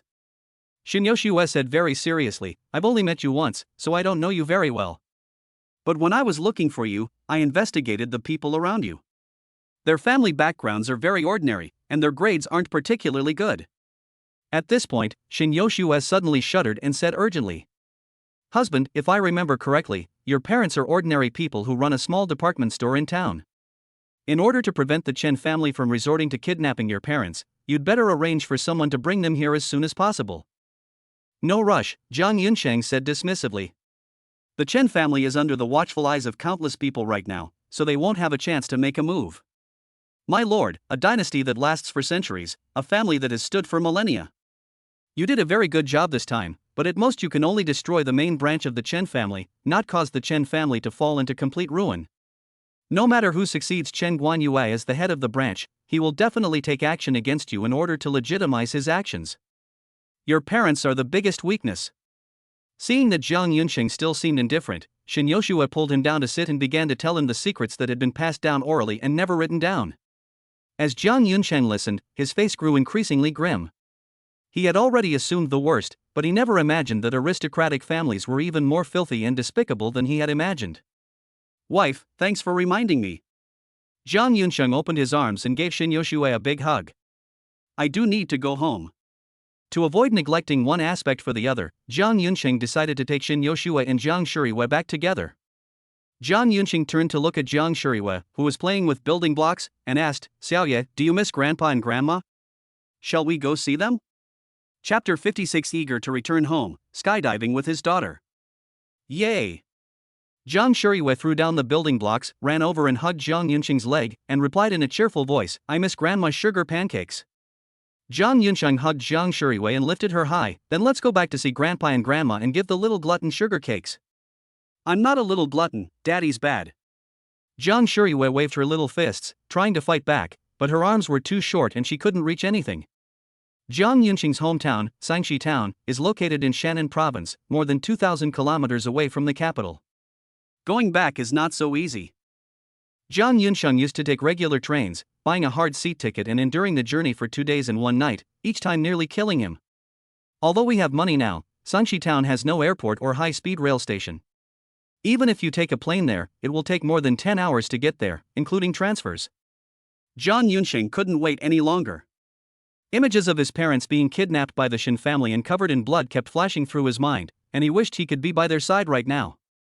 Jiang Yunqing's mind raced, and he quickly came up with the perfect solution. If you can't fly directly and there's no time to reverse, then you have no choice but to parachute. With a thought, Jiang Yunqing maxed out his parachuting skill. Ding! 5 skill points consumed. Congratulations, host! Your skill parachuting has been successfully upgraded to God level, and you have also awakened the special talent aerial walk. You can briefly defy aerodynamics during your fall, performing 3 directional leaps or hovering briefly in the air. Jiang Yunqing wasn't very satisfied with this talent. To ensure the safety of Jiang Shuriwei and Shin Yoshue during the parachute jump, Jiang Yunqing simply spent 5 more skill points to max out the tandem parachute skill. Ding! 5 skill points consumed. Congratulations, host! Your skilled twin parachuting has been successfully upgraded to God level, and you have also awakened your special talent, Wings of Guardian. You can generate an invisible gaseous shield during your fall, completely protecting your companions from the impact of air currents and low temperatures, and automatically forming a buffer force field upon landing. To save skill points, Jiang Yunqing asked before learning the parachuting skill for the 3 people, "Wife, do you know how to parachute?" Shin Yoshue was a little confused. "I've learned a little, what's wrong?" "Only a little?" Jiang Yunqing frowned and continued to press, "How much exactly? Can you skydive independently?" "Okay." Shin Yoshue realized what was going on at this moment. "Husband, you're not thinking of just parachuting in, are you?" "That's right. There's no airport or high-speed rail station where I live. Taking a train is too slow. Why not rent a private plane and just skydive there?" "My lord, I can skydive, but what about Xiaoye? She's only 4.5 years old. Skydiving is too dangerous for her."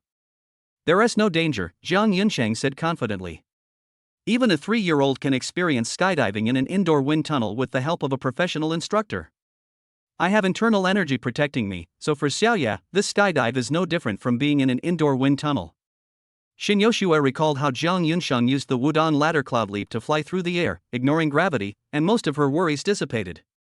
"Husband, time is of the essence. Renting a private plane is quite troublesome. When I turned 18, my brother gave me a plane as a birthday present. I will have him apply for the flight route now." "Good." While Shin Yoshue was applying for the flight route, Jiang Yunqing avoided Jiang Shuriwei, went to the study, took out his phone, and dialed his mother Fawnlan's number.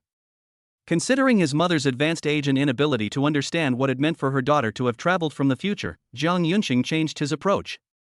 He said it was a romantic debt he incurred in high school. Before his girlfriend went abroad to study, he couldn't resist having sex with her, and she ended up getting pregnant. She only recently returned. When Jiang Yunqing's mother, Fawnlan, heard the news, she was completely stunned. She never expected that her son would bring home such a big granddaughter before he even got married. Fawnlan lowered her voice, "Son, your girlfriend has been living abroad for so many years, have you found out the truth? Be careful not to become a sucker and raise someone else's child." "Don't worry," Jiang Yunqing chuckled, "Mom, I've investigated everything. I've done paternity tests at several hospitals, and this is my daughter." Fawnlan was overjoyed to receive the assurance, "Son, when will you bring my little granddaughter back for me to see?" Jiang Yunqing knows his mother well. If he went back today, his mother would definitely go to the market to buy groceries and cook a sumptuous meal. To avoid any unforeseen circumstances, Jiang Yunqing was forced to tell another white lie. "Mom, let's wait a few days. Your son is currently preparing for his graduation thesis and is quite busy." Fawnlan's mood clearly dropped. "It's good to be busy, it's good to be busy." Hearing this, Jiang Yunqing felt bad. He quickly gave a brief instruction and hung up the phone. "Mom, remember to tell Dad about this." "I'm hanging up now." Immediately afterwards, Jiang Yunqing took several photos of Jiang Shuriwei and sent them, along with the paternity test results, to his mother. As the eldest daughter of the Shin family, Shin Yoshue completed all the procedures in less than 5 minutes after making her request. Young miss, the plane is ready and can take off at any time. Jiang Yunqing drove to the Shin family's private airport, and the family of 3 boarded a Gulfstream G650. After a brief coasting, with the roar of the 2 Rolls-Royce BR725 engines, the driver abruptly pulled down the control lever. The nose of the plane tilted up, and the plane began to climb, soon leaving the ground and soaring into the sky. Immediately, Jiang Yunqing heard a ding in his ear. Ding! Achievement completed, family joy, soaring to the azure sky. The host is awarded 5 skill points. Currently available skill points, 35. Jiang Yunqing casually closed the pop-up window, closed his eyes, and began to think about how to get his parents to move without revealing the danger or causing them anxiety. The Gulfstream G650 was very fast, and 2 hours later, it successfully arrived at its destination, Sangxi Town, and began to circle over a field of farmland. Shin Yoshua woke Jiang Yunqing and whispered, "Husband, when we arrive, do we really have to parachute? Honglu Airport is only about 200 kilometers away from here. We can land there and then transfer to another vehicle." Jiang Yunqing opened his eyes and gently shook his head. A straight line distance of 200 kilometers does not mean that driving only requires 200 kilometers. The sooner we arrive, the more at ease we'll be. Let's check our gear and get ready to jump. As he spoke, Jiang Yunqing slung his parachute over his shoulder, walked to Jiang Shuriwe, and used a specially made strap to secure her firmly to his front. Then, Jiang Yunqing yanked open the hatch, and a powerful gust of air rushed in instantly. Facing the fierce wind, Jiang Yunqing shouted, "Xiaoye, we're about to parachute, are you scared?" Jiang Shuriwe hugged Jiang Yunqing tightly and shouted, "With daddy here, Xiaoye isn't afraid at all." Jiang Yunqing and Shin Yoshua exchanged a glance. 3, 2, 1, get ready. Jump. Chapter 57 The Unspoken Rules of Gift Giving. Shin Yoshua jumped down first, and Jiang Yunqing waited a few seconds until it was safe before jumping down with Jiang Shuriwe in his arms. A powerful gust of air instantly enveloped the 3 of them. Wow! Faced with the sudden feeling of weightlessness, Jiang Shuriwe's eyes sparkled with surprise and joy, without the slightest fear. Worried that the wind was too strong and might injure Jiang Shuriwe, Jiang Yunqing quickly activated his special talent, Wings of Protection. An invisible shield rapidly spread out, gently enveloping his daughter in his arms. The once icy, raging wind has now turned into a warm, gentle breeze. Jiang Shuriwe discovered she could speak again and smiled even more happily. "Dad, hurry up and catch up with Mom." "Good." Jiang Yunqing adjusted his body and increased his descent speed, catching up with Shin Yoshua. He held her hand and, with his godlike skydiving skills, led her in an aerial ballet. The 3 descended rapidly. When they were more than 1,000 meters above the ground, Shin Yoshua changed her position, distanced herself from Jiang Yunqing, and opened the parachute. As the white umbrella blossomed in the air, Shin Yoshua's descent speed decreased sharply. Jiang Shuriwe pointed down and exclaimed in her clear voice, "Daddy, Mommy, it's blooming." "Xiaoye, hold on tight," Jiang Yunqing raised his voice, "we're going to bloom too." Bang!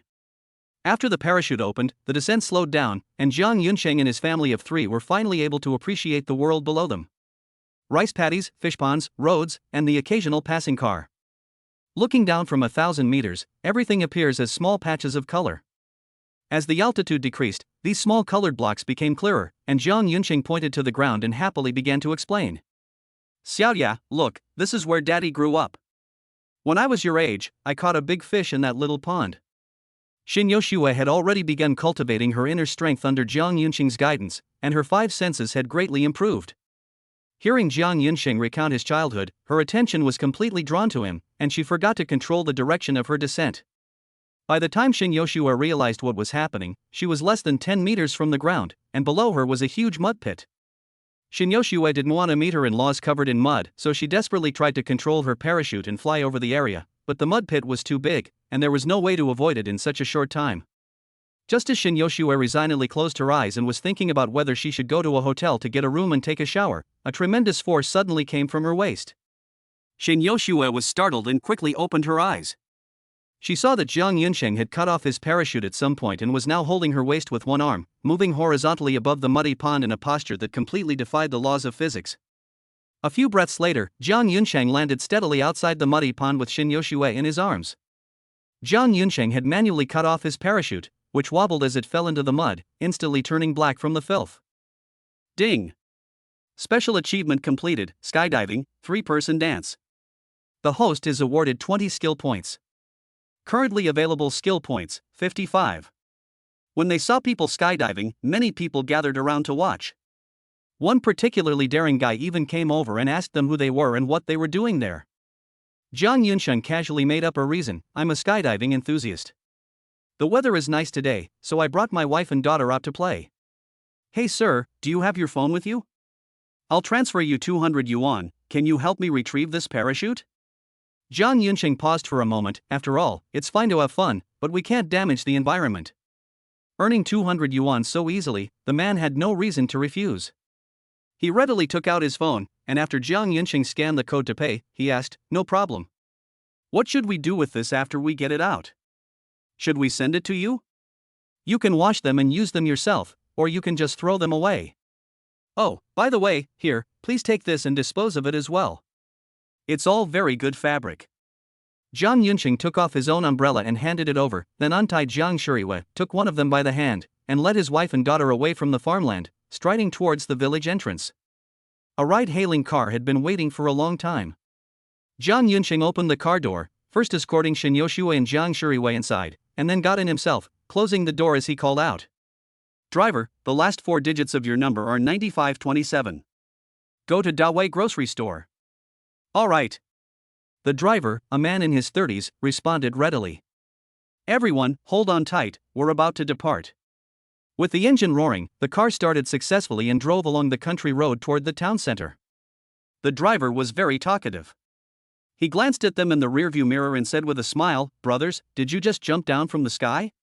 Before Jiang Yunsheng could speak, Jiang Shuriwei answered crisply, that's right, uncle, dad just flew me down from the sky. Little girl, that's amazing. The driver's voice rose noticeably. So young and already daring to skydive, unlike my brat, who's in middle school and still cries when standing on a glass walkway. And so, Jiang Shuriwei, being very talkative, chatted with the driver, one sentence after another. As the vehicle entered Sunshi town, the scenery outside the window gradually changed from fields to streets and alleys. As they got closer to Jiang Yunsheng's parents' house, Shen Yoshue took a deep breath and gently tugged at Jiang Yunsheng's sleeve. Husband, I know you are worried about your parents' safety, but it is really impolite for me to come empty-handed on my first visit. There's a shop up ahead. Could you ask the driver to stop so I can get out and buy some gifts? No need for all that trouble, Jiang Yunsheng said loudly. I've already made arrangements. Master, have you bought everything I asked you to buy? I've bought them all and put them in the trunk. They're all the best, they won't let you down. Hearing that the gift had been bought, Shen Yoshue breathed a sigh of relief. Husband, how much did it cost in total? I'll transfer it to you. What are you spinning around for? Jiang Yunsheng pressed down on Shen Yoshue. Why are we being so particular about each other? I'm not short of money. Shen Yoshue's attitude was very firm. This is not a matter of how much money is involved. This is my first visit, and I must pay for the gift this time. Upon hearing this, the driver couldn't help but exclaim, hey, guys, you're really busy with work. Your kids are all grown up, and you're only now bringing them home to meet your parents? There's nothing I can do, Jiang Yunsheng said, shrugging and lying through his teeth. I've always worked abroad, so it's really hard to come back. So he grew up abroad, no wonder this kid is so brave. While Jiang Yunsheng was talking to the driver, Shen Yoshue transferred 500,000 yuan directly to him. I don't need that much.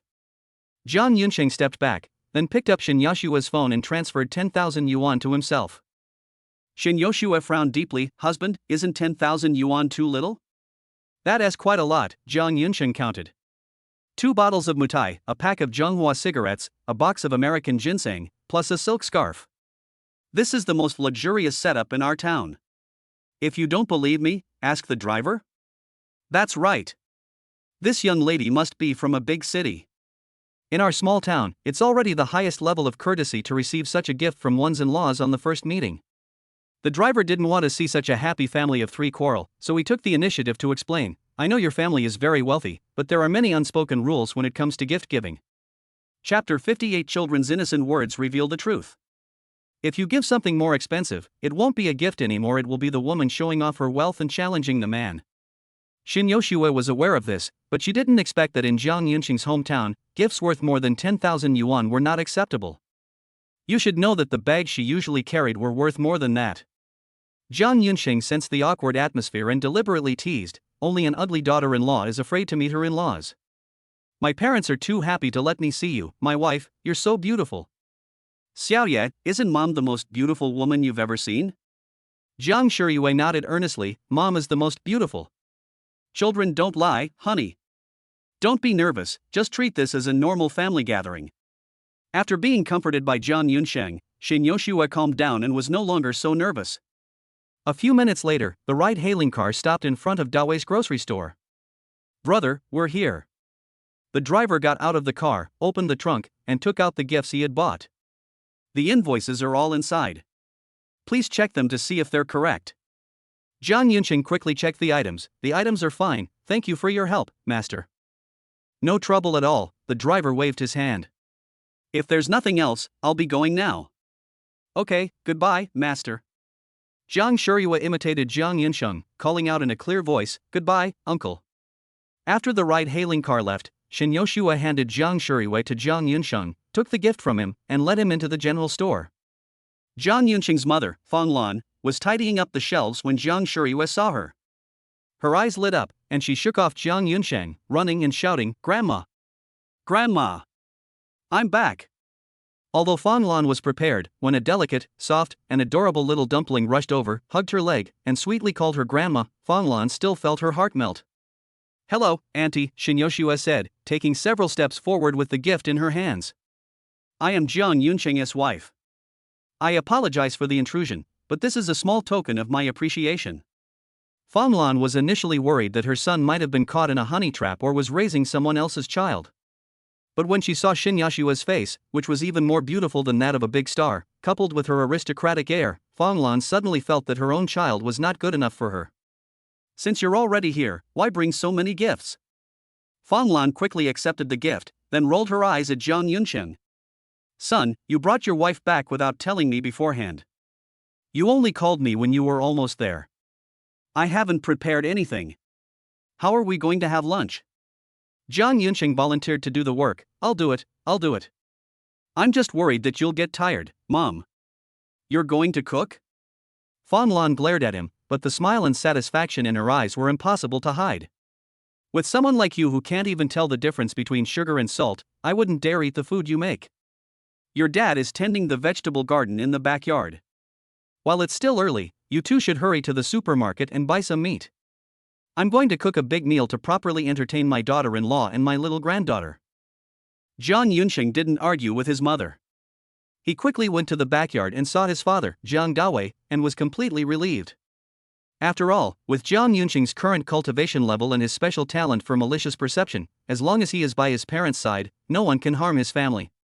Jiang Dawei was surprised to see Jiang Yunsheng.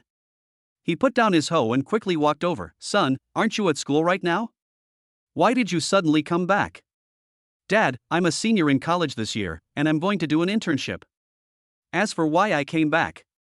Jiang Yunsheng paused for a moment, then brought out the excuse he had prepared beforehand. Dad, my past emotional debts have come back to haunt me. Since I have some free time now, I'm bringing my wife and daughter home to introduce them to you. Daughter? Jiang Dawei was furious. What's going on? Haven't I told you several times that dating is fine, but you're still a student? If you're not married, you can't get someone pregnant. Jiang Yunsheng sighed deeply. Dad, this is a long story. My daughter is already 4.5 years old. 4.5 years old? Jiang Dawei was even angrier. He pulled out a wooden stick and rushed over. You got someone pregnant in high school, and then you abandoned them. I'll beat you to death, you bastard. While dodging, Jiang Yunsheng explained, Dad, please don't hit me. It's not that I deliberately abandoned you. I only just found out that I have such a grown daughter. Fine. You didn't even know you had a child? I'll beat you to death, you bastard. No matter how skilled Jiang Yunsheng was, he couldn't lay a hand on his own father. He could only dodge and hide, causing chaos and confusion throughout the courtyard. At the same time, Fang Lan closed the door of the grocery store and pulled Xin Yoshua into the living room, where they chatted intimately. Yoshua, where are you from?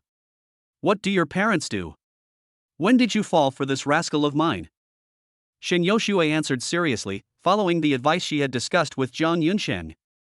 My family is from Beijing. My father is a politician, my mother owns a company, and my husband and I met in high school. Husband? Fan Lan was taken aback when she heard this title. She had only ever heard it in TV dramas. Fan Lan quickly realized that this was probably just a little playful thing between the couple, so she didn't pursue it too much and instead focused her attention on high school.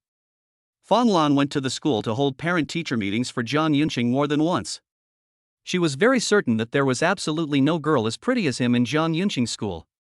Yoshue, what exactly happened back then? Why didn't you come to find Yunqing after giving birth? Why are you only coming to find him now? Auntie, this is what happened. Shin Yoshua calmly and carefully recounted the story she had prepared beforehand, including tales of studying abroad, injuries, and amnesia. Fan Lan had run a general store for half her life and had seen all sorts of people. Shin Yoshua's acting skills were no match for her at all. To be on the safe side, Fan Lan did not point it out directly, but silently noted down the suspicious points. Just as she was preparing to investigate indirectly, Jiang Shiriyue suddenly stood up. Mom, you're lying. That's not how it happened at all.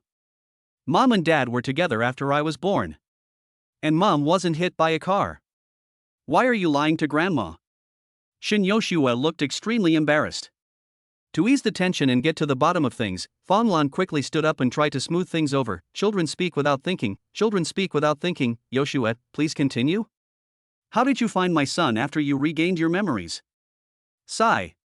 Shin Yoshua sighed deeply. Auntie, Xiaoye is right.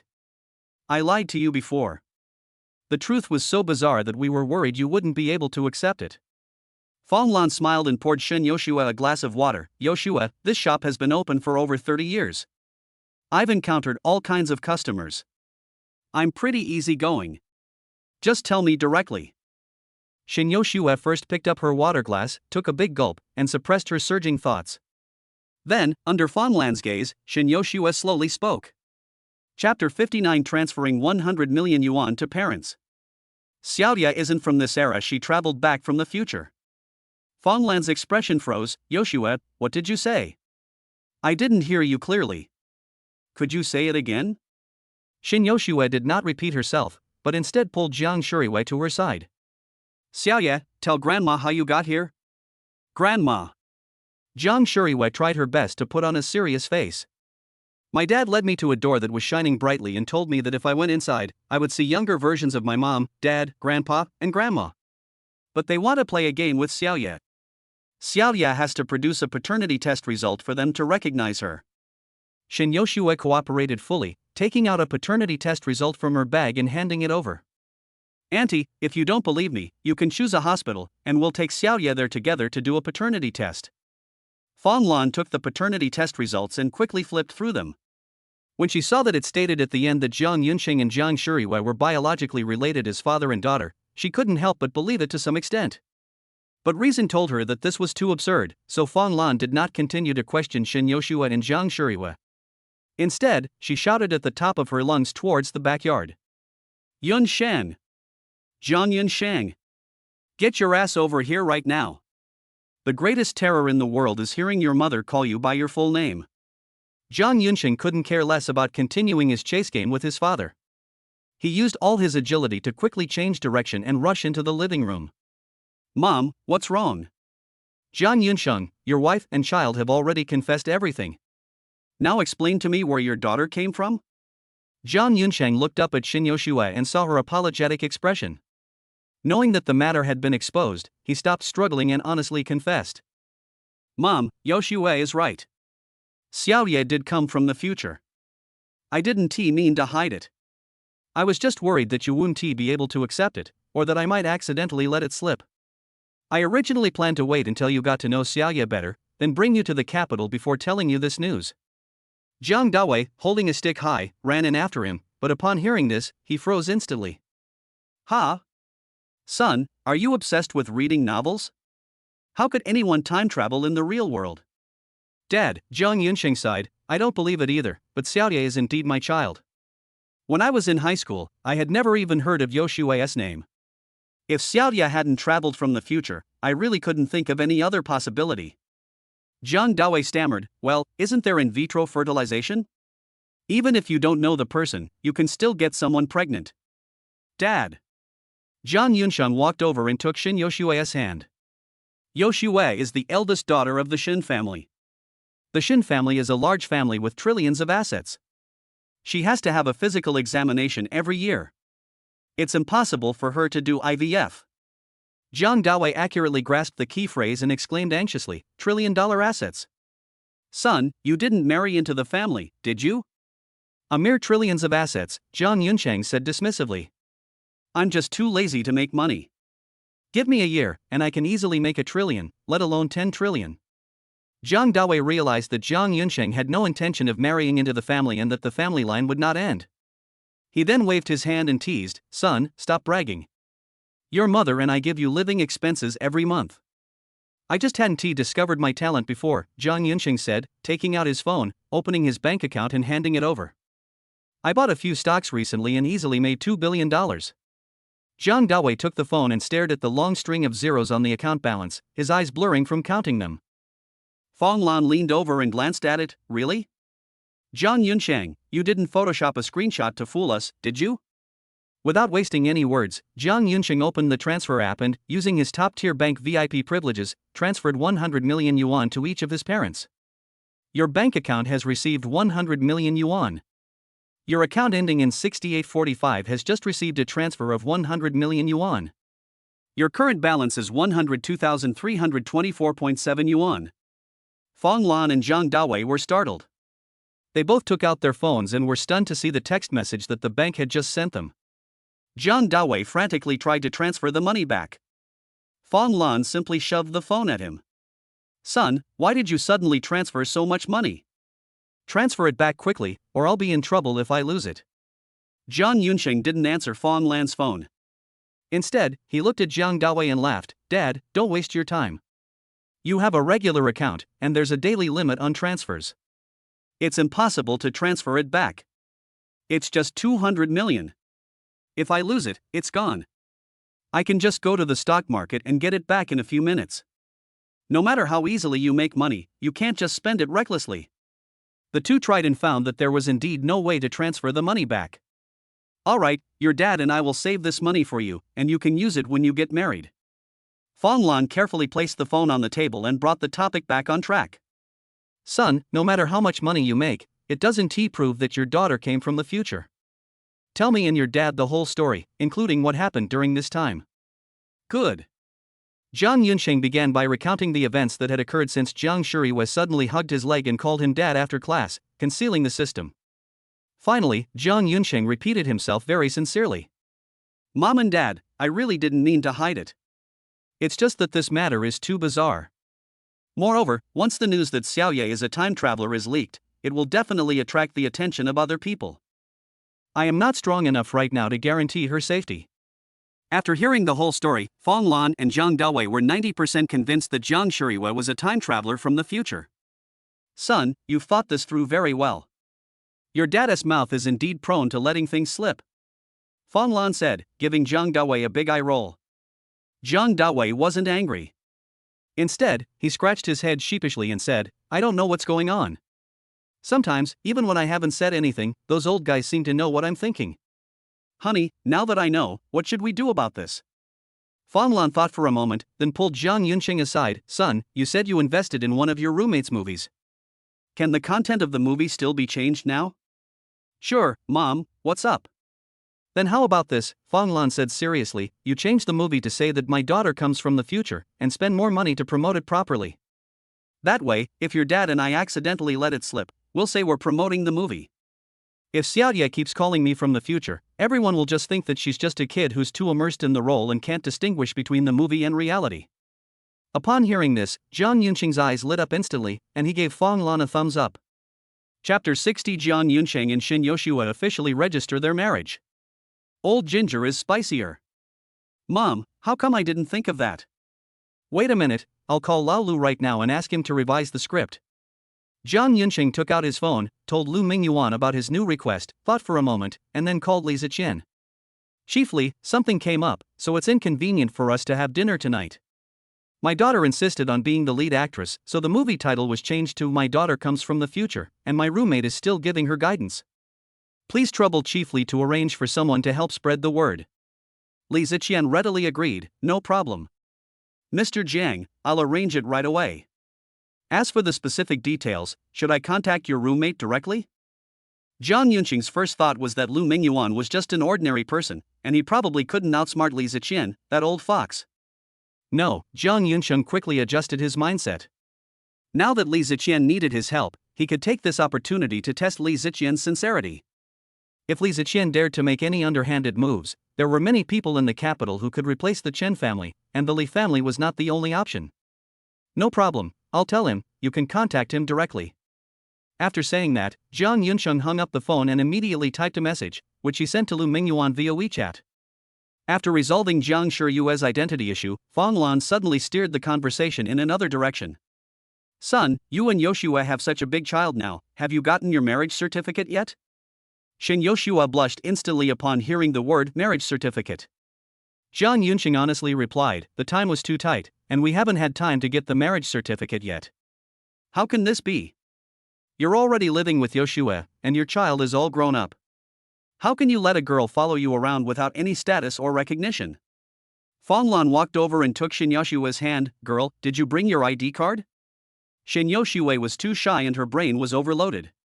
She didn't notice that Fong Lan had quietly changed her form of address and subconsciously nodded, I brought it.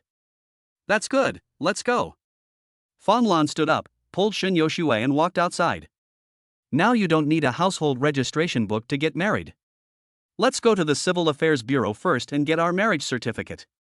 Jiang Yunqing never expected things to develop this way. It wasn't until Fong Lan gave him a wink that he realized his mother was worried that such a good daughter-in-law would run away. Although Jiang Yunqing wasn't afraid, this was his mother's good intention, and Shin Yoshua would have to marry him sooner or later, so he didn't care too much and followed her. And so, the family went to the Civil Affairs Bureau. Take photos, fill out forms, and take an oath. In less than 20 minutes, the bright red marriage certificate was freshly issued. Shin Yoshua stared at the stamped document in her hand, and the thought that she was now truly tied to a man made her momentarily dazed. Jiang Yunqing noticed this, took a step forward, and hugged Shin Yoshua in his arms. Honey, we've already got our marriage certificate. Have you decided what kind of wedding we want? Chinese style? Western style? Phoenix coronet and embroidered robe, or destination wedding? Whatever you want, I can make it happen perfectly. Shin Yoshua had no doubt about Jiang Yunqing's abilities, but for a moment she really didn't know what kind of wedding she wanted, so she could only forcefully change the subject. It's getting late, time for dinner. After we've eaten, we can discuss how to plan the wedding. No problem, Jiang Yunqing readily agreed. I know this market well. I'll go buy some right now and let you try some authentic free-range chicken. Upon hearing this, Fong Lan came up to him and said, Son, if you can't even tell the difference between scallions and chives, don't go to the market and cause trouble. You finally come home for a visit, so you take them around town first. Your dad and I will just go to the market. Jiang Yunqing came back this time because he was afraid something would happen to his parents, so how could he let them act alone? Mom, our town isn't a tourist area, so there's nothing worth seeing. On the contrary, we have a rural market, which is something even the capital doesn't have. I'll take Yoshua and the others there, it'll be a good opportunity for them to broaden their horizons. Fong Lan thought about it and realized that it made sense. Okay, then let's go to the market together. The group of 5 arrived at the market and found it bustling with people, filled with shouts, bargaining, and the sounds of chickens, ducks, and geese. Before going in, Fong Lan gave a special reminder, Son, child abduction is rampant lately. I heard that several more children have gone missing in the next village. You must keep a close eye on Xiaoye and make sure no one else runs away with her. Don't worry. Jiang Yunqing looked at the malice perception skill with full confidence. I will definitely protect Xiaoye, and no one will be able to take her away from me. After a brief preparation, the group officially entered the market. As soon as she entered, familiar vendors greeted Fong Lan. Aunt Fong, buying vegetables? Look at my green beans, they're so tender. Sister Fong, if I remember correctly, this handsome young man next to you is your son, right? And the little girl you're holding hands with, that must be your granddaughter, right? That's right. Fong Lan said proudly. This is my little granddaughter. Xiaoye, come over and say hello to everyone. This is Aunt Li, and this is Uncle Zhao. Jiang Shiyue was very polite. She raised her little hand and greeted them in a clear, cheerful voice. Hello, Aunt Li, hello, Uncle Zhao. Good girl. Here, have this pair. Jiang Shuriwei looked up to ask Jiang Yunxing for his opinion. After seeing him nod, she reached out and took the pair, saying, "Thank you, Aunt Li." Shin Yoshue entered the market for the first time, and her incongruous demeanor attracted everyone's attention. She subconsciously adopted a cold and aloof attitude, silently following behind Jiang Yunxing without daring to speak. But at this moment, Shin Yoshue noticed that Jiang Shuriwei was holding a pear and preparing to start eating it, and Jiang Yunxing did not stop her at all. She could no longer hide it and quickly stepped forward and took the pear from her. "Xiao Ya, you have to wash the fruit before you eat it." After saying that, Shin Yoshue gave Jiang Yunxing a reproachful look. "You, as a father, don't you know how to keep an eye on things? What if the child eats something dirty and gets an upset stomach?" Jiang Yunxing is now extremely wronged. Putting aside his habit of eating unclean fruit without getting sick, he has picked fruit from trees more than once since he was a child, without washing it, just wiping it a couple of times and eating it directly. Even if he had really been like Shin Yoshua before, after obtaining god-level medical skills, he wouldn't care about such things anymore. While it's true that not washing fruit properly can cause stomach upset, over-careful living can actually lead to a weakened immune system and reduced resistance in children. The surrounding vendors noticed the interaction between the two. One of the older women at a stall couldn't help but tug at Fawn Lan and lower her voice. "Sister Fawn, this angelic beauty is actually your daughter-in-law?" "That's right," Fawn Lan said proudly. "My son is amazing, isn't he? She is a young lady from the capital. Moreover, my granddaughter is no ordinary girl either. She's a big star. She starred in a movie called My Daughter Comes from the Future, which is about to be released." The surrounding stall owners looked on with envy when they heard this. "Sister Fong, your son truly lives up to his reputation as a top student from the capital. He even managed to win over a young lady and make her his wife. Old John's family is so lucky. These big stars are probably making money, so you can enjoy your retirement at home from now on." Amidst the praise of the crowd, a discordant voice suddenly rang out. Chapter 61 Jiang Shuriwei officially debuts. "Hey, Sister Fong, isn't that a bit too much of a boast?" A middle-aged woman with a mean face squeezed through, glanced at Shin Yoshua from head to toe, and said contemptuously, "A rich young lady from the capital? Heh, with that seductive look, she must be a hostess from some KTV." Before she could finish speaking, Fong Lan raised her hand and slapped her hard across the face. "Wang Xiaoping, if you keep spewing such vulgarities, I'll tear your mouth off. Apologize to my daughter-in-law right now." Wang Xiaoping covered her face, stunned at first, not expecting Fong Lan to actually take action. Then, feeling the whispers and pointing fingers of those around him, he was filled with rage. "How dare you hit me? I'll fight you to the death." Wang Xiaoping roared and pounced on Fong Lan, her mud-covered fingernails scratching her face. Roll. How could Jiang Yunxing stand by and watch his mother get beaten? Without any hesitation, he kicked her away. Bang! With a muffled thud, Wang Xiaoping flew high into the air and crashed heavily to the ground. If Jiang Yunxing hadn't been worried about going to the police station to give a statement, and if the Chen family hadn't taken the opportunity to attack his parents, holding back 99% of their strength, that kick would have been enough to completely cripple Wang Xiaoping. After being kicked, Wang Xiaoping saw that Jiang Yunxing, a man, was actually hitting a woman, so she immediately changed her strategy, slapping her thigh and crying loudly, starting to throw a tantrum. Someone's been beaten. The Jiang family, taking advantage of their numbers, killed someone. This is outrageous. Everyone come quick. The commotion had already alerted the entire market, and soon, 2 market administrators wearing red armbands pushed through the crowd and came over. What's going on? Why are you all gathered here? Upon seeing the administrator, Wang Xiaoping immediately scrambled to her feet and began wailing at the top of her lungs. Administrators, you must help me. They came to the market to cheat people, and after I exposed them, they became enraged and wanted to pack them up and beat them to death. Look, this footprint is from that guy's kick. I broke at least 3 of my ribs. Faced with Wang Xiaoping's blatant distortion of the truth, Jiang Yunxing was so angry that he laughed instead. You're saying we're lying? My mom just came to buy groceries, what did she lie about? The market manager, a seasoned and knowledgeable man, knew the true nature of these middle-aged women well. He wasn't fooled by their one-sided story and pressed them for details. Yes, you said they were lying. How did they lie? They hired a hostess. Wang Xiaoping was halfway through her sentence when she sensed the murderous look in Jiang Yunxing's eyes. She swallowed hard and changed her address. For the sake of face, they found an actress to pretend to be his wife. Seeing the suspicious looks from the crowd, Jiang Yunqing didn't waste any words. He directly took out the newly issued marriage certificate and slowly waved it around in front of the crowd with the side bearing the photos and information of the two of them. Finally, Jiang Yunshang waved the marriage certificate in front of Wang Xiaoping and said jokingly, "Are you going to say this is a fake certificate? Marriage certificates have an official seal. Making fake certificates is illegal. You can call 110 directly and see if they can send me to jail." Wang Xiaoping's words were cut off.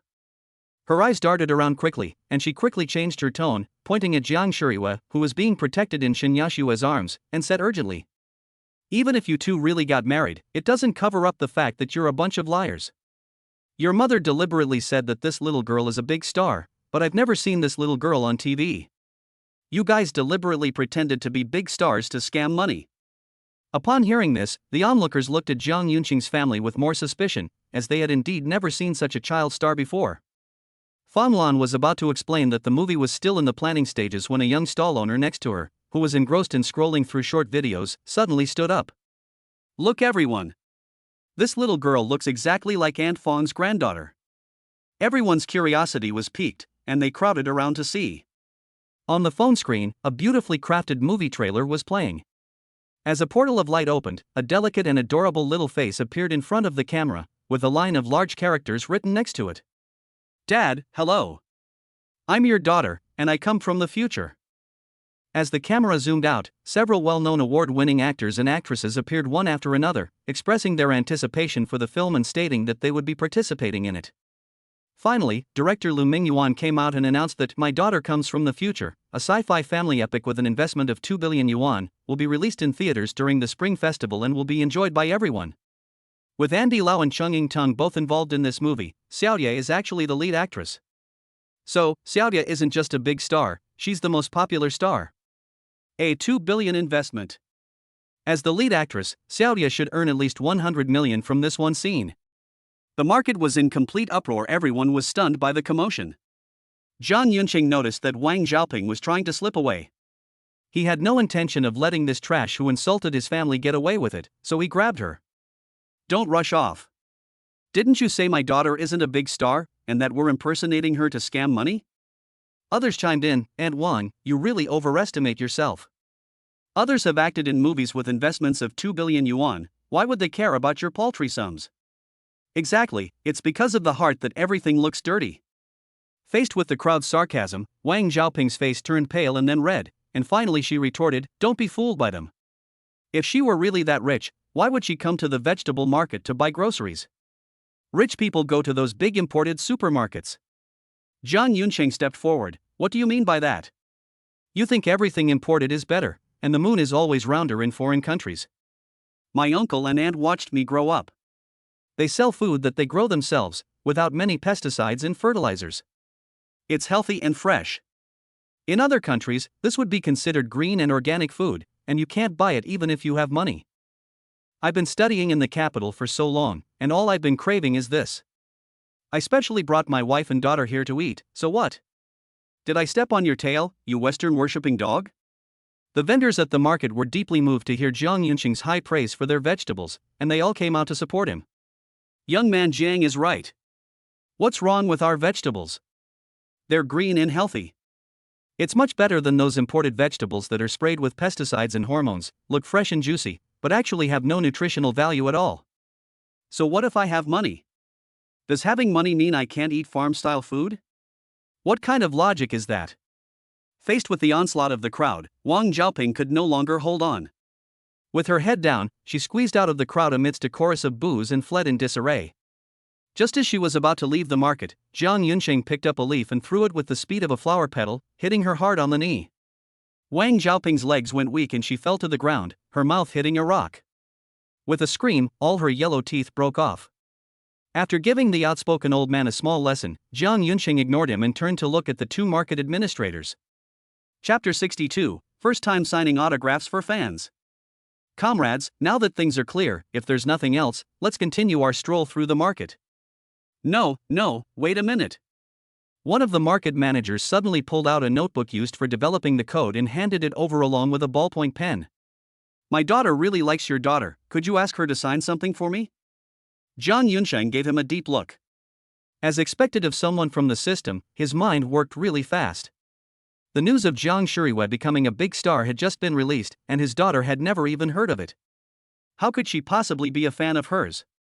Considering that this matter would not cause him any loss, Zhang Yunsheng did not expose it, but instead turned to look at Zhang Shuriwei. Xiaoya, would you like to get this uncle's daughter's autograph?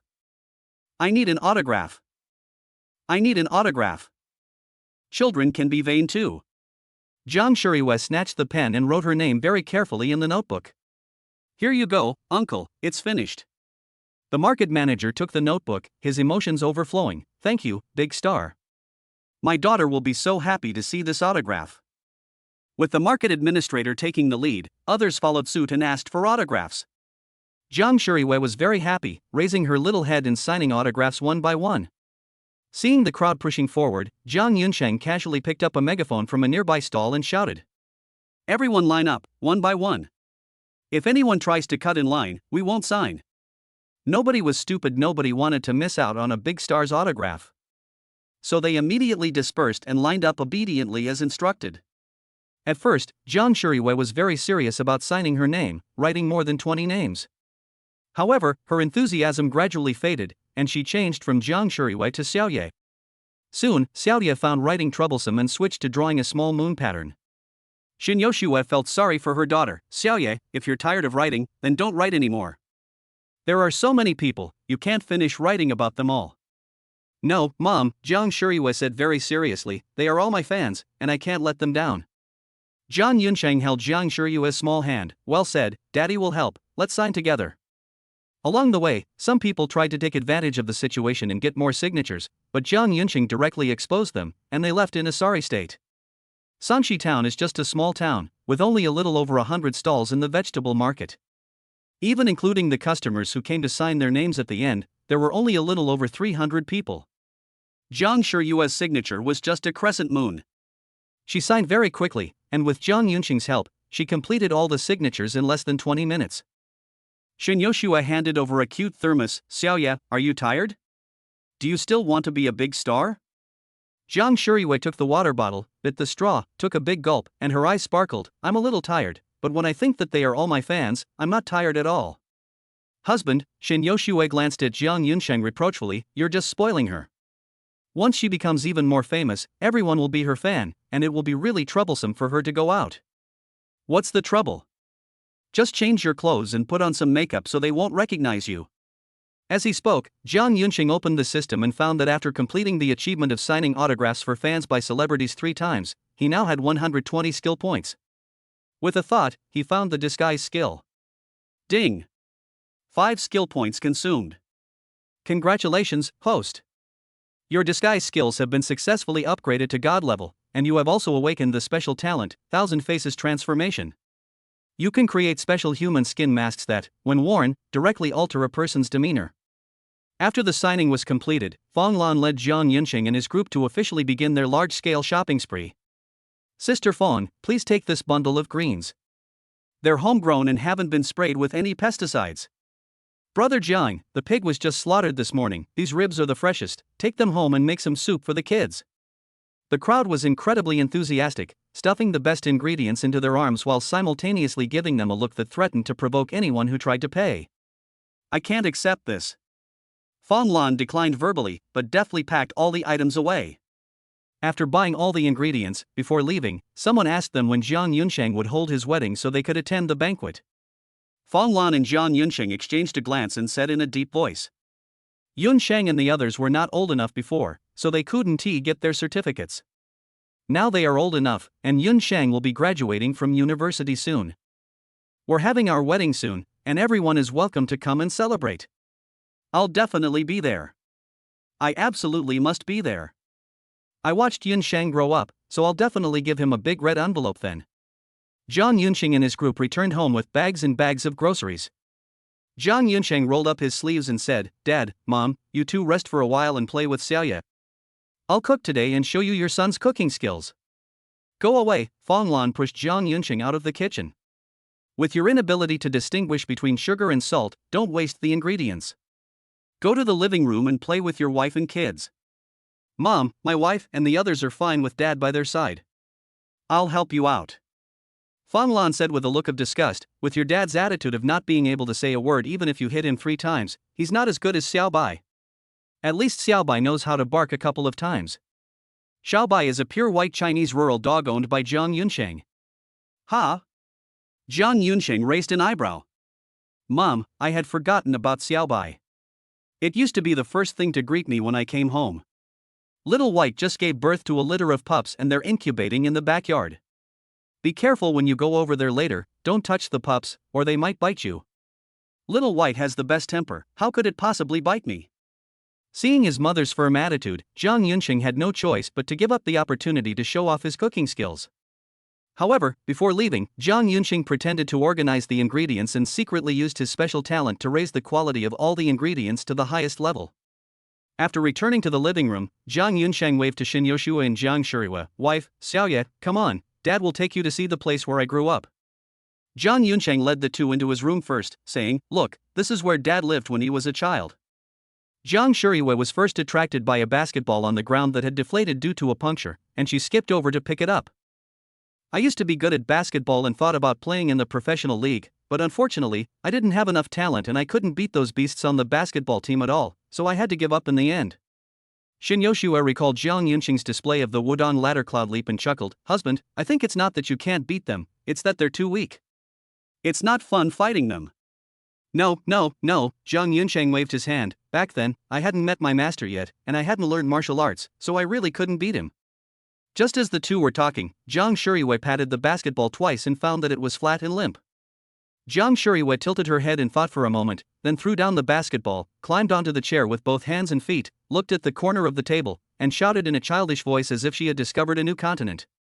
Dad, why is there a early character here? Chapter 63 Jiang Yunsheng's Embarrassing Childhood Stories. Jiang Yunsheng blushed and quickly took his daughter off the chair. This was carved by your father when he was a child and didn't know any better. Back then, when I was studying Lu Sun's articles, I saw him carving the character early on his desk when he was a child. I thought he was very ambitious, so I carved one too. Xiaoya, don't you dare try to copy me. I got a spanking from Dad for carving words, and he even broke the broom. If you try to copy me, Dad will spank you too.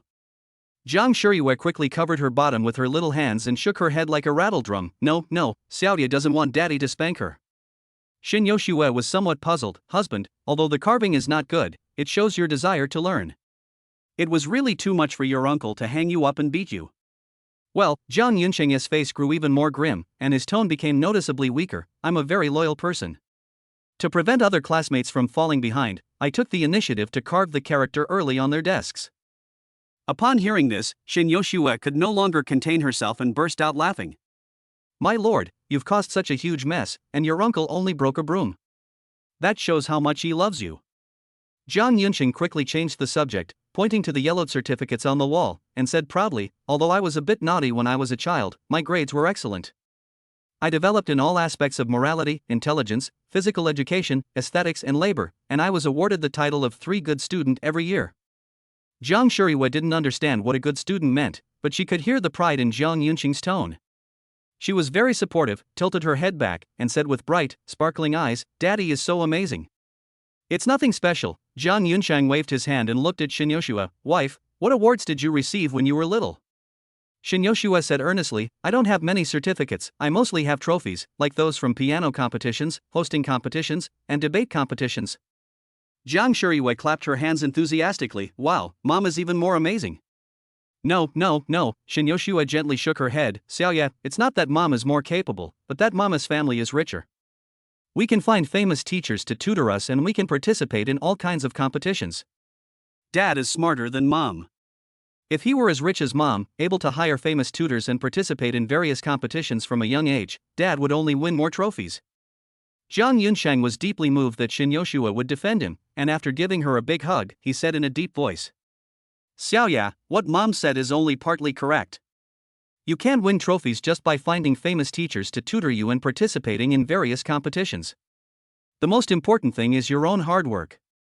Mom is also very smart. If we participate in the competition together, Dad might not be able to beat Mom. After giving his daughter a lecture, Jiang Yunsheng changed the subject, pointing to the various odds and ends in the room and recounting amusing anecdotes from his childhood. Jiang Shiyue and Shin Yoshue listened with great interest, especially Shin Yoshue. Her husband, who was perfect in every way, revealed various small flaws, but instead of feeling disappointed, she felt that Jiang Yunsheng was more real and loved him even more. The food is ready. Come downstairs quickly, wash your hands, and get ready to eat. Fan Lan's shout came from the kitchen, and Jiang Yunsheng responded instinctively. Coming. Mom, I'm coming down right now. Led by Jiang Yunsheng, the family of three first went to the kitchen to wash their hands, and then served themselves a bowl of rice. The table was laden with hearty dishes: braised pork belly, sweet and sour pork tenderloin, pork rib soup. Come, Fan Lan picked up her chopsticks, placed a piece of pork rib in Shin Yoshue's bowl. Try my cooking and see if it suits your taste. Shin Yoshue picked up a rib and took a small bite. Thank you, Auntie, it's delicious. Shin Yoshue was a bit reserved as it was her first time visiting, but Jiang Yunsheng didn't stand on ceremony and immediately picked up several pieces of ribs and started eating them heartily. You're a father now, all you do is eat all day long, you don't even put a piece on your daughter's plate. Fan Lan rolled her eyes at Jiang Yunsheng, picked up a piece of braised pork and put it in Jiang Shiyue's bowl with a loving expression. Xiaoye, eat slowly, don't burn yourself. Jiang Yunsheng didn't take it seriously. Mom. You're just making a fuss over nothing. Xiaoye isn't a 3-year-old anymore, she's already 4.5, almost 5. She'll pick out what she wants to eat herself. Jiang Shiyue proudly raised her little hand. Grandma, I'm not a little kid anymore, I can use chopsticks now. So what if she can use chopsticks? Xiaoye's arms are so short, she can't reach the dishes that are far away. At this point, Fan Lan deliberately paused, then teased, I wonder who it was that, during the banquet, couldn't reach the ribs because they were too far away, and actually cried in frustration. Mom. Jiang Yunsheng was extremely embarrassed when his past was suddenly exposed. That was all from when I was a child, please don't bring it up again. Fan Lan sighed, it's a pity that Yunsheng's cell phone didn't have a camera when he was a child, otherwise I would definitely have taken a picture. Yoshue, Fan Lan turned to look at Shin Yoshue. Yunsheng is a man, and he is too carefree, so I don't have any hope for him. You are such a thoughtful mother. If Xiaoye does anything really fun, be sure to take a picture of it. These are the most precious memories. Okay, Auntie. Shin Yoshue nodded subconsciously in agreement. Upon seeing this, Jiang Yunsheng couldn't help but give Jiang Shiyue a look full of pity. Their generation is so pitiful, even their embarrassing childhood memories are in high definition. After eating and drinking their fill, Jiang Yunsheng took Shin Yoshue and Jiang Shiyue for a walk. This was the place where he grew up, and every brick, tile, blade of grass, and tree on the road had its own unique story with Jiang Yunsheng. Shin Yoshue listened quietly to these stories, growing closer and closer to Jiang Yunsheng. After a long while, Shin Yoshue lowered her eyes, tightly grasped Jiang Yunsheng's hand, and tears welled up in her eyes. My husband, I finally understand why you are so outstanding. Your family is indeed poor compared to the Shin family, but your parents' love is so profound. My childhood included a luxurious villa, private tutors, and all sorts of top-notch competitions, but compared to yours, it was barren and dull, just a fake flower made of money. Jiang Yunsheng pulled Shin Yoshue into his arms. Happy people are healed by their childhood, while unhappy people spend their whole lives healing from it. Wife, we can no longer change your childhood. But we can project our dreams onto our children and strive to give Xiaoye a happy childhood. Mom, don't cry. Jiang Shiyue hugged Shin Yoshue's leg. I will always be with you. Shin Yoshue bent down and picked up Jiang Shiyue. Yes. Xiaoye, mommy will always be with you. To avoid worrying his parents, before returning home, Jiang Yunsheng channeled a wisp of internal energy to soothe Shin Yoshue's red and swollen eyes from crying. Night is falling, it's time to sleep. Fan Lan tidied up the guest room, but Jiang Shiyue insisted on sleeping with her parents. This wasn't the first time the three of them had slept together, and Shin Yoshue didn't hesitate and readily agreed. And so, the family of three squeezed onto Jiang Yunsheng's small bed, said goodnight to each other, and fell asleep in each other's arms. At 3 in the morning, when a person is most tired, Jiang Yunsheng woke up early due to efficient sleep and was meditating. Suddenly, his brow twitched, and a warning was sent by his malicious perception. Chapter 64 Cyanide? It can save lives. Jiang Yunsheng suddenly opened his eyes, quickly locked onto the direction of the uninvited guest, then lightly got out of bed and used the wudong ladder cloud leap to flip out of the window like a falling leaf. After a few leaps and bounds, taking advantage of the cover of night, Jiang Yunsheng arrived behind the uninvited guests. Inside a van, 5 masked men dressed in black were discussing their plan of action. That guy named Jiang Yunxing is very skilled in martial arts. Don't confront him directly. Use a sleeping powder first. If the sleeping gas doesn't work, use a tranquilizer gun to control him. This guy is very useful, we can't kill him. Don't hold back on the others, kill them all, leave no one alive, especially the eldest daughter of the Shin family, Shin Yoshua. Rape her first, then kill her. Do you understand? Mr. Gu, Jiang Yunqing's daughter is quite adorable, and I really like her. Would you consider? Jiang Yunqing originally wanted to listen a little longer to see if they would leak more information, but he did not expect them to be so ruthless that they would not even spare children. He could no longer control his emotions and angrily took action. Bang! Bang! Bang! With several muffled thuds, Jiang Yunqing shattered the spines of all 5 men, instantly paralyzing them from the neck down. They collapsed to the ground, defecating and urinating indiscriminately. Before they could scream, Jiang Yunqing swiftly dislocated their jaws. Jiang Yunqing asked coldly, "Who is in charge?" The 5 people subconsciously looked at the person on the right. Jiang Yunqing first tapped his throat, then helped him close his jaw again. "Speak up, who sent you? Tell me the truth, and I'll give you a quick death." "Heh," the leading man sneered, his voice unusually hoarse due to damage to his vocal cords. "Jiang Yunsheng, I am Gu Chengshui of the Gu family." "You don't really think you've won, do you?" Jiang Yunqing's heart tightened. He quickly relaxed his mind, turned his malicious intent to the maximum, and after confirming that there were no other uninvited guests, he slapped him twice without any politeness. "At this point, you're still bluffing? I've already investigated and found out that it's just your group. Besides, you weren't sent by the Gu family, you were sent by the Chen family, by that old bastard Chen Guanyue, right?" Cough cough. Gu Chengshui coughed loudly. "That's right, there are only our group here, but you've got one thing wrong. Although the Chen family did help me a lot this time, I really wasn't sent by the Chen family.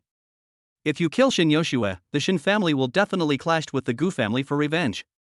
If I die here, the Gu family will also clash with you for the sake of their reputation." Gu Chengshui's breathing became increasingly rapid. "Jiang Yunsheng, I've investigated you.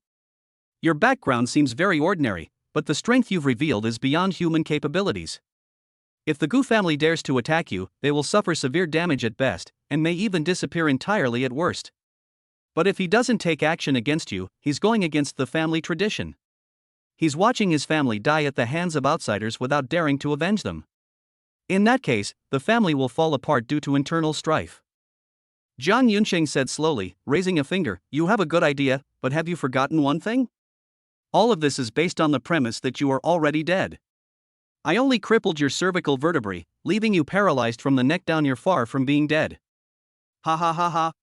Gu Chengshui coughed up a mouthful of black blood. "Jiang Yunsheng, you made 1,000 mistakes, but your biggest mistake was that you shouldn't have helped me reattach my jaw. I installed a poison sac in my back teeth, which was filled with cyanide. I just bit it open.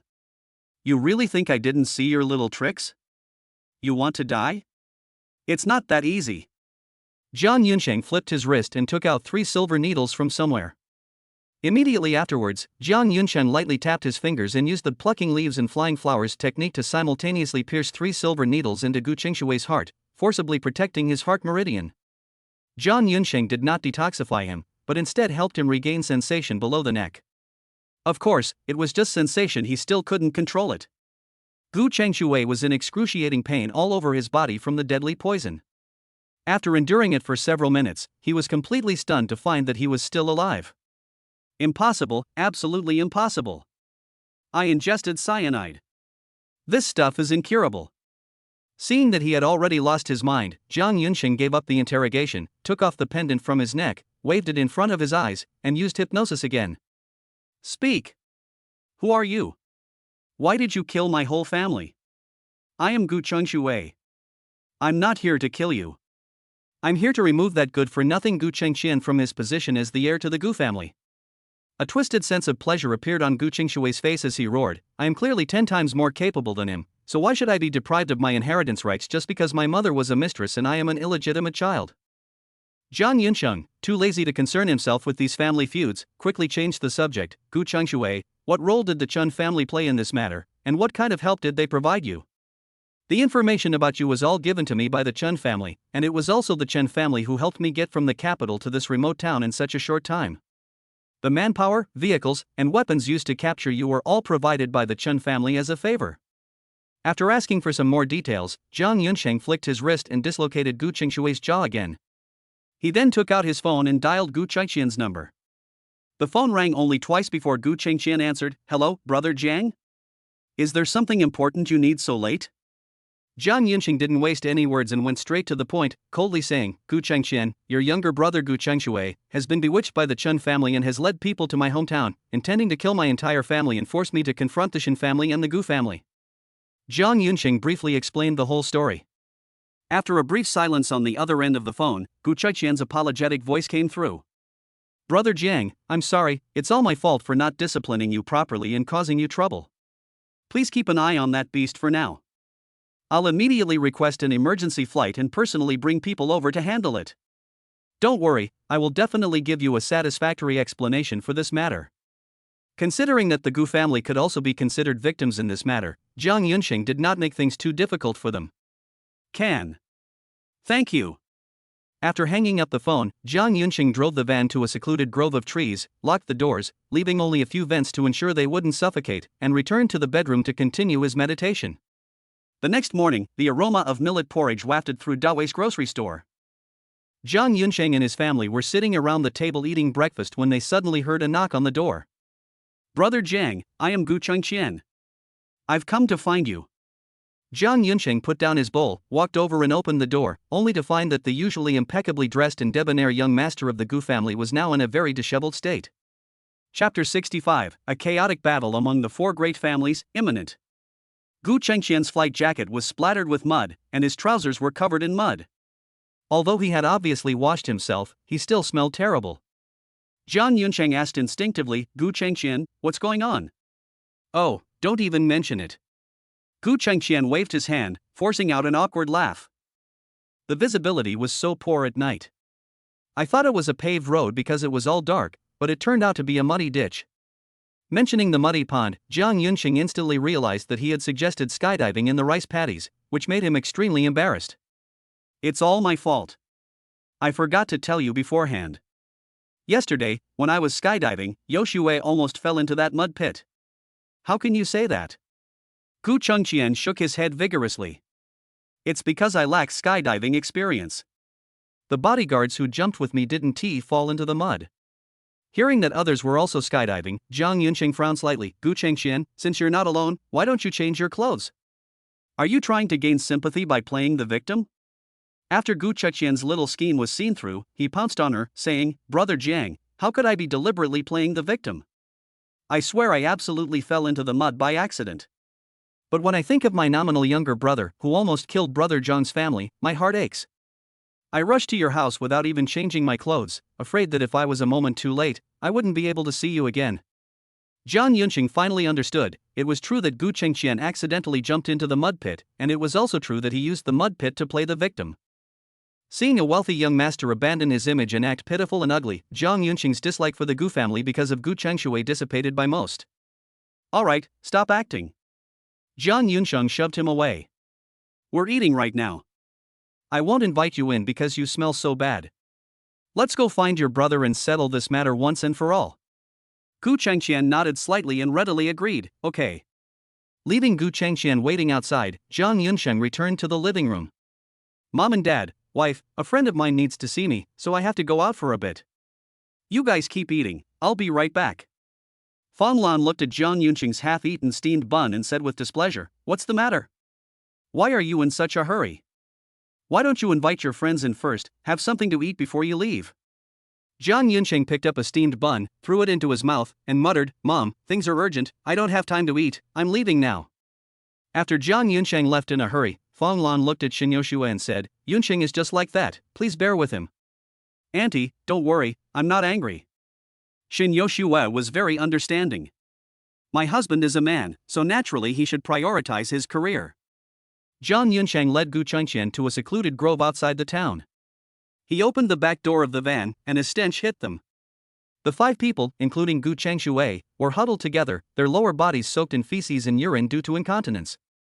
Jiang Yunqing pointed to the tranquilizer gun and crossbow next to him and said in a calm tone, "There were too many of them, and they were armed.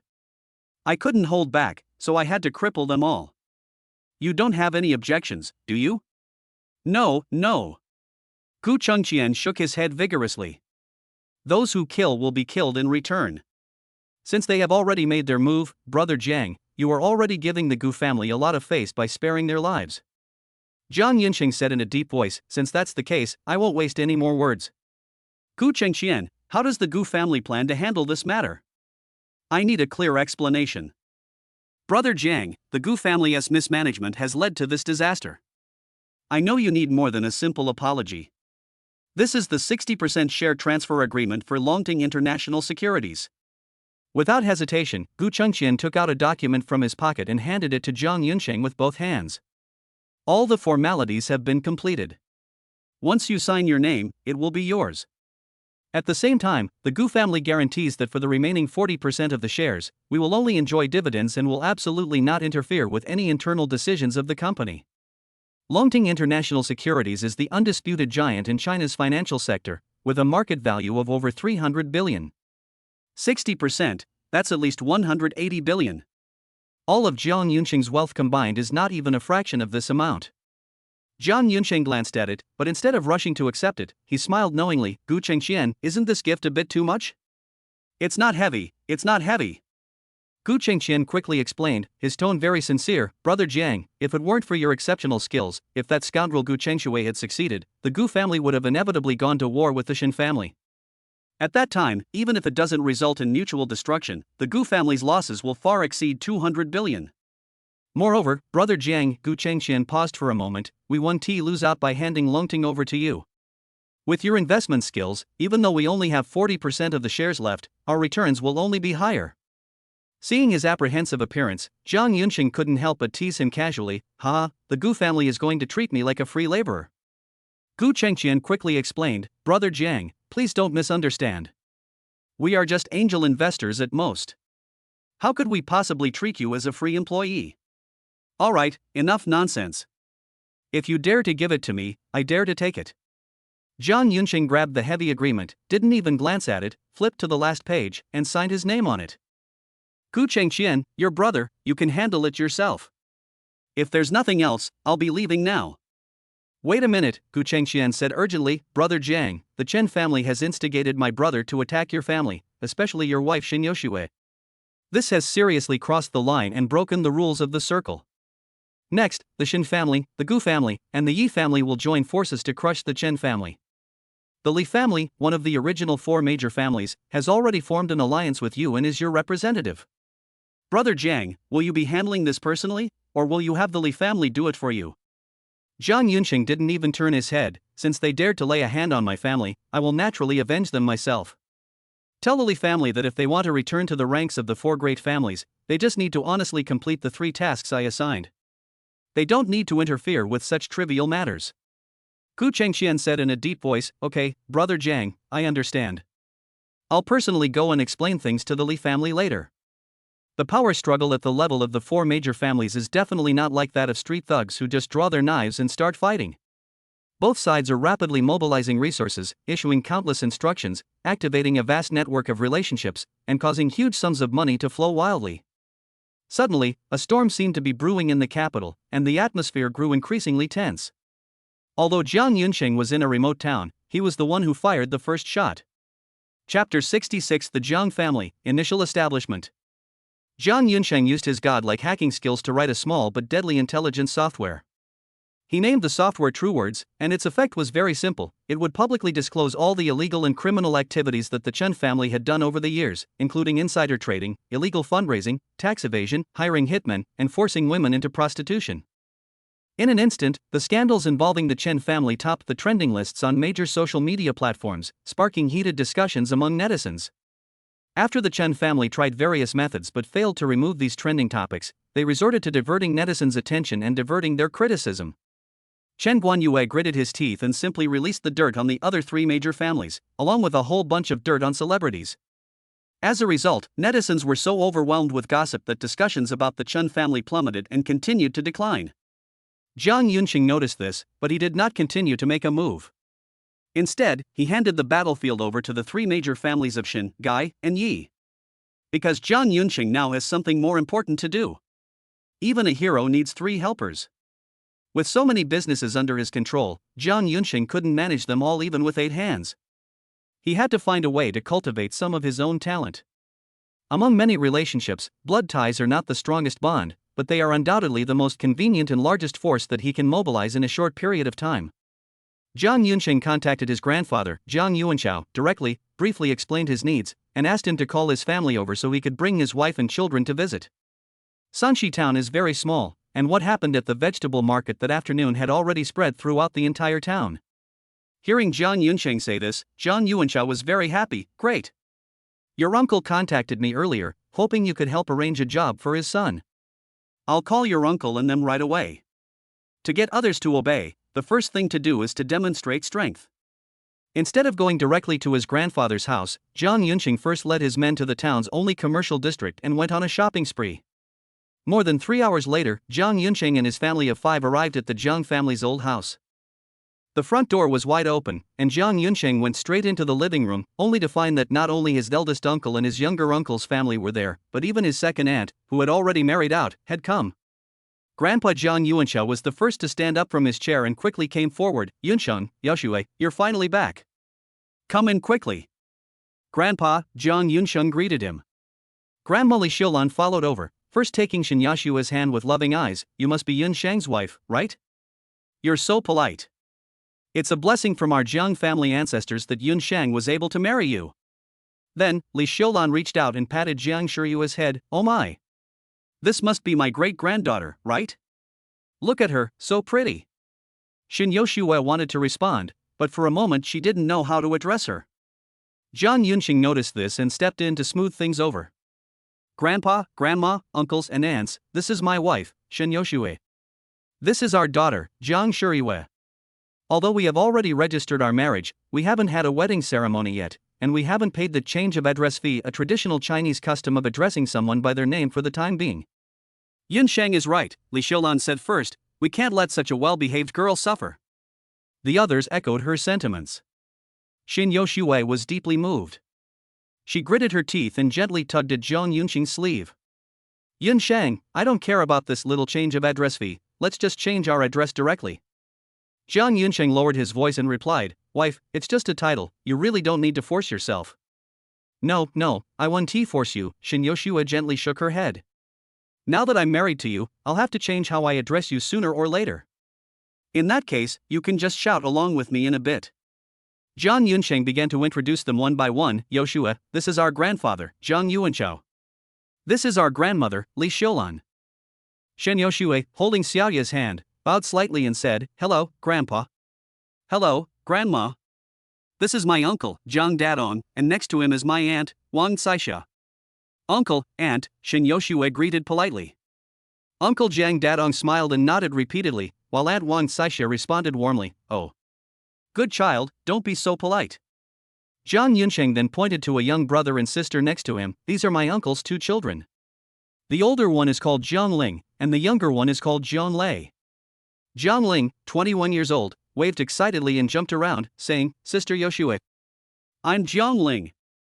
Jiang Lei, 19 years old, was very shy. He lowered his head and called out, Sister-in-law. This is my second aunt, Jiang Xiaohong, and my second aunt's husband, Jiang Jicheng. Second aunt Jiang Xiaohong, quick to speak her mind, Yoshue, yesterday the Meitian family of 3 went skydiving, was it you who jumped? Yes, second aunt, second uncle. Shun Yoshue nodded obediently. These 2 are my second aunt's twin cousins, Zhang Hao and Zhang Yu. The 2 young men in their early 20s scratched their heads somewhat embarrassedly and said with a smile, Hello, sister-in-law.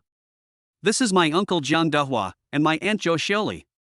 Uncle Jiang Dehua nodded with a smile, and Aunt Zhou Xiuli said gently, You must be tired from your journey.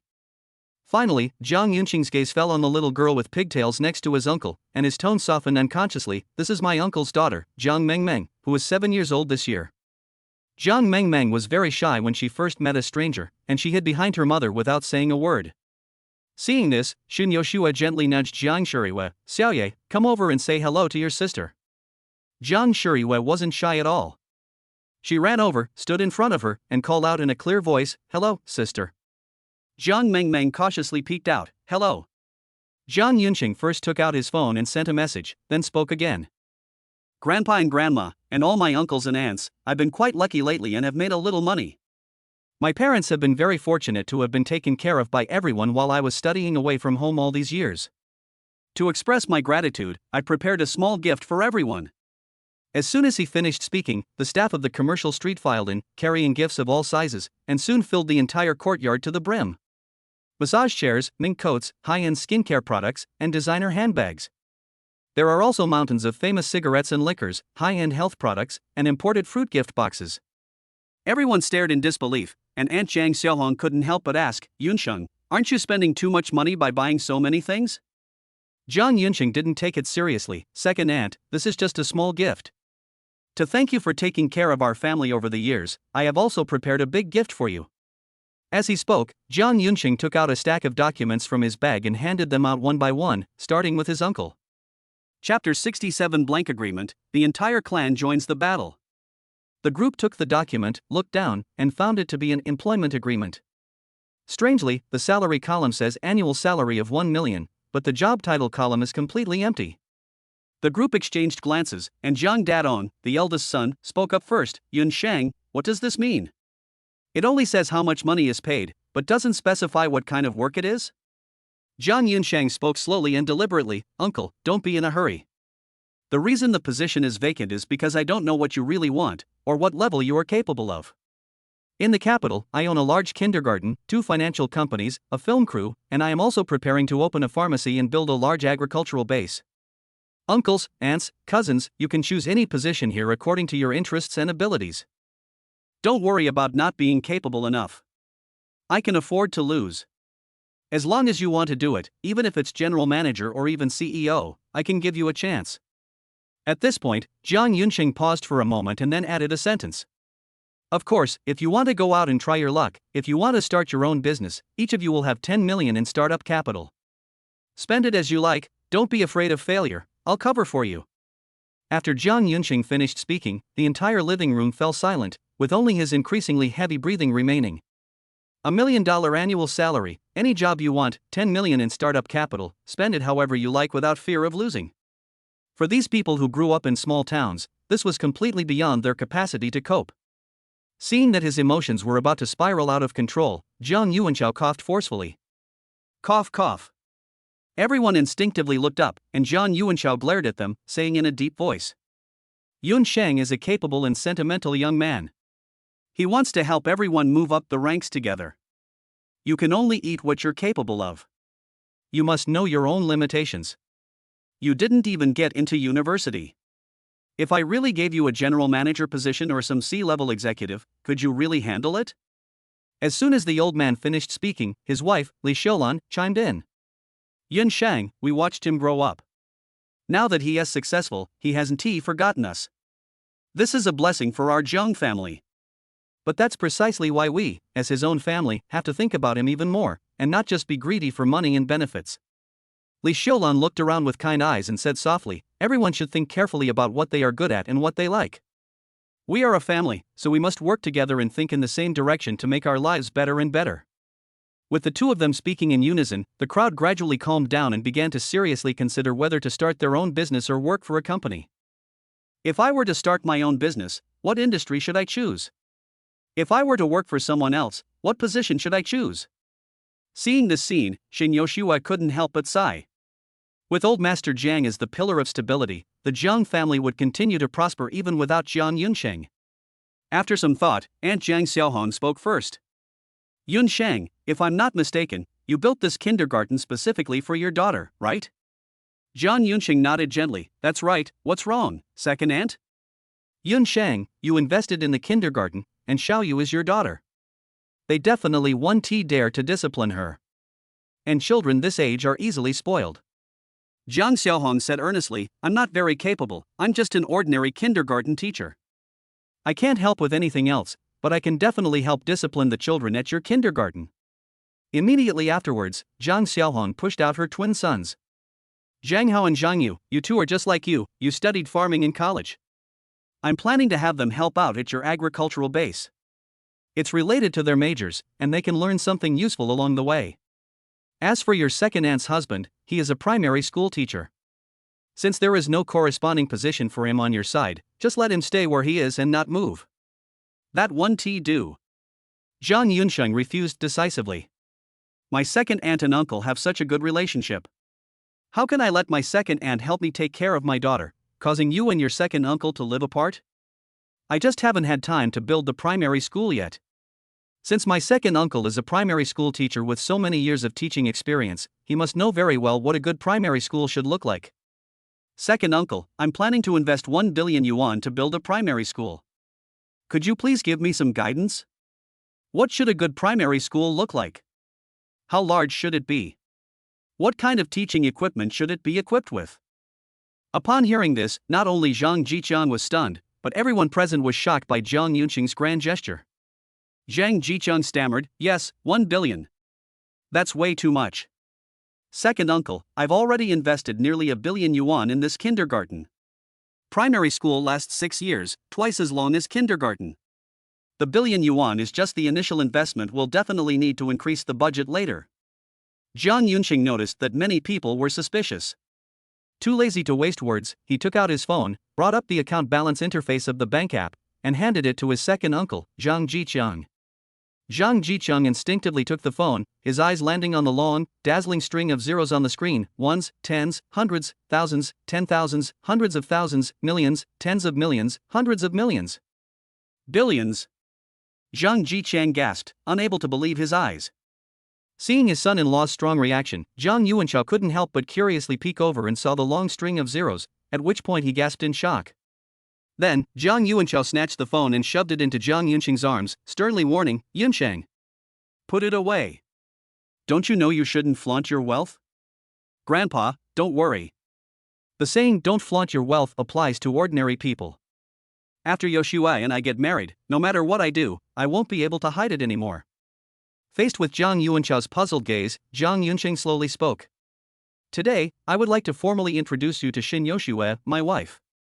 She is the eldest daughter of the Xin family, one of the 4 major families in the capital." To ensure they understood just how powerful the Xin family was, Zhang Yunsheng gave a brief overview of their background. The Xin family spans both the political and business spheres. Leaving aside the political sphere, in the business sphere alone, the 2 largest pharmaceutical companies belong to their family, with total assets exceeding 1 trillion. "Grandpa, you just saw that this deposit of over 1 billion yuan is not even a fraction of Xin Yoshua's dowry. There is absolutely no need to hide it." Upon hearing about Xin Yoshua's terrifying background, the way everyone looked at her involuntarily carried a sense of awe and distance, and the atmosphere suddenly became tense.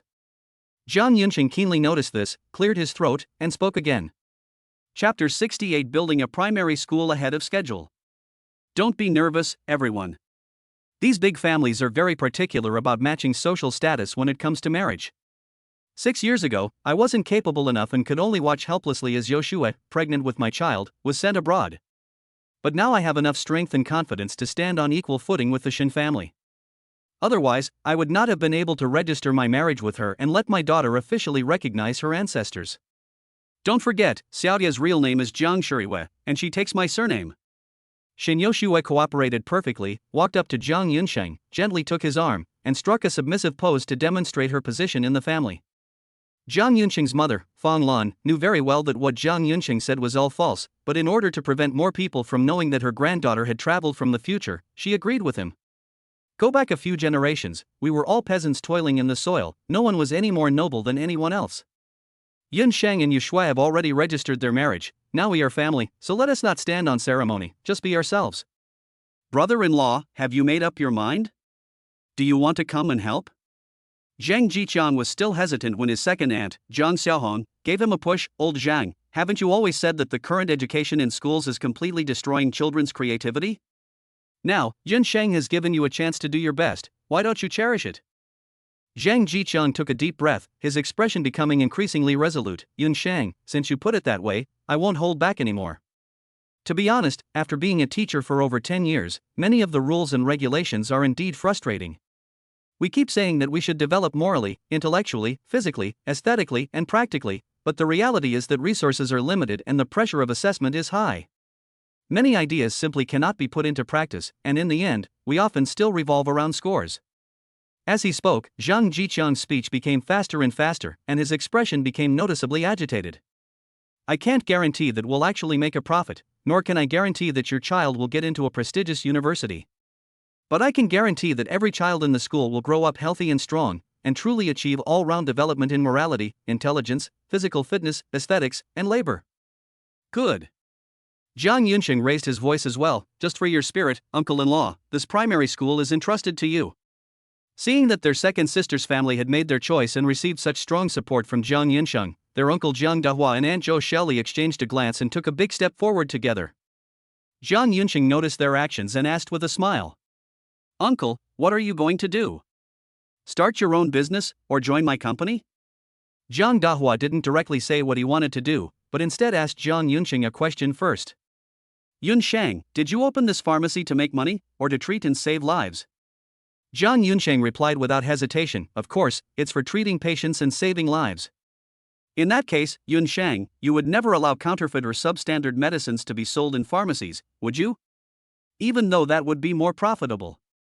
Jiang Yunsheng said very seriously, "Uncle, I just can't stand that some pharmacies use all sorts of inferior medicinal materials, or even fake medicines, for the sake of profit. That's why I decided to open this pharmacy." "Uncle, if you're worried, you can come and supervise yourself." Jiang Dahua nodded vigorously. "Okay. Then please arrange a supervisor position for me. I guarantee that as long as I am in this store, I will not allow any counterfeit or substandard drugs to appear in the store."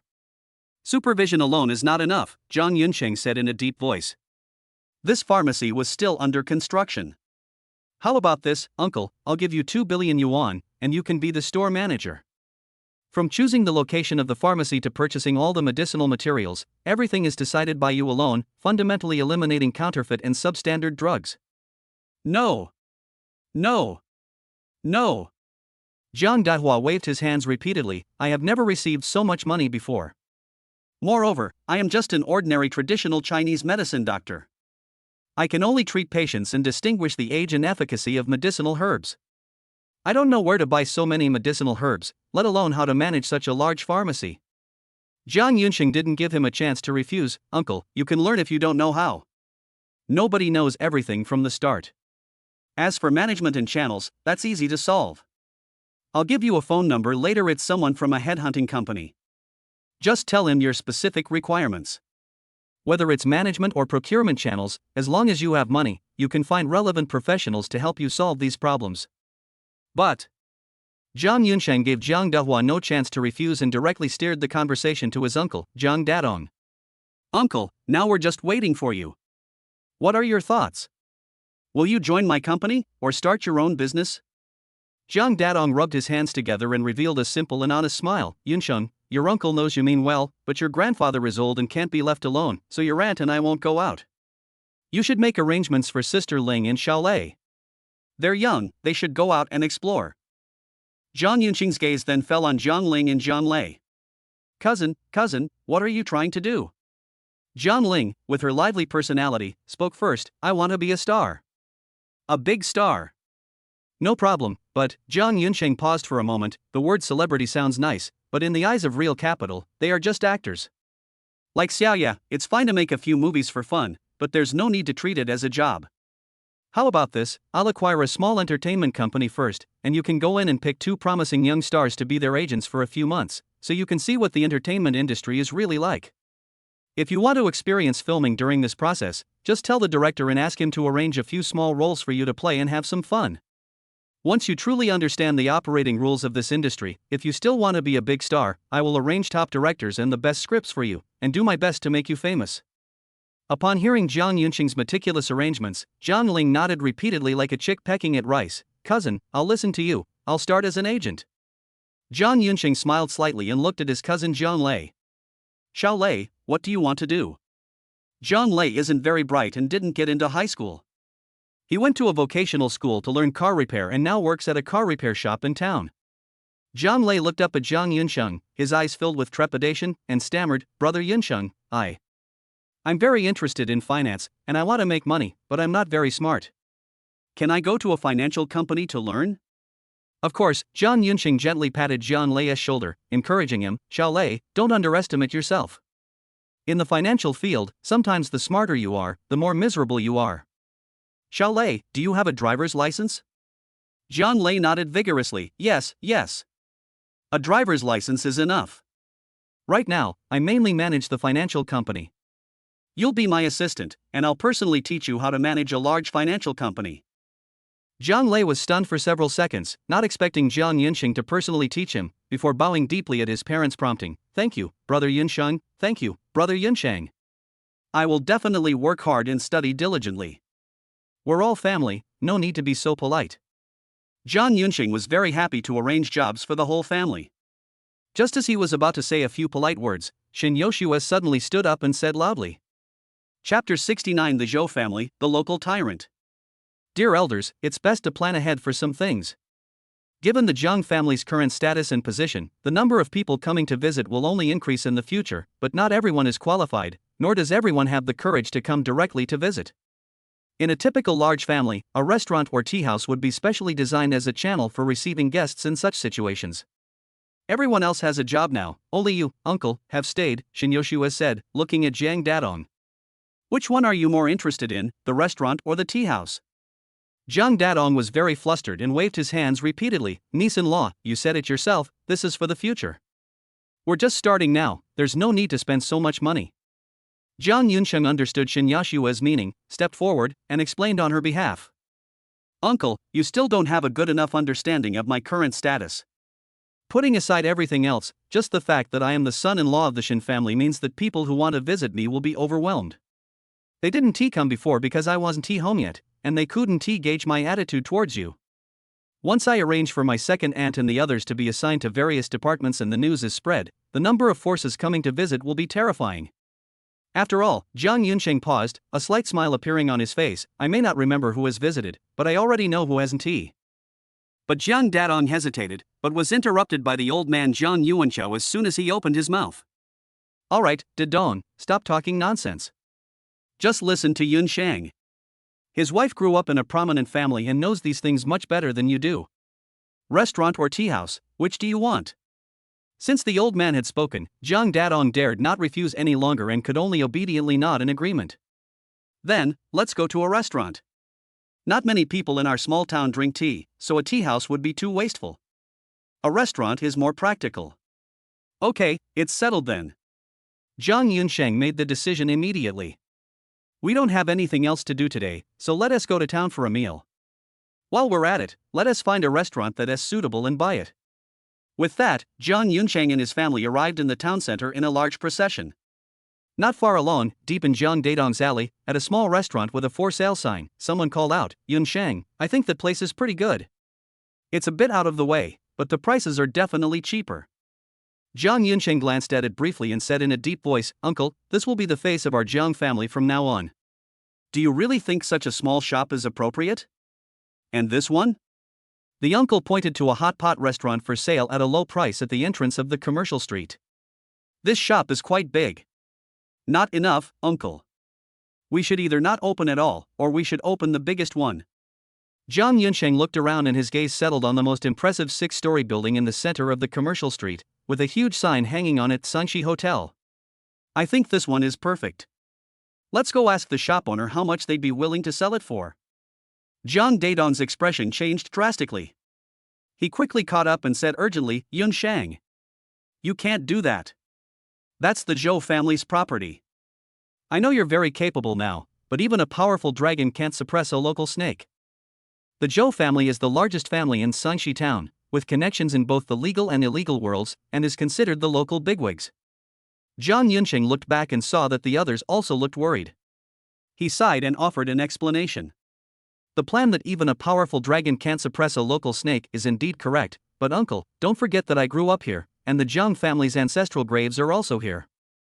In a word, this is our territory, and if we're talking about local snakes, it should be the Jiang family.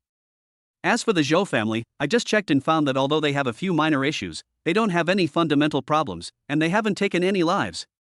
If they are willing to submit, I can make them our dependent family members to help us with all sorts of trivial matters. After saying that, Jiang Yunqing didn't waste any more words and strode into the exquisitely decorated Sunshi Hotel. A waiter immediately approached with a professional smile. "Hello sir, how many are in your party? Do you have a reservation?" Jiang Yunqing waved his hand. "I'm not here to eat. I'm calling your leader over to talk." The waiter's smile froze. His first thought was that Jiang Yunqing was there to cause trouble. He opened his mouth to call security, but just then, Shin Yoshue walked in with Jiang Shiriyue and gently took Jiang Yunqing's arm. The waiter noticed that Shin Yoshue was not only exceptionally beautiful and had a noble air, but also that although her clothes did not have any brand logos, the quality was excellent and they were definitely not cheap or generic. To avoid becoming cannon fodder, the waiter greeted them with a smile, proactively guiding them to the reception room, serving them tea, and then bowing slightly. "Please wait a moment, distinguished guests, I will get our manager right away." The waiter left quickly, and a few minutes later, a middle-aged man in a suit, who looked slightly plump, jogged into the reception room.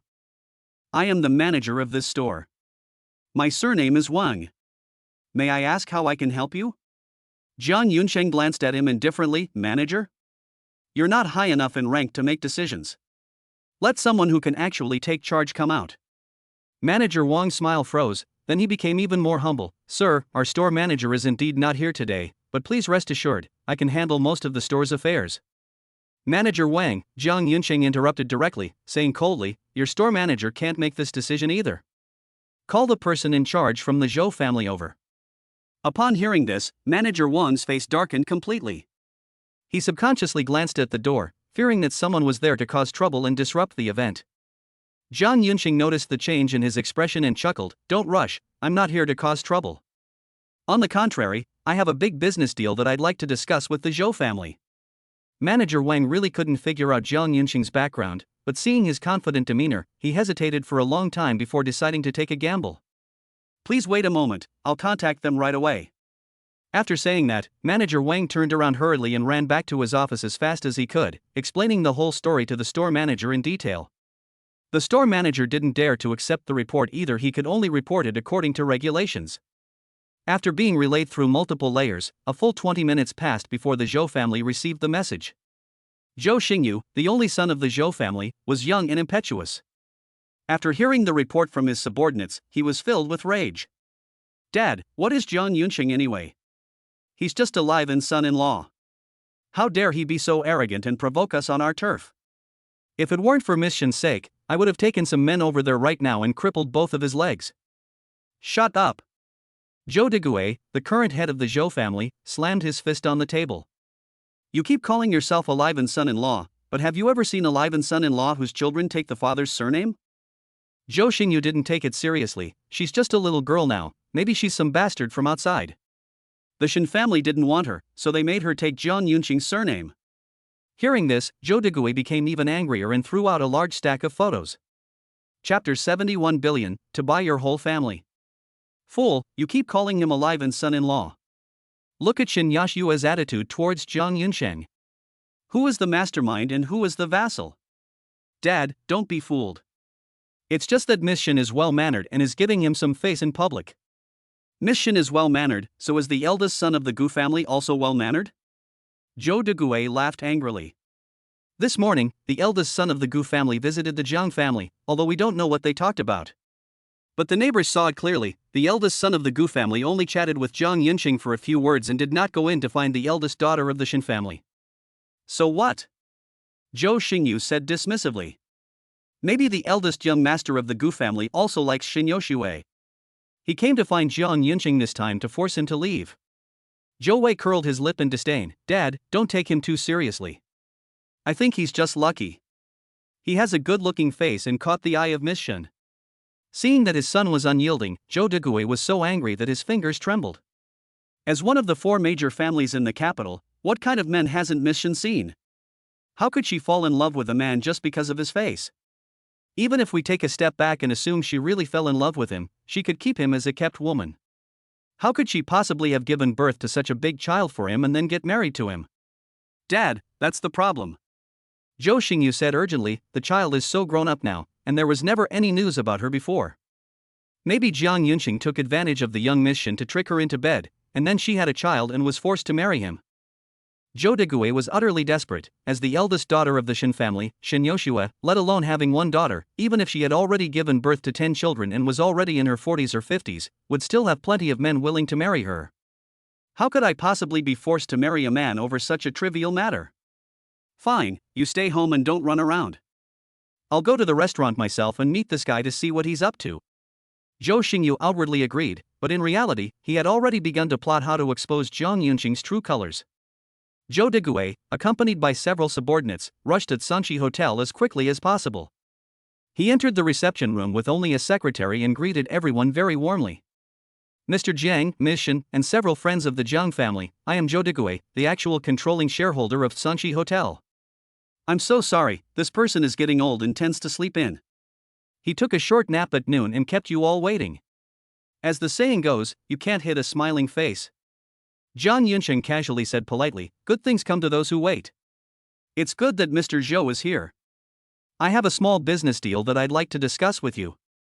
Zhou Degui did not lower his guard because of Jiang Yunqing's words. A glint of shrewdness flashed in his eyes. I love doing business. Mr. Jiang, please tell me in detail what kind of business you want to do with me? As the saying goes, wealth and honor not returned to one's hometown are like wearing fine clothes at night. I've made some money and returned to my hometown, wanting to set up some businesses for my family. Your shop is in a good location, and my uncle is also planning to open a small restaurant. Jiang Yunqing was speaking when suddenly there was a commotion outside, accompanied by shouts of young master, you can't go in. Anyone who dares to stop me will be killed. Zhou Xingyu kicked open the door to the reception room, rushed in front of Jiang Yunqing, and said coldly, Jiang Yunqing, you're just a son-in-law, what are you doing acting like a big shot here? If you're going to do business, it's this mission who is behind you who is qualified to do business with our Zhou family. Zhou Degui had long known that Zhou Xingyu was spoiled by his family, but he never expected him to be so crazy as to cause such a scene in front of Miss Shin. With a forced smile on his face, he quickly stood up to smooth things over. Miss Shin, Mr. Jiang, my child isn't very bright, please don't take his words to heart. You want to buy this hotel, right? To express my apology, I'm willing to sell it to Mr. Jiang at 80% of the market price. Jiang Yunqing is not short of money, but that means he wants to waste money. Based on the scale, the Sanchi Hotel is estimated to be worth around 30 million. Considering that Zhou Degui gave a discount of 6 million, Jiang Yunqing decided to give this mentally unstable guy a chance. Unfortunately, Zhou Xingyu completely failed to see his father's good intentions and continued to provoke him. You want to buy it, right? This hotel is worth 1 billion yuan. Even at an 80% discount, it would still cost 800 million yuan. Can you come up with that much money? Jiang Yunqing's expression remained unchanged as he looked at this guy who was courting death. 800 million, no problem. However, young Master Zhou, Jiang Yunqing's voice noticeably deepened, carrying a lingering chill, buying this restaurant at this price is far too overpriced. Even if you add all of the Zhou family's assets, it's still a bit short. How do you plan to make up for the remaining difference? Zhou Xingyu felt immense pressure, but having had a smooth life since childhood, he refused to back down and stubbornly retorted, anyone can talk big. This is my account if you're so capable, transfer the money to me right now. Okay. Jiang Yunqing took out his phone and transferred 800 million yuan directly to the bank account provided by Zhou Xingyu. Ding. Huaxing reminds you that 800 million renminbi has just been deposited into your bank account. Zhou Xingyu couldn't believe his ears. He took out his phone, opened the bank app, and carefully counted the account balance several times. When he found that he had indeed received 800 million, his face turned from red to white, and his body was instantly drenched in cold sweat. Although Zhou Xingyu is somewhat of a playboy, he is ultimately the next generation heir of the Zhou family. He is very clear that having a net worth of 800 million and having the ability to mobilize 800 million in funds at any time are not the same thing at all. It is well known that money can make the devil turn the millstone. Although Jiang Yunqing did not demonstrate his political power, the fact that he could easily mobilize such a massive amount of funds shows that his power is definitely not something that the Zhou family, who only occupies a small town, can contend with. Zhou Degui was also frightened by Jiang Yunqing's terrifying wealth, and he kicked Zhou Xingyu hard. You unfilial son, what are you standing there for? Hurry up and return the money to Mr. Jiang. Immediately afterwards, Zhou Degui bowed deeply to Jiang Yunqing, his attitude extremely humble. Mr. Jiang, please don't take it personally with a child. It's an honor for the Zhou family that you've taken a liking to this restaurant. I'm giving it to you for free, as a way of making a good connection. Jiang Yunsheng said calmly, don't be in such a hurry, Mr. Zhou. I'm not a robber. How can I take your things for nothing? The money has already been transferred. Mr. Zhou, please go home quickly to take stock of your assets and pack up your businesses worth 1 billion yuan and send them over. Zhou Xingyu was puzzled and subconsciously asked, you only gave me 800 million, why do you want 1 billion in assets? Chapter 71 The Zhou Family's Submission. Heh, Jiang Yunqing sneered, have you forgotten that your dad said that because you're not very bright, he sold everything to me at an 80% discount as an apology? Zhou Xingyu knew that Jiang Yunsheng was just making excuses, but after witnessing his terrifying wealth, he didn't dare to refute him at all and could only beg for mercy with a mournful face. Mr. Jiang, I was wrong, I was really wrong. Please forgive me. Zhou Deguai also pleaded, Mr. Jiang, I'm willing to give you both earth-moving companies as a gift. I just beg you to be merciful, Mr. Jiang. Our entire Zhou family's assets combined don't even amount to 10 billion. Jiang Yunsheng said calmly, if you don't have enough money, don't you have other people? I don't need to teach you how to work to pay off your debts, do I? Seeing Jiang Yunsheng clinging to him so desperately, Zhou Xingyu's eyes grew increasingly gloomy. Zhou Deguai, a shrewd and experienced man, keenly grasped that glimmer of hope and said urgently, Mr. Jiang, you're right. It's only right to pay back debts. The Zhou family is willing to work to pay off the debt, we just ask that you give the Zhou family a chance to serve us. Jiang Yunsheng put down his teacup, his brow twitching slightly as he stared intently at Zhou Deguai. Want to work to pay off your debt? Fine. But I do things openly and honestly, and I also value a clean background when hiring people. It seems like the Zhou family has some shady dealings. Zhou Deguai was overjoyed.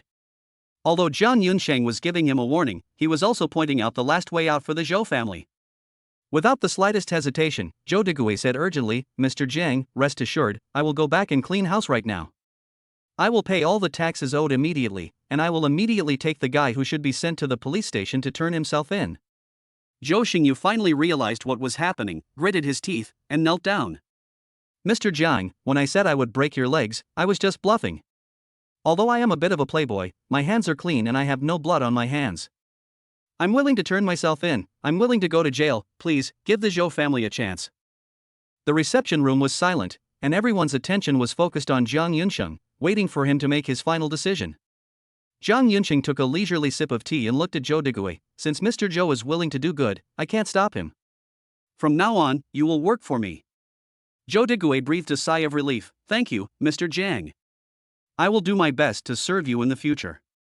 Immediately afterwards, Jiang Yunsheng walked up to Zhou Xingyu and pulled him up from the ground. A man's knees are worth gold. This is a new society now. The emperor is long gone. Don't kneel anymore. Zhou Xingyu replied respectfully, yes, Mr. Jiang, I understand. Zhou Deguai carefully held up his phone, Mr. Jiang, this money? Jiang Yunsheng waved his hand, keep the money. Now I'm giving you your first task. Find a construction team to renovate the entire hotel and change it to a more elegant style. To demonstrate his abilities, Zhou Deguai gritted his teeth and said, Mr. Jiang, you can rest assured that you can leave the hotel renovation to me. I have some connections with Mr. Chen Yuanjia, a renowned design master in Hong Kong. I will personally go to Hong Kong and Taiwan tomorrow to ask them to take action and make this hotel a landmark building in the city, or even the province. Zhou Deguai's assistant, receiving a wink from Zhou Deguai, played along perfectly, feigning shock. Mr. Zhou, are you talking about Master Chen Yuanjia, who has won over 200 international awards, redefined the standards of modern hotels, and is best known for showcasing traditional aesthetics? That's right, it's him. Zhou Deguai nodded at first, then pretended to have just discovered it, his face darkening as he scolded, shut up. Do you have any right to speak here?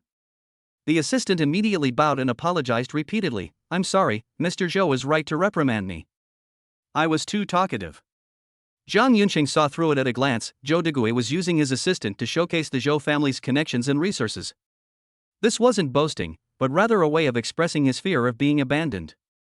He didn't point it out and simply waved his hand. Mr. Zhou, I don't care which designer you hired, I only have one requirement: complete the entire process from design to renovation within 6 months. Any problems? Starting to renovate a hotel from scratch, 6 months is already a tight schedule. Now that demolition and reconstruction are required, the timeframe will only become more strained. But when Zhou Deguai looked into Jiang Yunsheng's deep eyes, his lips moved several times, but he couldn't bring himself to say the word refuse. He could only bite the bullet and agree. To ease tensions, Zhou Degui took the initiative to extend an invitation. It's getting late, let's have something to eat together tonight. No problem. Jiang Yunsheng readily agreed. Zhou Degui led the way, Mr. Jiang, Ms. Shen, and all the elders of the Jiang family, this way please. The group followed them to the top floor, where the corridor was covered with thick carpets and the walls were filled with various oil paintings, which looked very valuable. The rest of the Jiang family were ordinary people. Faced with such a grand occasion, they became increasingly flustered and quietly lagged behind by half a step. Old Master Jiang Yuanshao even slowed down quietly and moved closer to Jiang Yunsheng, his face full of embarrassment. Yunsheng, we're just roughnecks who make our living from the soil. We don't know the proper etiquette when we eat. It would be embarrassing for you if we made a fool of ourselves. I've been thinking about it. How about this, the eldest brother and I will go back first, and you, Yoshue, and Shirue can go eat? Grandpa. Jiang Yunsheng helped Jiang Yuanshao up, gave him a reassuring look, and comforted him, you're overthinking it.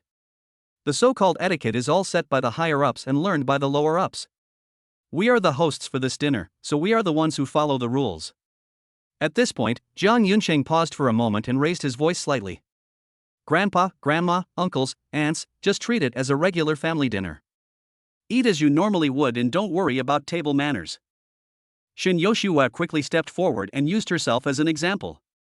Dear elders, no matter how outrageous my behavior is when I attend banquets outside, they only praise me for being straightforward and unpretentious, or consider it the latest trend in the capital. No one has ever dared to say that I am impolite. How should I put it? Jiang Yunsheng raised an eyebrow. After I succeed, great scholars will naturally defend me. You really don't need to worry about it so much. Seeing that the Jiang family was still somewhat hesitant, Jiang Yunsheng used his last resort. With my current capabilities, there will only be more and more banquets like this. The Zhou family is now our underling. Sooner or later, they will all lose face. Do you choose to lose face in front of your underlings, or in front of everyone else? Cousin Jiangling timidly raised her hand. Brother Yunsheng, can't we avoid being embarrassed? You could arrange for a few teachers to teach me table manners in advance. You're oversimplifying things, Jiang Yunsheng chuckled. Yoshua has been learning etiquette since she was little, and she made quite a few mistakes when she first sat at the table. Chapter 72, A Warning to the Zhou Family. Shin Yoshua nodded gently. As the saying goes, the dinner table is like a battlefield. Learning without practice is like talking about war on paper. Once you encounter trouble, you will have no ability to deal with it. With the two men's persuasion, the tension in the Jiang family dissipated considerably, and Jiang Yuanshao straightened his back even more. My granddaughter-in-law is right. How can we know what's right and what's wrong if we don't try it ourselves? Let's go eat. Let's try the food at this fancy restaurant. Second Aunt Jiang Xiaohong chimed in, that's right, let's just go in. It's just a meal. Even if it's against etiquette, who's going to eat us? Jiang Yunsheng did not deliberately lower his voice. After watching the whole process, Zhou Degui not only did not look down on the Jiang family, but his respect for Jiang Yunsheng deepened. After all, brothers fight tigers together, and fathers and sons go to war together. No matter how capable Jiang Yunsheng is, without the support of his family, it would be difficult for him to cause much trouble on his own. As the major owners of the Tsunchi Hotel, the Zhou family quickly served all the dishes. At first, the Jiang family was a little reserved, but after a few drinks, and with Zhou Degui and his son trying their best to ease the atmosphere, everyone gradually relaxed. Just as Jiang Yunsheng said earlier, after they behaved in a way that did not conform to table manners. But instead of showing any displeasure, the Zhou father and son began to flatter them, saying that they were being frank and generous. After several rounds of drinks and 5 courses of food, Zhou Degui first toasted Jiang Yunsheng, then tentatively asked, Mr. Jiang, regarding some matters in town, when would be a convenient time for our Zhou family to hand over the relevant connections and accounts to you? Jiang Yunsheng first placed a piece of sweet and sour pork on his daughter Jiang Shiyue's plate, then slowly said, keep these for yourself. The main reason I came back this time is to take my family to the capital to develop our careers. The old man was reluctant to leave Sanxi town, and my uncle stayed to take care of him. I wanted to make it up to him, but my uncle is getting old and his energy is limited. At most, he can take care of the Tsunchi Hotel. He really can't manage the other businesses. Although Zhou Degui had long anticipated that, given Jiang Yunsheng's current abilities, it was impossible for him to focus the family's attention on the small town of Sanxi, he still couldn't help but feel overjoyed upon hearing this clear answer. After all, the Zhou family not only suffered no losses, but actually benefited from the misfortune and gained a powerful ally. Jiang Yunxing saw the change in his mind through his expression, but instead of pointing it out directly, he picked up his phone and tapped the screen a few times casually. Buzz. Buzz. Buzz. Zhou Degui's phone, which was on the table, vibrated violently. Zhou Degui was very anxious, but he dared not check it during the banquet, as that would be too impolite. Just as he was about to force the phone to shut down by pressing the volume button, Jiang Yunxing suddenly spoke. Mr. Zhou, won't you take a look? It might be a matter of life and death for the entire Zhou family. Upon hearing this, Zhou Degui's heart tightened, and he quickly apologized and picked up his phone. When Zhou Degui saw the message he had just received, the color drained from his face instantly, and his hand holding the phone trembled violently. The message wasn't long, but it clearly detailed several of the Zhou family's shady dealings in the past, including the time, place, people involved, and even the specific amounts of money involved. Old Zhou, Jiang Yunxing quietly changed his form of address. I was worried that you would be deceived by your subordinates, so I specially found some evidence for you. You don't need to thank me for such a small thing. Jiang Yunxing's simple words shattered Zhou Degui's last shred of hope. He could no longer deceive himself into thinking it was just a coincidence, nor could he simply regard Jiang Yunxing as an ordinary wealthy man. At that moment, Zhou Degui finally understood what it meant to have connections and influence. Mr. Jiang, I'm sorry, Zhou Degui hurriedly stood up. I shouldn't have taken chances and acted so cleverly. I'll punish myself with 3 drinks. As he spoke, Zhou Degui picked up the wine dispenser on the table and poured 3 glasses of strong liquor, downing them in one gulp. The pungent liquor made Zhou Degui's face turn red, but he kept his head down and didn't even dare to cough. The room fell silent immediately, and everyone turned to look at Zhou Degui. Jiang Yunxing waited a few extra seconds, until Zhou Degui's clothes were soaked with cold sweat, before picking up his wine glass and taking a small sip. Old Zhou, you flatter me. We're all family. Sit down. This wine is best enjoyed slowly. Zhou Degui felt as if he had been granted a pardon, and sat down tremblingly, daring not to have any more ulterior motives. After a hearty meal, Zhou Degui, having drunk too much, had passed out. Zhou Xingyu, on behalf of his father, arranged for a car to take Jiang Yunxing and his family home. Jiang Yunxing has internal energy protecting him, so even without the skill of being able to drink 1,000 cups without getting drunk, he can drink as much as he wants without getting drunk. After returning home, Jiang Yunxing found Fang Lan and said softly, Mom, could you contact Grandma later and ask her to call Uncle and the others over? I'm planning to take Yoshue and Xiaoye to visit them tomorrow. Fang Lan looked troubled when she heard the request. Son, your eldest and second uncles have gone out to work and won't be back for a while. It's alright, as many as you can come. Jiang Yunxing laughed. I'll make arrangements at home first. As for my eldest and second uncles, I'll send them some money and tell them to come directly to the capital to find me. Fang Lan thought about it and realized that made sense. That's right, I'll call your grandma now. Fang Lan's family lived in the countryside, and Jiang Yunxing hadn't driven back. Just as he was about to hire 2 ride-hailing cars at a high price, he suddenly heard a knock on the door. Jiang Yunxing went over and opened the door, where he saw Zhou Xingyu dressed in a black suit and wearing white gloves, standing respectfully in front of the door. Good morning, Mr. Jiang. My father considered that you came here by skydiving to enjoy extreme sports and that you do not have a suitable means of transportation, so he asked me to bring a team here to be at your service. Jiang Yunxing looked past Zhou Xingyu and saw 3 luxury cars parked neatly in the alley not far away. This flattery was very well done, and Jiang Yunxing nodded slightly. That's thoughtful of you. Zhou Xingyu adopted a very humble attitude. Not at all, you flatter me. This is what we should do. Jiang Yunxing didn't stand on ceremony and waved to the back. Dad, Mom, wife, Xiaoya, the car is here. Get ready to leave. They're here. They're here. The group followed Zhou Xingyu to a Maybach. Zhou Xingyu opened the rear door of the Maybach, carefully shielding the roof with his hand, and gestured invitingly, Mr. Jiang, please. I have already arranged a child seat in the back. Seeing how thoughtful they were, Jiang Yunxing was even more satisfied. After directing Xin Yoshue to get the child into the car, he first helped his parents into another BMW 7 Series before finally returning to the Maybach. It's a hassle to go to my grandma's house. No trouble at all, it's my pleasure to serve you. Chapter 73. Only those who rent luxury cars will drive them themselves. The car stopped outside a farmhouse, and Zhou Xingyu got out and opened the door. After Jiang Yunqing and his family all got out of the car, Zhou Xingyu, being very considerate, bowed slightly and said, "Mr. Jiang, I won't go in and disturb your family reunion. I'll be waiting with my convoy. If there's any need, just give me a call and I'll be there right away. Thank you for your thoughtfulness." Jiang Yunqing gently patted his shoulder. Then, he took Shin Yashue's hand and led the family into the courtyard. As soon as they entered, they bumped into Jiang Yunqing's aunt, Fang Xiu. As the three luxury cars drove away, Fang Xiu sneered, "Oh. Fang Lan, I thought your family had really become rich? Turns out you just rented cars. Why didn't you rent it for a few more minutes? You just arrived and drove off already, that's so stingy." Fang Lan couldn't stand anyone slandering her son and was about to retort when Jiang Yunqing gently pulled his mother's arm and gave her a reassuring look. "Auntie, it's true what they say, wild boars can't eat fine chaff. That's all your knowledge has to offer. If I were renting a luxury car just to save face, I would definitely drive it myself and show it off in front of you. Instead of spending money to hire another driver who can just drop me off at the door and leave." Because Jiang Yunqing's grades were better than Fang Xiu's son's, she was always very jealous, and even though she felt she was in the wrong, she still stubbornly refused to admit it. Easier said than done.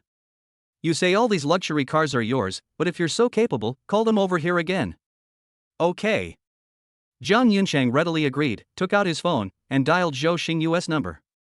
"Driver, please come over here." In less than 30 seconds, 3 luxury cars lined up and drove over in a row.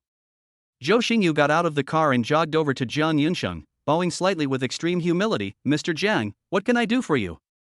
As the eldest son of the Zhou family in Sanxi town, Zhou Xingyu is young and ambitious, and acts in a high-profile manner, making him quite well known in this area. Fang Xiu is just old and has poor eyesight. She was too far away to see the driver's face clearly. Now face to face, Fang Xiu saw Zhou Xingyu standing respectfully in front of Jiang Yunqing, his eyes wide like copper bells. He was stunned for several seconds before stammering out his words. "Are you really young Master Zhou? How come you're his driver?" Zhou Xingyu had investigated the Jiang family and was well aware of the conflict between Jiang Yunqing and Fang Xiu. However, he believed that strangers should not interfere in family matters, so he did not confront them directly but instead adopted a businesslike demeanor. "Young Master Zhou, I dare not accept such praise. I am just an ordinary person. As for why I am serving as Mr. Jiang's driver, it is a complicated matter. I can only say that it is my honor to serve as Mr. Jiang Yunqing's driver." These words shattered Fang Xiu's last shred of hope. She couldn't understand why Jiang Yunqing was so capable. He was the eldest young master of the Zhou family, so why would he be willing to be his driver? After the initial shock came lingering fear. Fang Xiu was well aware of the Zhou family's formidable power. Now that the eldest son of the Zhou family was working as Jiang Yunqing's driver, Jiang Yunqing's strength would only become more terrifying. "Yunsheng, I was wrong. I shouldn't have mocked you. You can hit me or scold me if you want, just don't hurt my child." Hearing this, Jiang Yunqing felt extremely helpless. How could this person be so stupid as to expose his own weakness so directly? Considering that although her maternal grandmother's family had 4 children, her eldest and second maternal uncle's families went to work in other places with her aunt's husband, leaving only Fang Xiu to take care of the elderly, she deserves credit for her hard work. Since this incident did not cause any harm to Jiang Yunqing, he did not pursue the matter further. Jiang Yunqing first waved his hand, signaling Zhou Xingyu to step down. Then, he walked up to Fang Xiu and took the initiative to help her out of the predicament. Recently, quite a few young people have been renting luxury cars to bring back to the village to show off. "Auntie, it's understandable that you suspect that I rented the car."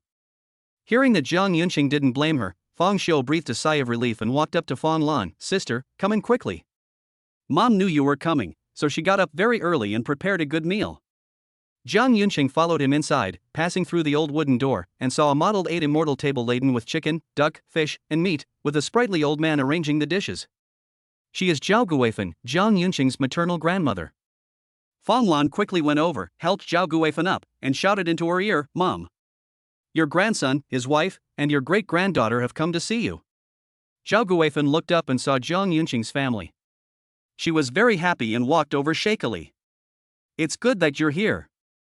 It's good that you're here." Without realizing it, Yunsheng has grown up so much and even got married. "This must be my little great-granddaughter next to me, she's so cute." Jiang Yunqing took the initiative to introduce Xiaoye. "This is your great-grandmother, quickly greet her." Jiang Shuriwei was very well behaved and called out in a clear, crisp voice, "Great-grandma." "Oh, so good." Zhao Guifan was overjoyed and pulled Jiang Shuriwei's hand toward the old-fashioned washbasin stand in the corner. "My dear granddaughter, are you hungry?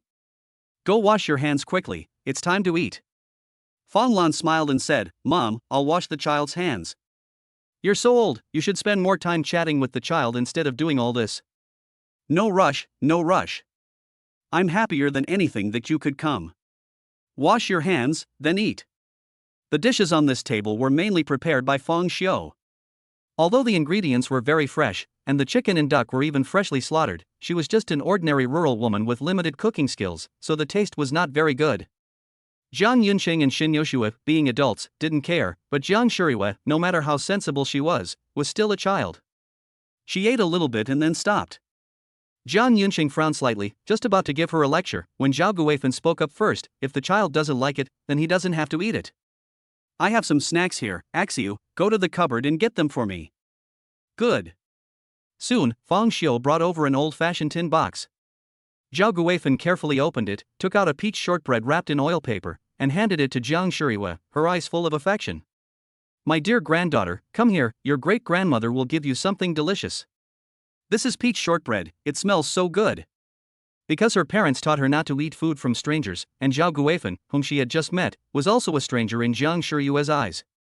Therefore, Jiang Shuriwei did not go to pick it up immediately, but turned to look at her parents and asked for their opinion.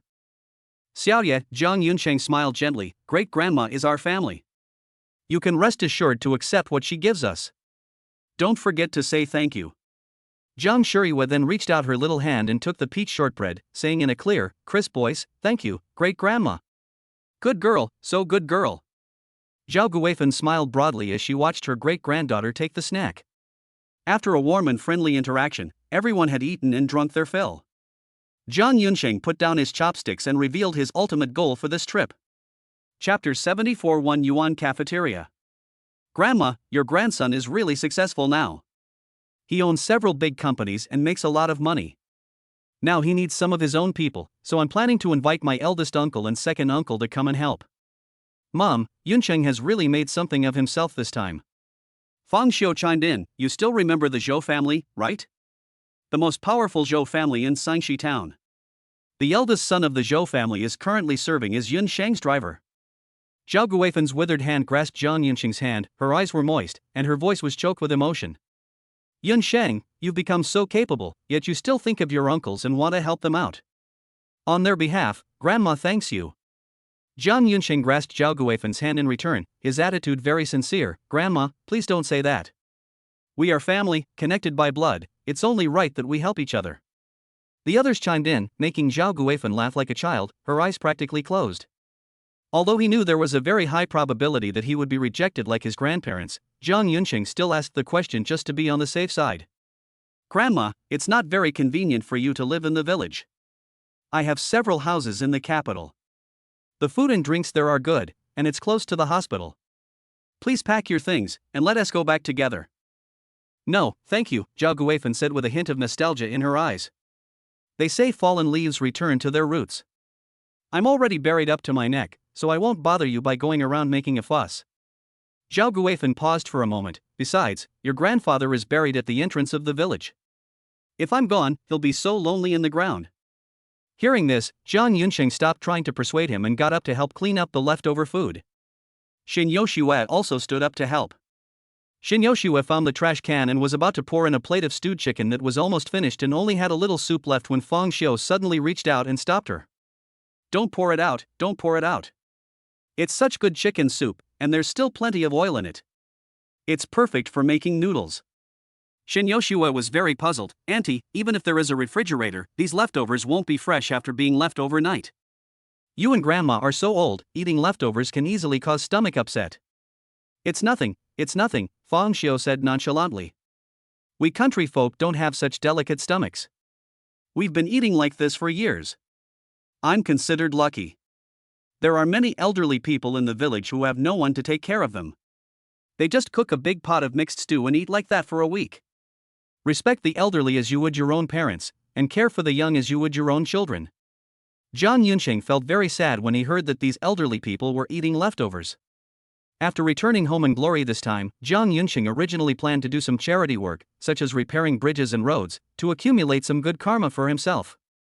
But he underestimated the country's infrastructure capabilities.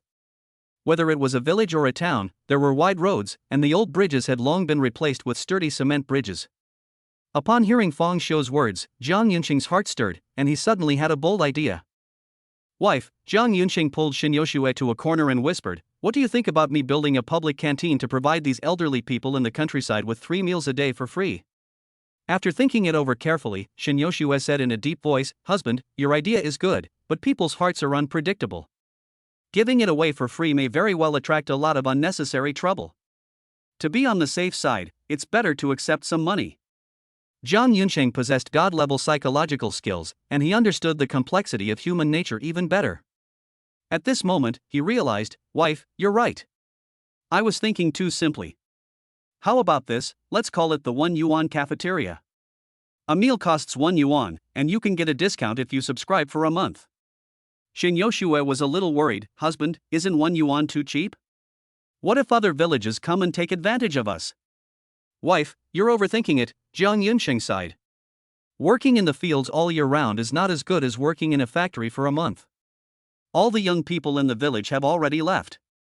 The young people who are still in the village are either disabled or are taking care of the elderly. They are also pitiful people who need help. It's not like they are being taken advantage of when they come over for a meal." Upon hearing this, Xin Yoshua began to worry that 1 yuan was too expensive, considering that 3 meals a day would add up to nearly 100 yuan a month. Jiang Yunsheng waved his hand and reassured her, "Don't worry, didn't I say that monthly subscriptions can be discounted? We'll give you a 90% discount, so it'll only cost 9 yuan a month. After all, only when the cost of eating in the cafeteria is reduced to be cheaper than the cost of cooking for themselves will these elderly people who have been frugal all their lives be willing to eat in the cafeteria instead of cooking a half-cooked stew for themselves." Xin Yoshue gave Jiang Yunsheng a thumbs up. "Husband, you are the one who thinks things through." Jiang Yunsheng held Xin Yoshua's small hand and said affectionately, "This is all thanks to your suggestion, my wife. Otherwise, I would have just given it to you for free." After lingering for a while, the two returned to the living room at Zhao Guifen's call. Zhao Guifen asked them what they had been doing, and Jiang Yunsheng smiled and explained his thoughts. Before anyone else could speak, Fang Xiu couldn't sit still any longer. "Only 9 yuan can last a month. Even if you had a mountain of gold and silver, you'd still lose it all." "No way, absolutely not." "Auntie," Jiang Yunsheng deliberately emphasized, "I've already said before that opening this 1 yuan canteen isn't for making money, it's for charity, to accumulate good karma for our family." "But..." Fang Xiu wanted to say something more, but Zhao Guifan interrupted her. "Xiu, I know you're worried about money, but money is something you can't take with you when you die. Now that Yun Shang has made something of himself and wants to contribute to the village, we, as his elders, have no reason to object." Jiang Yunsheng chimed in, "Grandma, don't worry. The money spent on this cafeteria is nothing to me. I will never go bankrupt because of this." Fang Lan and the others chimed in to support him, but Fang Xiu was very unhappy that no one was on his side. He simply snorted and went to a corner to sulk. Zhao Guifan offered an explanation on her behalf. "Yun Shang, don't be angry with your aunt. Everyone else is working outside, and she has been taking care of me and your grandfather for so many years. She's used to being frugal. Don't worry, Grandma, I'm not angry at all. I'm even planning to hand over the 1 yuan canteen to Auntie to manage." Upon hearing this, not only Zhao Guifan, but also Fang Xiu, who was squatting in the corner eavesdropping, was stunned. After hesitating for a long time, Zhao Guifan finally couldn't help but ask, "Yun Shang, I remember you and Axia don't have a very good relationship. Why did you entrust this matter to her?" Jiang Yunsheng did not deny it, and said in a deep voice, "Grandma, Auntie is jealous that my grades are better than my cousin's. There are indeed some frictions between us, but we are family after all.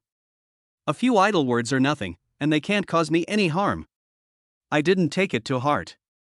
This time, entrusting the 1 yuan cafeteria to my aunt was the best choice I made after fully considering her personality and her abilities. First,